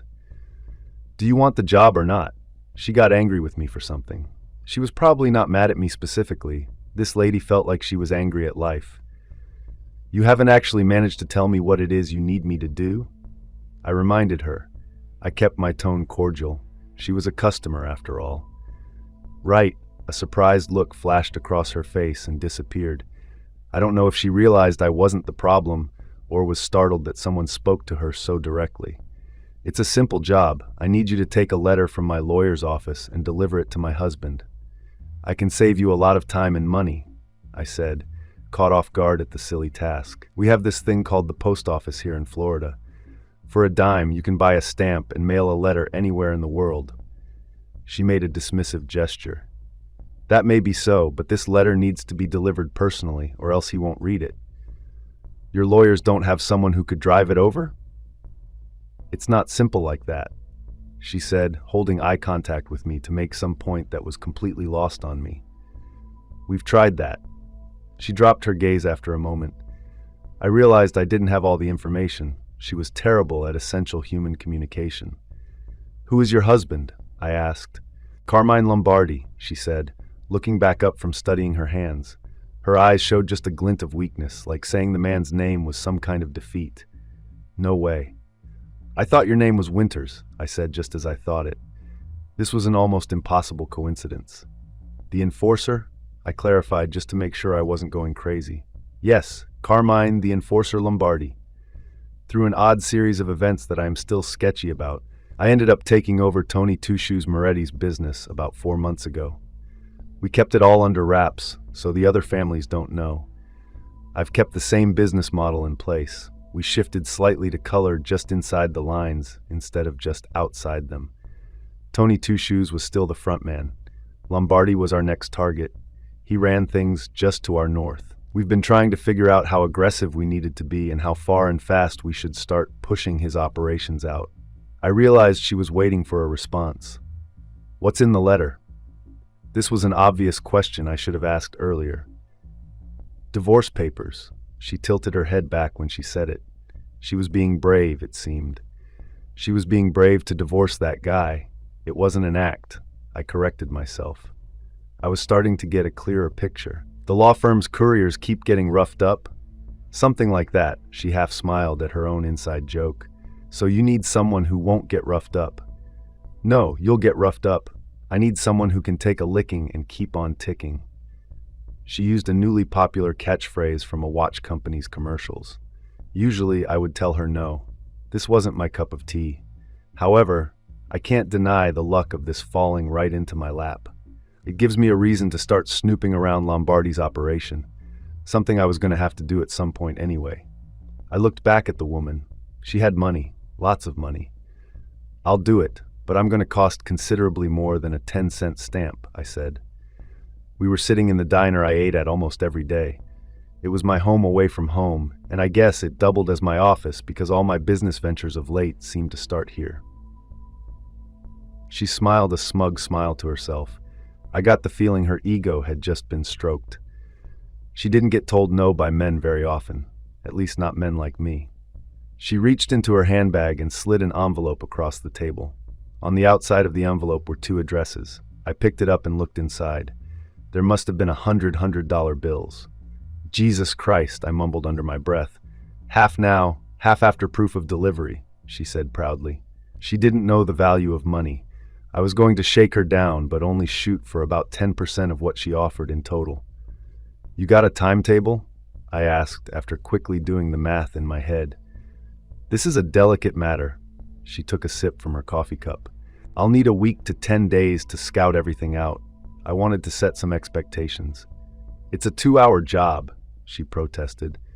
How's that level of dedication working out for you? She came to the right conclusion. 7 days, no more. It's done by this time next week, or you will have me to deal with. I let her statement hang in the air and just looked at her. This was one of those times when silence would make much more noise than any protest I offered. Eventually, the silence became uncomfortable. Look, she broke. Just promise me you'll do it within the week, okay? I didn't make promises I couldn't keep. 7 to 10 days unless I see something I don't like. That's the best I can do. Since I moved out to Plantation Key from my house and dock near the Atati Key Reservation, I was seeing less and less of Noah KAYNE. He owned a big piece of land out in the glades on the reservation. It was an easy half-hour ride in my airboat. I was used to talking to him several times a week and even staying out at his place a couple of nights a week. Now it was a 2-hour drive back to my dock, making the round trip eat up a large part of any day I talked to him. He lived in a nice spot, elevated above the water. He had 5 shav shacks built around a big fire pit. He and I thought it was funny to decorate the little complex like a pagan religious center. We had alligator skulls here and there, and altars that had a mishmash of animal skeletons combined to make exotic animals like jackalopes and 20-foot-long snake skeletons. His family had been away since I moved. I rowed my airboat out. It was late morning, and it was hot over the water. The sun was at my back as I headed west. The last part of the trip was through a reed forest. I slowed the airboat's giant fan and navigated through channels for maybe 10 minutes. Then, I let the boat's momentum push it well onto the sandbar I always parked at. On the way in, there were signs we had put up. Trespassers will be eaten, stuff like that. There were alligators sunbathing on the sandbar. I walked past them and over a little bridge we had built a couple years ago. Noah's place looked well kept. There had been some commotion out here a while ago, back at the start of summer. Noah had worked to make the place look abandoned and moved his family north to a friend's place. As I walked up, I didn't see Noah anywhere. There was just the hum of a generator or some machinery to the north. A power line ran in that direction. There was a lot of dried blood near the beach on the backside of the property. It looked like it had been there for a while. I remember seeing it the last time I was here too. "Noah!" I yelled. Nothing. I walked around. There were several stacks of shingles near a ladder to one of the shacks. I had been helping Noah put new roofs on his buildings. We had 3 of them done. He must have bought more materials for the last 2 shacks. I walked over to Noah's shack and knocked. No answer. I opened the door and peeked my head in. "Noah!" I yelled into the darkness. Nothing. "Noah, I took a job I need to talk to you about." I yelled to the world as I turned around from looking into his shack. Noah didn't like to leave his property. It wasn't impossible that he would go somewhere. Millie Gray had a trading post about a 20-minute ride from here. Noah was friendly with the next family plot to the north, another 20 minutes in the other direction. "Noah KAYNE!" I yelled one last time as loud as I could. I debated and decided to start working on the new roof. It had to be done anyway, and it was better than just sitting in a chair and waiting. This way, even if Noah didn't come back, I was at least making productive use of my time out here. I worked through to early afternoon and got to a good stopping point. I grabbed one of the jackalope skeletons to take back with me, then took the airboat back, deciding to stop at Millie Gray's to see if she had seen Noah anywhere. Her place was interesting. It was a series of shacks built up well above the waterline. She had one side, so it hung out over the shallow, brackish swamp water. You could pull an airboat up and buy stuff from her. Millie was often confused when I tried to discuss Noah with her. I think she was going senile. She often confused me with him, even though Noah and I didn't look anything alike. Millie's place had a window where anyone could approach by boat to conduct business, but I wanted to go inside. I docked my boat at the foot of some floating steps instead. A wind chime rang when I opened the door. The inside smelled like old leather and sea salt. There were 4 rows of shelves with basic sundries. Millie was behind a wooden counter with a cash register on it that must have been from the 1920s. I saw her and waved hello. Millie couldn't have been much more than 4 feet tall. She was all wrinkled and shriveled. I sometimes wondered, if she ever got wet, if she would rehydrate into a much younger and less wrinkled version of herself. Her voice sounded like a rock going through a cheese grater. "Are you Wade or Noah today?" she asked me. I told you she was losing it. "It's Wade, Miss Millie," I responded. Using the formal salutation alongside her first name was a Southern thing. It was somehow meant to show both respect and familiarity at the same time. "Okay," she looked at me funny. "Wade. I'm actually looking for Noah, ma'am. Have you seen him in the last couple of days?" Her wrinkled old face contorted as she thought. "Just you," she said as though she were being clever. I didn't get the reference. "I spent the day out at his place," I told her. She would be my only lead, so I didn't want just to be dismissed. He doesn't like being away for more than a few hours. I was surprised when he didn't show back up. She looked at me for a while. "Wade?" she finally said. "Yes," I said back in the same tone. "I know a guy who maybe can help you with all this." "All this? You mean someone who might know where Noah went?" She nodded to herself as though this was some profound revelation. "Yes, exactly. Someone who might know where Noah went." I walked over to a cooler and took out a can of orange soda, then grabbed a package of beef jerky and took both up to her ancient cash register. How would some stranger know where Noah is? I asked as I approached. She rang up the 2 items. The soda was $1 and the jerky 2 quarters. I handed her $1 and made the universal wave to keep the change. "I've known Isaac for a long time, since before you were born. I think it's time you met him, so we can move all this along," she said as she lifted her cash drawer and put the $1 under it. "Well, I need to find Noah," I agreed, even though I didn't understand. Millie lifted a pencil off the counter, wrote an address on a piece of paper, then slid the paper to me. I picked it up and read it. "Fox and Hound Pub," I said. There was an address below the name. I knew where this was, generally. It was just north of Florida City, which was roughly halfway between my store out on Plantation Key and my shack and dock on the edge of the Everglades. She reached and took the paper from me and wrote a name on the other side of it, then handed it back. "Sorry," she said. "Ask for Isaac. He owns the place." She paused, then continued. "Tell him Millie Marta sent you. Tell him he needs to see if you have any attachments." "I thought your name was Gray?" "Is." She didn't see my point. I used my stay quiet strategy. It didn't work on her. "What's an attachment?" I finally asked. Maybe she had used the stay quiet strategy on me instead. She put her hand on my cheek. "Just humor me. Come back and tell me what he says." For some reason, I trusted her and wanted to do what she said. I wouldn't get more of an explanation. We chatted for a few more minutes, then I returned to my boat and left. Chapter 13. Out of sheer convenience, I decided to stop and see this Isaac guy on my way back to Plantation Key. It would save me a couple of hours in the car if I didn't have to drive back tomorrow. I got to the building at about 7 p.m. The sun would set early this time of year, so talking to this guy wouldn't make it any darker for the second half of the drive. I will still get back to the store well after the sun set, either way. The Fox and Hound Pub was a small 1-story flat-roof building with a white sand parking lot. It was very much off the beaten trail. There were 6 cars and a few motorcycles in the sun-bleached lot.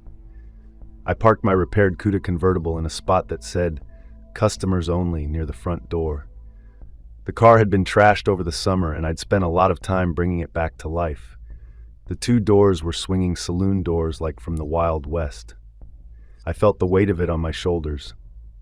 It was lucky it was winter. Any place that has doors like this would never have air conditioning. I wouldn't want to hang out in this place during the summer. I went in and stood in the doorway for a few moments. The interior was dark. I needed some time for my eyes to adjust. It smelled better than I expected it to.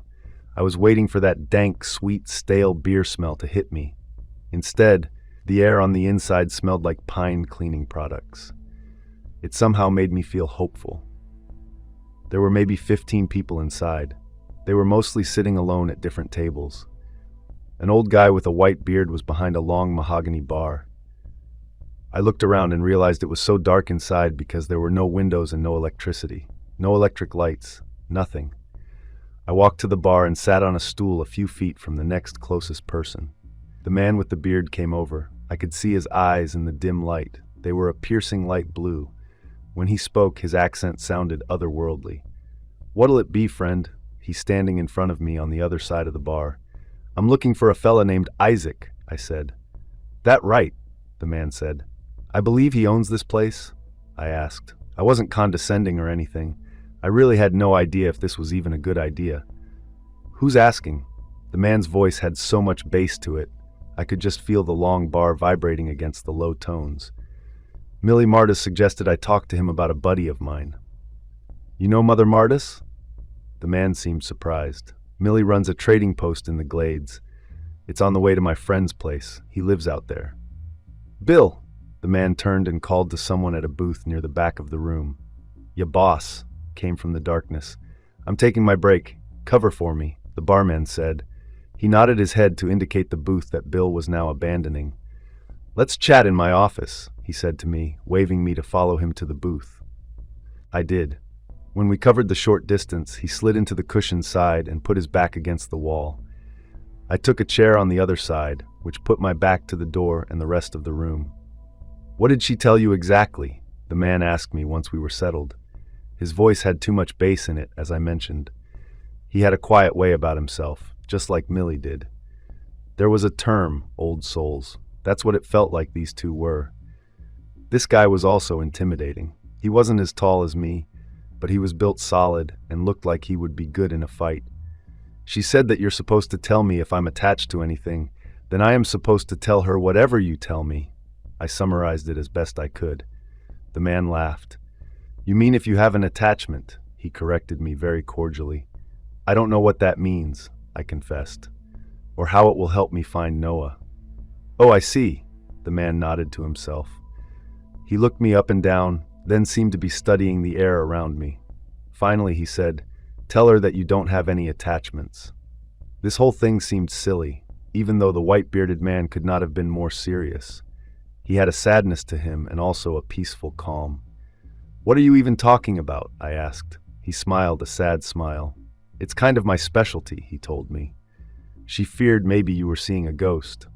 "Noah isn't any ghost," I said in reaction. For some reason, that idea really struck me as irritating. My voice reflected my feelings. The man considered my statement. "Your friend is missing?" I nodded. "It's not some great whodunit. I used to visit him on his property out in the Glades a couple of times a week. I've moved farther south, so it's harder for me to get out to his place. It's been a week or so since I last saw him. He wasn't at his place when I went out there yesterday." Now everyone was up to speed. "You're having bad dreams?" the man asked. How could he know that? I hadn't told anyone. I did my silent routine. It worked this time. "I'm sure she knows," he said. "Martis and I know many of the same things. She sensed your distress, but that doesn't change anything. I don't know where your friend is, but I can confirm he isn't a ghost or worse." This guy, worse? He looked me in the eye, and a chill ran up my spine. "Much worse," I think he was smiling, but it came across as menacing.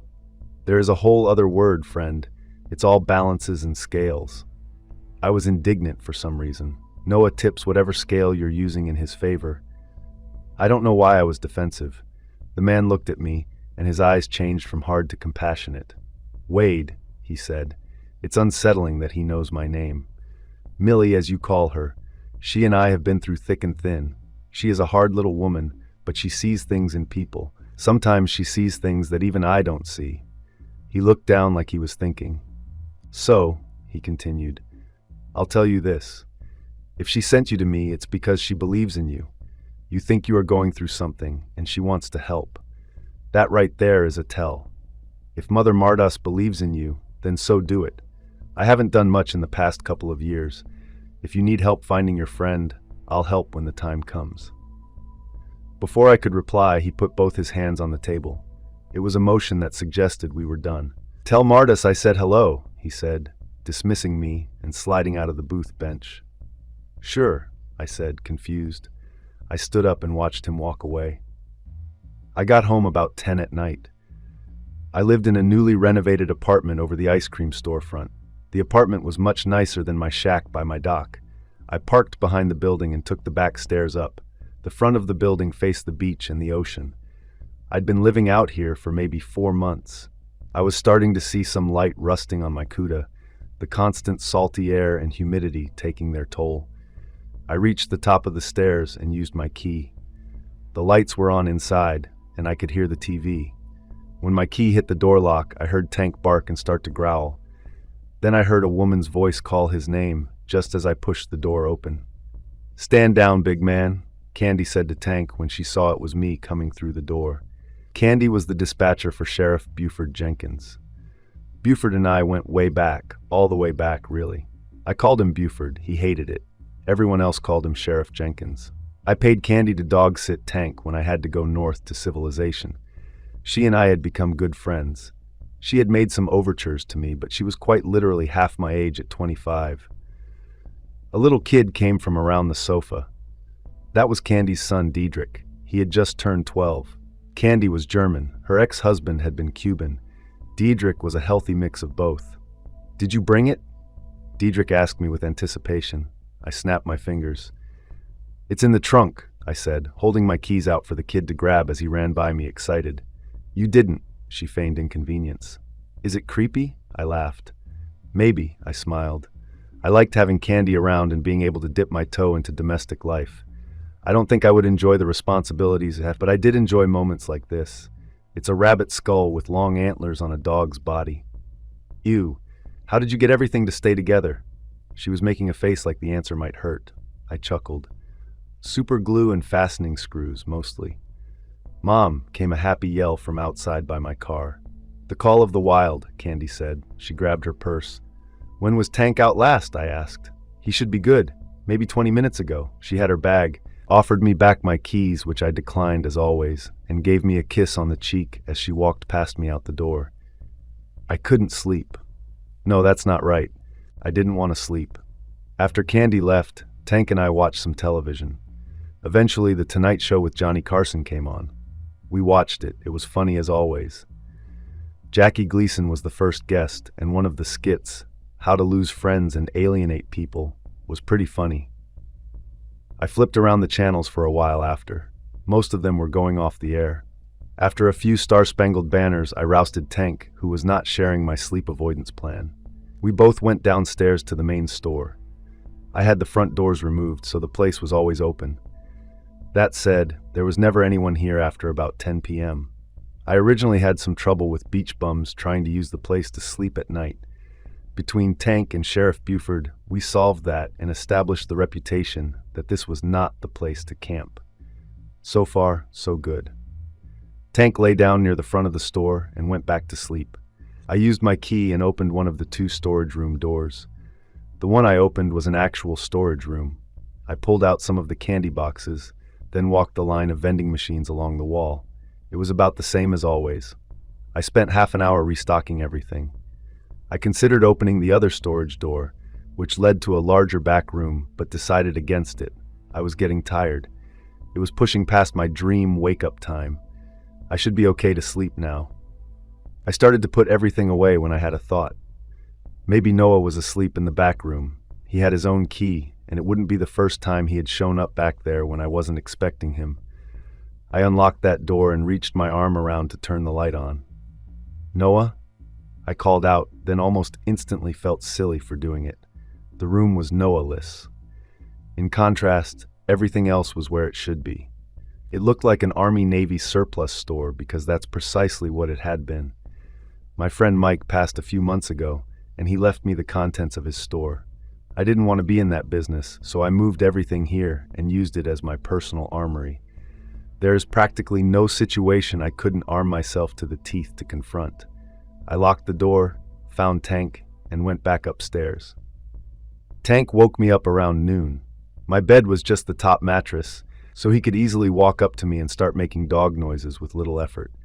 I gave him a hug and pushed myself up. "Need to go outside?" I asked him. He barked that yes, after much consideration, he did, in fact, need to go outside.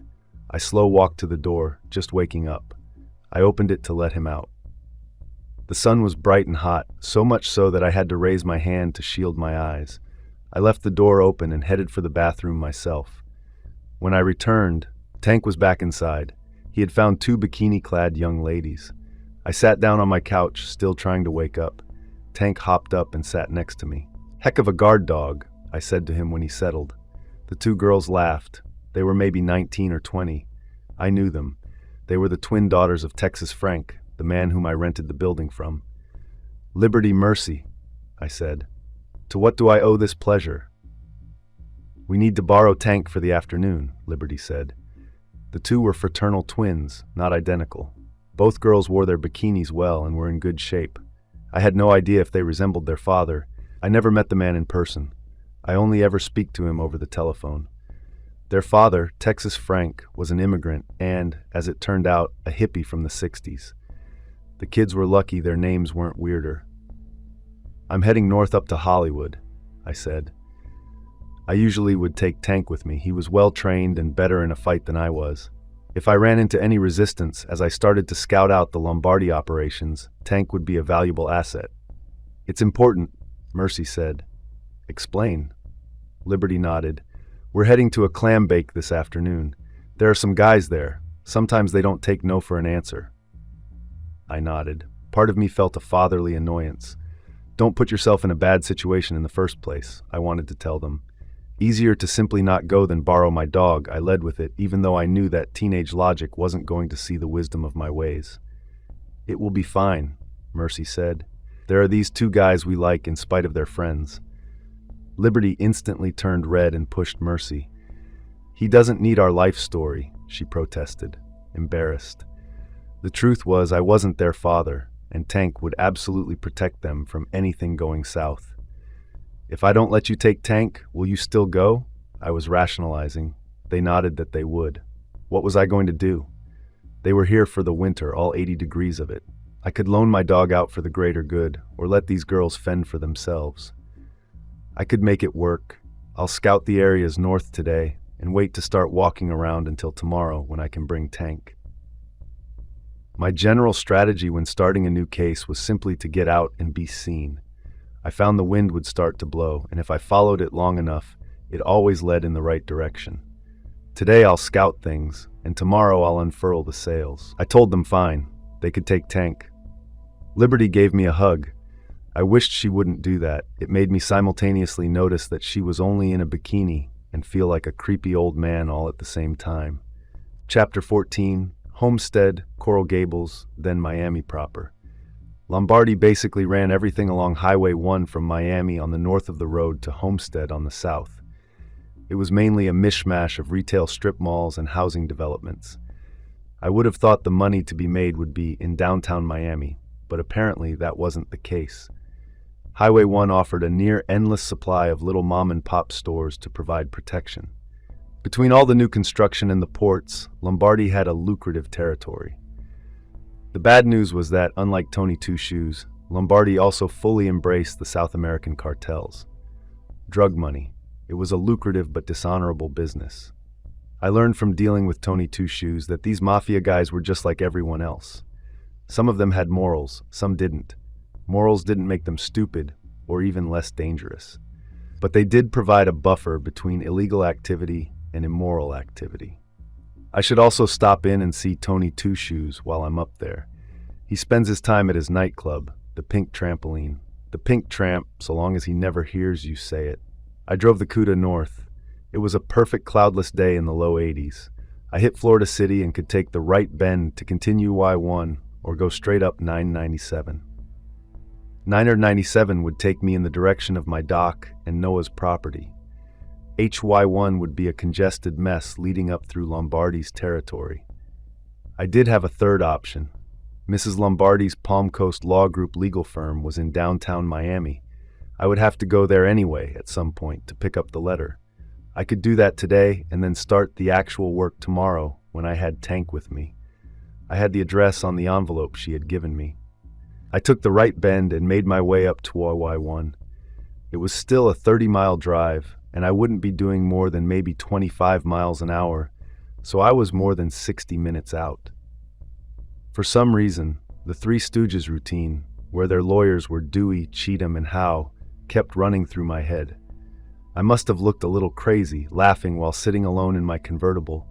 I was losing interest in Noah's grand plan. It had been his idea to keep Tony Two Shoes around instead of just removing him from the equation. And by remove, I mean basically murdering him. It wasn't that Tony hadn't earned it. He had. He hired us for a job earlier this year as a ruse to help him take over his father's businesses. He teamed up with a woman named Angelica, who had been married to his brother. It was a convoluted mess that cost a lot of innocent people their lives. Angelica had earned our trust, mine and Tank's, but then she betrayed us.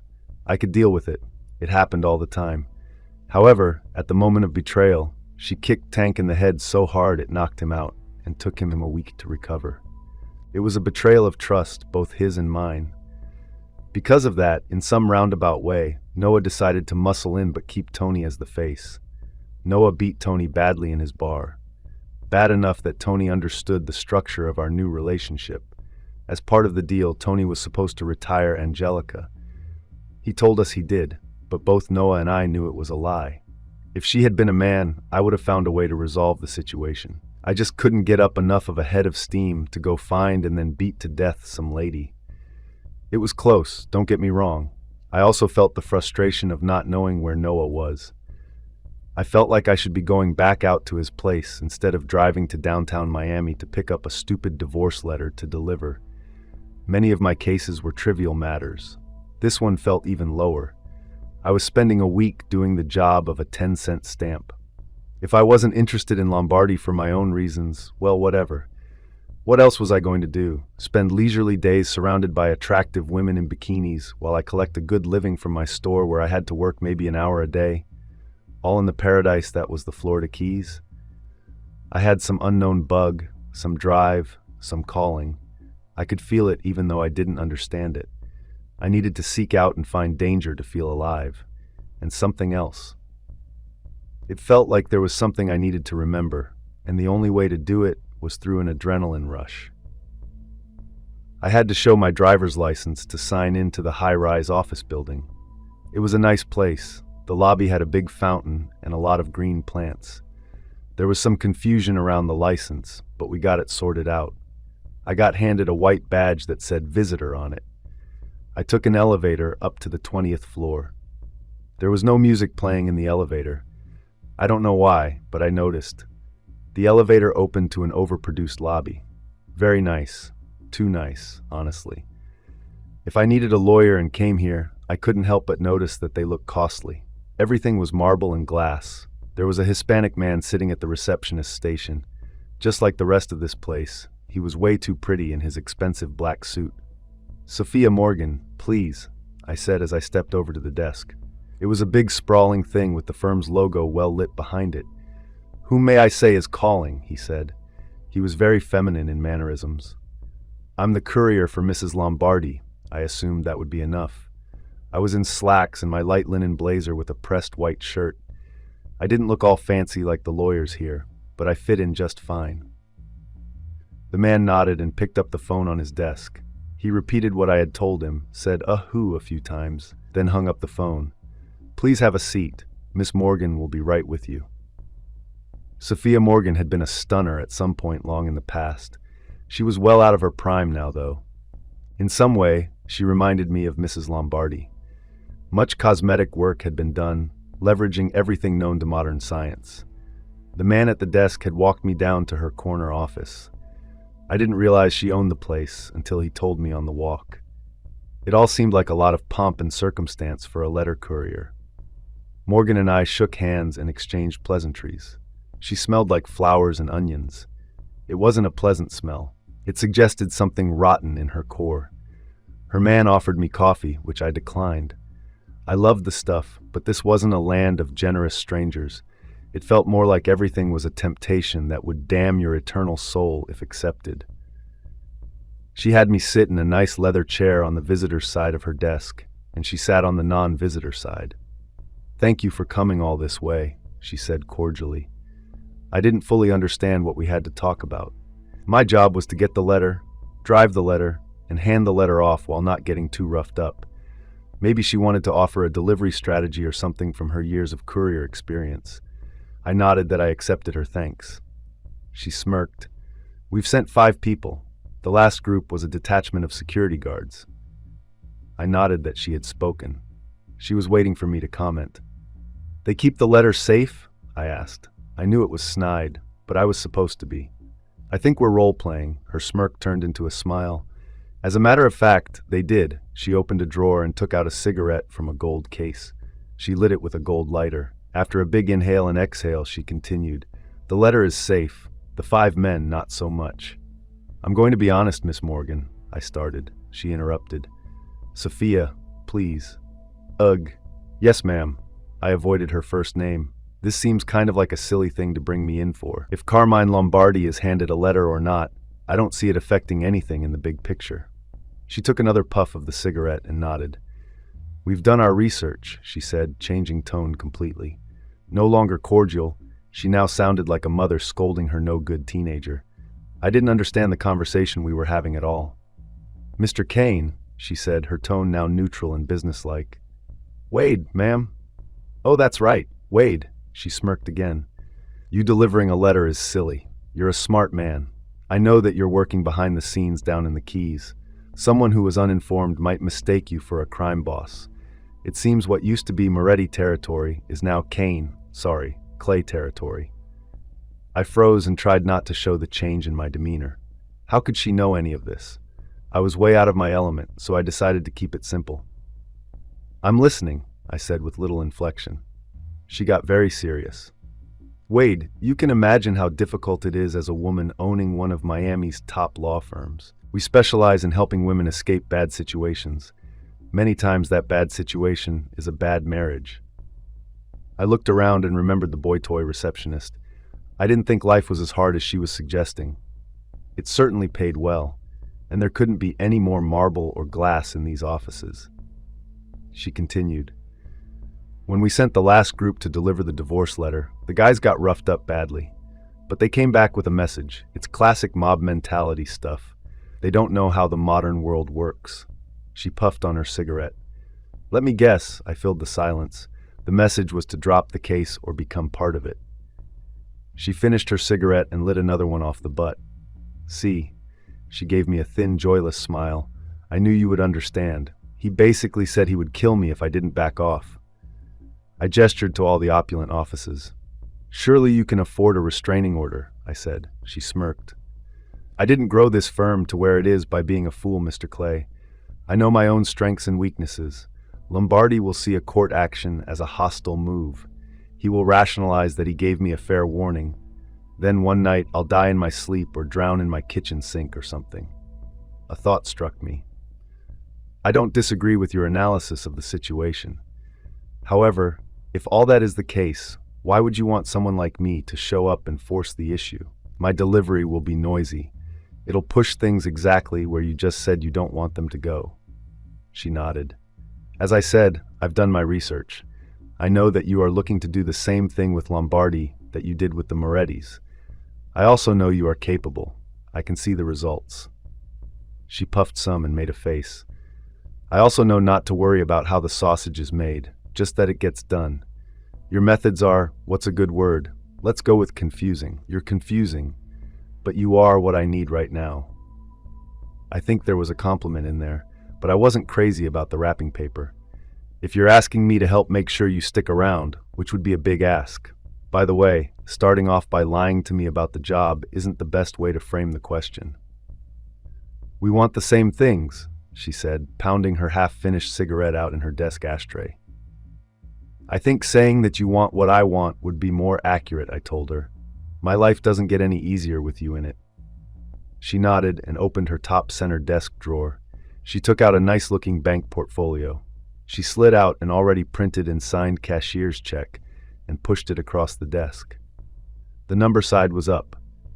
I leaned forward and looked at it. It was made out to cash. I had to study the numbers as they didn't immediately make sense to me. It's a fair offer, and that's just the down payment. I'll give you the other half once the job's done. I multiplied the number on the check by 2. It took me a moment. I was dealing with 6 figures. One thing I knew before I would let the dollar signs sway me was that I would never see the back half of the money. This lady was a good lawyer based on her surroundings. Once the threat was gone, there would be no leverage to get the back half. What would I do? Sue her. So I had to quickly decide if the check in front of me was sufficient payment for what she was asking. One on hand, it was. It was a reasonable amount. She wasn't being cheap. But I wasn't a young man anymore either. I wasn't over the hill. They say 50 is the new 40. But slowing down and hanging out on the beach had its draw. I needed to buy some time. I also had to consider the ramifications if I said no. What exactly would you be paying me for? I asked. Doing what you're going to do anyway. I know your plan is to expand north. I know you only took the job from Mrs. Lombardi because you saw it as a good cover. It was Noah's plan, not mine. I wish I could find him so we could discuss this. She knew what she was doing. The amount on the check was too much money to pass up. It would set me up to retire. Oh no, I'm taking the one last job that gets me out of the business. Has that ever gone well? Didn't matter. Everything had been expertly orchestrated, and I wasn't going to walk out of here and leave a check for $65,000 made out to cash on some lady's desk. The check was coming with me, which meant there was only one thing to say. You have a plan to stay alive while I figure this out? She nodded that she did. Part of making the check out to cash is to protect your reputation should I somehow publicly fail, or worse? She nodded that it was. Does this mean I don't need to worry about delivering the stupid letter? She nodded that it did. I didn't want to cash the check at my bank as it would leave a paper trail. We agreed that her receptionist, Javier, would walk down to the bank the check was drawn against with me, cash it, and give me the notes. I stopped at my car in the parking garage, emptied a travel bag I had been keeping some clothes in, and then walked 3 blocks to the bank.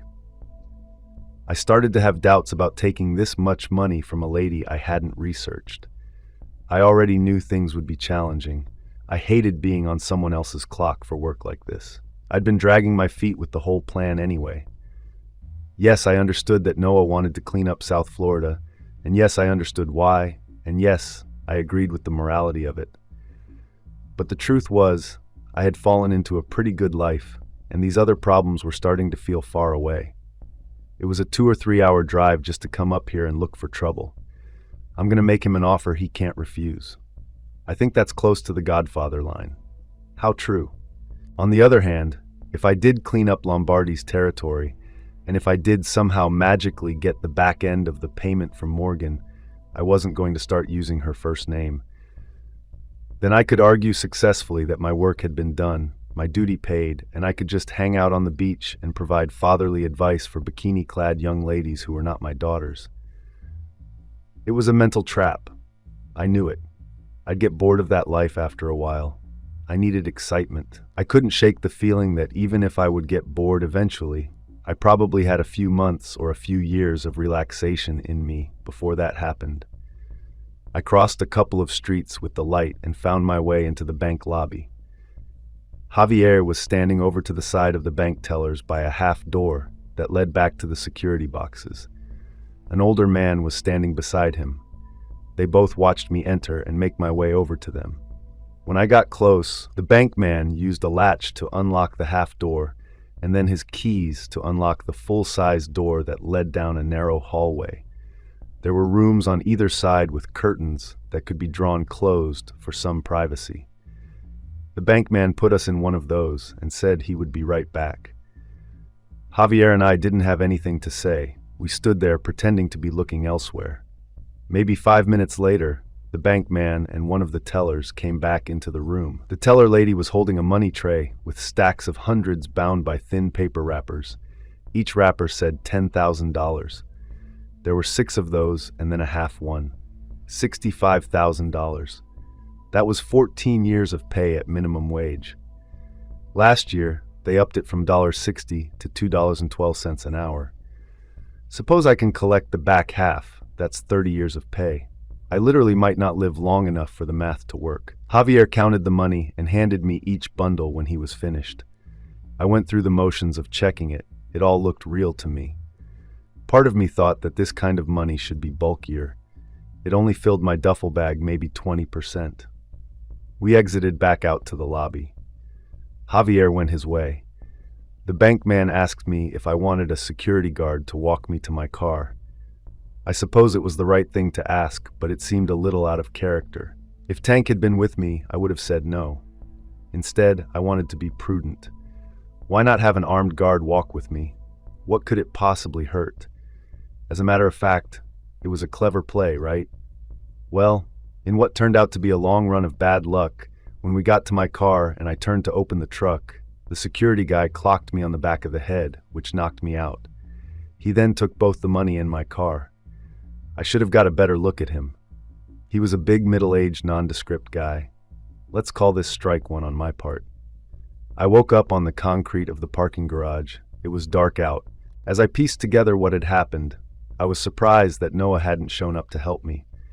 In the past 5 years, this is precisely the type of situation where he would magically save the day when things looked their worst. I didn't know how he did it, but he always did. Except not today. He really was missing. Something in my subconscious told me to push ahead. The rational me wanted to back off. Screw the life, right? Go home, be a creepy old man. I'd earned it. Play with Tank and sell people ice cream and sandwiches from vending machines. But that wasn't what I was going to do. I had a clear call to action as I lay there on the dirty ground, getting my wits. Now it was personal. The only way forward was through. I rolled to sit up. When I did, my back pocket felt funny. I reached around with my hand, and sure enough, my wallet was gone. I stood up and checked my pockets. They were emptied too. Everything had been taken, even my house keys. I checked my watch to see what time it was. No watch. Geez. It was cool out, maybe in the low 50s. I slow-walked over to the waist-high concrete edge and leaned on it. The city looked great at night. Neon lights were starting to become a thing around here. I had a view down South Miami Avenue and 9th Street. Streets ran east-west, avenues north-south. I was facing away from the ocean, so facing west. I saw a phone booth about 400 feet down 9th Street, near the corner where it crossed SW First Avenue. I started the walk down the garage ramps and along 9th Street. I had a couple of people I could call. Sheriff Buford, if I thought the situation was dire. Candy lived on the south end of Key Largo. She was the closest, but she had the kid, so it would be hardest for her. I could call my apartment. Liberty and Mercy would be there if they made it back from their clam bake. Part of borrowing Tank was that you had to dog sit him until I got home. We'd worked it all out weeks ago, and while they were teenagers, I did trust them to follow our agreement. They were good kids. My head hurt terribly. My neck had been strained as well, and my back hurt. I wasn't too worried about the physical discomfort, but my bell had really been rung. When I got to the phone booth, I made a collect call to my apartment. There was no answer, which itself was ominous. I tried Candy, but no answer there either. I put my head down to think. Some time must have passed as suddenly the sun was up and someone was banging on the phone booth door. It was a policeman. He was trying to push the door open, but the glass sliding two-piece structure opened inward, and I was on the floor, preventing the door from opening. I nodded to the officer that I saw him. He stopped banging and took a few steps back. I remembered to look at him. I had made the mistake with the bank security guard. I wouldn't make it again. As I got up, I saw I was covered in blood. The back of my head had bled a lot. I hadn't noticed it initially, but the wound was bad. I got up and the door opened. The cool morning air came flooding in. "Sir, are you okay?" the officer asked me. He was being cautious, not yet sure what he was dealing with. He was a Hispanic fella and older. If I had to guess, he was in his late 30s. Not old for we civilians, but probably within months of his 20 years. The half pension was a milestone Buford talked endlessly about when he reached it several years ago. I started to tell him that I was fine, but found my knees buckled instead. I guess I wasn't fine. He removed the mic from its clip on his shirt. It led to a radio on his belt. "Dispatch, this is Officer Alvarez reporting. I've got a wounded male, 50s, maybe 6 feet tall, 240 pounds, requiring immediate medical assistance. I'm currently located at the corner of 1st Street and 9th Avenue Southwest, requesting an ambulance to respond promptly. Over. He knelt down and put his hand on my shoulder. Hang in there, pal, he said. Chapter 15. I woke up and noticed the smell even before I opened my eyes. It smelled like death and decay. When I opened my eyes, I was in some kind of pit. The top was open to the sky. It was dark out and had been raining for a while. There were maybe 2 inches of water in the pit. It was the water that woke me up when it got up to my nose as I lay there. My head hurt. I was having a hard time gathering my thoughts. I sat up and looked at the pit walls. They were made of concrete. There were innumerable scratches and streaks of blood. I might not be the first person to be held here. Let's hope it goes better for me than losing my fingernails to the futile effort of trying to climb out. It continued to rain hard. I noticed that there was more water flowing in from the edges. The pit must be at a low point. If I were still anywhere near where I remember being in the pine forest, the engineering of getting this 15-foot hole dug without it filling with groundwater would have been a construction miracle. I didn't bother standing up. Not yet. If it continued to rain, I would need all my energy when the water filled in over my head. I sat there for maybe an hour, although I didn't really have a sense of time. It continued to rain, and the pit continued to fill up. Eventually, I was forced to stand. I went over to the wall and leaned against it, the water now up to my waist. I stood there for maybe another hour. The rain subsided but didn't stop. As it slowed, I heard a gruff, deep voice say, "Jim." Ah, not this again. This was another dream that felt like a memory, and in it, I was this Jim guy. Super duper. I looked up. There wasn't much light, but I got the sense of an enormous man standing on the edge of the pit. He wore apocalyptic clothes like I had seen on our pursuers when Noah sprang the spike trap. Was this before or after that? I had no idea. It felt like before, but that was just a guess. Well, if I am Jim in these nightmares, so be it. What do you want from me? I asked back.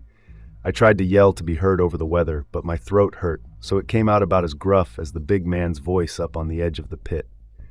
I put my hand to my throat. It was tender, almost like someone had punched me there recently. The man laughed an evil laugh. "My boys hit you too hard in the head, I see," he said back jovially. I moved my hand from my throat to the back of my head. There was a big bump back there. "Seems like it," I said back. I didn't understand my situation yet, but there were some obvious clues. Most prominent was that I was at the bottom of the pit, and this guy was standing at the top. "This isn't going to work if you don't remember," the man said. "Lucky me," I said back. I had no idea how to interact with this guy, so I just said what came into my mind. "You don't realize how accurate your statement is," he said. Lightning flashed. I got a good look at him. He was huge and looked like he was straight out of the movie Death Race 2000. I felt real fear at the sight of this guy. He was wearing black. His face was covered. His arms were bare and thick. He continued. "I do have to apologize," he said. "They told me they feared they had hit you too hard. You can rest easy knowing the men that made that mistake have paid for it." "That brings little comfort," I said loudly, looking up into the rain. The man laughed again. "I'll keep my eye on you," he said when he stopped laughing. "When your head clears, we can continue our conversation." I knew I was dreaming. I also knew that this had actually happened and that whatever they did to me had caused some memory problems. It should have been a revelation, but as soon as I suspected it, I somehow remembered already knowing it. It's hard to explain, really. I felt some odd attachment to the man looking down at me. He was big like Noah and was about the same height and build. There was something familiar about him, something that made me sad. "Be seeing you," he said, turned, and disappeared from view. "Hey!" I yelled despite the pain in my throat. "Hello." Nothing. It continued to rain. I continued to feel real fear. Eventually, the water was over my head. I started swimming to stay above it. I couldn't do it forever, but I could use the wall to use less energy. Quickly, my perspective changed from wishing it would stop raining to hoping that it would continue. If it rained like this for another hour, and if I could stay afloat, I would be able to reach the top ledge. If it slowed down, I would almost certainly perish in the pit when I ran out of energy to keep my head above water. I continued to tread water. The rain was slowing down. I wasn't going to make it. I don't know how long I switched up between slowly kicking my legs and slowly using my arms to stay afloat. I even used the dead man's float, where I took slow, deep breaths and used the air in my lungs to keep my head up without kicking or moving my arms. I kept one hand against the wall. It was amazing how much just that contact helped in reducing workload. But while all this extended the clock, I was still very much on the clock. It remained dark out. I kept expecting the sun to rise, but it never did, even after what seemed like many hours of this. The water wasn't going to fill up high enough for me to escape, and while I did think there was a slow drain in the pit, it looked like it might take days for it to work. I was a dead man swimming. Chapter 16. I shot awake, drenched in sweat. It took me a moment to orientate myself. A nurse came in. Apparently I was in some monitoring ward. We talked for a bit. I learned that I had been admitted as a John Doe since I was out of it, and my wallet was missing. I learned I was racking up some big-time medical bills. It wasn't like I carried insurance or anything. I lost the $65 that Morgan had paid me. The other $10 from Lombardy was going to be donated to Memorial Regional Hospital, it seemed. Well, as a consolation prize, the hospital was a nice place. Every room was a private room. That said, this case was now costing me both time and money. I slept through breakfast and almost missed lunch. The nurse got me into the rotation. After maybe an hour, they brought a lunch tray with a bunch of white styrofoam containers. Apple juice and chicken soup hit the spot, but didn't seem as sophisticated as the surroundings would have suggested. I had a terrible headache. They were pumping some type of pain relief through the IV they had in my arm. If this was how I felt with the stuff, I couldn't imagine how I would feel when I forced myself to get up and leave in a couple of minutes. There was a phone on a nightstand to my right. I pulled it closer to me and read the instructions. It said local calls only. I was familiar with just one non-local number, which belonged to Texas Frank. Calling him wouldn't do any good, so me and the phone agreed on our call strategy. I instead dialed the sheriff's office in Plantation Key. This was kind of a two-birds-one-stone approach. I had met Candy because she was Buford's receptionist/dispatcher, which she still was. Her shifts ended sometime around 2 p.m. It was just after 2, but she might still be there. If not, I really wanted to talk to Buford anyway. The phone rang once, twice. The gruff voice that answered wasn't Candy's. It was Buford. His sigh resonated over the line, followed by a terse, "Sheriff's office, Jenkins speaking." "Hey, Buford, it's me," I said, my voice steady despite the pounding in my skull. Buford's voice didn't betray surprise, just a resigned sort of curiosity. "You sound like you're calling from inside a tin can, Wade. What's the matter?" "I'm at Memorial Regional," I said, glancing down at the hospital gown that was my current attire. "The hospital? What in Sam Hill happened?" I chuckled dryly. "No gator fight, no such luck, just life biting me in the butt. Well, hitting me in the head would be more accurate. But listen, I was hoping you could do me a favor. My car has gone missing. I don't have any way back home. I was hoping you could swing by here and get me." Buford grumbled something under his breath, then, "All right, anything else while I'm at it?" "Yeah, actually. Could you check on Tank? Liberty and Mercy are looking after him at my place. I could use a change of clothes, too." Buford's laugh echoed down the line, a deep, belly-rolling sound that made me smile despite my situation. "You let those two little hooligans look after your dog? Lord Wade, that hound's got more sense than the both of them combined." "Can't argue with you there." I was relaxing, knowing I had a plan. "They mean well." There was another pause, then Buford's gruff voice came back on the line. "All right, I'll stop by, grab your stuff, check on your dog, and then head over. That's a 2.5-hour drive, you know." "I know. I wouldn't ask if it wasn't important. I'm dealing with a few things." "All right, you're lucky we go way back. Sit tight, help is on the way." I hung up the phone and leaned back against the sterile hospital pillow. The meal was making me sleepy. I wasn't sure that I was supposed to sleep with a head wound, but I was in a hospital, and they seemed to be encouraging it. I dozed off and woke up around 5 p.m. Sheriff Buford should be getting close. I sat up and looked around. There was a TV. The bed I was on had a clicker where I could turn the TV on and off, change the channels, and turn the volume up and down.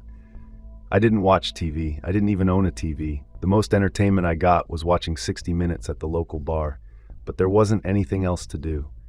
Just before I turned it on, the phone on the bedside rang. "Hello," I said after picking it up. "Hey, Wade." It was Buford's gruff voice again. "Hey, Buford, are you close?" "No, I'm still in Plantation Key." He sounded tired. "Look, you're lying down, right? What's going on? Are the two kids okay?" I felt fear run up my spine.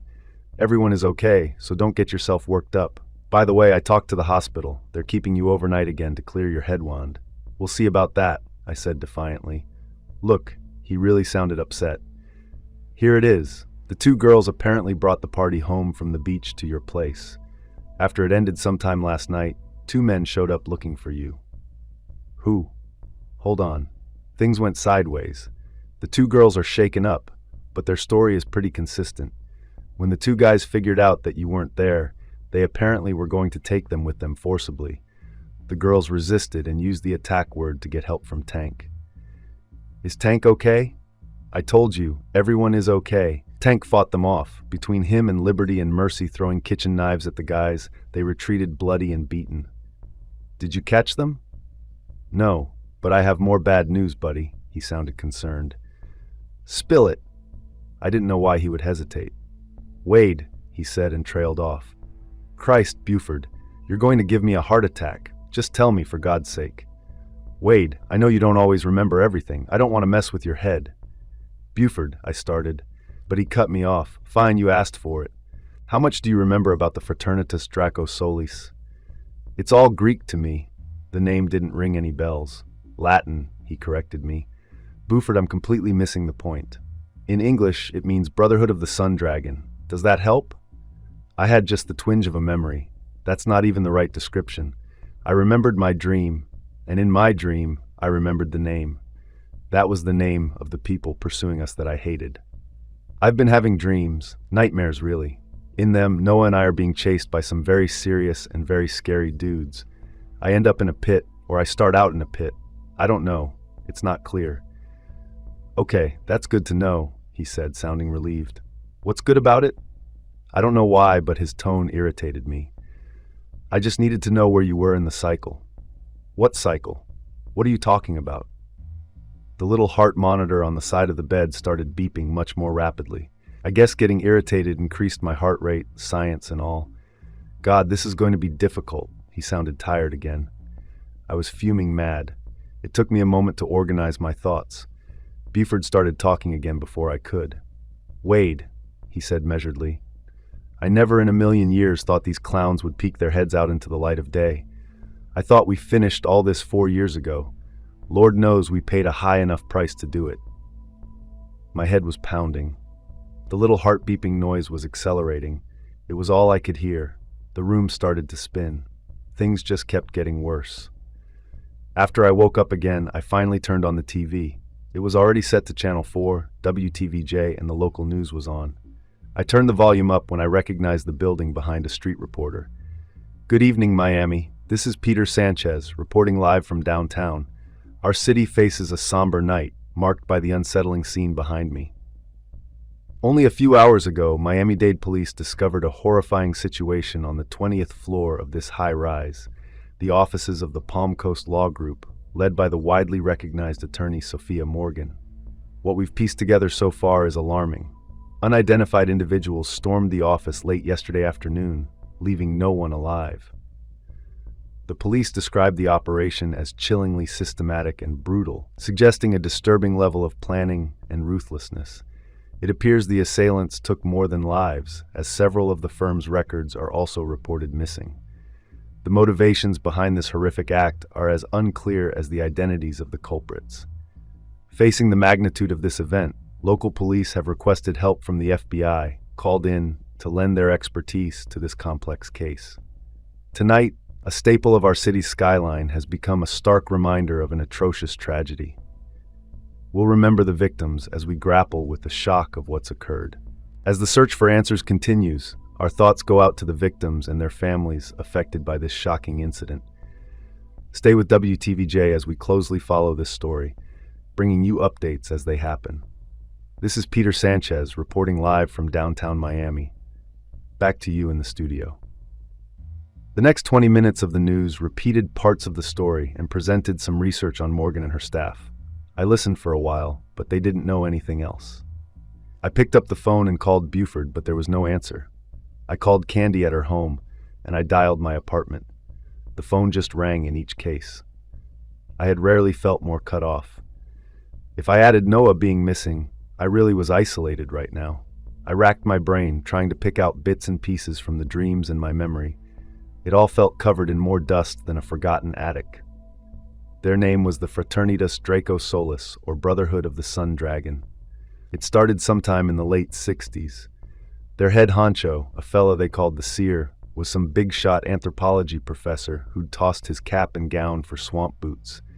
He had a mouth full of silver and a mind full of stories about a sleeping giant, the Sun Dragon, nestled deep in the Everglades.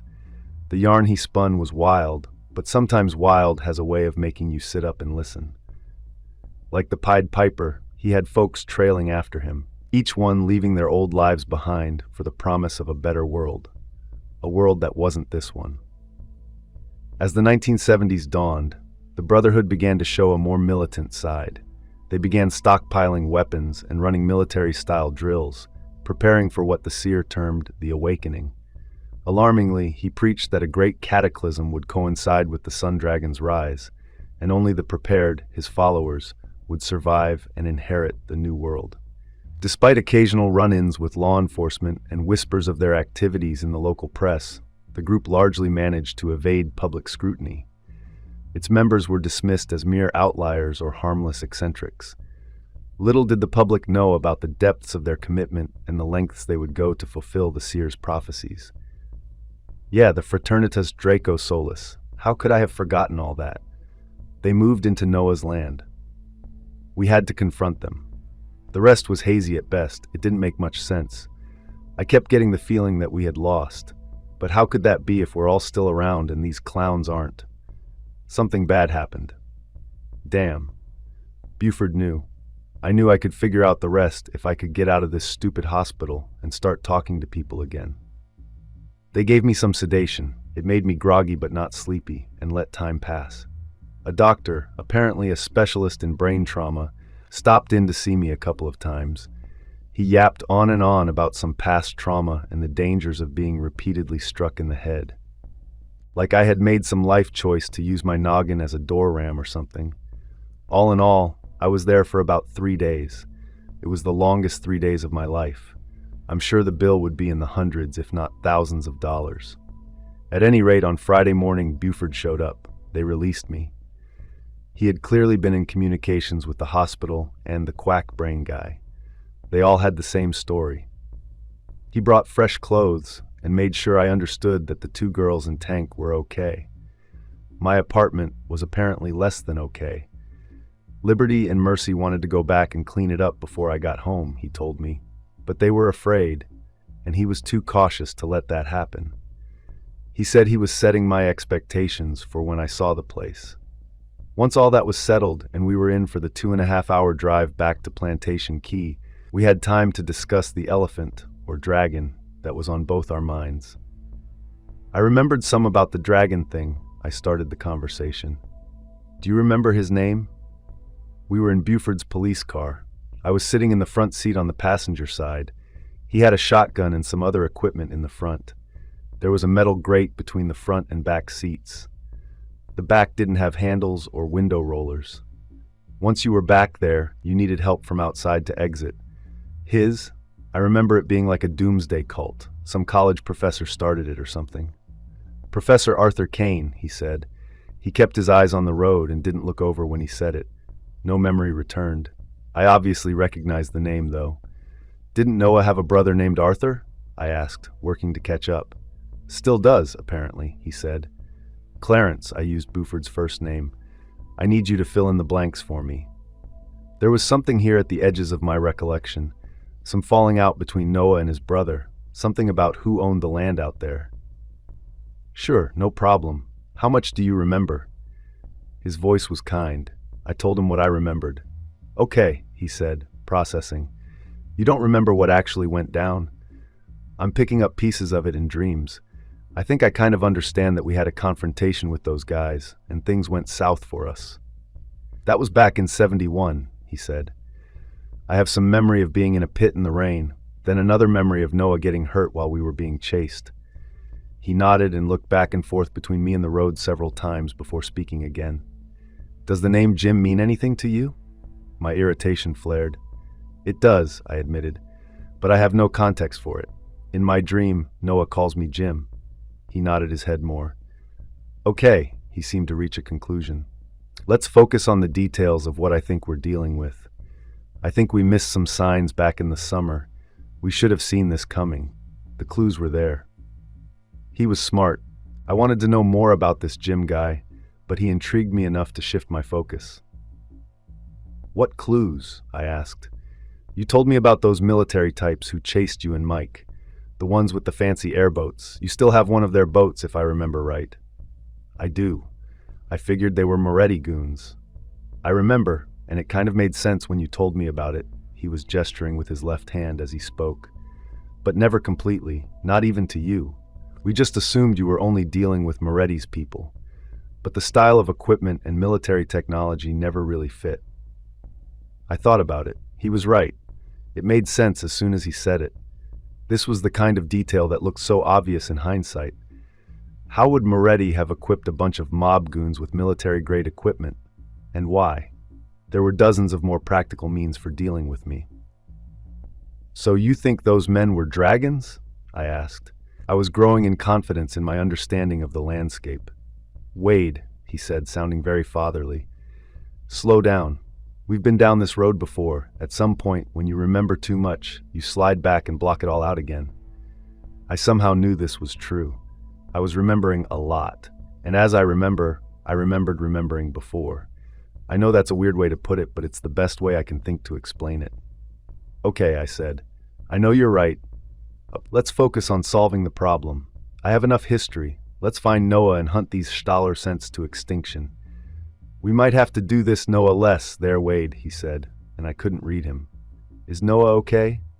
I grew concerned that Buford knew something I didn't. Noah is with his family, Wade. That's his priority right now. With his brother back and out for vengeance, he has to protect them. That was true. Noah was very protective of his wife and girls. It made sense that Noah would have to get his family out safety if these dragon cult people were after us. Especially if their leader was his brother. Although it still felt like I needed the rest of the information to really understand that relationship. In any case, Noah couldn't risk having so much to protect in the middle of a civil family war. Or would it be a family civil war? That makes sense, I reasoned, accepting the answer because I knew it was the easiest way. I suspected I understood more or had understood more at some point, but I couldn't risk whatever this memory ailment was. I needed to know what I needed to know because I had to do what I had to do. Pull off up here and take Road 11 West, I told Buford as soon as I saw the sign for the street. I hadn't been thinking about that Isaac guy, but seeing the road sign his bar was on for some reason put the idea in my head. What on earth for? Buford asked. Seriously, change lanes. Make a right up there. It's about 3 miles down Route 11. It won't take long.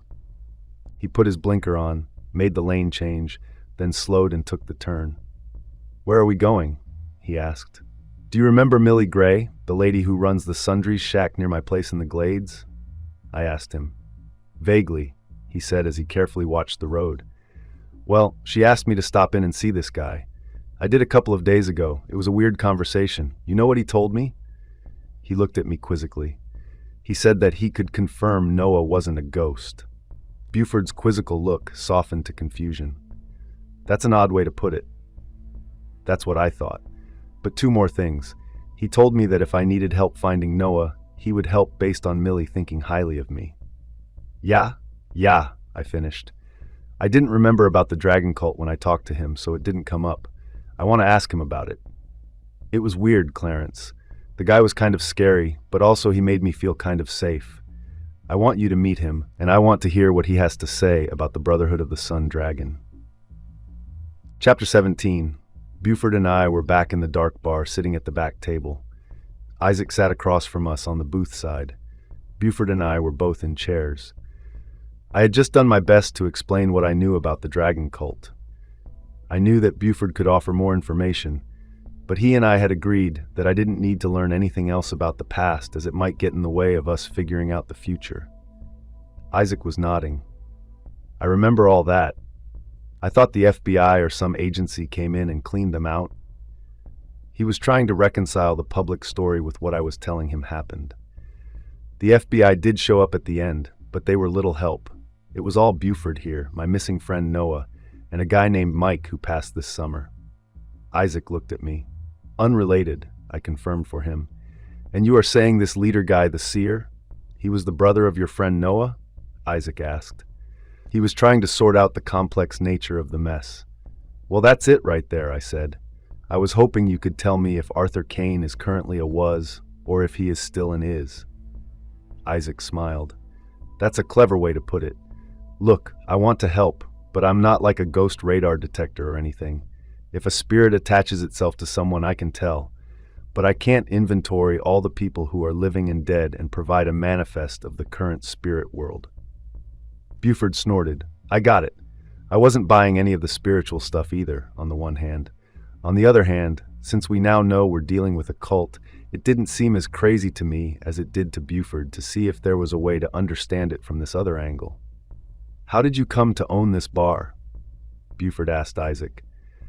I could sense the undertone in his voice. He was being a detective. Isaac nodded. Kind of fell into it. I'm more of a collector of antiques. It's surprising how valuable some items can become in just 100 years. Stuff that in 1870 was considered junk, in 1970 it's worth thousands of dollars. Oh, I know something fun, he said.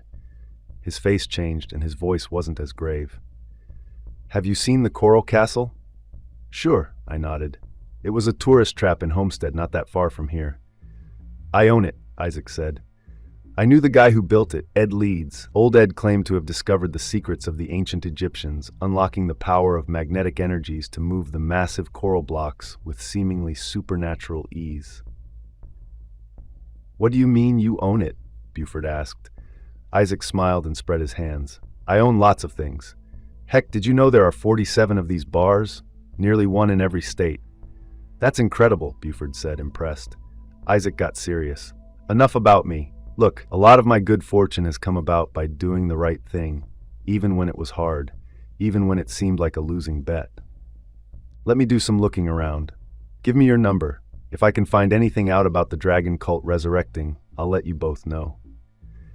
It was an odd choice of words, but I was glad to have the help. Buford and I were back on the road down to Plantation Key. I see what you mean, he said. I know, weird, right? There's something about the guy that I trust, though. He had a dangerous look about him. Buford was still very much in sheriff mode. So we need to figure out a plan, I said, starting to think out loud.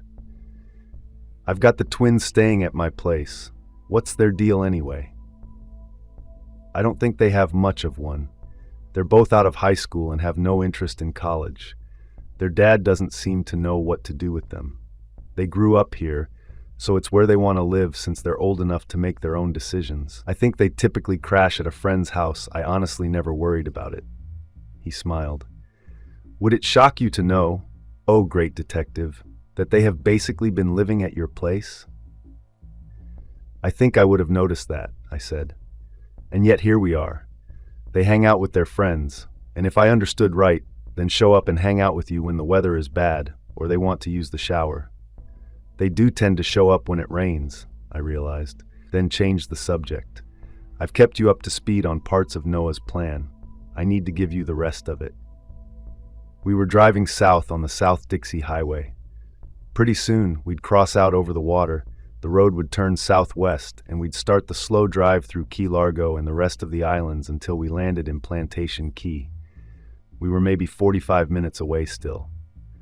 Let's hear it, Buford said. So you know all about the problems with Tony Two Shoes. What you don't know is that Tony now works for Noah and me. We kind of took over at the end of things this summer. You sure you want to be telling me all this, Wade? Buford was concerned. I'm still the sheriff around these parts. It's all good, I assured him. Part of our takeover is that we redirected the business. We're completely legal now. Really? Sure, it wasn't as hard as you may think. For protection, we incorporated a security LLC. We operate under Statute 30.20. You know it, you use it all the time. He took his eyes off the road and looked at me sideways. Neighborhood watch? He asked incongruently. Hey, it's legal. Same thing for loan sharking, I smiled back. Title 33? He said, starting to understand the strategy we'd used. Yep, I let my smile hold. We have an S-Corp registered as a lending institution. Sure, we make a few dollars less because of the additional paperwork and actually paying taxes, but our reach has expanded so that our net is maybe 3 times what it was when it was being done under the table and off the books. That's interesting, he said. I continued. Now everyone gets paid W-2. We even have a 401k set up, so they're making legit income and are able to invest it and defer the taxes. That's crazy, Wade. I had no idea. I underestimated you. Not only that, but I just figured you were that guy who followed Noah around. What you've accomplished sounds brilliant. Noah came up with the goals. I just figured out the details, I said. But it's all done. No sense in breaking our arms while patting our backs. Noah wants to start moving north. There are 2 more big families up there. Lombardi is one of them, the closest to us. Noah wants to do the whole thing again up there. I've been dragging my feet. It's hard to see why it's necessary when things are so good right now. You're still seeing Noah? He asked. It came out kind of weird, but I figured I knew what he meant. A lot less since I moved down here. Maybe once a week or 3 times a month. I went out there a week ago and he wasn't there. I haven't seen him since. What about the Morgan lawyer lady? Fair enough. I hadn't even started trying to come to terms with that mess. Carmine Lombardi's wife met me and hired me to take a letter from her lawyer and deliver it to her husband. It was a divorce letter. He needed to be officially served, and they had sent 4 or 5 couriers to try and deliver it. Who? He said to keep me talking. When I went down to her lawyer's office to pick it up, it turned out that Sophia Morgan was her lawyer. Ms. Morgan said it was a ruse to get me downtown. She said that she needed protection because Lombardi was on to her and had threatened her if she didn't drop his wife as a client. Interesting. Maybe, I continued. She offered to pay me $65,000 up front and another payment once she felt she was safe. Buford whistled. That's a lot of donuts. It is, I agreed. I followed her guide to the bank. I got the money in cash. I was rich for maybe 15 minutes. Then the bank security guard knocked me out and took everything when I turned to put the money in the trunk. He even took my car and my wallet. That's how you ended up in the hospital? I guess. He clocked me in the back of the head. I guess I'm a bit more susceptible to that approach than others might be. Well, I can help with some of it, Buford said as he changed lanes to get around a slow-moving truck. If the security guard worked at a bank, there will be a lot of paperwork surrounding him. This badge, he pointed to his Plantation Key Sheriff badge, can navigate the entire administrative network. It will take a few days but should provide reliable information. That's great, I agreed. I can file the report on your car too. Get it into the National Crime Information Center database. How can you have jurisdiction all the way from down here in Plantation Key? I asked. Well, he smiled. Since you reported it to me, I'm obligated to file the reports and then help to coordinate between agencies and other jurisdictions. But I already reported all this to Miami-Dade. Did you? I don't believe that you told me that in our initial conversation. Ah, I said. He looked proud. I'm the Bobby Fischer of Law Enforcement Administrivia. I laughed. Better him than me. You want to stop at your place or come on down to the office where Liberty and Mercy are, and Tank, of course, Buford asked me as we were approaching the northernmost point of Plantation Key. My storefront and apartment were right at the start of the strip. I miss Tank, I said truthfully. Let me get him back, then I'll figure out what to do next. Oh, and I just realized I'm going to need a car. We'd been talking about the fact that my Cuda was stolen, but somehow the implications of that didn't really register with me. Buford nodded. I'm not convinced your place is going to be a safe place to stay right now anyway, he said. They certainly seem to know where it is. A wave of anger flared. You know, Clarence, I'm tired of playing defense. I played defense the whole way with all the stuff that went down this summer. I've been on defense with Lombardi and the Dragon Cult so far. A good defense earned us an undefeated season, he reminded me, referring to the Dolphins football team who won the Super Bowl a couple of years ago without losing a game the entire run. My win percentage isn't nearly as high. I lost Mike, and I lost Samantha playing defense. Samantha, she was that lady you rescued from Key West? Yeah, I said. I could see why repressing painful memories might be a valid strategy. I wished now that I didn't remember all that. To top it off, the other lady I decided to trust, Angelica, betrayed me, which got Mike killed and Tank in the doggy hospital for a week. Sure, but you ended up taking over the Moretti crime territory. I gave him a sideways look that clarified my view of his math. Okay, I get it, he said to calm me down. If we go on offense, a whole lot more people will be in the way. Yeah, I let my anger subside, but it was still there. But they all made a choice to be in the life. It will be a bad week to be in my way. That seemed to end the conversation, even though we really didn't manage to plan anything. We pulled into the Plantation Key Sheriff Building. It was a small, nondescript building. It looked like any of the others we passed, except the front was a floor-to-ceiling window with a door in the middle. Buford parked his sheriff cruiser on the side, and both he and I walked into the office together. The gang was all there. When I looked around, I realized that my whole family was there. Not blood relatives, but this small group represented my current social circle. Well, this group and Noah, of course. Candy was sitting at her desk. Tank barked when he saw me, ran over, jumped up, and started licking my face. He was taller than I was when he was up on his hind legs. He looked like a giant version of the dog Lassie from the movies. Liberty and Mercy were there. They weren't wearing bikinis, but in shorts, t-shirts, and flip-flops. It made them look much more like kids to me than they did in the swimwear. Liberty had a black eye, and Mercy had a bunch of bandages on her right arm. When I saw their wounds, I felt a surge of fatherly-like protection anger rise up in my chest. "Did those two goons do that to you?" I asked them. It was the first thing that popped into my head as the rage built. Liberty came over and replaced Tank, giving me a hug as her answer. She started crying. Not deep sobs, just tears in her eyes. If Tank hadn't been there, she got out. I could feel my shirt getting damp where she had her head against me. "Tank was amazing," Mercy said, petting the dog. "He's an amazing dog," I agreed. Liberty pulled herself away and took a step back. "Are you going to find them?" she asked me earnestly. I couldn't tell if she was afraid that I might screw up somehow or if she wanted revenge or something. I looked over to Buford. He nodded in a kind of go-ahead, tell them they need to hear it kind of way. I looked over to Candy, who was leaning forward on the edge of her seat with anticipation. Even Buford was now looking at me. Tank had started licking his junk on the floor, but I knew he was really listening too. "Do you want me to find them?"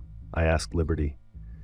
I didn't have to do anything, and I would honor their request if they were too afraid, even after my whole offense versus defense speech a few minutes ago in the car. "They said they were going to kill us," Liberty said, reliving the horrible moment. "They said what they were going to do before they killed us too," Mercy added. I decided to treat them as adults. Sheriff Jenkins, I used his correct name, no point in trying to be funny at a time like this. And I believe we know who they are. We dealt with them as a group a couple of years ago. "Who are they?" Liberty asked me. I nodded to Buford the same way he had just nodded at me. Buford gave the speech. I was just as interested to hear from him to see how my own memories stacked up.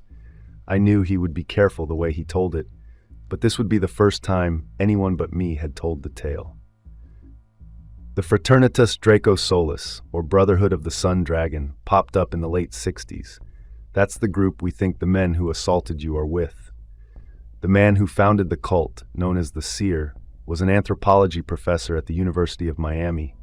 He abandoned that life to build a new religion about the Everglades. The Seer spun stories about a sleeping sun dragon hiding in the swamp. He managed to hook many people with his promises of a new world, convincing them to ditch their old lives and join his cause. When the 70s rolled around, things turned for the worse. The group started getting militant. stockpiling weapons, training like soldiers. They were preparing for something the seer called the awakening. He warned of a catastrophe that would come when the sun dragon woke up, with only his ready and waiting followers surviving to take over this new world. They managed to mostly avoid attention, even though they had a few brushes with the law. There started to be some local rumors, too. Most folks thought they were just harmless weirdos. People didn't understand how serious the members were about the seer's predictions. The whole situation got even more complicated when they set their sights on Noah's land out in the glades. Noah was a friend of Wade and me who went way back. He's half Indian, half Jew, and half cowboy. As it turned out, the leader, this seer, was Noah's brother. He wanted the land to expand his operations. He was also probably trying to get family revenge because he was sore that their dad had given the land to Noah and not him. I was part of the group that included Wade here, that stood up to them and held the land. It was a bloody mess. Hundreds of people lost their lives. Now, you could compare them to the Mansons of the same era, but there's a key difference. The Mansons got famous, and the Sun Dragon cult learned from that. They knew better than to step into the spotlight again after we ran them off.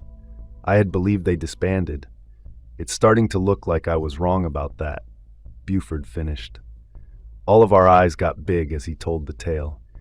It was pretty much exactly as I remembered, but it was surreal hearing it told to me with Buford's dry, matter-of-fact police narration. What were they doing in the Everglades? Liberty asked. I mean, what were they training for? Buford looked at her, then looked at me like he didn't want to answer in front of me. He did anyway. Part of the story was that the Sun Dragon would awaken and be hungry. The mythology somehow was linked to Central America or something, where the Aztecs did all of those human sacrifices. They started sacrificing people to the Sun Dragon to keep it asleep longer. He grimaced, then continued hesitantly.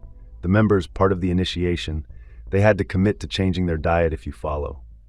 Liberty didn't follow. Candy stepped in. They were cannibals, too, she said. It somehow was softer hearing her say it instead of Buford's gruff delivery. Mercy looked panicked.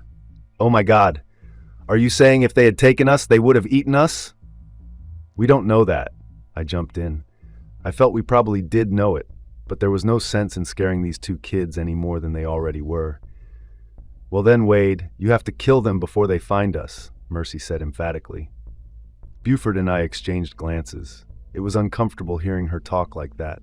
There was nothing I knew about in their history that suggested they have had anything but a normal upbringing. Then I realized something. When the mob guys shook your father down, did they threaten either of you? I asked. Liberty spoke up. Kind of. They made us watch while they beat our dad up. Both girls now looked doubly spooked. This is all bullshit, Dosh! Mercy yelled, clearly acting out of fear. She started to walk to the door. I put my arm out and, as politely as I could, blocked her way. Hold on, Mercy, I said in the most compassionate voice I could find. You're right.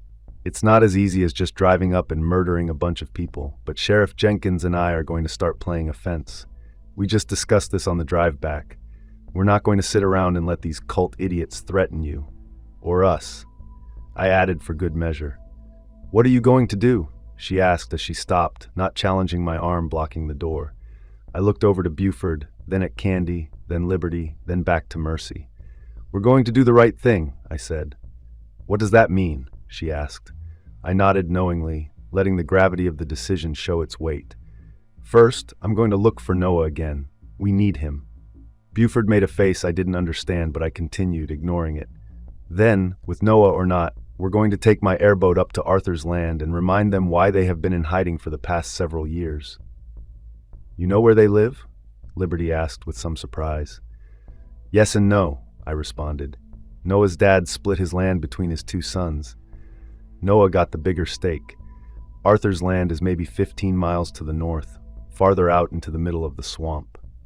Mercy was looking at me, trying to read me or something. Finally, she said, But then you are going to kill them all, right? We can't have a bunch of cannibals roaming the streets and eating people. I nodded.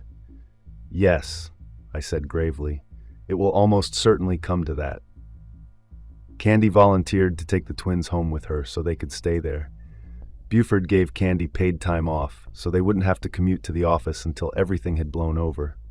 Both girls were adamant that Tank go and stay with them. I understood and couldn't say no, even though not having the dog with me would be a major tactical disadvantage.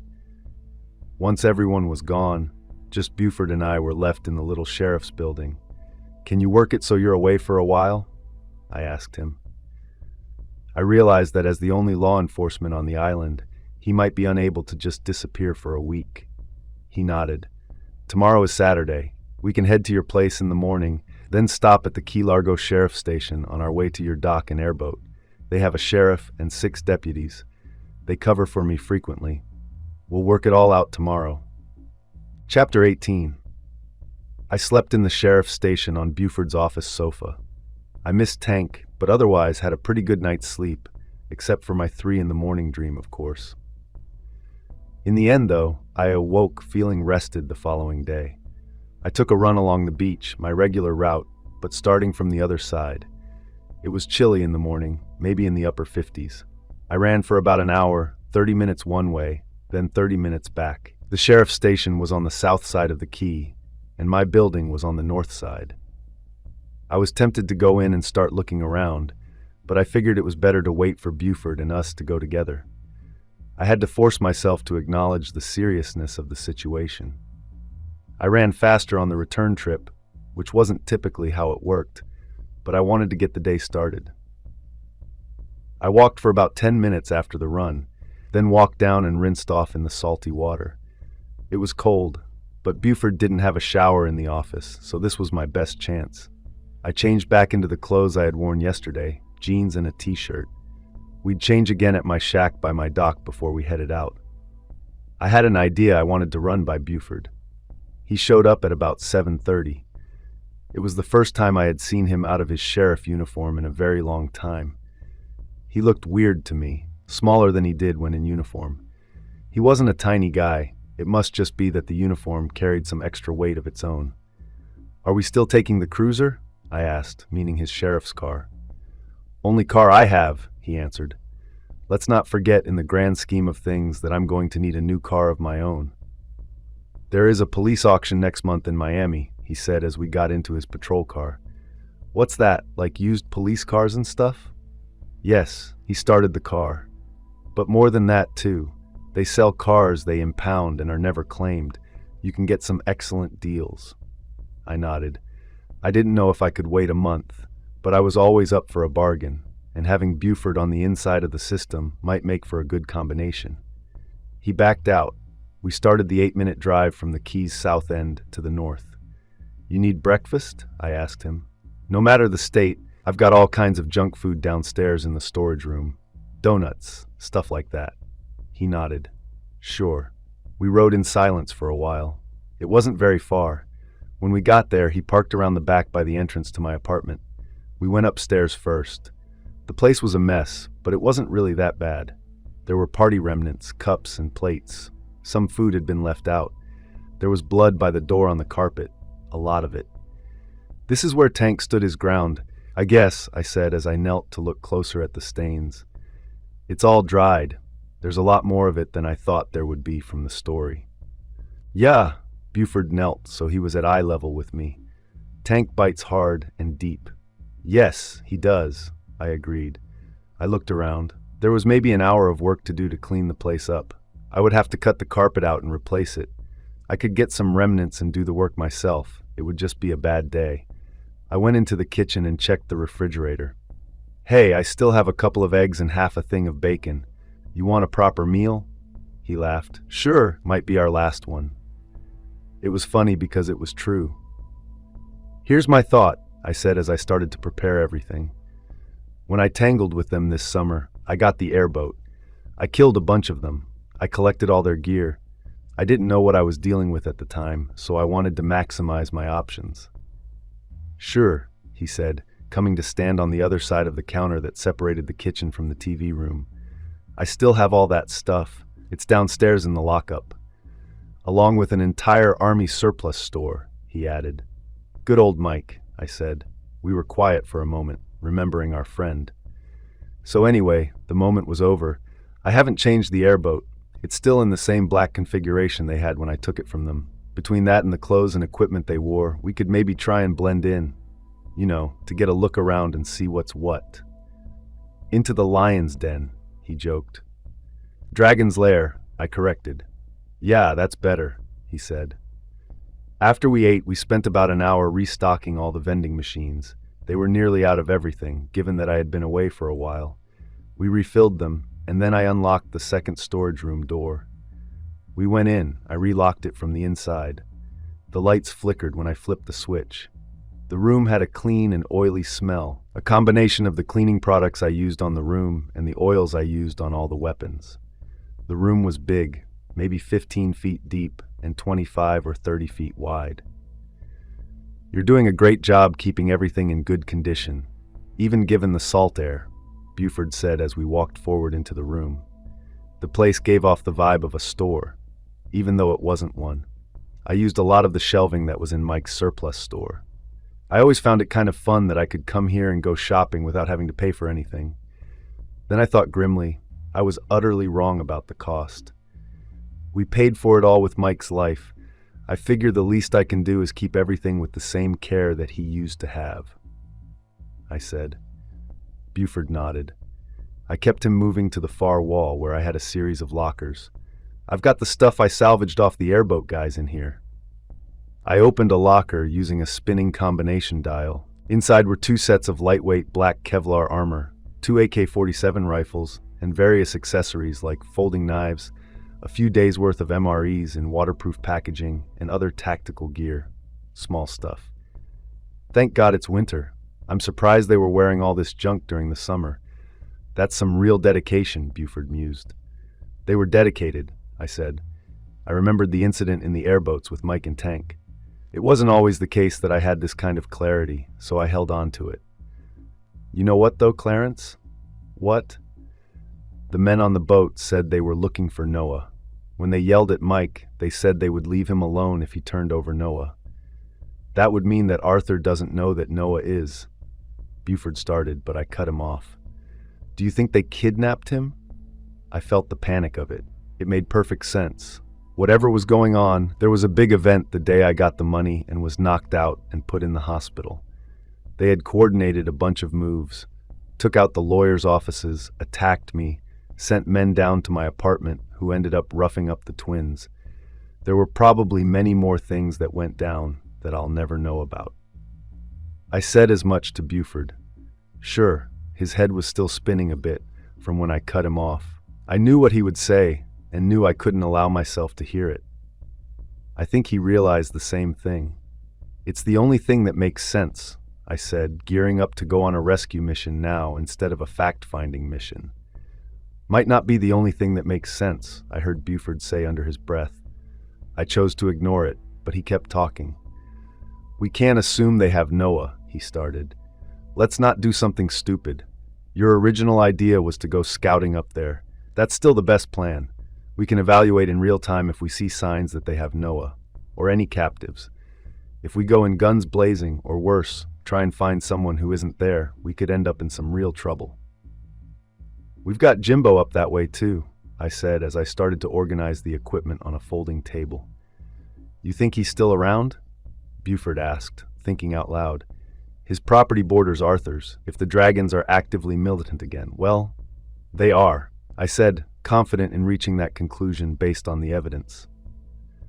Having said that, I think I heard on the news that the Miami-Dade police requested help from the FBI. Wouldn't be unheard of given the scope of what happened up there, Buford confirmed. Do we risk running into them? Do you think the FBI might actually try and solve this? I asked, suddenly unsure from my moment of perfect clarity just a few seconds ago. Buford grabbed a couple of duffel bags and helped me to load them. I haven't heard that the case was federalized, Buford said. Federalized? Here's the thing, Buford began, his words clear and resonating in the echoey space. We've got layers of law enforcement in this country, from local cops, sheriffs like me, to state troopers, and then all the way up to federal agencies like the FBI. He glanced up from his task. Sometimes when a case involves federal law violations or crosses state borders, or even touches on some serious national security concerns, the FBI steps in. They call that federalizing a case. Buford continued, his words flowing steadily. They might also join in if we need them. Say if the case involves something that requires specialized techniques or resources that we don't have access to. That's what happened here when Miami-Dade asked for help. It doesn't mean the case has been federalized, though, unlike the FBI coming in and taking over in the other scenarios. Meaning? My guess, he said. We had finished packing everything up, so we started to carry the bags out around the building to his sheriff cruiser. On the way out, I locked the storage room door. Buford kept talking. Is that the FBI is just lending resources and helping coordinate federal file searches?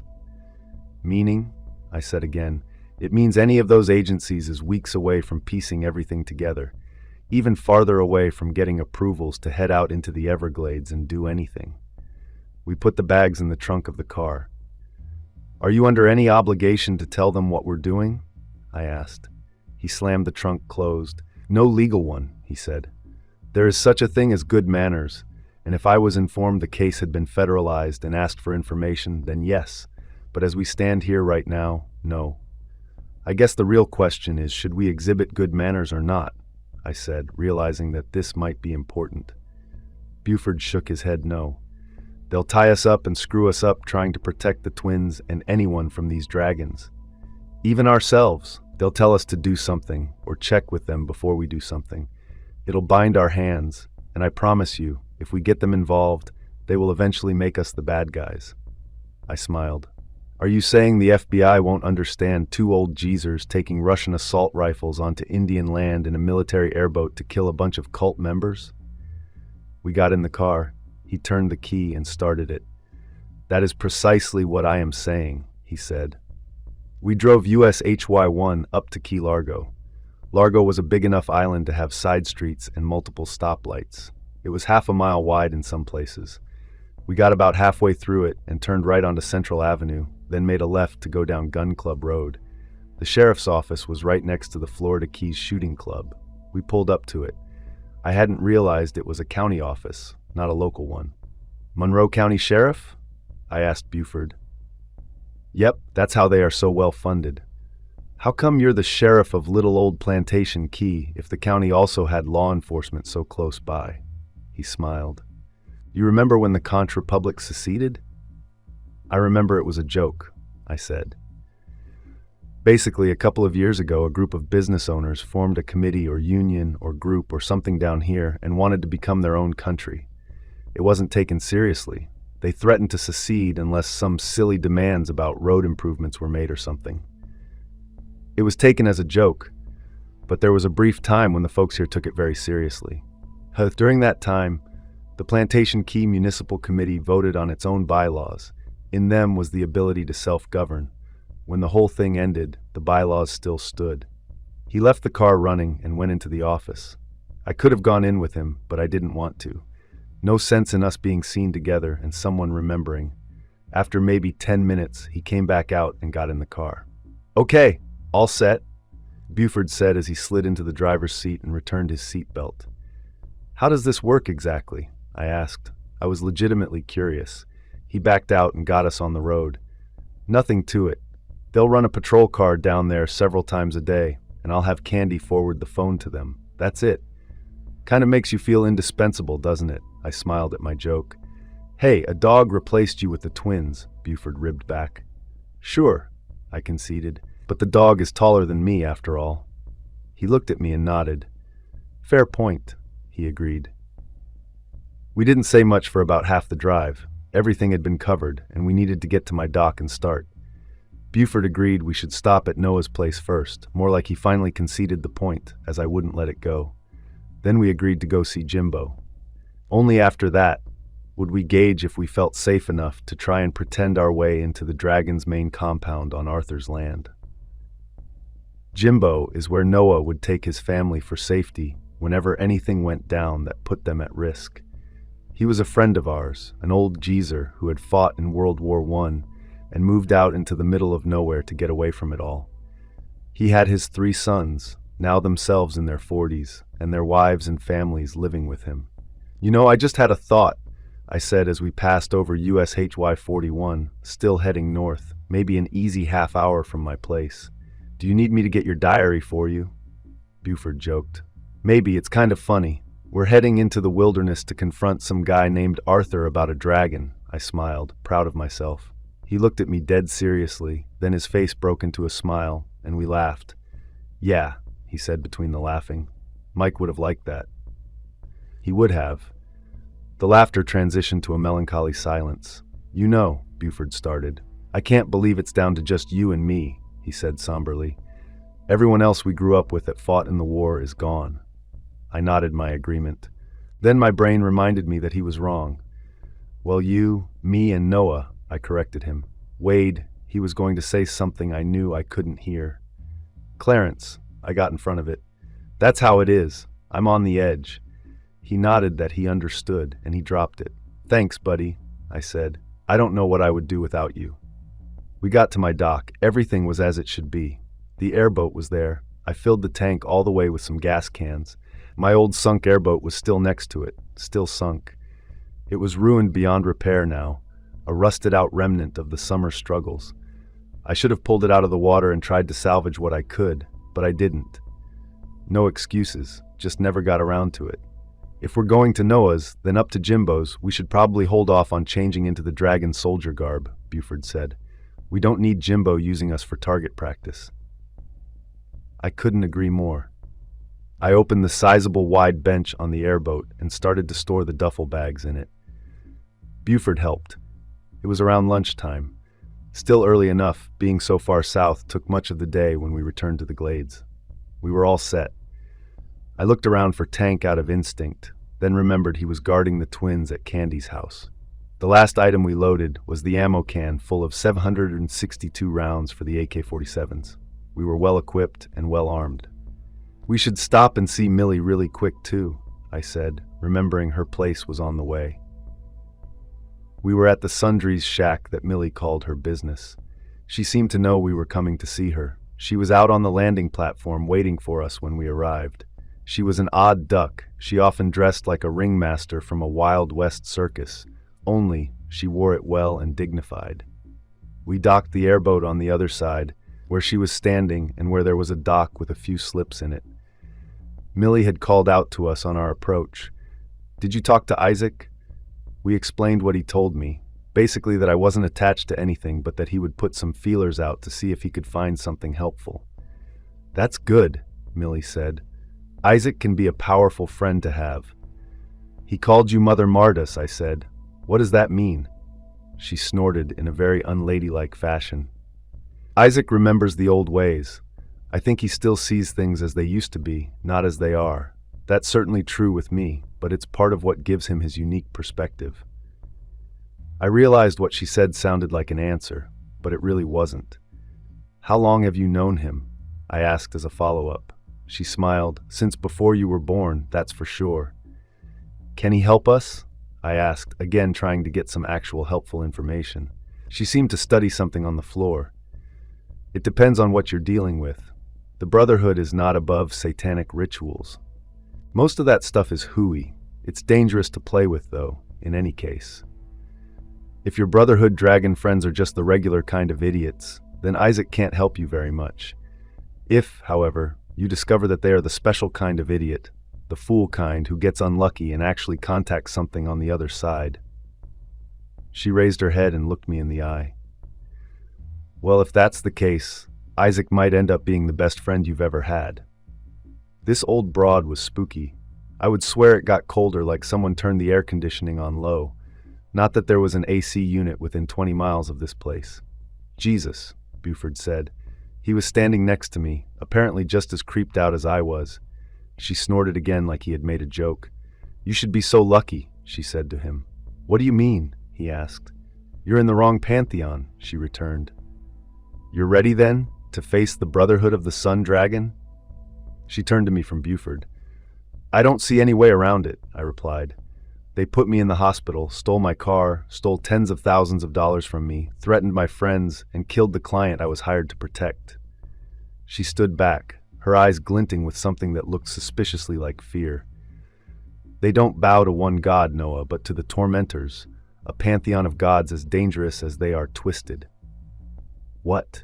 She often called me Noah. I don't know why she confused me and him. We looked nothing alike. Lucerix, she started, cutting me off. Her voice lowered to a whisper. He's their god of deceit, illusions. Not a real god, but none of them are. You can't trust what you see or hear when he's playing his tricks. His followers, they'll make you doubt your own senses. Then there's Vorath, a silent observer in the shadows, the god of secrets. She draws you in with knowledge, forbidden information that comes with a terrible price. The Brotherhood, they could know things about you, things you don't even know about yourself. Martas took a deep breath before continuing. And Nephis, the goddess of darkness, dreams. She can turn your dreams against you, give you visions that will keep you awake at night. Her followers, they might just get you in your sleep. Her gaze was stern as she went on. Sangor, god of conflict, ambition, rewards those who incite strife, who grasp for power. The Brotherhood, they don't fear conflict. They welcome it. Martas's fingers brushed an old talisman hanging around her neck. Malakt, the goddess of death, rebirth. She decides when it's time for a soul to leave and when it's time to come back. The Brotherhood, they could be playing with life and death itself. Finally, she said with a shiver, Hazar, the god of chaos, chance. He loves to upset the balance, toy with people's lives. His followers, they might make your world spin out of control. She finished with a stern look. You were in the hospital a couple of days ago because of them. Tread carefully. Each of these gods, each member of the Brotherhood, they're as unpredictable as the Everglades themselves. Your bravery won't be enough. You will need more than your wits about you. She really creeped me out. I had a revelation. I have been having dreams, I confessed. Nephis, she whispered, taking another step away from Buford and me. Is the dream about the future or the past? The whole vibe changed when she said the name a second time. It was hair-raising beyond words. I don't know, I said. I had assumed the past, but now she had me doubting myself. Were you brought into the game through deceit? She asked me. Her voice was soft. Yes, I remembered Mrs. Wall. Lombardi first telling me her name was Winters, and then the lawyer Morgan telling me the whole letter had been another untruth to get me into her office. Lucerix, she whispered. The liars met an ill fate. I knew they did. Morgan and most people working in her office had been murdered. I wondered if Mrs. Lombardi was still around. Yes, I admitted. I noticed my own voice was now soft. There was an electric edge to the conversation. Sangor, she mumbled under her breath. You two are freaking me out.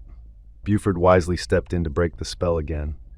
All this cult nonsense, Millie interrupted him. A cult, she corrected. The occult, it's about things beyond the ordinary. It's the practices, the phenomena, the supernatural that ain't easily understood.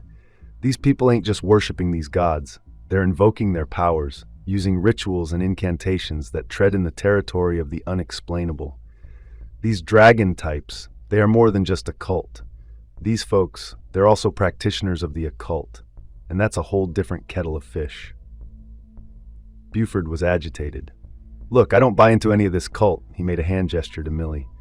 Occult stuff. I do agree that the Brotherhood is bad news. Wade and I know it firsthand. We fought them 4 years ago, back in '71. It just sounds like they've gotten worse since then, but they are still just losers running around in the swamp. They're criminals, nothing more. Millie watched Buford and me for a few minutes. We all three stood there in uncomfortable silence. Then finally she asked Buford, "Who's Wade?"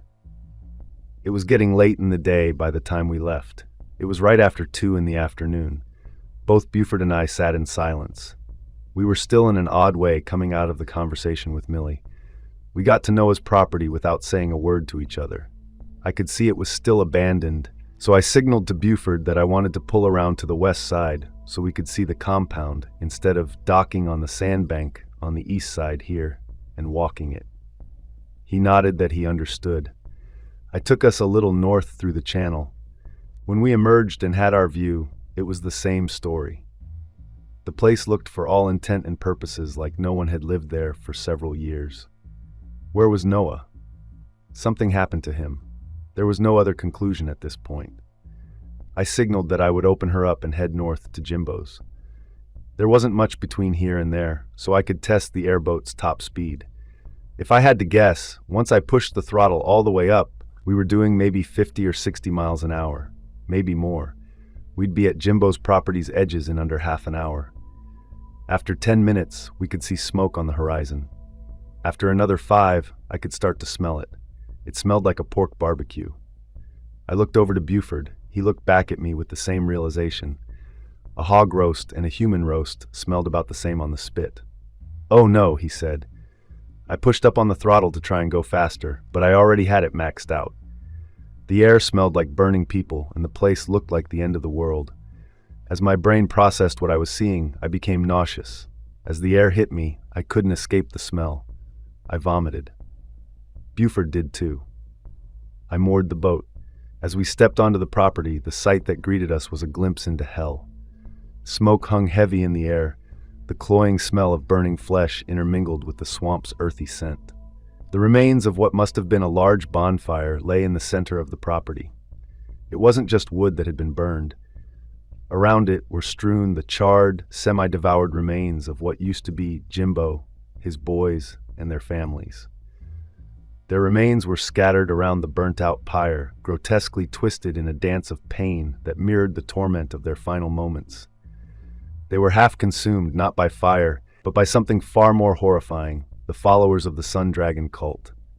The mark of the gods of the cult was all around, a terrifying testament to the faith of the Sun Dragon Brotherhood. The illusion of safety had been shattered, Lucerix's touch evident in the deceptive calm that had hidden the horror within. Vorath's influence was there too, in the cryptic symbols etched in the ground, secrets that they were dying to decipher. Nifa's power hung heavy in the air, a suffocating blanket of despair that was as tangible as the darkness in the swamp at midnight. I could almost see her standing with starry eyes and raven hair, gazing dispassionately at the carnage. Scorch marks on the ground and a deep-seated sense of upheaval spoke of Sangor's destructive ambition, his fiery rage transforming peace into turmoil. In my mind's eye, he stood there, his red-armored figure a gruesome testament to the aftermath of unchecked ambition. The eerie silence of the scene was a chilling tribute to Malakt, the goddess of death. The souls she shepherded were brutally ripped from life, their journey to rebirth an agonizing passage through fire and teeth. Her figure in dark robes, with an hourglass in hand, loomed over the spectacle. And through it all, the jester's laugh of Hazar echoed. The chaos was his playground, the dice of fate thrown carelessly, turning a family home into a butcher's yard. The Brotherhood of the Sun Dragon had made its mark here, a mark of terror, a declaration of their might, and a testament to the devotion they have for their unholy pantheon. "Christ," Buford said. "This is horrific," I returned. "I don't know what to do," I admitted. All my confidence and self-righteousness was gone. "We're not going to pretend our way into their compound." Buford said he started to realize they were in over their head. "Hell no," I said. "I thought I was a big tough guy dealing with the Florida Mafia. This is way out of my league." Buford tightened up. "No wonder Miami-Dade called in the FBI. They must be keeping a lot of this away from the press. Can you imagine what else went down that night if this happened here?" "What do we do? Do we clean this place up?" "It will take days," I asked him. We were both dumbfounded and in shock. I was starting to see red, my anger rising at the atrocities before me. Then we heard talking. Two men wearing the same black Kevlar uniforms I had in the stowed bags on the airboat bench came walking out from one of the half-burned structures where Jimbo had lived. They hadn't seen us. Buford started to say something, but out of my anger, I saw Noah emerge from behind another building. He was shirtless and had a big hunting knife in his right hand. In the hellish landscape, it was as if God himself had sent Noah as an avenging angel. The world focused in on the two men and Noah's approach. It was all I could see, everything else disappeared. I drew my knife from its sheath on my belt and sprinted forward as fast as I could. Noah would attack the men from behind while I attacked them head-on. Still in shock, Buford yelled something about waiting and that we needed to be able to talk to at least one of the men alive. I didn't care. I watched Noah run in unison with me. We were one form in a mirror image. The men saw me and started to react, but they were too late. Noah was on them. He screamed and hacked and was brutal and ruthless. It wasn't even a fight, it was a slaughter over in a few seconds. Noah didn't even acknowledge me. When the men were down, he ran back the way he had come. He was a primal force of nature and apparently on his own mission. "Noah, wait," I yelled. I looked down and was covered in blood. None of it was my own. A wave of relief washed over me. Look at what Noah had been dealing with. The Glades were immersed in a bloody secret war. No wonder he'd been missing from my life. His hands were full out here. After I collected my thoughts, I turned to find Buford. He was still standing in the same spot. The whole event had gone down so fast that he hadn't had time to move. His mouth was open. He stared at me in some kind of shock. He must have been surprised to see Noah, just like I was. "Jesus," he finally said after a while. "Wrong pantheon," I reminded him. Chapter 19. Buford kept an eye on me as we surveyed and inventoried Jimbo's homestead. I think it had been a while since he saw Noah in the field firsthand. He was used to civilization and giving tickets to swimsuit-clad teenagers. The brutal force of nature that was Noah KAYNE would shock anyone from that world. The only bright spot was that the two guys Noah had killed did in fact have an airboat. It had been parked around the back side of the property. After we walked around for a while and convinced ourselves of the hopelessness of the situation, we stood upwind of the fire pit and human remains. "We can't do this alone," Buford finally spoke. It had been over an hour. "It's not like last time. We're not just defending property out here. Whatever Arthur was doing in 71, he is doing something else now. This is inhuman." I was just as frazzled as he was. I couldn't really formulate the concept of what I was seeing, much less imagine what it meant about what the dragon cult had become. Add on to that Millie getting in my head with all the supernatural stuff. But I had different drivers than Buford did. At the base of my skull, I felt the pressure to act fast while I still remembered everything and had the drive. If I didn't, I started to fear I would block some of these memories. Under normal circumstances, it would be fine. Now, though, if I lost focus, I would forget that there was a group out here intent on killing me, or at least destroying me. What did the figure in my dreams say? Something like it only mattered once, I remembered. I remembered what? I was starting to get frustrated. I was remembering something that I couldn't remember. I was also saddened for Jimbo and angry at Arthur and his cult followers. "Maybe the case needs to be federalized?" I asked. I could remember some things after all. Buford looked at me, and I saw a couple of different emotions cross his face. "Wade, I wish we could talk about what's really happening," he said sadly. "Those two men back there?" Christ on a Florida cracker. "Clarence," I said forcefully, my anger showing through. I wasn't mad at Buford, but I was mad in general. "We don't need to muddy the waters. I'm making the dragon cult a special project of mine. Just like I told Millie, they stole from me, threatened my friends, killed my client, and put me in the hospital. That's all true, but..." "No buts. I agree with you that we need to start thinking in more extensive terms. We're fighting monsters. We need Noah. He can be a monster too, but he's on our side. I do agree that we can't just naively stroll onto their land and pretend to be one of them. Not if they have fallen this far. Not if they are willing to do these things." I waved my arm to indicate the hell on earth that we stood in the middle of. "So, what are you going to do?" he asked me. I could see he was walking on eggshells. I'd seen him take charge as sheriff in many difficult situations. I could feel him wanting to do that here, but he was cautious about something, and that something seemed to be me. I thought about it. I didn't have a plan. "Well," I said, trying to get my head together, "I think the first thing we need to do is simple. You need to go back and contact the FBI. Work this through official channels and tell them everything we know. We're standing in the middle of the crime scene of the century. What happened here is unfathomable." "I'm glad to hear you say that, Wade," he seemed relieved. "That's precisely what I planned on doing. I was nervous that you wouldn't go along. We can go back and file reports. They will want to interview both of us. Then we can let them handle it." He missed some nuances, typical cop. I nodded my agreement, but then corrected one of his assumptions. "I'm not going with you. Clarence," I said flatly, "you can take their airboat back." "What are you going to do?" I was only getting the general feel for it now. Well, I agree we shouldn't disturb this place. It's a crime scene. Part of me wanted to bury Jimbo, but after looking around, I don't even know which parts are his. I've got to talk to Noah now that I know he's still around. Wade, I'm gonna head back and stay the night at his place. I hope he shows up. Then either way, I'm gonna do something about all this tomorrow. I don't know what. My gut says to talk to Noah, then try and talk to Arthur. I feel like talking is the way to solve this. If it doesn't, you'll be working the enforcement angle. Wade, I wouldn't let him finish. Don't worry about me. I'll bring Noah with me. They're brothers. In the end, blood is thicker than water.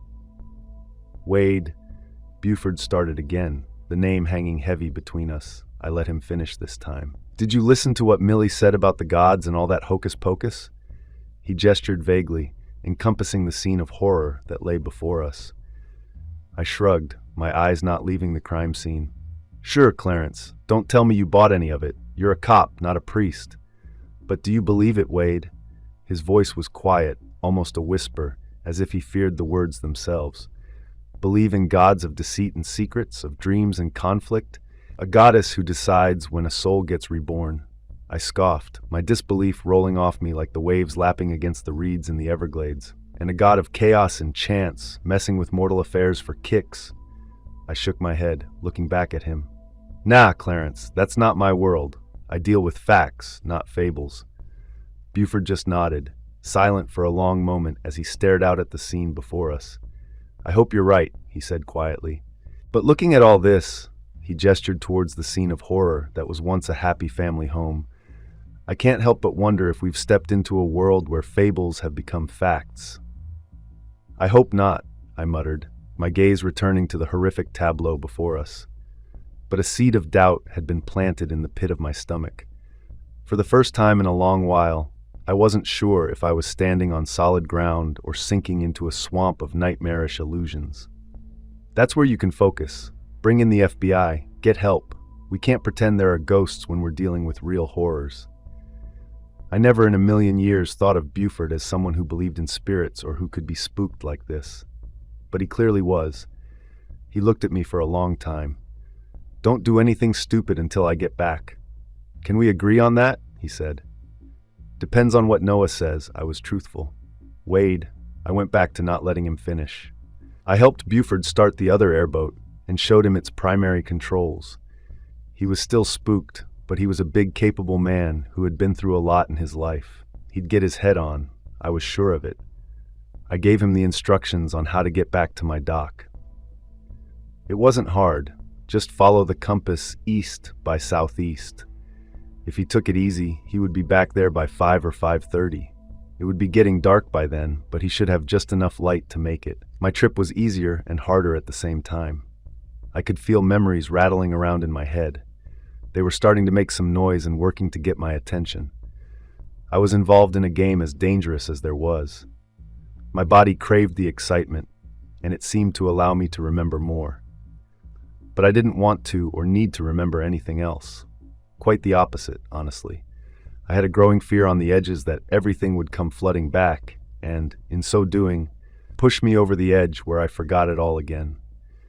The thought of blindly resuming my day-to-day life, unaware of the real and present dangers, was starting to concern me. I pulled the boat around and beached it on the sandbank I always used. I walked up the path, no alligators, crossed the little bridge we built a decade ago, and stood looking at the compound where Noah used to live. It was clear that no one lived here now. Then cold fear shot up my spine. Noah would take his family to Jimbo's when there was trouble. What if they had been there when the dragons came? Oh my lord, I hadn't considered that. Maybe that's why he didn't stop to talk to me. He is out for revenge and dealing with the loss. Then I remembered that all this had already happened back in 71. The dragons came with Arthur in the lead. They wanted to run Noah off this land right here. They got here before we could leave. It was a bloody mess, just like... No, I can't remember all this now. Oh no, I needed something to take my mind off these horrors, something foundational. Was I hungry? I was. Basic survival. I needed food. I went into Noah's cabin and found one of his fishing spears. It was a long, thin stick with a sharp point on both ends, maybe 6 feet long. I grabbed it and walked west to the edge of the water. I removed my shoes and rolled up my blue jeans, wading into the brackish brown water until it was up to my calves. There was just enough light to see. I stood still for maybe 10 minutes.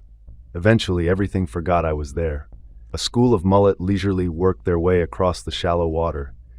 I speared a big fat one, tossed it up on the beach, repeated that a couple of times, then set about cleaning and cooking them. I forced myself not to think about anything. I needed to stay on task. It was a hindrance. I should be thinking through what I planned on doing tomorrow, but instead I was forced to think about nothing. It was past midnight. I couldn't sleep. It was exhausting, forcing myself to ignore my internal thoughts. I wanted to go to sleep, but my mind raced, and I feared having the dreams again. I heard strange noises. The swamp had an orange glow. I started to doubt that I was really awake. Maybe I had dozed off. I smelled peppermint and fire. It was what Noah Kane smelled like. I felt hope. I saw a prominent figure drift out of the woods to the north. It looked like Noah's frame, but I recoiled from it for some reason. Then it spoke to me. It was Arthur, Noah's brother, just like my dream.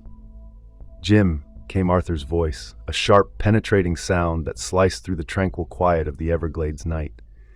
His form, cloaked and murky, was barely discernible amidst the expansive wilderness, appearing almost as a spectral apparition, an eerie phantasm suspended in the thick blanket of darkness. "Jim," he resumed, his voice sneaking its way through the stifling silence like a poisonous snake, an auditory toxin designed to paralyze the senses. "Here we find ourselves, precariously balanced on the knife edge of two conflicting realities, ensnared within a world that places its faith solely in the perceivable. The inhabitants of this realm champion the tangible, the measurable, the provable. Yet, it is the realm of the metaphysical, the intangible, that commands true power, power of an incontestable nature." He was giving me a lecture now. This clown definitely taught college. His students must have been enthralled if his lectures were this intense when he taught. I, on the other hand, was bored. His form shifted in the shadowy environment as he edged closer, his footfalls whispering across the swampy earth, an unobtrusive melody in the ambient nocturnal symphony. His presence was overwhelming.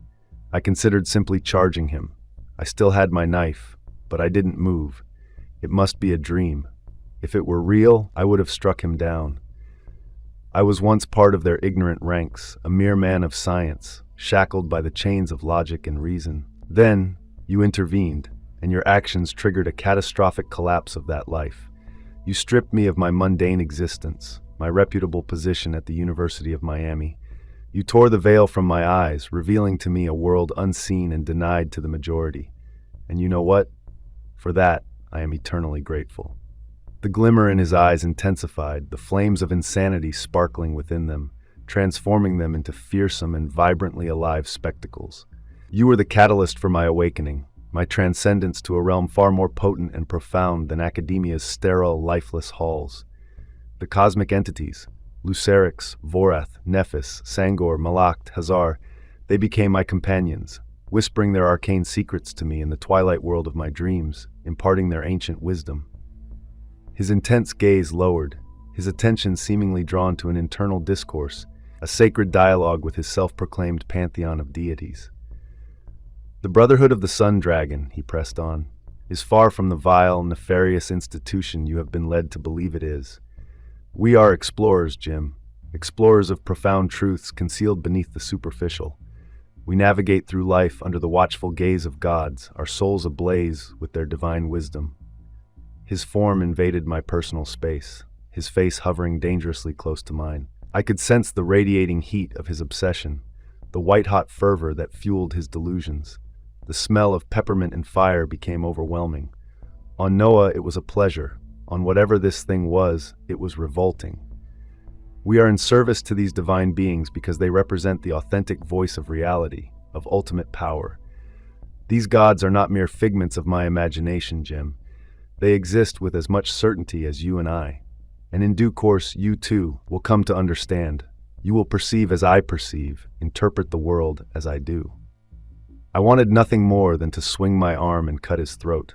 I think he sensed it. With a step back, he gifted me with a maniacal grin that seemed to have been carved onto his face. his voice dimming to an uncanny, unsettling whisper.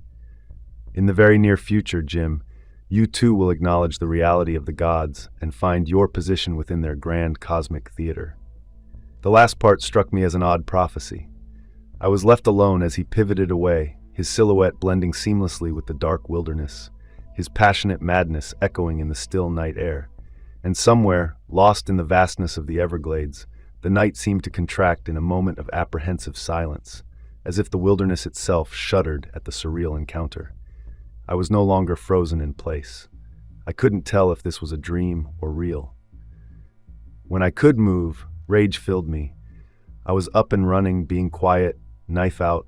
Normally I would never consider stabbing someone in the back as they walked away, but I relished the chance now.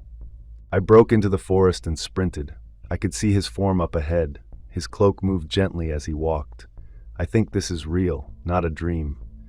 Just as I was upon him, knife out and ready to strike, he turned. The orange moonlight caught his eye.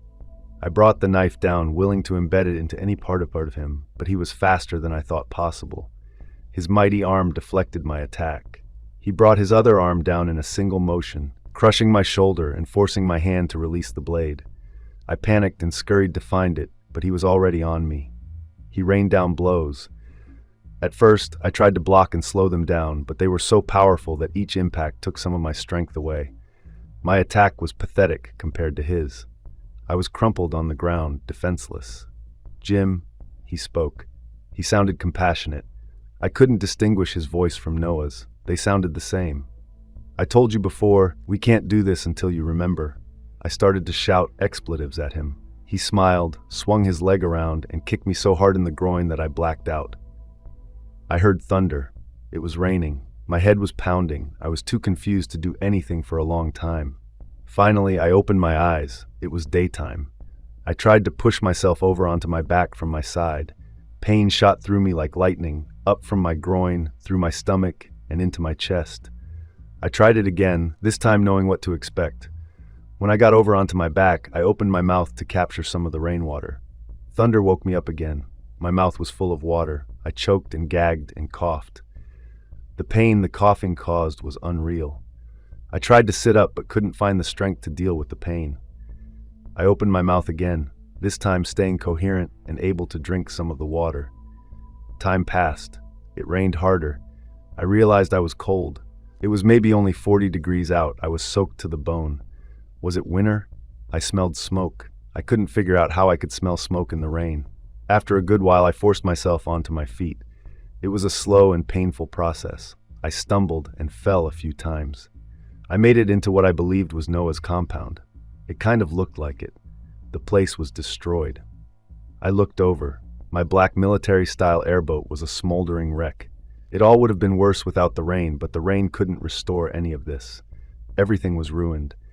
I slowly realized that I was 15 miles out into the Everglades with no transportation back. Was I alone? How had I gotten here? "Hello?" I yelled. It was a mistake. My head exploded in pain when I did it. I found an old folding chair, opened it, and sat down. What had happened out here? Was this really Noah's place? It didn't look right. It looked old and unused. I sat there for a long while. I dozed off a few times. Sometimes I would jerk awake, my head down with my chin on my chest like I had fallen asleep. The rain finally stopped. I considered getting up to start inventorying anything helpful when I caught sight of a giant of a man coming out of one of the burnt shacks. I feared it was Arthur come to finish his work. "Noah?" I said when I recognized him. "Wade, thank God." He hastened his walk over to me. "Noah, what happened?" I asked him when he got close. "It's a long story," he said compassionately. "Let's take care of you, then I can fill you in on all the details." Chapter 20. I started to feel genuine sadness at what happened to Jimbo and his family. It was at the edges of my memory. I cried some for them, my beaten body constantly aching. Noah helped me gather basic supplies. I still had the fish from yesterday so I could eat today. It was slow going. I got my old cabin set up. It was the closest to habitable and had the newest roof, so there was no rainwater leaking in like all the other shacks. Jimbo. What a silly southern name. Jimbo. There was something familiar about the name. Why was I sad for Jimbo and his family? Right, they had been killed by Noah. No, they had been killed by Noah's brother, Arthur. Arthur was an anthropology professor. Why would he hurt Jimbo? I was having dreams where Arthur was a ruthless cult leader. Did that make sense? Were they dreams? In the dreams, he called me Jimbo. He never called me Jimbo in my dreams. Noah came over from nowhere. "Wade, I have to go," he said. "Who was Wade? Wait, I'm Wade? I thought I was Jimbo. "Noah," I said in earnest. "I'm so confused, and I'm stuck here. Everything hurts." "But nothing is broken," he returned stoically. "I half remember all kinds of things, and I am frustrated as I know I've forgotten the other half," I said. "This happens from time to time. Don't worry, I'm here to help." "Noah, do you know who I am?" "I do. I might be the only person other than yourself left alive who knows who you are." "Are you real? I think people have been trying to tell me you're dead." "Do you remember me dying?" I snorted. "I don't even remember my own name. I help you with this from time to time. Your name is on your driver's license." I realized it was a simple answer to what I thought was a complicated question. I started to reach around to my back pocket when Noah stopped me. "Hold on, Wade," he said. "We do this once or twice a year. Usually, once you look at the license and see the name, your memories come flooding back, which causes you to block everything out, and we have to start over." "But some things I remember fine," I protested. "It's true. No matter what the quack doctors told you, you don't have amnesia. You're repressing memories of the last time we confronted Arthur and these sun dragon morons." "I've got to push past all that, Noah. I'm strong. Why can't I deal with it?" "Because you are strong. You blame yourself for what happened." "Do I blame myself, or was I simply responsible? Did I make a mistake that brought harm to you? That seems to be what I'm trying not to remember." "You did the best you could have. We all did. But it ended poorly?" "Yes." "Why do you call me Jim in my dreams? Why does Arthur call me Jim? Who was Jimbo to me? Why are the names so similar?" I was suddenly afraid of my wallet, like it held a dark secret similar to all the occult nonsense I'd been bombarded with over the last 24 hours. "You always did the right thing, and you always gave of yourself to help others," Noah told me. "You don't have anything to fear in remembering the truth. It's the opposite. You remember how hard you tried and all you sacrificed, and then you realize how badly everything turned out. You blame yourself. It puts you into a depression. The memories are hard for you." "Noah, I know you said you had to go. Please help me remember first." He looked at me knowingly. "You can't have everything now, Wade. You can either remember 71, or you can remember enough to finish the job at hand." "What's the job at hand?" I had it a moment ago. "Something happened to Jimbo. I'm having flashes of Arthur being here last night. What's going on?" "The job at hand is killing my brother," he said with gravity. "Why? He teaches at the college. Why would we kill him?" Noah nodded. "You have to make your choice again," he said, looking at me intently. "I always make the same choice. I can feel it," I said with the look of confusion and acceptance on my face. He nodded. "I must go. You need at least a week to recover. Arthur believes he killed you. You're safe here so long as you stay out of sight. Don't make another fire." He kicked out the still smoking fire from when I cooked the fish. "Just sleep and recuperate. I don't want to sit out here with nothing to do eating raw fish." It was honesty on my part. "Make a pit oven for your next catch." "Sure, of course. Obvious." "What are you going to do?" I asked him. He smiled. "I'm going to do what I always do. Don't worry. If you decide to finish the job, I'll be there to help when you need it. And if I choose to remember everything and regain my life." I understood correctly that this was the choice I had. "Then I'll still be around, but you won't need me anymore." It was a hell of a week. I slept during the day and worked outside at night. All I could do the first few nights was set up the folding chair and sit in it. I stretched the fish from my initial catch as far as they could go. By the third night, I felt good enough to stand in the brackish water and spear another round of mullet. By the fifth night, I was moving around well. I had been staring at the airboat for a while and finally felt like I was in a good enough place to go to see what I was dealing with. Someone had fired 20 rounds into all parts of it. The engine, the fan shaft, and the floor of it so that it wouldn't be watertight. I felt a rush of adrenaline when I realized that the bench was still closed. It was entirely possible they didn't think to look to see if anything was stowed in it. I climbed on board and opened the bench cover. It was a miracle. The compartment was stuffed with all the equipment, firearms, and ammo Buford and I had packed. I felt jubilation wash over me. We had packed some MREs, meals ready to eat. There were 6 of them in total, 3 days' worth for 2 people, but nearly a week's worth of food for 1.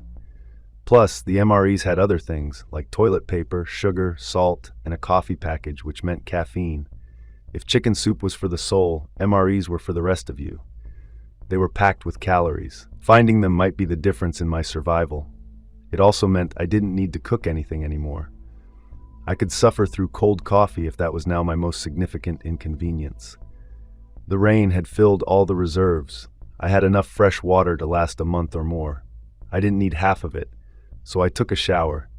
Yes, it was cold water, but my God, it felt good to wash the past week off me. I went to put my clothes back on and was repulsed by how they smelled. The cloying sweet smoke from the fire on Jimbo's land was still ever present. I had all the equipment and gear from the duffel bags organized and laid out inside the shack I was sleeping in. I put on a pair of black tactical pants, black combat boots, and a black undershirt. I avoided opening my wallet the whole time, even though it was screaming at me. It was like the Edgar Allan Poe story, The Telltale Heart. Thump, thump. Thump, thump. Open me. Open me. I knew I had a choice. I could open the thing and deal with my life, or ignore it, and hope enough of my current memory returned. I was picking up pieces here and there anyway. I knew that the sun dragons were back. I remembered enough about what I saw up at Jimbo's to know that they had been killed in a horrific way.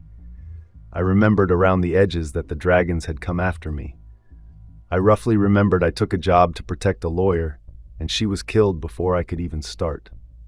I remembered I lived down in Plantation Key now and was acting as the surrogate father for a pair of twin girls, not providing them with a very good role model, but they really weren't girls anymore, so it was an even trade. I remembered that Buford had come out with me but returned to provide information to the Miami-Dade police and the FBI. I remembered my dog Tank. I missed that guy.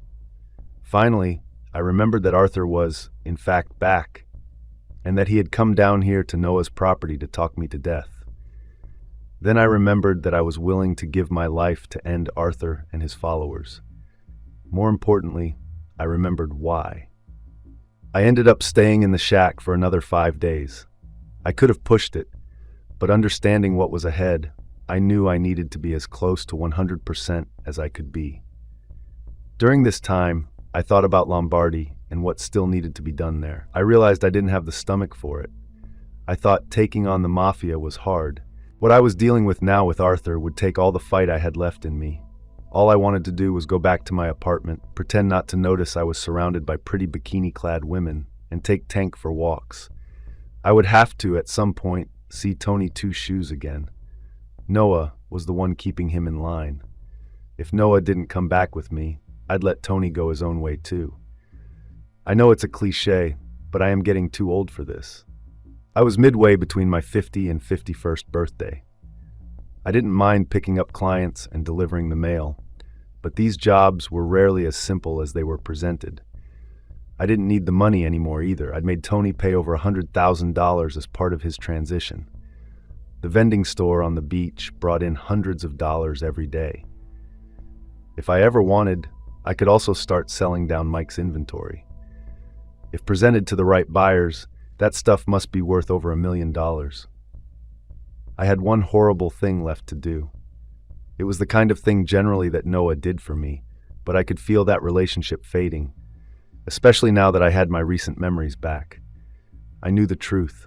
I was embarking on a one-way trip. I was no match for Arthur alone, much less him, and even a small number of his cult followers.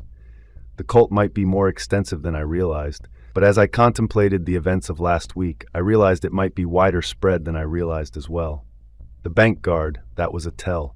Infiltrating a bank involved some severe resources and reach. What was the draw? I realized I never bothered to listen to Arthur. I never heard the pitch. I've gotten pieces, that was all. I tried to push my mind into the dark corners. What had I done to him that caused him to lose his job and drastically change his life? It had something to do with Jimbo. He called me Jim both in my dreams and in reality. Noah called me Jim in my dreams, but Wade in real life. It can't be that complicated, I just needed to remember. It was frustrating, but in the end, I pushed it all away. I had to do one more thing. It might be the last thing, but I had to do it. There was no other choice. I found Noah's toolbox on my second to last day in the compound. He had basic carpentry materials like what I had used to help him repair the roof of my shack. I found a half-full rusted-out propane tank and a welder's kit. I used the tools to strip away the fan and motor on the airboat, so just the bottom and a frame bar that had held the fan were left. With everything else off, I was able, through great effort, to pull the skid up on the beach, entirely out of the water. I flipped it over. It took me forever to get the welder lit, but eventually I did. I used pieces of the fan and plugged 17 or 18 bullet holes in the thing. I cut off a piece of the fan casing and made a long metal paddle. I could use one end to row when the water was deep, and the other to push myself along when the water was shallow. It took the whole day, and I was exhausted. I took another shower and put on the other set of clothes that we had brought for Buford. By the time I finished, the sun was down. I had 2 MREs left. I sat in the folding chair and ate one of them. I'd eat the other in the morning before I headed out.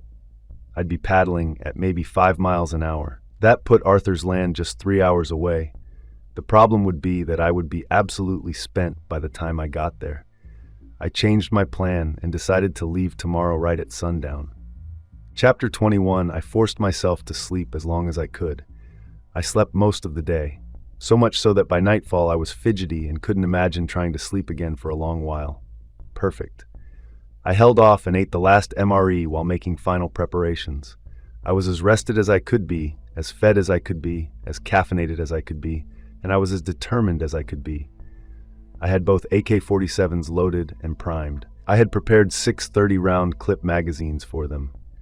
I had a hunting knife on my belt and a tactical folding knife in my pocket. I had a Beretta M9 in a holster under my arm and a Model 36 5-shooter around my ankle. I wore a full complement of body armor, more than just what I took off the Dragons over the summer. I integrated some of the new equipment Buford and I had packed. I missed tank. Otherwise, there wasn't anything else I could have done to be more prepared. I ended up pushing the boat more than padding. I imagined I looked like a militarized version of a gondola pilot in Italy. I sang Italian songs in my head as a joke to myself. In the eerie Everglades, where shadows dance and play, I row in my airboat, ready to face a cult gone astray. Confronting the sun dragon, their twisted beliefs so dire, with a song on my lips, irony fueling my fire. I'm killing it. Should have been a stand-up singing comic. Amidst gators' glare and snakes' venomous hiss, I rode with a grin, embracing the comic abyss. As I approached their lair, laughter echoes in my wake, a satirical hero, ready for a twisted fate. You get the point. I made up something like 20 verses and even had a chorus, but I won't burden you with it. It passed the time. I could see the fires before I could smell the smells. There was music playing somewhere, and a crowd would cheer from time to time. I stayed as low as possible and tried to avoid the burning cans used as markers and for light. Something was going on. It seemed most of the people were near a makeshift structure in the middle of the place. I got to solid land and pulled the boat up. Then I looked at it and decided I needed to make it look more natural so it wouldn't stand out like a sore thumb in the morning. I grabbed one of the AK-47s, stuffed 4 banana clips into my belt, and then turned the boat over. I reached under and positioned the second rifle and ammo can so it wasn't visible from above, but I could quickly reach in and grab it if I needed to. The drum music reached me before I even laid eyes on the arena. It was raw, urgent, echoing through the frigid night.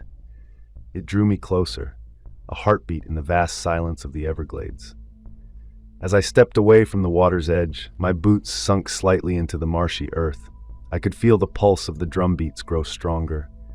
The arena, a gnarled silhouette against the moon's pale glow, loomed ominously ahead. The entire scene had an apocalyptic feel to it, a vivid, fervent picture of belief in the mouth of madness.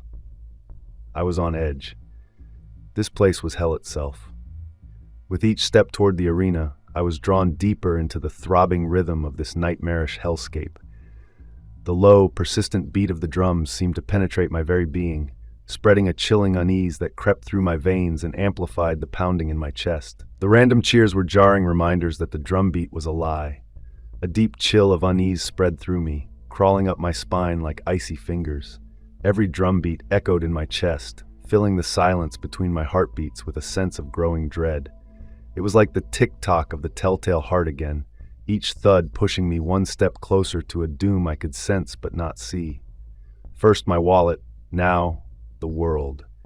The shadows around me seemed to grow darker, the flames brighter, the drums louder, as if the universe was closing in on me, ready to swallow me whole. The cult's frenzy wasn't just in the air anymore. It was in me, spreading through my veins and sinking into my bones. I was deep in their world now, lost in their hellscape, and with every passing moment, I felt a chilling truth creep closer. There might be no way out. I felt real fear. I also sensed a familiar presence. It filled me with dread. Whatever was going on in the arena, it was going to involve people I knew and loved. Apparently, my life was much more tragic than I could ever remember. I knew in my bones that it was about to get much worse. Then I heard it. My stomach sank and my fear turned to despair. I heard a frightened female voice call out the name Liberty. I reached the edge of the arena. The scene was hard for me to understand. There were 100 cult members dressed similarly to me, standing around a giant circular pit. There were electric lights powered by wires running west. Whatever was going on in the pit, they were between bouts. There were 6 absolutely giant alligators in the pit, maybe 15 feet long each. 3 of the alligators were painted bright earth colors, yellows, reds, and oranges. The other 3 were sky colors, blue and white.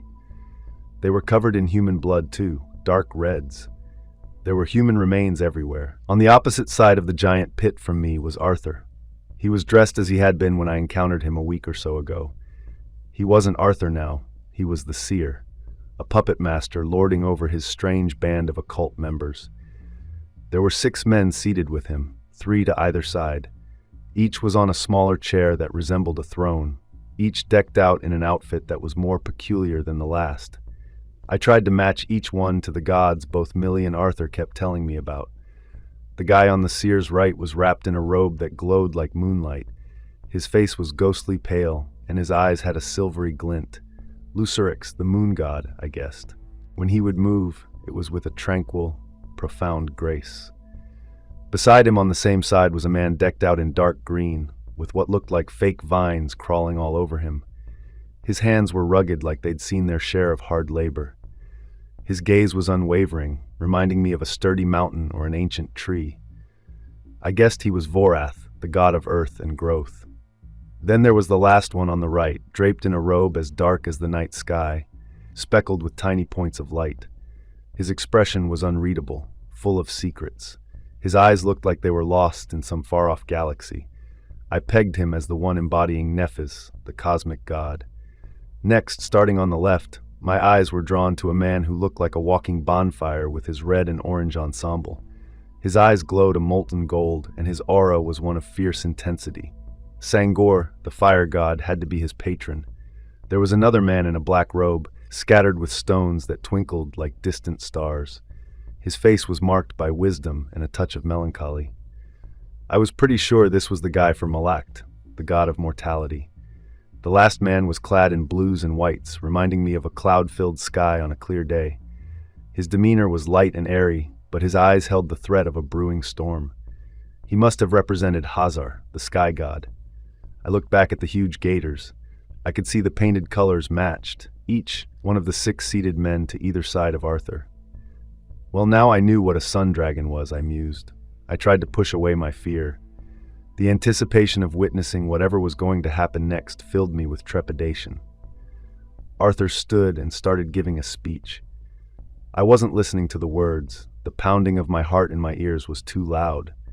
I knew what would happen, or at least I had some concept of it, but I was powerless. I didn't even have enough rounds to kill half these fools, and it wouldn't be a one-shot, one-kill scenario. I knew the price I might have to pay if I came here, but I had never rationalized simply giving my life away with no hope whatsoever. Then it happened.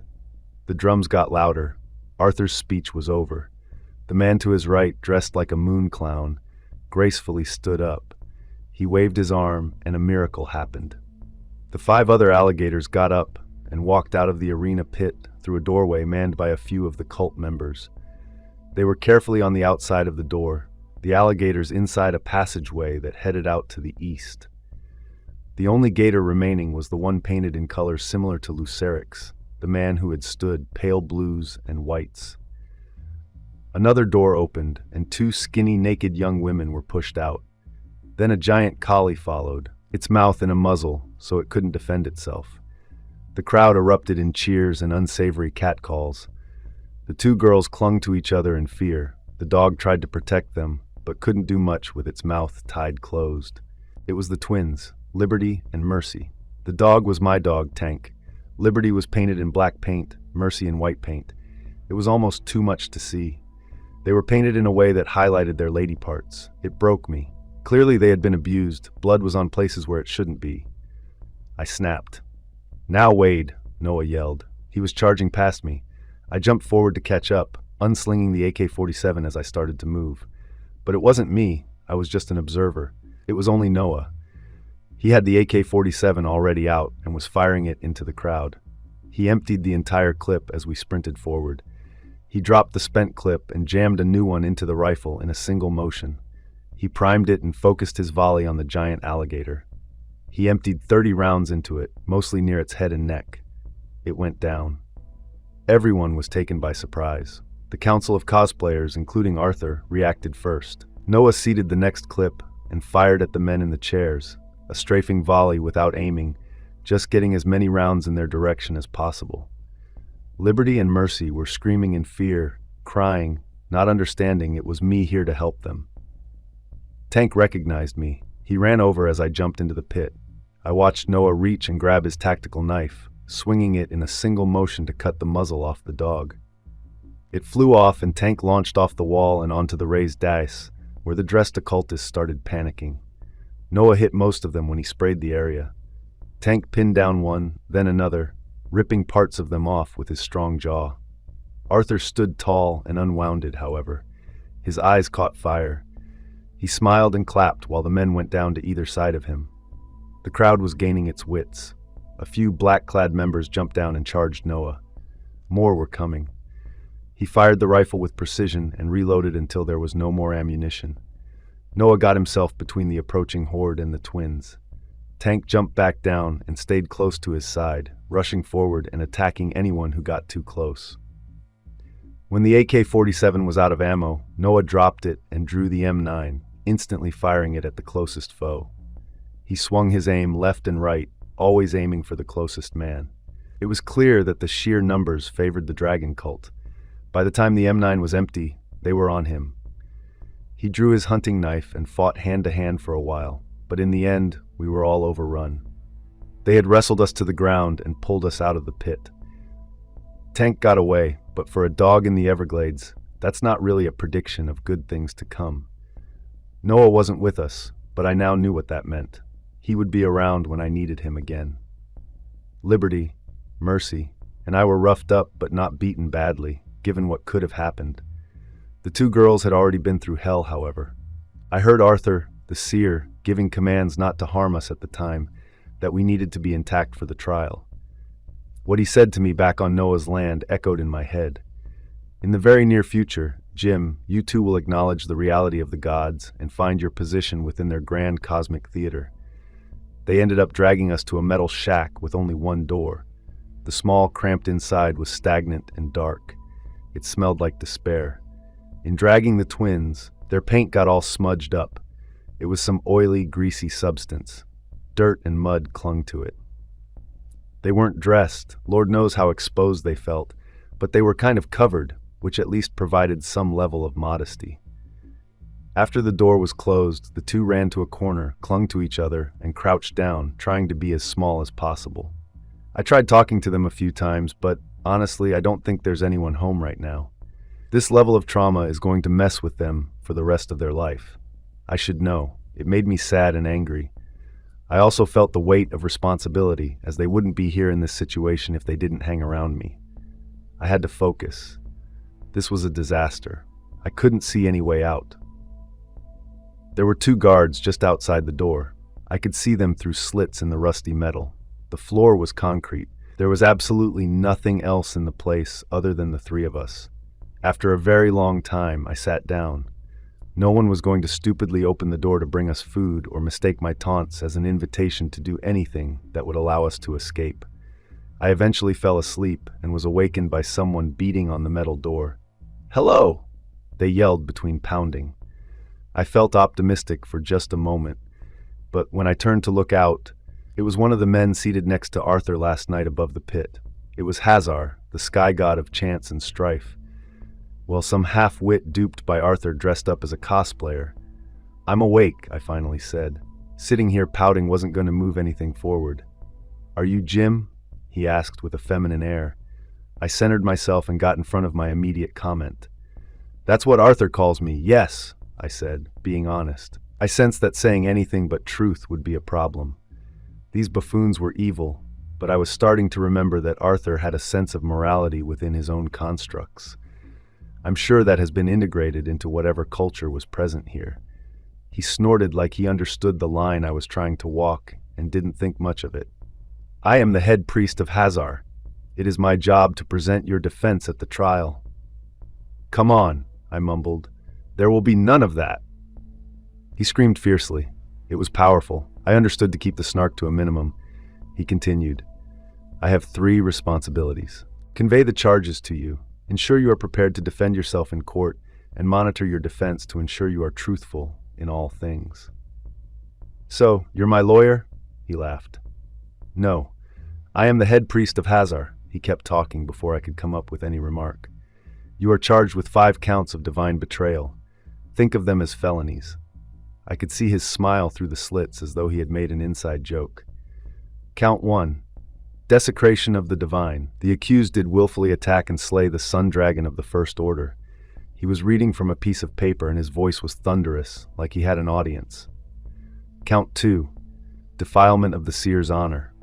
The accused deliberately and maliciously attacked our esteemed seer's reputation, casting him out from the respected halls of academia and dragging his name through the mire in front of the unenlightened masses. Count 3. Betrayal of sacred trust. The accused violated the seer's confidence by giving outsiders and the media precious knowledge of our brotherhood, showing no regard for our holy mandate. Count 4. Disruption of the holy unity. The accused did willfully interrupt and sabotage the coming-of-age ceremony of the 6 dragons. Count 5. The most egregious charge of them all. Yep, I heard clapping and cheers. Count 5. Treason against the divine brotherhood itself. I heard the chant of treason from far out. At least it sounded like Arthur was smart enough to keep the rank and file away from where we were being held. After a while, everything died down and the tall, effeminate man turned back to me. "You will be expected to have an explanation for each count. You will present the evidence in your defense. The seer will judge your soul. You will be set free if he finds you have proven your innocence. If you are found guilty of even a single account." He smiled the devil's smile and moved his head closer to the outside of the door. "Well," he snickered to himself, "when you are found guilty, you will receive our full attention." He couldn't seem to shake the smile on his face. He lingered around for a while, then pushed the paper he had been reading from through the slit, turned, and walked away. No one else ever came close to the shed. I tried several times to talk to the guards, but they were either deaf or very well trained. No one brought us food or water. I saw the sun rise and set twice before they came to get us. The twins calmed down some and at least seemed to remember who I was and that I was on their side. It broke my heart to have to listen to what had been done to them. I didn't need any convincing, but their plight just strengthened my resolve. The time a few days ago when I was remorseful and hesitant about the violence necessary to end this seemed like a million years ago. All I could think of now was revenge and vengeance. I ran through the scenario 1,000 times, trying to guess what this sham trial would be like. I figured we'd be back in the pit with them lording over us. There would be some speeches and grandstanding. I would be asked questions, and my responses would be mocked. I couldn't have been more wrong. What happened was so much worse. It's hard to convey the horrors without using repulsive language. Let me try and frame it without all the gory details. Right at dawn on the third day, the doors to the shed were kicked open, and about 10 guards rushed in and secured us. I had been asleep. They had me up and dragged me forward before I knew what was happening. When we were outside in the morning light and I saw the state of the two twins, my heart broke. They were skinny and bruised and pale and frightened out of their minds. Get them something to cover themselves. I spat out at the two goons dragging me forward. One had laughed. It won't matter. Just like I thought, they dragged us back into the pit. It looked even more demonic in the daylight. There was a pair of metal chain-link fences down the middle with a no-man's land between. On one side was me and the girls, on the other the 5 remaining gators I had seen before. We were separated by 2 fences, maybe 10 or 15 feet apart, one on their side and one on ours. There was an opening with a sliding gate on a roller and pulley on either fence. I could see what would happen. An alligator could enter from one side, and we could be pushed into the middle from our side. It would be the perfect kill box. Arthur was there with only one man to his left and one to his right. Good, I had killed more than half of them. The Hazar priest guy who had come to the shed on the first day to read me the charges was to Arthur's left. The fire guy, I couldn't place the stupid name, was on his right. Arthur gave a speech. It was terrifying being down here. Hundreds of men stood on the edges cheering, providing a barrier to ensure no escape. The whole trial was a game. I would be asked a question about one of the charges. I would defend myself. They would vote me guilty. I figured that would be how it went. What I didn't guess was how evil and vile Arthur had become. After the first charge had been discussed and I was found guilty, he said words that I would never be able to unhear, memory problems or not. "Choose your auditor," he had said down to us, making a big show of it. I had no idea what he meant and said as much. To which god will you assign verification? Not a clue what he meant. After a few more rounds of this, he made a motion and shouted, "Sangor!" The crowd cheered, and the giant gator, painted reds and oranges, stepped forward and through the gate as they pulled on a rope to let the thing out.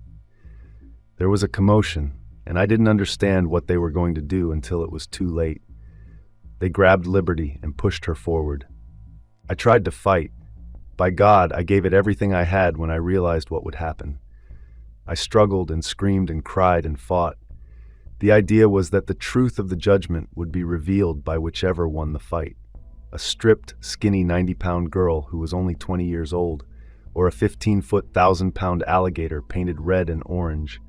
It took 5 of them to hold me down, and a 6th one forced me to watch, holding my head forward and forcing my eyes open. It all happened again with mercy. I was beside myself with rage and anger. I screamed and thrashed, but there wasn't anything I could do. By the end, I was to undergo the same ritual with all 3 remaining unfed creatures. I was spent. Just as they started dragging me forward, all hell broke loose. They dropped me just inside my side of the gate. There was yelling and gunfire. The gators roared and smashed into the gate, coming closer and closer to me. It wouldn't hold forever. I didn't care. There was no coming back from this. Even if I could, I didn't want to. All I could do was weep. I didn't care what happened to me. I gave up on life. Chapter 22. It turned out the gunfire was Buford, who had brought the FBI to raid the place. They had formed a joint task force when the twins got kidnapped. That, apparently, had been the straw that broke the federalization's back. My dog Tank had survived. In classic Tank fashion, he made his way out of the glades and led Buford and the rest of the team in. It looked like a military exercise. The feds were well armed and hit the compound hard with a few platoons worth of armed men. They had military helicopters in support and a lot of firepower. I don't remember the individual days too well for the month after. That said, I was coherent enough to realize that I wasn't blocking the memories out. That was something anyway. I learned that Arthur had evaded capture. All the elders had. The FBI had killed, wounded, or captured just about everyone else present, though. I stayed calm and focused on myself. I had a reason to fix myself for the first time in a long time. I needed to be me so that I could end them. After more time in the regular hospital, I requested I get some psychiatric help. I was broken. I couldn't come back from this on my own. I didn't dare to start suppressing my feelings for Arthur and all that.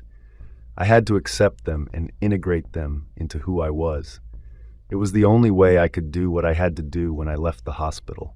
I honestly didn't know who I was, but I knew what I wanted. I also knew I could know who I was. I just had to work at it. Let me explain what I can about that month after. Then I'll pick the story back up in a more traditional sense after. Buford told me everything early on. My name was in fact Wade Clay, and I was a private investigator of sorts. More a handyman, a fixer, a low-level helper and errand boy. Noah and I had an agency after the war in the 50s and 60s. When Arthur and the Dragons first formed in the late 60s, early 70s, I traded identities with Jimbo. This was why Arthur knew me as Jim, and why Noah sometimes called me Jim in my dreams. I was remembering those times. This was important because Arthur, as an anthropology professor, had found what turned out to be Mayan ruins on Jimbo's land in the Glades. He tried to get the land designated as protected so he could excavate. Jimbo wanted nothing to do with it. Arthur, it turned out, was crazy from the start. He believed these unknown gods spoke to him from the site. He claimed they told him what changes to make in the evidence to support his theory. He published several academic papers proclaiming having discovered a new civilization unknown before now that changed our understanding of human history.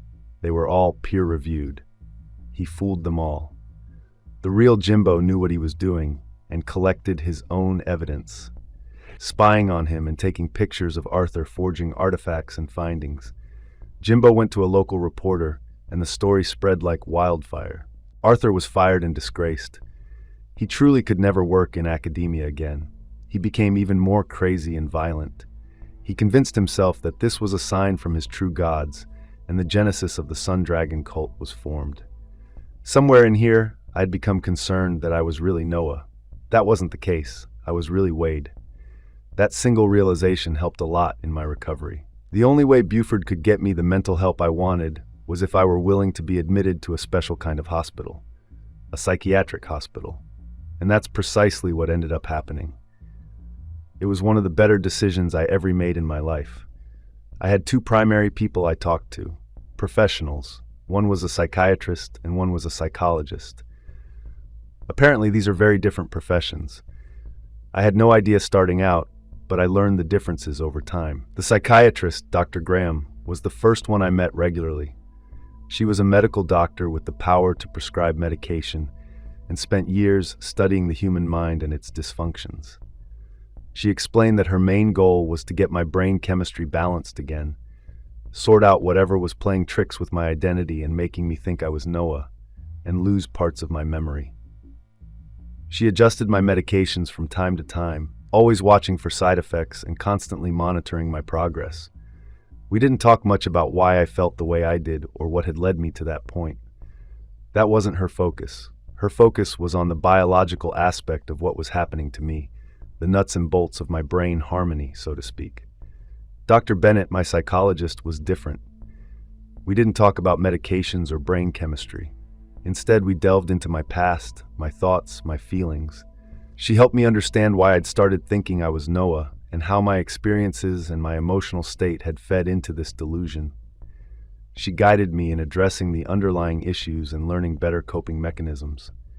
She helped me relearn how to trust my own mind. Both were vital in their own ways. Dr. Graham gave me the stability I needed and kept me grounded. On the other hand, Dr. Bennett gave me the tools to understand that reality and deal with it in healthier ways. Together, they put me back on the path to being Wade. After a month of this routine of medication adjustments and soul-searching conversations, I started to feel different. Better. I started to wake up in the mornings and knew, without any doubt, that I was Wade. That feeling of certainty was such a relief. Dr. Graham and Dr. Bennett both noticed the change. They saw the clarity in my eyes, the confidence in my posture. After several discussions and evaluations, they agreed I was ready to leave the hospital. I'd regained my footing and re-established my grip on reality. I was finally indeed Wade again. The day I walked out of that psychiatric hospital, breathing in the fresh air and feeling the sunshine on my face was one of the best of my life. I was free. I was myself. But there was something I hadn't told my doctors. A small detail, a lingering thought I'd kept to myself. While I was weighed again, I hadn't entirely let go of Noah. Not completely. A part of me, a corner of my mind, was still holding on to him. I need Noah, you see. I needed his determination and his resilience. Noah was the part of me that wouldn't rest until Arthur paid for what he'd done. I was better, yes, but I was also ready for battle. As Wade, I was going to rebuild my life. As Noah, I was going to get my revenge. Arthur's reckoning was coming, and I was the one who would bring it. All of me. Chapter 23. Texas Frank had evicted me. Made sense. I tried explaining to him over the phone what had happened to his daughters, but let's be honest, there wasn't any way for that conversation to go but one. The story about the raid and the cult was still in the news. I hadn't seen any news for the past month, so I was surprised that this was the nation's dominant news story for all this time. The FBI raid on the Everglades cult had apparently been the top story for weeks now. It was fading, as stories do, but it wasn't gone from the news cycles just yet. There had been a funeral for the twins that I missed. Tank was staying with Candy and her kid. If I understood right, Buford had moved in with her also. It started off as protection and turned into something else. Buford had also gone to that police auction and bought me a $600 used 1960s police cruiser. It looked ridiculous and was clearly a used police car, but I didn't care. It started when I turned the key and the tires weren't falling off. Buford was a good friend, and I was lucky to have him in my life. I had some money. I could get a nice car again if I wanted. However, somewhere in my newly repaired psyche, I had the notion that I would run into my old car as I finished cleaning up what the more official organizations, like the FBI and Miami police, couldn't. As I got caught up on the newspapers, I slowly pieced everything together. It all seemed complicated at the time, only because I didn't have the whole picture. Once I read everything, I could clearly see what had gone down. Tony Two Shoes had gotten into bed with Arthur. He had started funding him after Noah took over in the summer. I guess he did some research and found Noah's biggest rival. He made a deal with Arthur. In exchange for financial help, Arthur would rebuild the cult and remove Tony's enemies. I was way down on the list, but still on it. When Arthur recognized me, he remembered me as Jim and had his own plans for revenge. The Sundragons had basically implemented a Night of Long Knives or a King Philip IV Friday the 13th on the Knights Templar. That night, when I was ambushed at my car, Arthur took out all of Tony's enemies in one fell swoop. He murdered Lombardi and every single man in the family. He eliminated anyone within a circle or two of them also, like the lawyers. Only he had unique plans for me, which is why he sent men down to my apartment. When he realized I had friends, he sent them back later. He had planned the events of the trial for a very long time, and he relished its design and execution. I had a simple agenda.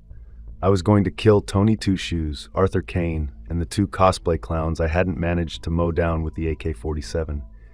I knew it wouldn't bring back liberty or mercy. I knew my relationship with Texas Frank was over, and the brief glimpse at the everyday life I had in Plantation Key wasn't coming back. I understood that Noah had been killed, and his family had suffered a fate similar to the twins. I remembered all of it. I remembered we had put a fake tombstone next to Noah's back after 71 with my name on it as we were working to protect Jimbo at the time. I knew that Arthur had played the long game, and he had gotten his revenge tenfold in the end. There wasn't anything I could do about all that. But I also knew the world would be a better place without fat mobsters and huge muscular sociopathic mass murders in it. I knew who I was, and that part of remaining who I was involved in doing what was right, in this case, cleansing the planet from this filth. Anything else would be wrong and a waste of my focus. What I had to do was simple on some level. I needed to talk to Mrs. Lombardi, who I learned was still alive. I needed to confront Tony. That was easy. I knew where he hung out almost all the time. I needed to find where Arthur was hiding and find his two goons. The FBI told me they thought he probably left the country. I didn't think so. He hid out around here for 4 years. I knew his family land, and I knew his old haunts. I also knew how to find people who didn't want to be found. But before all that, I had to reestablish my life. I was released early in the morning. Buford left the keys in the car he got for me. Nobody was going to steal it. I drove from the hospital in my stupid used stripped-down cop car to my shack by my dock. I sat in the car and looked at it. I couldn't move back here. This place represented a life I could no longer live. I needed to establish a new routine. I felt uncomfortable returning to Place Key. Buford was living up near Key Largo now with Candy. They were my last two good friends, but I didn't want to live with them. Or near them, honestly. Not until I did what I had to do. That didn't leave anywhere old. I needed something new. I started just kind of driving. It was a nice winter South Florida day. The sun was out, the sky was bright, the air smelled good. Somehow, I ended up near the Fox and Hound pub, where I had talked to that Isaac guy a few times. I parked the car and went inside. He was there. When he recognized me, he motioned for me to join him at his back table. I followed him. We sat down, him with his back to the wall, and me with my back to the front door. It was a strategic location. He always sat back here, his bar, his strategy. "You look a lot better," he commented before I could say anything. It was a tough road, I was honest. While I felt good getting myself glued back together, the losses still haunted me. The 3 days trapped in the metal shed with the twins and their ultimate demise will forever shape my worldview. "Would you like a drink?" he asked, playing the good host.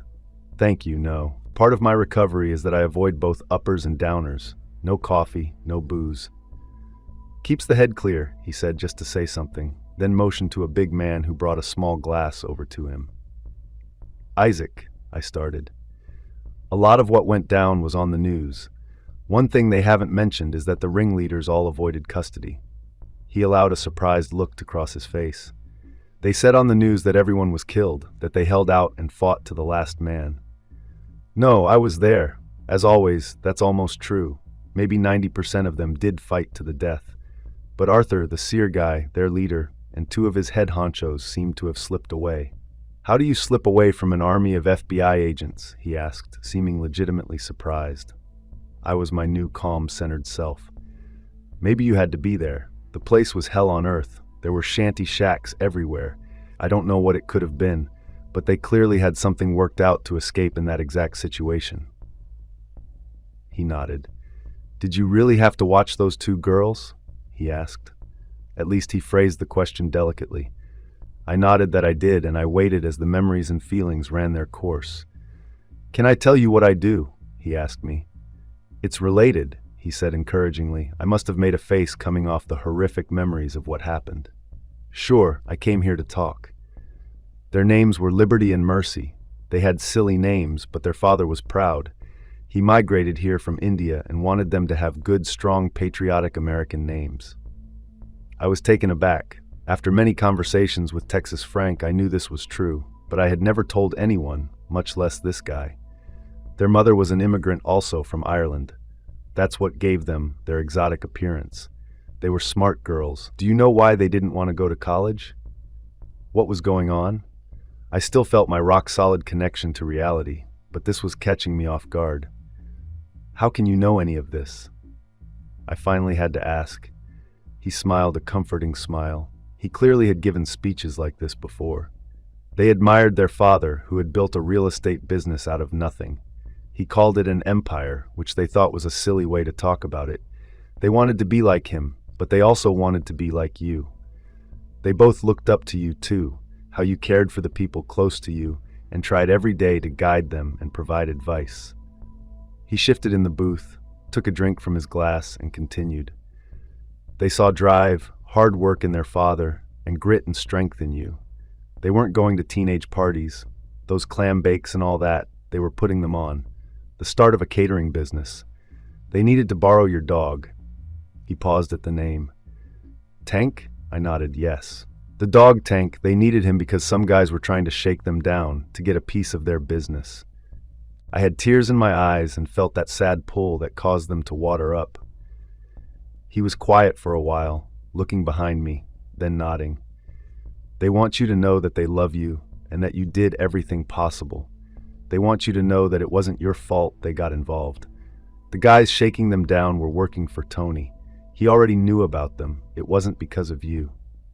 I felt a swelling in my chest. I can't really explain it.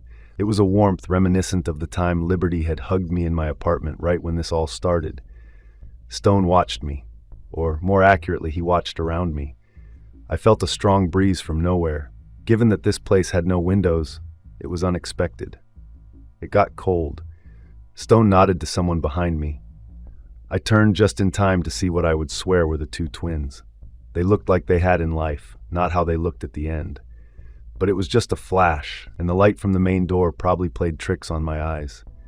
"They're in heaven now," Isaac said. I can't explain why, but I believed him. The next place I went to was AUDIOBOOK. I had cased Mrs. Lombardi before our initial met and greet, and knew this was one of her haunts. It was a swanky upscale place where rich old ladies congregated to try and look like rich middle-aged ladies. I'd been dealing with a dilemma. Lombardi is the one who set these events in motion, at least from my standpoint. I had perfect clarity to the fates of Tony Two Shoes, Arthur, and the other two cultists who escaped. I didn't have clarity to her fate. If she had been a man, I wouldn't have been confused. Did it matter? Current events tried to suggest to me that it didn't. Man, woman, evil is as evil does. But I couldn't get up enough of a head of steam to start my murder spree on some barely glued-together old dame. No matter how much she deserved it. The cult had just murdered her husband. Maybe she was a victim in all of this, or so I tried to rationalize. When I walked into AUDIOBOOK, I saw her holding court. She had her hair in curlers and some green stuff spread across her face. She sat with 4 or 5 other old women. They were drinking champagne and laughing up a storm. Yeah, she wasn't the victim. Far from it, she had helped orchestrate her husband's death. Now she was out of the life, but still rich from its unseemly rewards. She wouldn't respond to anything except physical violence. I watched her smug mug laughing and drinking. A man in the back looked familiar to me, but I couldn't place him. Nope. Too weird a vibe. I turned and left. I wanted to confront her, but I couldn't see any upside to it.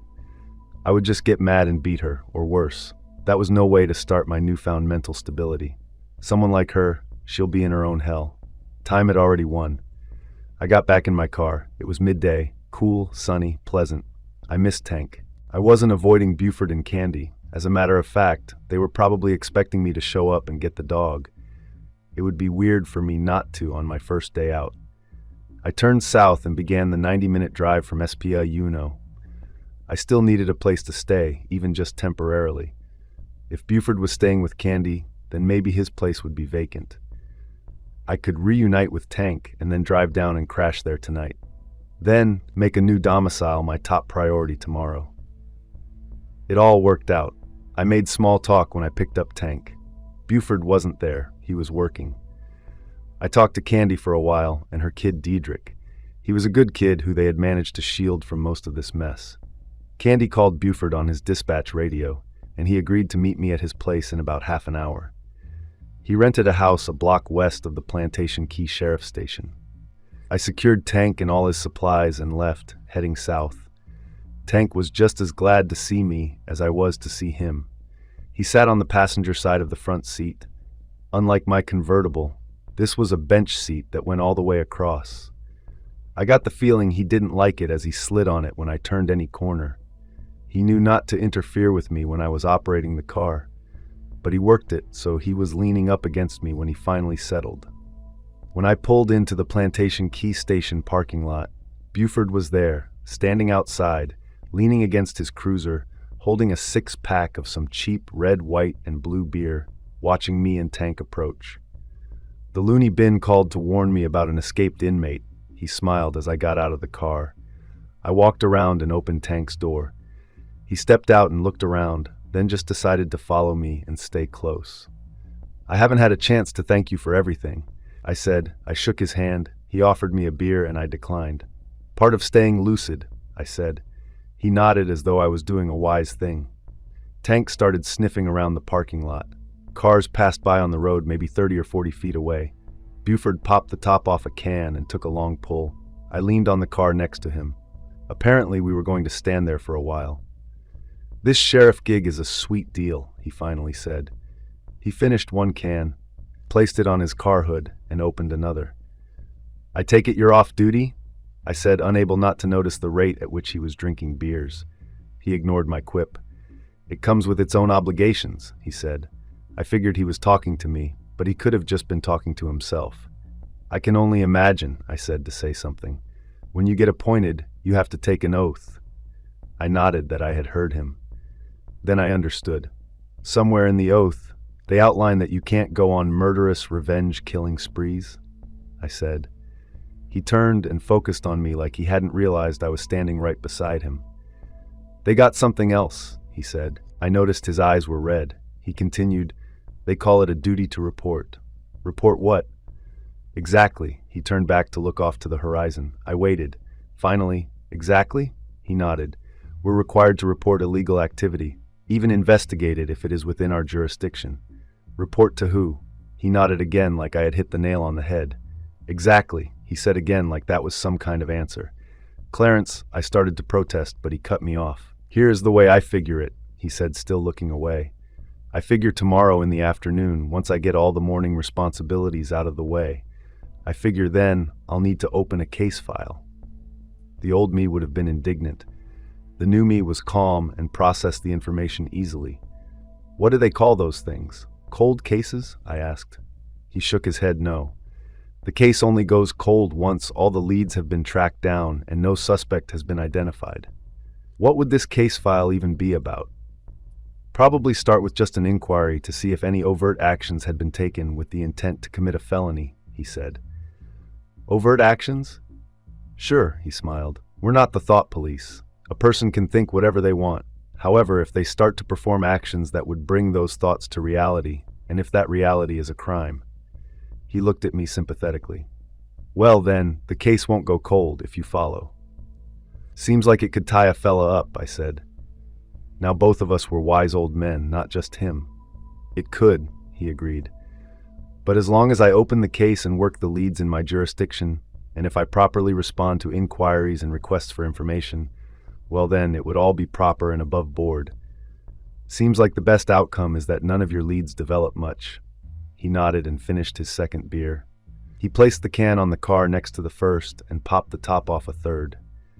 We stood there in comfortable silence for a while. Tank tired of exploring and came over and sat by my feet. "So," Buford said after he finished his fourth beer, "what's your schedule given your new worldly outlook?" I smiled. "If I can crash at your place tonight while you stay up with Candy, I was thinking I'd head out in the morning and go back to my old shack." I didn't actually plan to do that, but it was the answer he needed to hear. I did plan on leaving Plantation Key, which would get me out of his jurisdiction, so it was all the same. "That's smart," he said, relieved. "Plantation Key is a small place. These case files can go stale quickly." We talked some more, but it wasn't about anything. He was just as shaken as I was in losing the twins and really just everything. After he finished all the beers, he gave me his house key. We shook hands again, but it felt like the shake carried more weight this time. I hoped he could come back from what happened.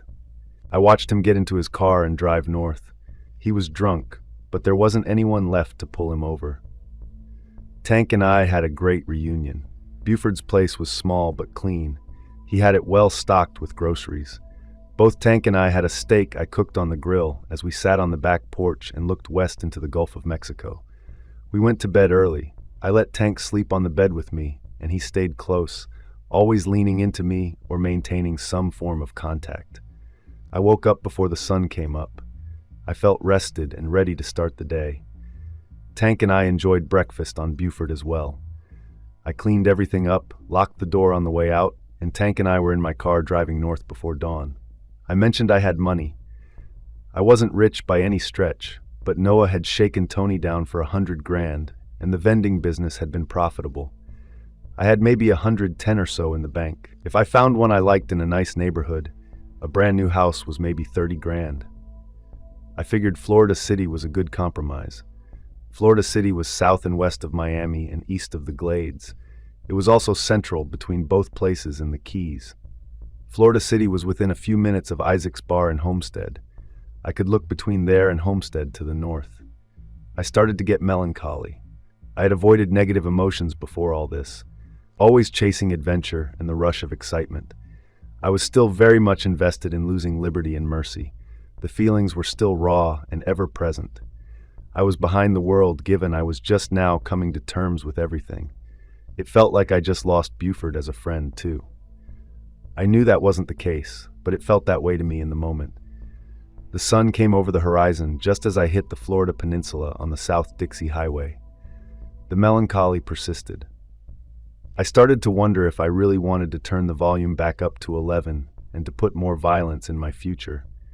I looked over to Tank, but he was no help, sound asleep with his back leg stretched out and pushing into my hip.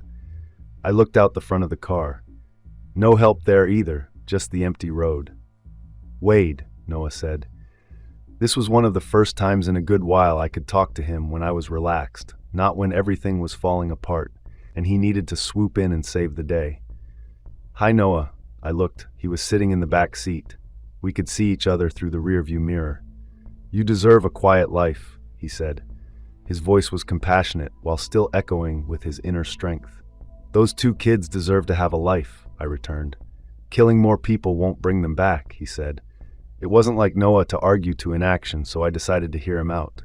"But," I offered. "But," he leaned forward and got bigger in the mirror. "This is the choice you made last time. It's part of what caused you all the problems, why you needed to repress memories." "What do you mean?" "The first time Arthur and the cult came after me and my family, you were there to help. We were outmatched then, just like we were this time. We didn't have the FBI to drop in and save the day. Arthur killed me and my family. Yes, you felt responsible. I think you could have lived with that." He sat back and kept talking. "But you went through this same soul-searching. You decided that more violence wouldn't solve anything." "I remember," I said. "It was refreshing to be able to search my own memories. The decision wore on you. Over time, you started to doubt yourself. You felt like a coward." "I did. I remember. I think the same thing will happen now if you don't finally stomp this cancer out of existence." He had an intense look. He wasn't selling. He was afraid. I had never in my life seen anything close to fear on Noah KAYNE. "What is it?" I asked. "Wade, if you don't finish this now, you won't see him coming the next time. He's smart and resourceful. Dozens more will lose their lives, including you." I knew Noah was right. I knew it because I understood that wasn't him back there. It was me. "I'm sick of all the violence," I confessed. "I am too," he assured me. "How can we simply kill our way out of problems like this? It's the only way. I don't want to do it." "I know." We drove for a while, but he was still back there. "What?" I finally asked. "If you let me, I can do it for you," he said. I was tempted to say yes. More than tempted, it was the easy way out. I knew, however, that if I gave myself over to Noah again, the cycle would just start over. "How about you act as a consultant this time?" I said. He smiled a huge smile. His fear was gone. I realized he wasn't afraid of doing the work. He was afraid that I was going to let him.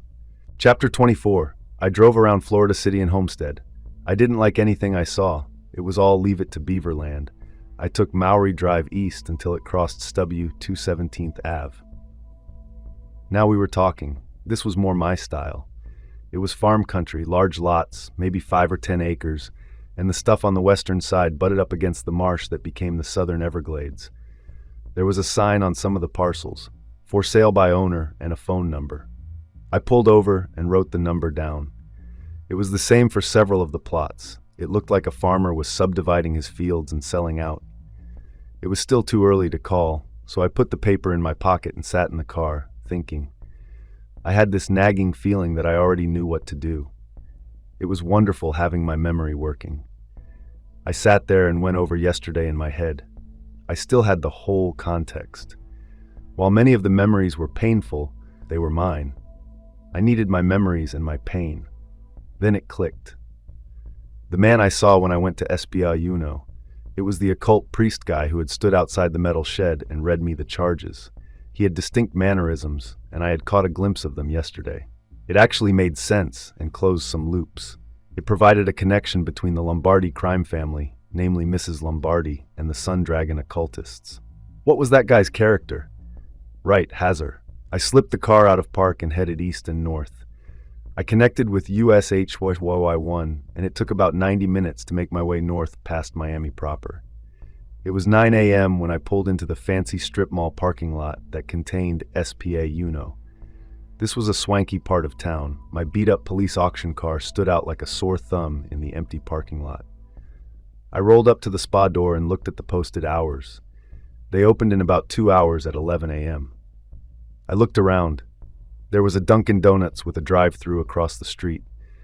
I drove out to a light and crossed, then went through the drive-thru and got a large coffee and 2 donuts for me with a glass of water and 2 more donuts for Tank. I realized my mistake and drove back around. I ordered a large decaffeinated coffee and gave them back the original. Tank kept his cup of water. He was a much simpler fella than myself. It was hard not to slip back into old habits. I felt good about myself for having caught the coffee before I started drinking it. I pulled the car into a spot facing the road and the strip mall on the other side.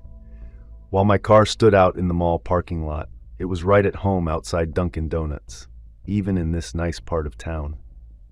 Tank wasn't interested in his share of the donuts. I ended up eating one of mine and tossed the other 3 into a waste basket near the car. We waited there for maybe half an hour. Around 9:30 a.m., a Trans Am with the 2 sides of the roof removed pulled up into a spot right in front of the spa's door. A tall, lanky man got out. I knew right away from the way he moved that he was my guy. I started the car and pulled up to the light to cross back over. I was nervous, which was odd. I also didn't want to go through with it. I just wanted peace and quiet. Why kick the hornet's nest again when everything finally died down? Noah had been right. If left to my own devices, I wouldn't have done anything. I would have found a new house, a nice one, and spent my days throwing tennis balls that Tank refused to fetch. It would have been a glorious existence. But as I said, Noah was right. Even now, I could feel that little nipping voice that starts to worry that I didn't do the right thing, to worry that I left the twins unavenged, that I allowed bad people to keep hurting others. The light changed at the same time my resolve strengthened. It wasn't about what I wanted to do. It was about what I had to do. "I'm proud of you, Wade," Noah said from the back seat. "Life was a lot easier when I stepped to the side and you jumped in and did the dirty work," I admitted back to him. "This will be the first. It will be the hardest," he told me. "Any advice?" I parked the car next to the Trans Am. "Don't get in front of yourself. You have maybe 60 minutes. That's it. You need to find out who that fire guy is, the other occult elder who survived, and you need to get a clue to Arthur's whereabouts."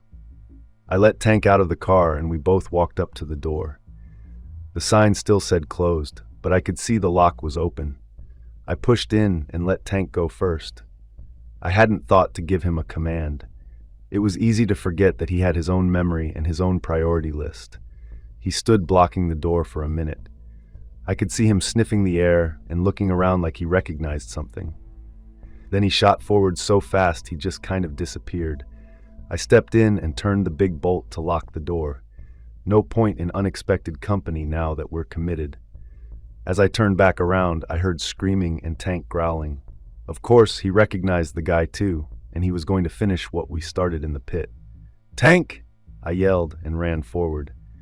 There was a hallway leading to a set of care rooms in the back. Hazar, or whatever his real name was, must have an office back there. The screaming was becoming frantic. "Tank! Break! Break!" I yelled the disengage command a few times. When I turned the corner into the office, I saw I was too late. Well, this joker wasn't going to come away from this in one piece anyway. I guess Tank simply solidified that fact. The man was a bloody mess. It was clear where he was bleeding from. Tank had gotten a hold of his crotch. Tank was in the man's face and growling. The man was weeping and screaming in pain. I'm sure it hurt, but I didn't care. Any worry was gone upon seeing him. I now just had to do my job. It was definitely the same man. I would never forget that view through the rusted metal slits in the shed when we first talked. I pulled a folding chair over from one side of his desk, turned it around and sat down so I was facing him and so our faces were only a few feet apart. I looked around. There was a desk plaque that said Naveen Hazari, owner. He looked Hawaiian but was so pale now from blood loss it was hard to tell. No matter. Naveen. I said, using a friendly tone, pronouncing his name as I guessed it sounded. He was out of his mind and didn't respond. Instead, he just kept trying to push Tank away, held his shredded crotch, and cried in pain. "Tank, guard," I said. Tank looked at me disappointed, but followed my command. He took a few steps back and sat down, his attention completely on Naveen. I got up and stepped out to look around the front waiting room. Then I found it, a bottle of rubbing alcohol. When I returned, nothing had changed except Naveen wasn't weeping as loudly. His eyes were crazed, but they followed me back in. "Naveen," I said nicely, "you have control of your own fate. Do you understand?" He looked at me with a wild look, but then he nodded his understanding. "Good," I said and sat back down. "I need 2 pieces of information. If you give them to me, I promise I'll finish what the dog started as compassionately as possible. You will end painlessly." His eyes got big, suggesting that wasn't the deal he was hoping for. I held up the bottle of rubbing alcohol. "If you play games, I'm going to dump this whole bottle on your wound, then let the dog eat you." He started crying harder and pleading. Blood was flowing from between his legs. I hoped he was reasonable, as I started to worry that dragging this out might allow him to expire before I got the info I needed. "Where is Arthur?" I asked kindly. I saw just a flash of defiance, but his gaze landed back on the alcohol bottle. He was getting paler and his lips were turning blue. "Shh," he said. I pretended to start to open the bottle. "Go." He was really struggling. "Go where?" Go to the ruins." He went to the ruins. Spittle was forming on his blue lips. "What about—" Shoot, I had to hurry. "What was the other clown's name?" "It was the red and orange one, the fire guy." "What about Sangor?" He tried to talk but couldn't. He was fading. I motioned with the bottle again. He pointed at his desk between bouts of shaking and crying. I went over and saw what he was referring to. There was a picture of himself, Arthur, and the 5 other elders. Below the picture was everyone's name. We left after he expired. I never dumped the alcohol on him. It would have hurt, and he certainly deserved it. But hey, I was trying to be the kinder, gentler version of Noah in times of action. I'd say having your privates ripped out and eaten by a dog and then bleeding to death on the floor was adequate revenge. As I drove away, I headed back toward Florida City. When I was about half an hour out, I stopped at a rest stop. I put Tank in the dog park and used a payphone right on the edge where I could keep an eye on him. I called the number that was on the for sale sign. A man answered. We discussed the property. It was 10 acres and had 2 tiny 8 square feet, 1-story Florida houses from the 50s on it. He wanted $15,000. I could probably have negotiated, but I didn't have the energy to. I wasn't feeling euphoric after dealing with Naveen. I felt sick to my stomach instead. I asked him if I could tour the place later in the afternoon. He said he was always around. He gave me his address. It was just what I thought. He owned a farm and was parceling it out. Tank and I ended up liking the place. It had a cattle fence around it and was out at the edge of the acreage. It didn't have direct Everglades access, but the farmer owned a dock about 400 yards on the other side, SW 227th Avenue, that butted up against something called the Glades Canal that could get me north to the Glades or south out into the Gulf and ocean. I offered him cash and he accepted. It took me a couple of trips to move my stuff from Plantation Key. Texas Frank had put it all in a storage facility, and he had Candy give me the key only after the check I sent him for the rest of the year's rent cleared. I wasn't mad. It's what the little agreement we had said, and it made me feel like I was doing something to help the man, given his loss. I made one of the tiny houses my domicile and the other my storage building, emulating the setup I had in the back of the ice cream vending store. What I especially liked was that the back door to the main house already had a doggy door installed, so I could leave Tank and he could go outside to use the bathroom, then come inside into the air conditioning to relax. I ended up putting a small fence around the house to limit his free roam and ensure other critters didn't start using the door for their own purposes. It all took about a week while we waited for the check to clear. It felt good to work outside and sweat some while getting things done. During this time, I went to the library and researched the name of the man in the picture I was interested in. I knew I had to be more careful this time. I couldn't just have my dog become my surrogate Noah and have Tank start doing all the heavy lifting. I decided this one I had to take care of on my own. Not because I wanted to, but precisely because I didn't. I found some references to him in recent newspaper articles. Dominic Martinez. He was a local rising star in the culinary scene, the executive chef at La Mar Azul, which according to the Miami Herald, he was also the owner of. I delayed a couple of days for reasons I can't articulate. Basic procrastination. During those days, I went to the library a few more times to research Arthur KAYNE, and this site he found on Jimbo's Land. Land in the Everglades was funny. Sometimes land wasn't even the right name for it. These were all legacy deeds dating back to emancipation and reservations. You couldn't purchase land out there today. What deeds there were passed from family member to family member until there was no family member and the land reverted to the state. Jimbo had 20 acres of usable, livable land. That's a lot for a family, but not for a farm. His deed covered a lot more area than that, whole square miles of the stuff. Somewhere on the northern side is where Arthur made his supposed discovery. None of the newspaper articles were completely clear on the matter. They did mention that he published some academic papers. While those works had since become debunked, the journals they were published in should still be available.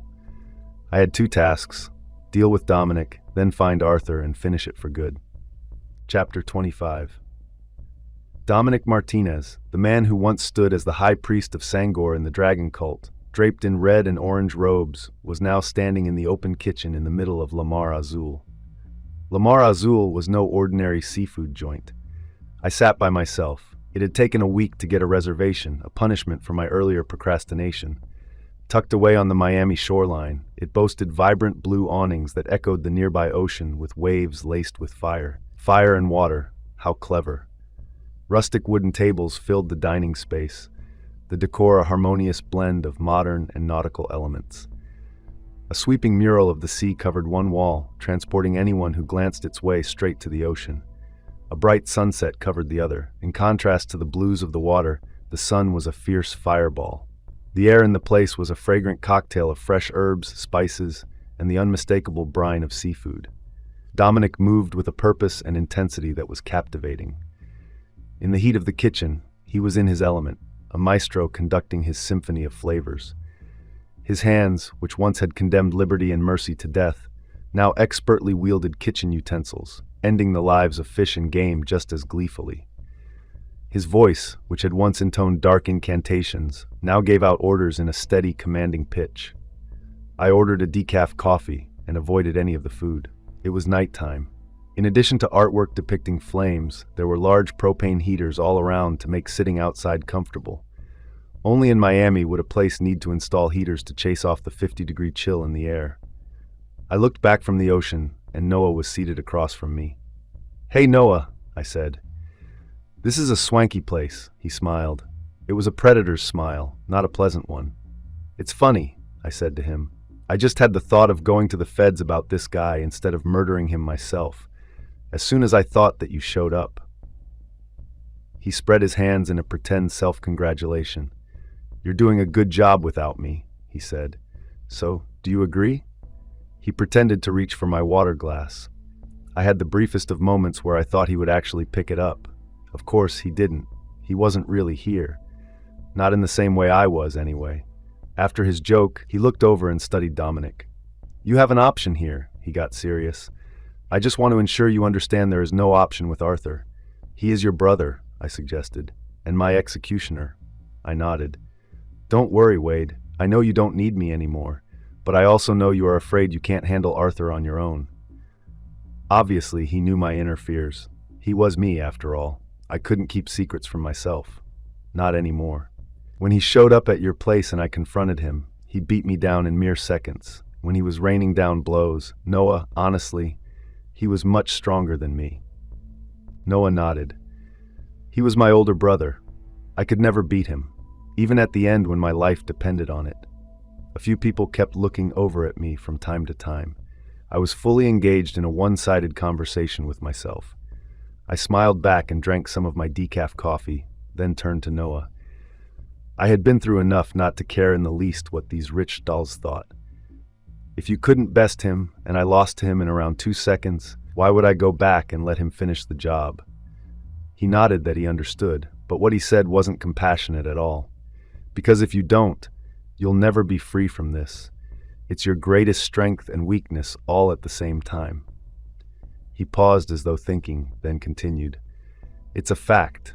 We already know what happens if you become a pacifist. You will slowly descend into forgetfulness and fall back into the awful loop of trying to remember. Needless to say, he was right. I knew he was right because I knew it deep down. Noah was just my way of convincing myself. So what about this buffoon? I said, tilting my head toward the open kitchen. Give him to Buford. Let Clarence have his moment and solidify himself as the great detective. He can follow up on your lead and bring the information to the FBI. It keeps you out of it. I hear you, Noah, I said, my voice firm. The restaurant noise dimmed in my ears as I focused on the moment. He blinked at me, surprised at my determination, relieved, I think. You're sure about this? I looked over at Dominic in the open kitchen. His casual demeanor made my blood boil, but it was quelled by the calming realization that dawned on me. This was about closure, not retribution. I'm sure. I'm going to let Buford handle Dominic, I affirmed, each word steady and sure. The air between us grew silent as Noah took in my conviction. After a beat, he finally nodded. Good. His words stirred a sense of relief inside me. I knew it wouldn't be easy, handing over Dominic and this deeply personal case to Buford, but it felt right. Buford needed some closure as much as I did. It felt like progress. With one last glance at Dominic, I turned back to Noah. I'm ready to move forward, to stop being chained by this past. This is part of my closure. I'm ready to embrace it. A hint of a smile tugged at the corners of Noah's mouth. Good, he said again, a touch of pride evident in his voice. Good for you, Wade. 2 days later, I stood outside the FBI building, watching Dominic being led away in handcuffs. I felt an unexpected emptiness wash over me. I wanted to feel relief, but I felt guilty about it. Why should I feel good when so many of my friends now couldn't feel anything? I still had one final confrontation to face. A task I knew I might not survive, Arthur. I pushed other emotions and thoughts away. He was my sole focus. Arthur, whose brutal strength had beaten me down so effortlessly before. The man who had become my tormentor, my personal demon. Facing him was not just a challenge, it was a death sentence. Okay, Noah, I muttered under my breath as I turned to my car, my heart pounding in my chest as I began to walk away from the building. We have one last task ahead. I knew Noah wasn't physically there, but I imagined him responding in his usual manner, calm and supportive. He has to be put down, Noah replied calmly. I knew there was something off about him from my earliest childhood. The truth was, I did too. This wasn't about redemption or justice or even about survival. It was about facing the end, about coming full circle.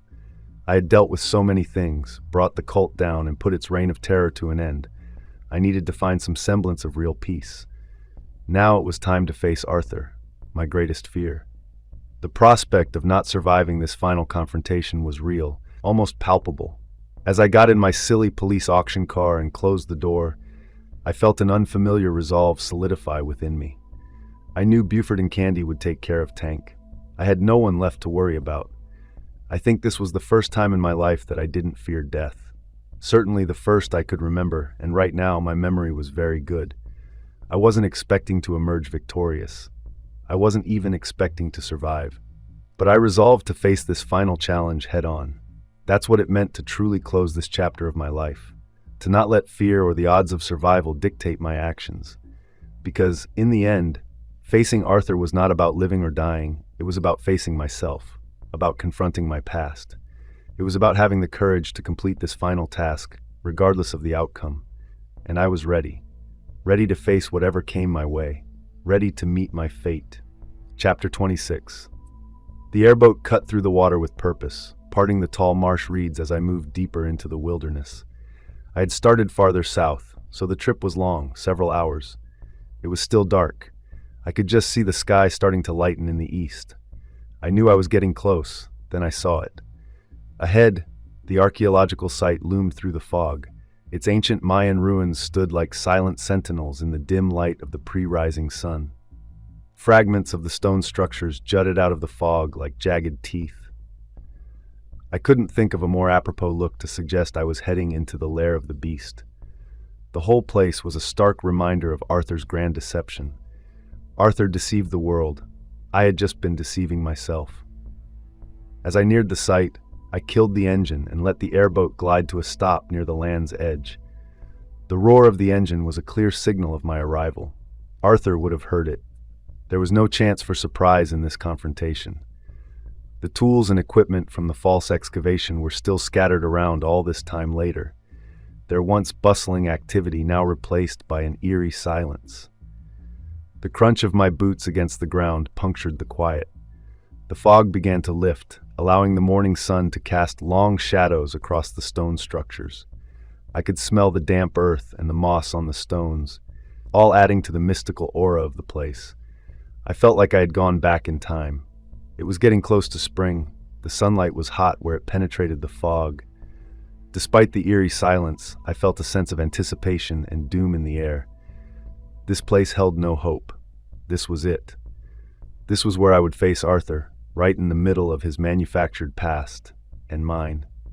I didn't know the place, though I had seen some aerial pictures in the newspaper articles. I also found Arthur's academic papers, which had drawings and notes I had committed to memory. Not that it would do any good. Arthur probably changed things in preparation for whatever or whoever might be coming. But I knew I did everything I could to be ready. You might think I came armed to the teeth. I had a whole military surplus store at my disposal. But I didn't. That wasn't what this was about. Arthur wouldn't have a firearm, and I didn't need to introduce one as an element of chaos. I didn't need to wear Kevlar or camouflage. I had brought my hunting knife. It was in a sheath on my belt. I considered bringing a smaller knife in my pocket or around my ankle, but thought better of it. If Arthur got the better of me, there was no sense in allowing that advantage to expand by finding a weapon he could use. It kept everything simple. I either held on to the hunting knife or I didn't. There were no other variables. It was me or him, simple math. "Arthur!" I yelled. There was no pretending I was going to sneak in and surprise him. I found a good spot about halfway between my boat and what seemed to be the compound proper. I had 100 feet on all sides, so unless he dug tunnels, which was impossible in the swamp, I would at least have the chance to see him coming. As the sun continued to rise, the fog cleared and showed the old stone buildings. They stood out against the morning sky, their gray stones looking even older in the early light. The large mound in the middle was covered in vines and moss, which made it look like it had always been part of the swamp. Around the big mound, there were smaller stone buildings. They looked lonely and abandoned, adding a spooky feel to the place. There was the remnant of excavation trenches, perfectly square holes, maybe a foot deep. I reached over to assure myself I still had my knife. "Arthur!" I yelled again. I let my voice be as loud and powerful as I could. Arthur's figure began to emerge from the mist, moving steadily from the direction of the mound 100 feet away. As he came closer, the dim light of the early morning created a menacing silhouette. He was dressed in his full seer attire, the symbols of his rank etched into the dark fabric of his cloak. The robe swept the ground, brushing over the swamp grass with a whispering hiss that I knew was only in my head. The eerie symbols and markings he wore caught the rays of the morning light, adding an uncanny quality to his approach. A tangible sense of power and danger radiated from him, cutting through the fog, making the hairs on the back of my neck stand up. Each step was deliberate, echoing subtly across the stillness of the dawn. His presence seemed to consume the tranquility around us, replacing it with an anticipation that was unmistakable. The swamp and its ancient structures waited in silence as the figure of the seer steadily advanced. His eyes bore into mine, unsettlingly calm. I forced myself to stay alert, to not let him get too close. His voice, when he spoke, echoed through the silence of the swamp, resonating with an eerie power. I could feel it, and I knew the danger of it. "Jim," he began, his voice steady, almost soothing. My only advantage was that he still thought I was Jimbo. "You and I both know that our world is corrupt. It's as if we're walking on shards of a better past. Everywhere you look, you see suffering, greed, and ignorance. And for what? for empty promises of a prosperity and peace that never come. We keep progressing and seeking change that only makes things worse, not better. He paused, his gaze never leaving mine. We've been lulled into a false sense of security, told that if we work hard, play by the rules, everything will be fine. But you've seen it, haven't you, Jim? I know you have. You know how unfair life can be. Look at what happened to your family. The rules aren't fair. The game's rigged. The rich get richer, the poor get poorer, and the world just keeps spinning. He moved closer, the ominous symbols on his robe gleaming in the morning light. But, he continued, it doesn't have to be this way. His voice dropped to a conspiratorial whisper. He continued to step closer. There is a better path, a path that leads to a world free from the chains of greed and corruption, a world where every person has a place, a purpose. His naive little speech was the same one you could read from any dime store novel villain. It was always the same, vague promises of an answer. The idea that somehow life wasn't fair and some had the answer to it all, for an unholy price, of course. Go ahead and stop, Arthur, I said. He did. He smiled as though stopping were a natural afterthought. Your platitudes ring hollow, I spat. Your better world involves feeding people I care about to alligators. They were eaten alive right in front of me. He shook his head as though I didn't understand. He held up his hand, his dark eyes holding mine with an unnerving calm. Each sacrifice, his voice as steady as ever, is an honor. They are chosen not as victims, but as messengers, bearing divine truth. He looked off into the distance as if seeing something beyond the swamp, beyond the dawn. Their transition is not a loss, but a gain. They are the lucky ones, not us imperfect survivors. They leave this flawed world behind, and in doing so, they bring us one step closer to the paradise we seek. His gaze returned to me, his smile never wavering. It's a higher calling, Jim. The creatures of the swamp do not merely consume them. They are received, accepted, and revered in a realm beyond our comprehension. Despite the ludicrousness of his beliefs, the danger he posed was all too real. His calm conviction, his eerie certainty, hung in the still morning air, a chilling reminder of the lengths he was willing to go to for his twisted vision of a better world. I could feel the danger radiating from him. We stood there looking at each other, maybe 50 feet apart. Finally, he asked, "What are you doing back here if you don't believe?" I stared back at him, my heart pounding in my chest. His question hung in the air between us, heavy with implication. I fought past my own doubts. My answer was simple. "I'm here to stop you, Arthur," I said, my voice grounded. "I may not believe in your divine truths, your sacrifices, but I do believe in justice, and it's high time you faced it." He crossed his arms over his chest. The symbols on his robe continued to gleam. He was enjoying the conversation, which made me even madder. Whose justice are we referring to here? The world's justice? The justice of those in power who make rules to suit themselves while the rest of us struggle to keep up? His dark eyes grabbed mine. Or perhaps it's your justice.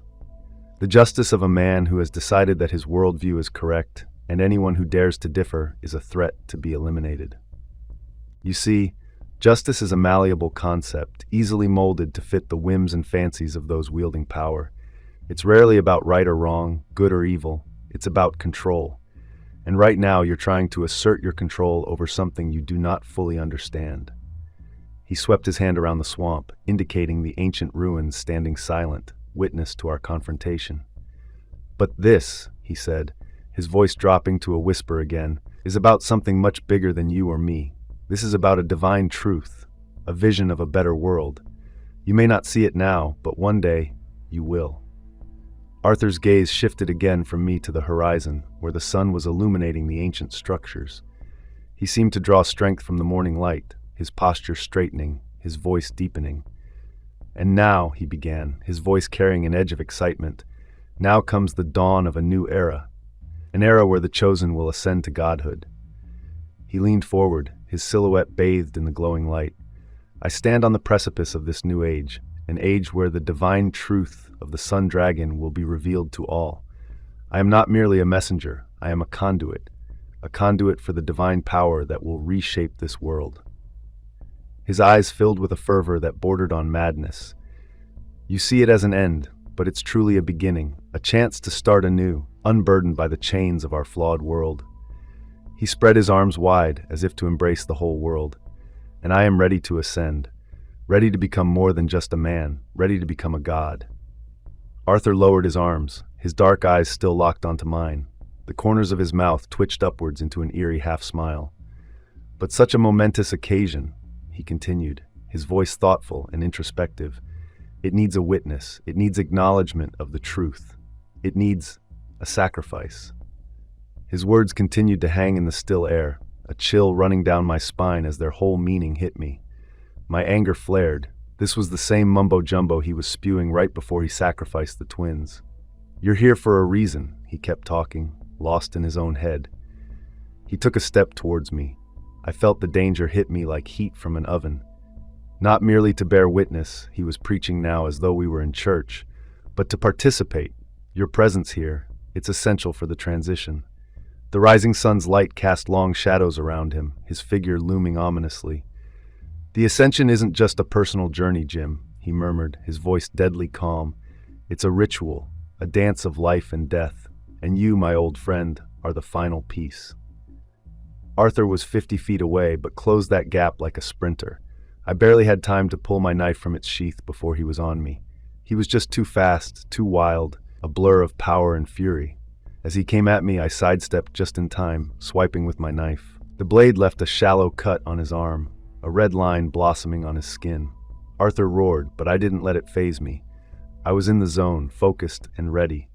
We traded blows, his fists against my knife. I was careful, using the blade to keep him at bay. Every now and then I'd land a hit, and Arthur would howl in fury. For a few brief moments, I was holding my own. I could feel a spark of hope. Arthur came at me with a haymaker punch. I tried to dodge, but he was too quick. His fist knocked the knife out of my hand. The blade spun through the air, landing somewhere out of reach. His fists continued like sledgehammers, each blow landing with a force that sent shockwaves through my body. He was all power and speed, a wild animal attacking without mercy. I tried to block his punches, but he was relentless. Each hit pushed me back, forced me to the ground. It was a brutal assault.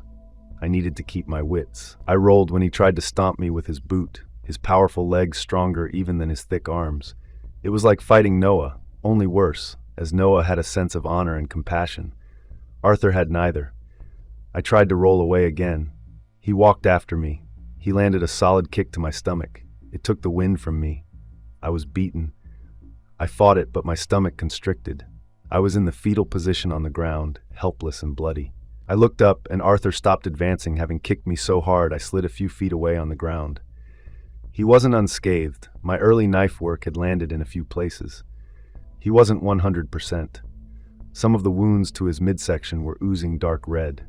Arthur loomed over me, his chest heaving, his eyes blazing with a wild, unhinged light. He looked every bit the crazed prophet, the zealot ready to make his unholy offering. "You fought well, but you never understood. You never saw the bigger picture." He took a deep breath, his chest expanding and then deflating as he sighed. "This world, it's broken, beyond repair. We've pillaged and plundered it for our selfish needs. Our pollution has caused chaos. The world is freezing to death from the lack of sunlight. I must bring the fire from within as our modern worlds shield it from without. We must embrace the fire of the sun, not run from it. I have seen the truth. The sun dragon has shown me the way." He squatted down, his face coming close with mine. His voice dropped to a whisper, his words meant only for me. "I don't expect you to understand, but your sacrifice is a crucial part of this. Your end is just the beginning of a new era. You are saving the world." His words hung heavy in my ears, a declaration of a madman's vision. I could only stare up at him, the words sinking in, the reality of my situation growing ever starker. I had read the academic papers and seen the 60 Minutes pieces on the dire, freezing planet. I thought it all sounded silly. On the other hand, Arthur believed in his cause and was ready to make his final move. Time stopped. "Wade," I heard Noah's voice. "Noah," I said to him. We were talking in my head. "Your brother is going to kill me." "You have important work ahead of you," Noah said. "That's the same thing your brother just told me." "No, I mean in the real world, not here. Later." I laughed an ironic laugh. "I don't think there's going to be too much of a later for me." "There has to be," he said. I'm open to ideas, I was honest. Let me help, Noah said very sincerely. Neither you nor I can beat this man. Not alone, but you did well with the knife. He's wounded. I know him. I can see him hiding it, using false bravado. I wanted to do this by myself. I felt as though I had let myself down. You did do it by yourself, Noah said. Look at him. He's too confident. He's too close and in an awkward position. He's gloating. We have to strike now. We only have a moment. My body ached, but my spirit wasn't ready to give up. Not yet. Arthur was squatting over me, ready to celebrate his victory. I found my strength and kicked out. My boots hit him hard, knocking him over. I moved. The pain was intense. My body was in bad shape. My eyes found the knife. I was hurting, but I pushed it. I half crawled and half rolled. My fingers grabbed the knife handle. No time, Arthur was struggling to his feet. We locked eyes. I made my move. I threw the knife with every ounce of strength left in my soul. It cut through the air, straight for Arthur. It hit him in the neck, went straight through. The tip stuck out the back. He gasped and reached for it. It was too late. He fell forward. His body twitched for a very long time. He bled out, the swamp greedily drinking his life force as it ran out of him and into the wet ground. Chapter 27. I sat on a concrete slab I poured by hand out the back door of my new house. It was big, maybe 15 feet by 10 feet. The weather was warm. April showers had not brought May flowers. Not here, anyway. It wasn't hot yet, not like it would be in another month. I looked east across the flat farmlands. It was nice out here. I knew Miami was 30 miles in front of me, but I couldn't see the city. I could feel it, though. My head was glued on. I'd have bouts of sadness. Nothing extraordinary, just the process each of us has to go through dealing with the past and recent events. Since I had avoided many of these memories, I had never processed them. Sometimes I would find myself tearing up. Sometimes I would find myself imagining different outcomes. Buford checked in on me, but never stayed to visit. Candy would bring her kid out to play with Tank. The two bonded some since Tank had stayed with them for several weeks throughout all the mayhem. I read the papers. Dominic Martinez had been sentenced to life in prison for his part in everything. He was the only one left alive, so he was a fall guy. Good. It made me feel better about my decision to turn him over. I had some choices to make. I still had a healthy nest egg in the bank. It wouldn't last forever, but it would last the rest of the year, if nothing else. I was now, apparently, a real estate mogul in my own right. I owned the 3 acres my dock was on up north on the edge of the glades. I owned this big piece of farmland I was sitting on, and I owned Jimbo's acreage, which included the Mayan ruins. I also owned Noah's land. A court would be involved as I wasn't family to either man. Both properties, Jimbo's and Noah's, were deeded to me in their wills. The last time I visited a lawyer, it didn't turn out so well. However, this time, the court cases would give me something to do and something to worry about. I also still had Tony Two Shoes out there. He had taken back his little empire and added Lombardy's territory to the mix. You could argue that the harder I worked, the richer Tony got. I spent a lot of time trying to figure out if I cared. I got up and walked west. The edge of the property was a 5-minute walk. Tank followed me. He liked heading out this way. We would walk to the fence, and he would bark and growl at the cows on the other side of it when we got there. I had no clue what he thought the cows were, but he was definitely interested in them. His nose would rise, and he would sniff the air the closer we got. I hadn't talked to Noah since I got home. He was still there. We just didn't have anything much to say at the moment. I'd been thinking about what to do for a while. I felt like a school kid who everyone kept asking what they wanted to be when they grew up. The possibilities were endless, but none of the choices made much sense. We got to the fence, and Tank started growling. There was a herd a couple of dozen feet away. They smelled very distinct. The problem was, I didn't know how to do anything else. I was never going to be a 9-to-5er. The thought of going to an office or anywhere on someone else's schedule was a foreign and unpleasant concept. A black field snake slithered by. Both Tank and I watched it. It was at least 6 feet long. May was snake mating season around here. I stood there leaning up against a fence post, watching Tank and the cows. I searched my thoughts. The big problem I had was that I didn't want anything. I didn't have any aspirations. I also didn't feel anything now that Arthur was gone. Should I feel relief? Should I be happy? I didn't know. I did know I wasn't repressing anything, and that even the painful memories were welcome. It was much better to be sad and know why than to be sad and frustrated when I tried to figure out what had happened. I decided to do nothing. The legal battles over the land deeds would provide enough activity. Something would come along. It always did. Maybe Tony would get tired of waiting for me to make a move, and he would try and finish me himself. Maybe Dominic Martinez would be magically released, and I would be compelled to find him and finish him. Maybe I would decide I needed to finish Noah's original plan of ending the mob presence here in South Florida. Maybe I would start growing corn out here, or start a rescue for wayward dogs. Maybe I would try and monetize the armory full of military surplus I had in the other building. I knew my story wasn't over, but it would be later. Right now, I'm still in recovery. This was a hell of a couple of months. I'd have more energy after some real rest.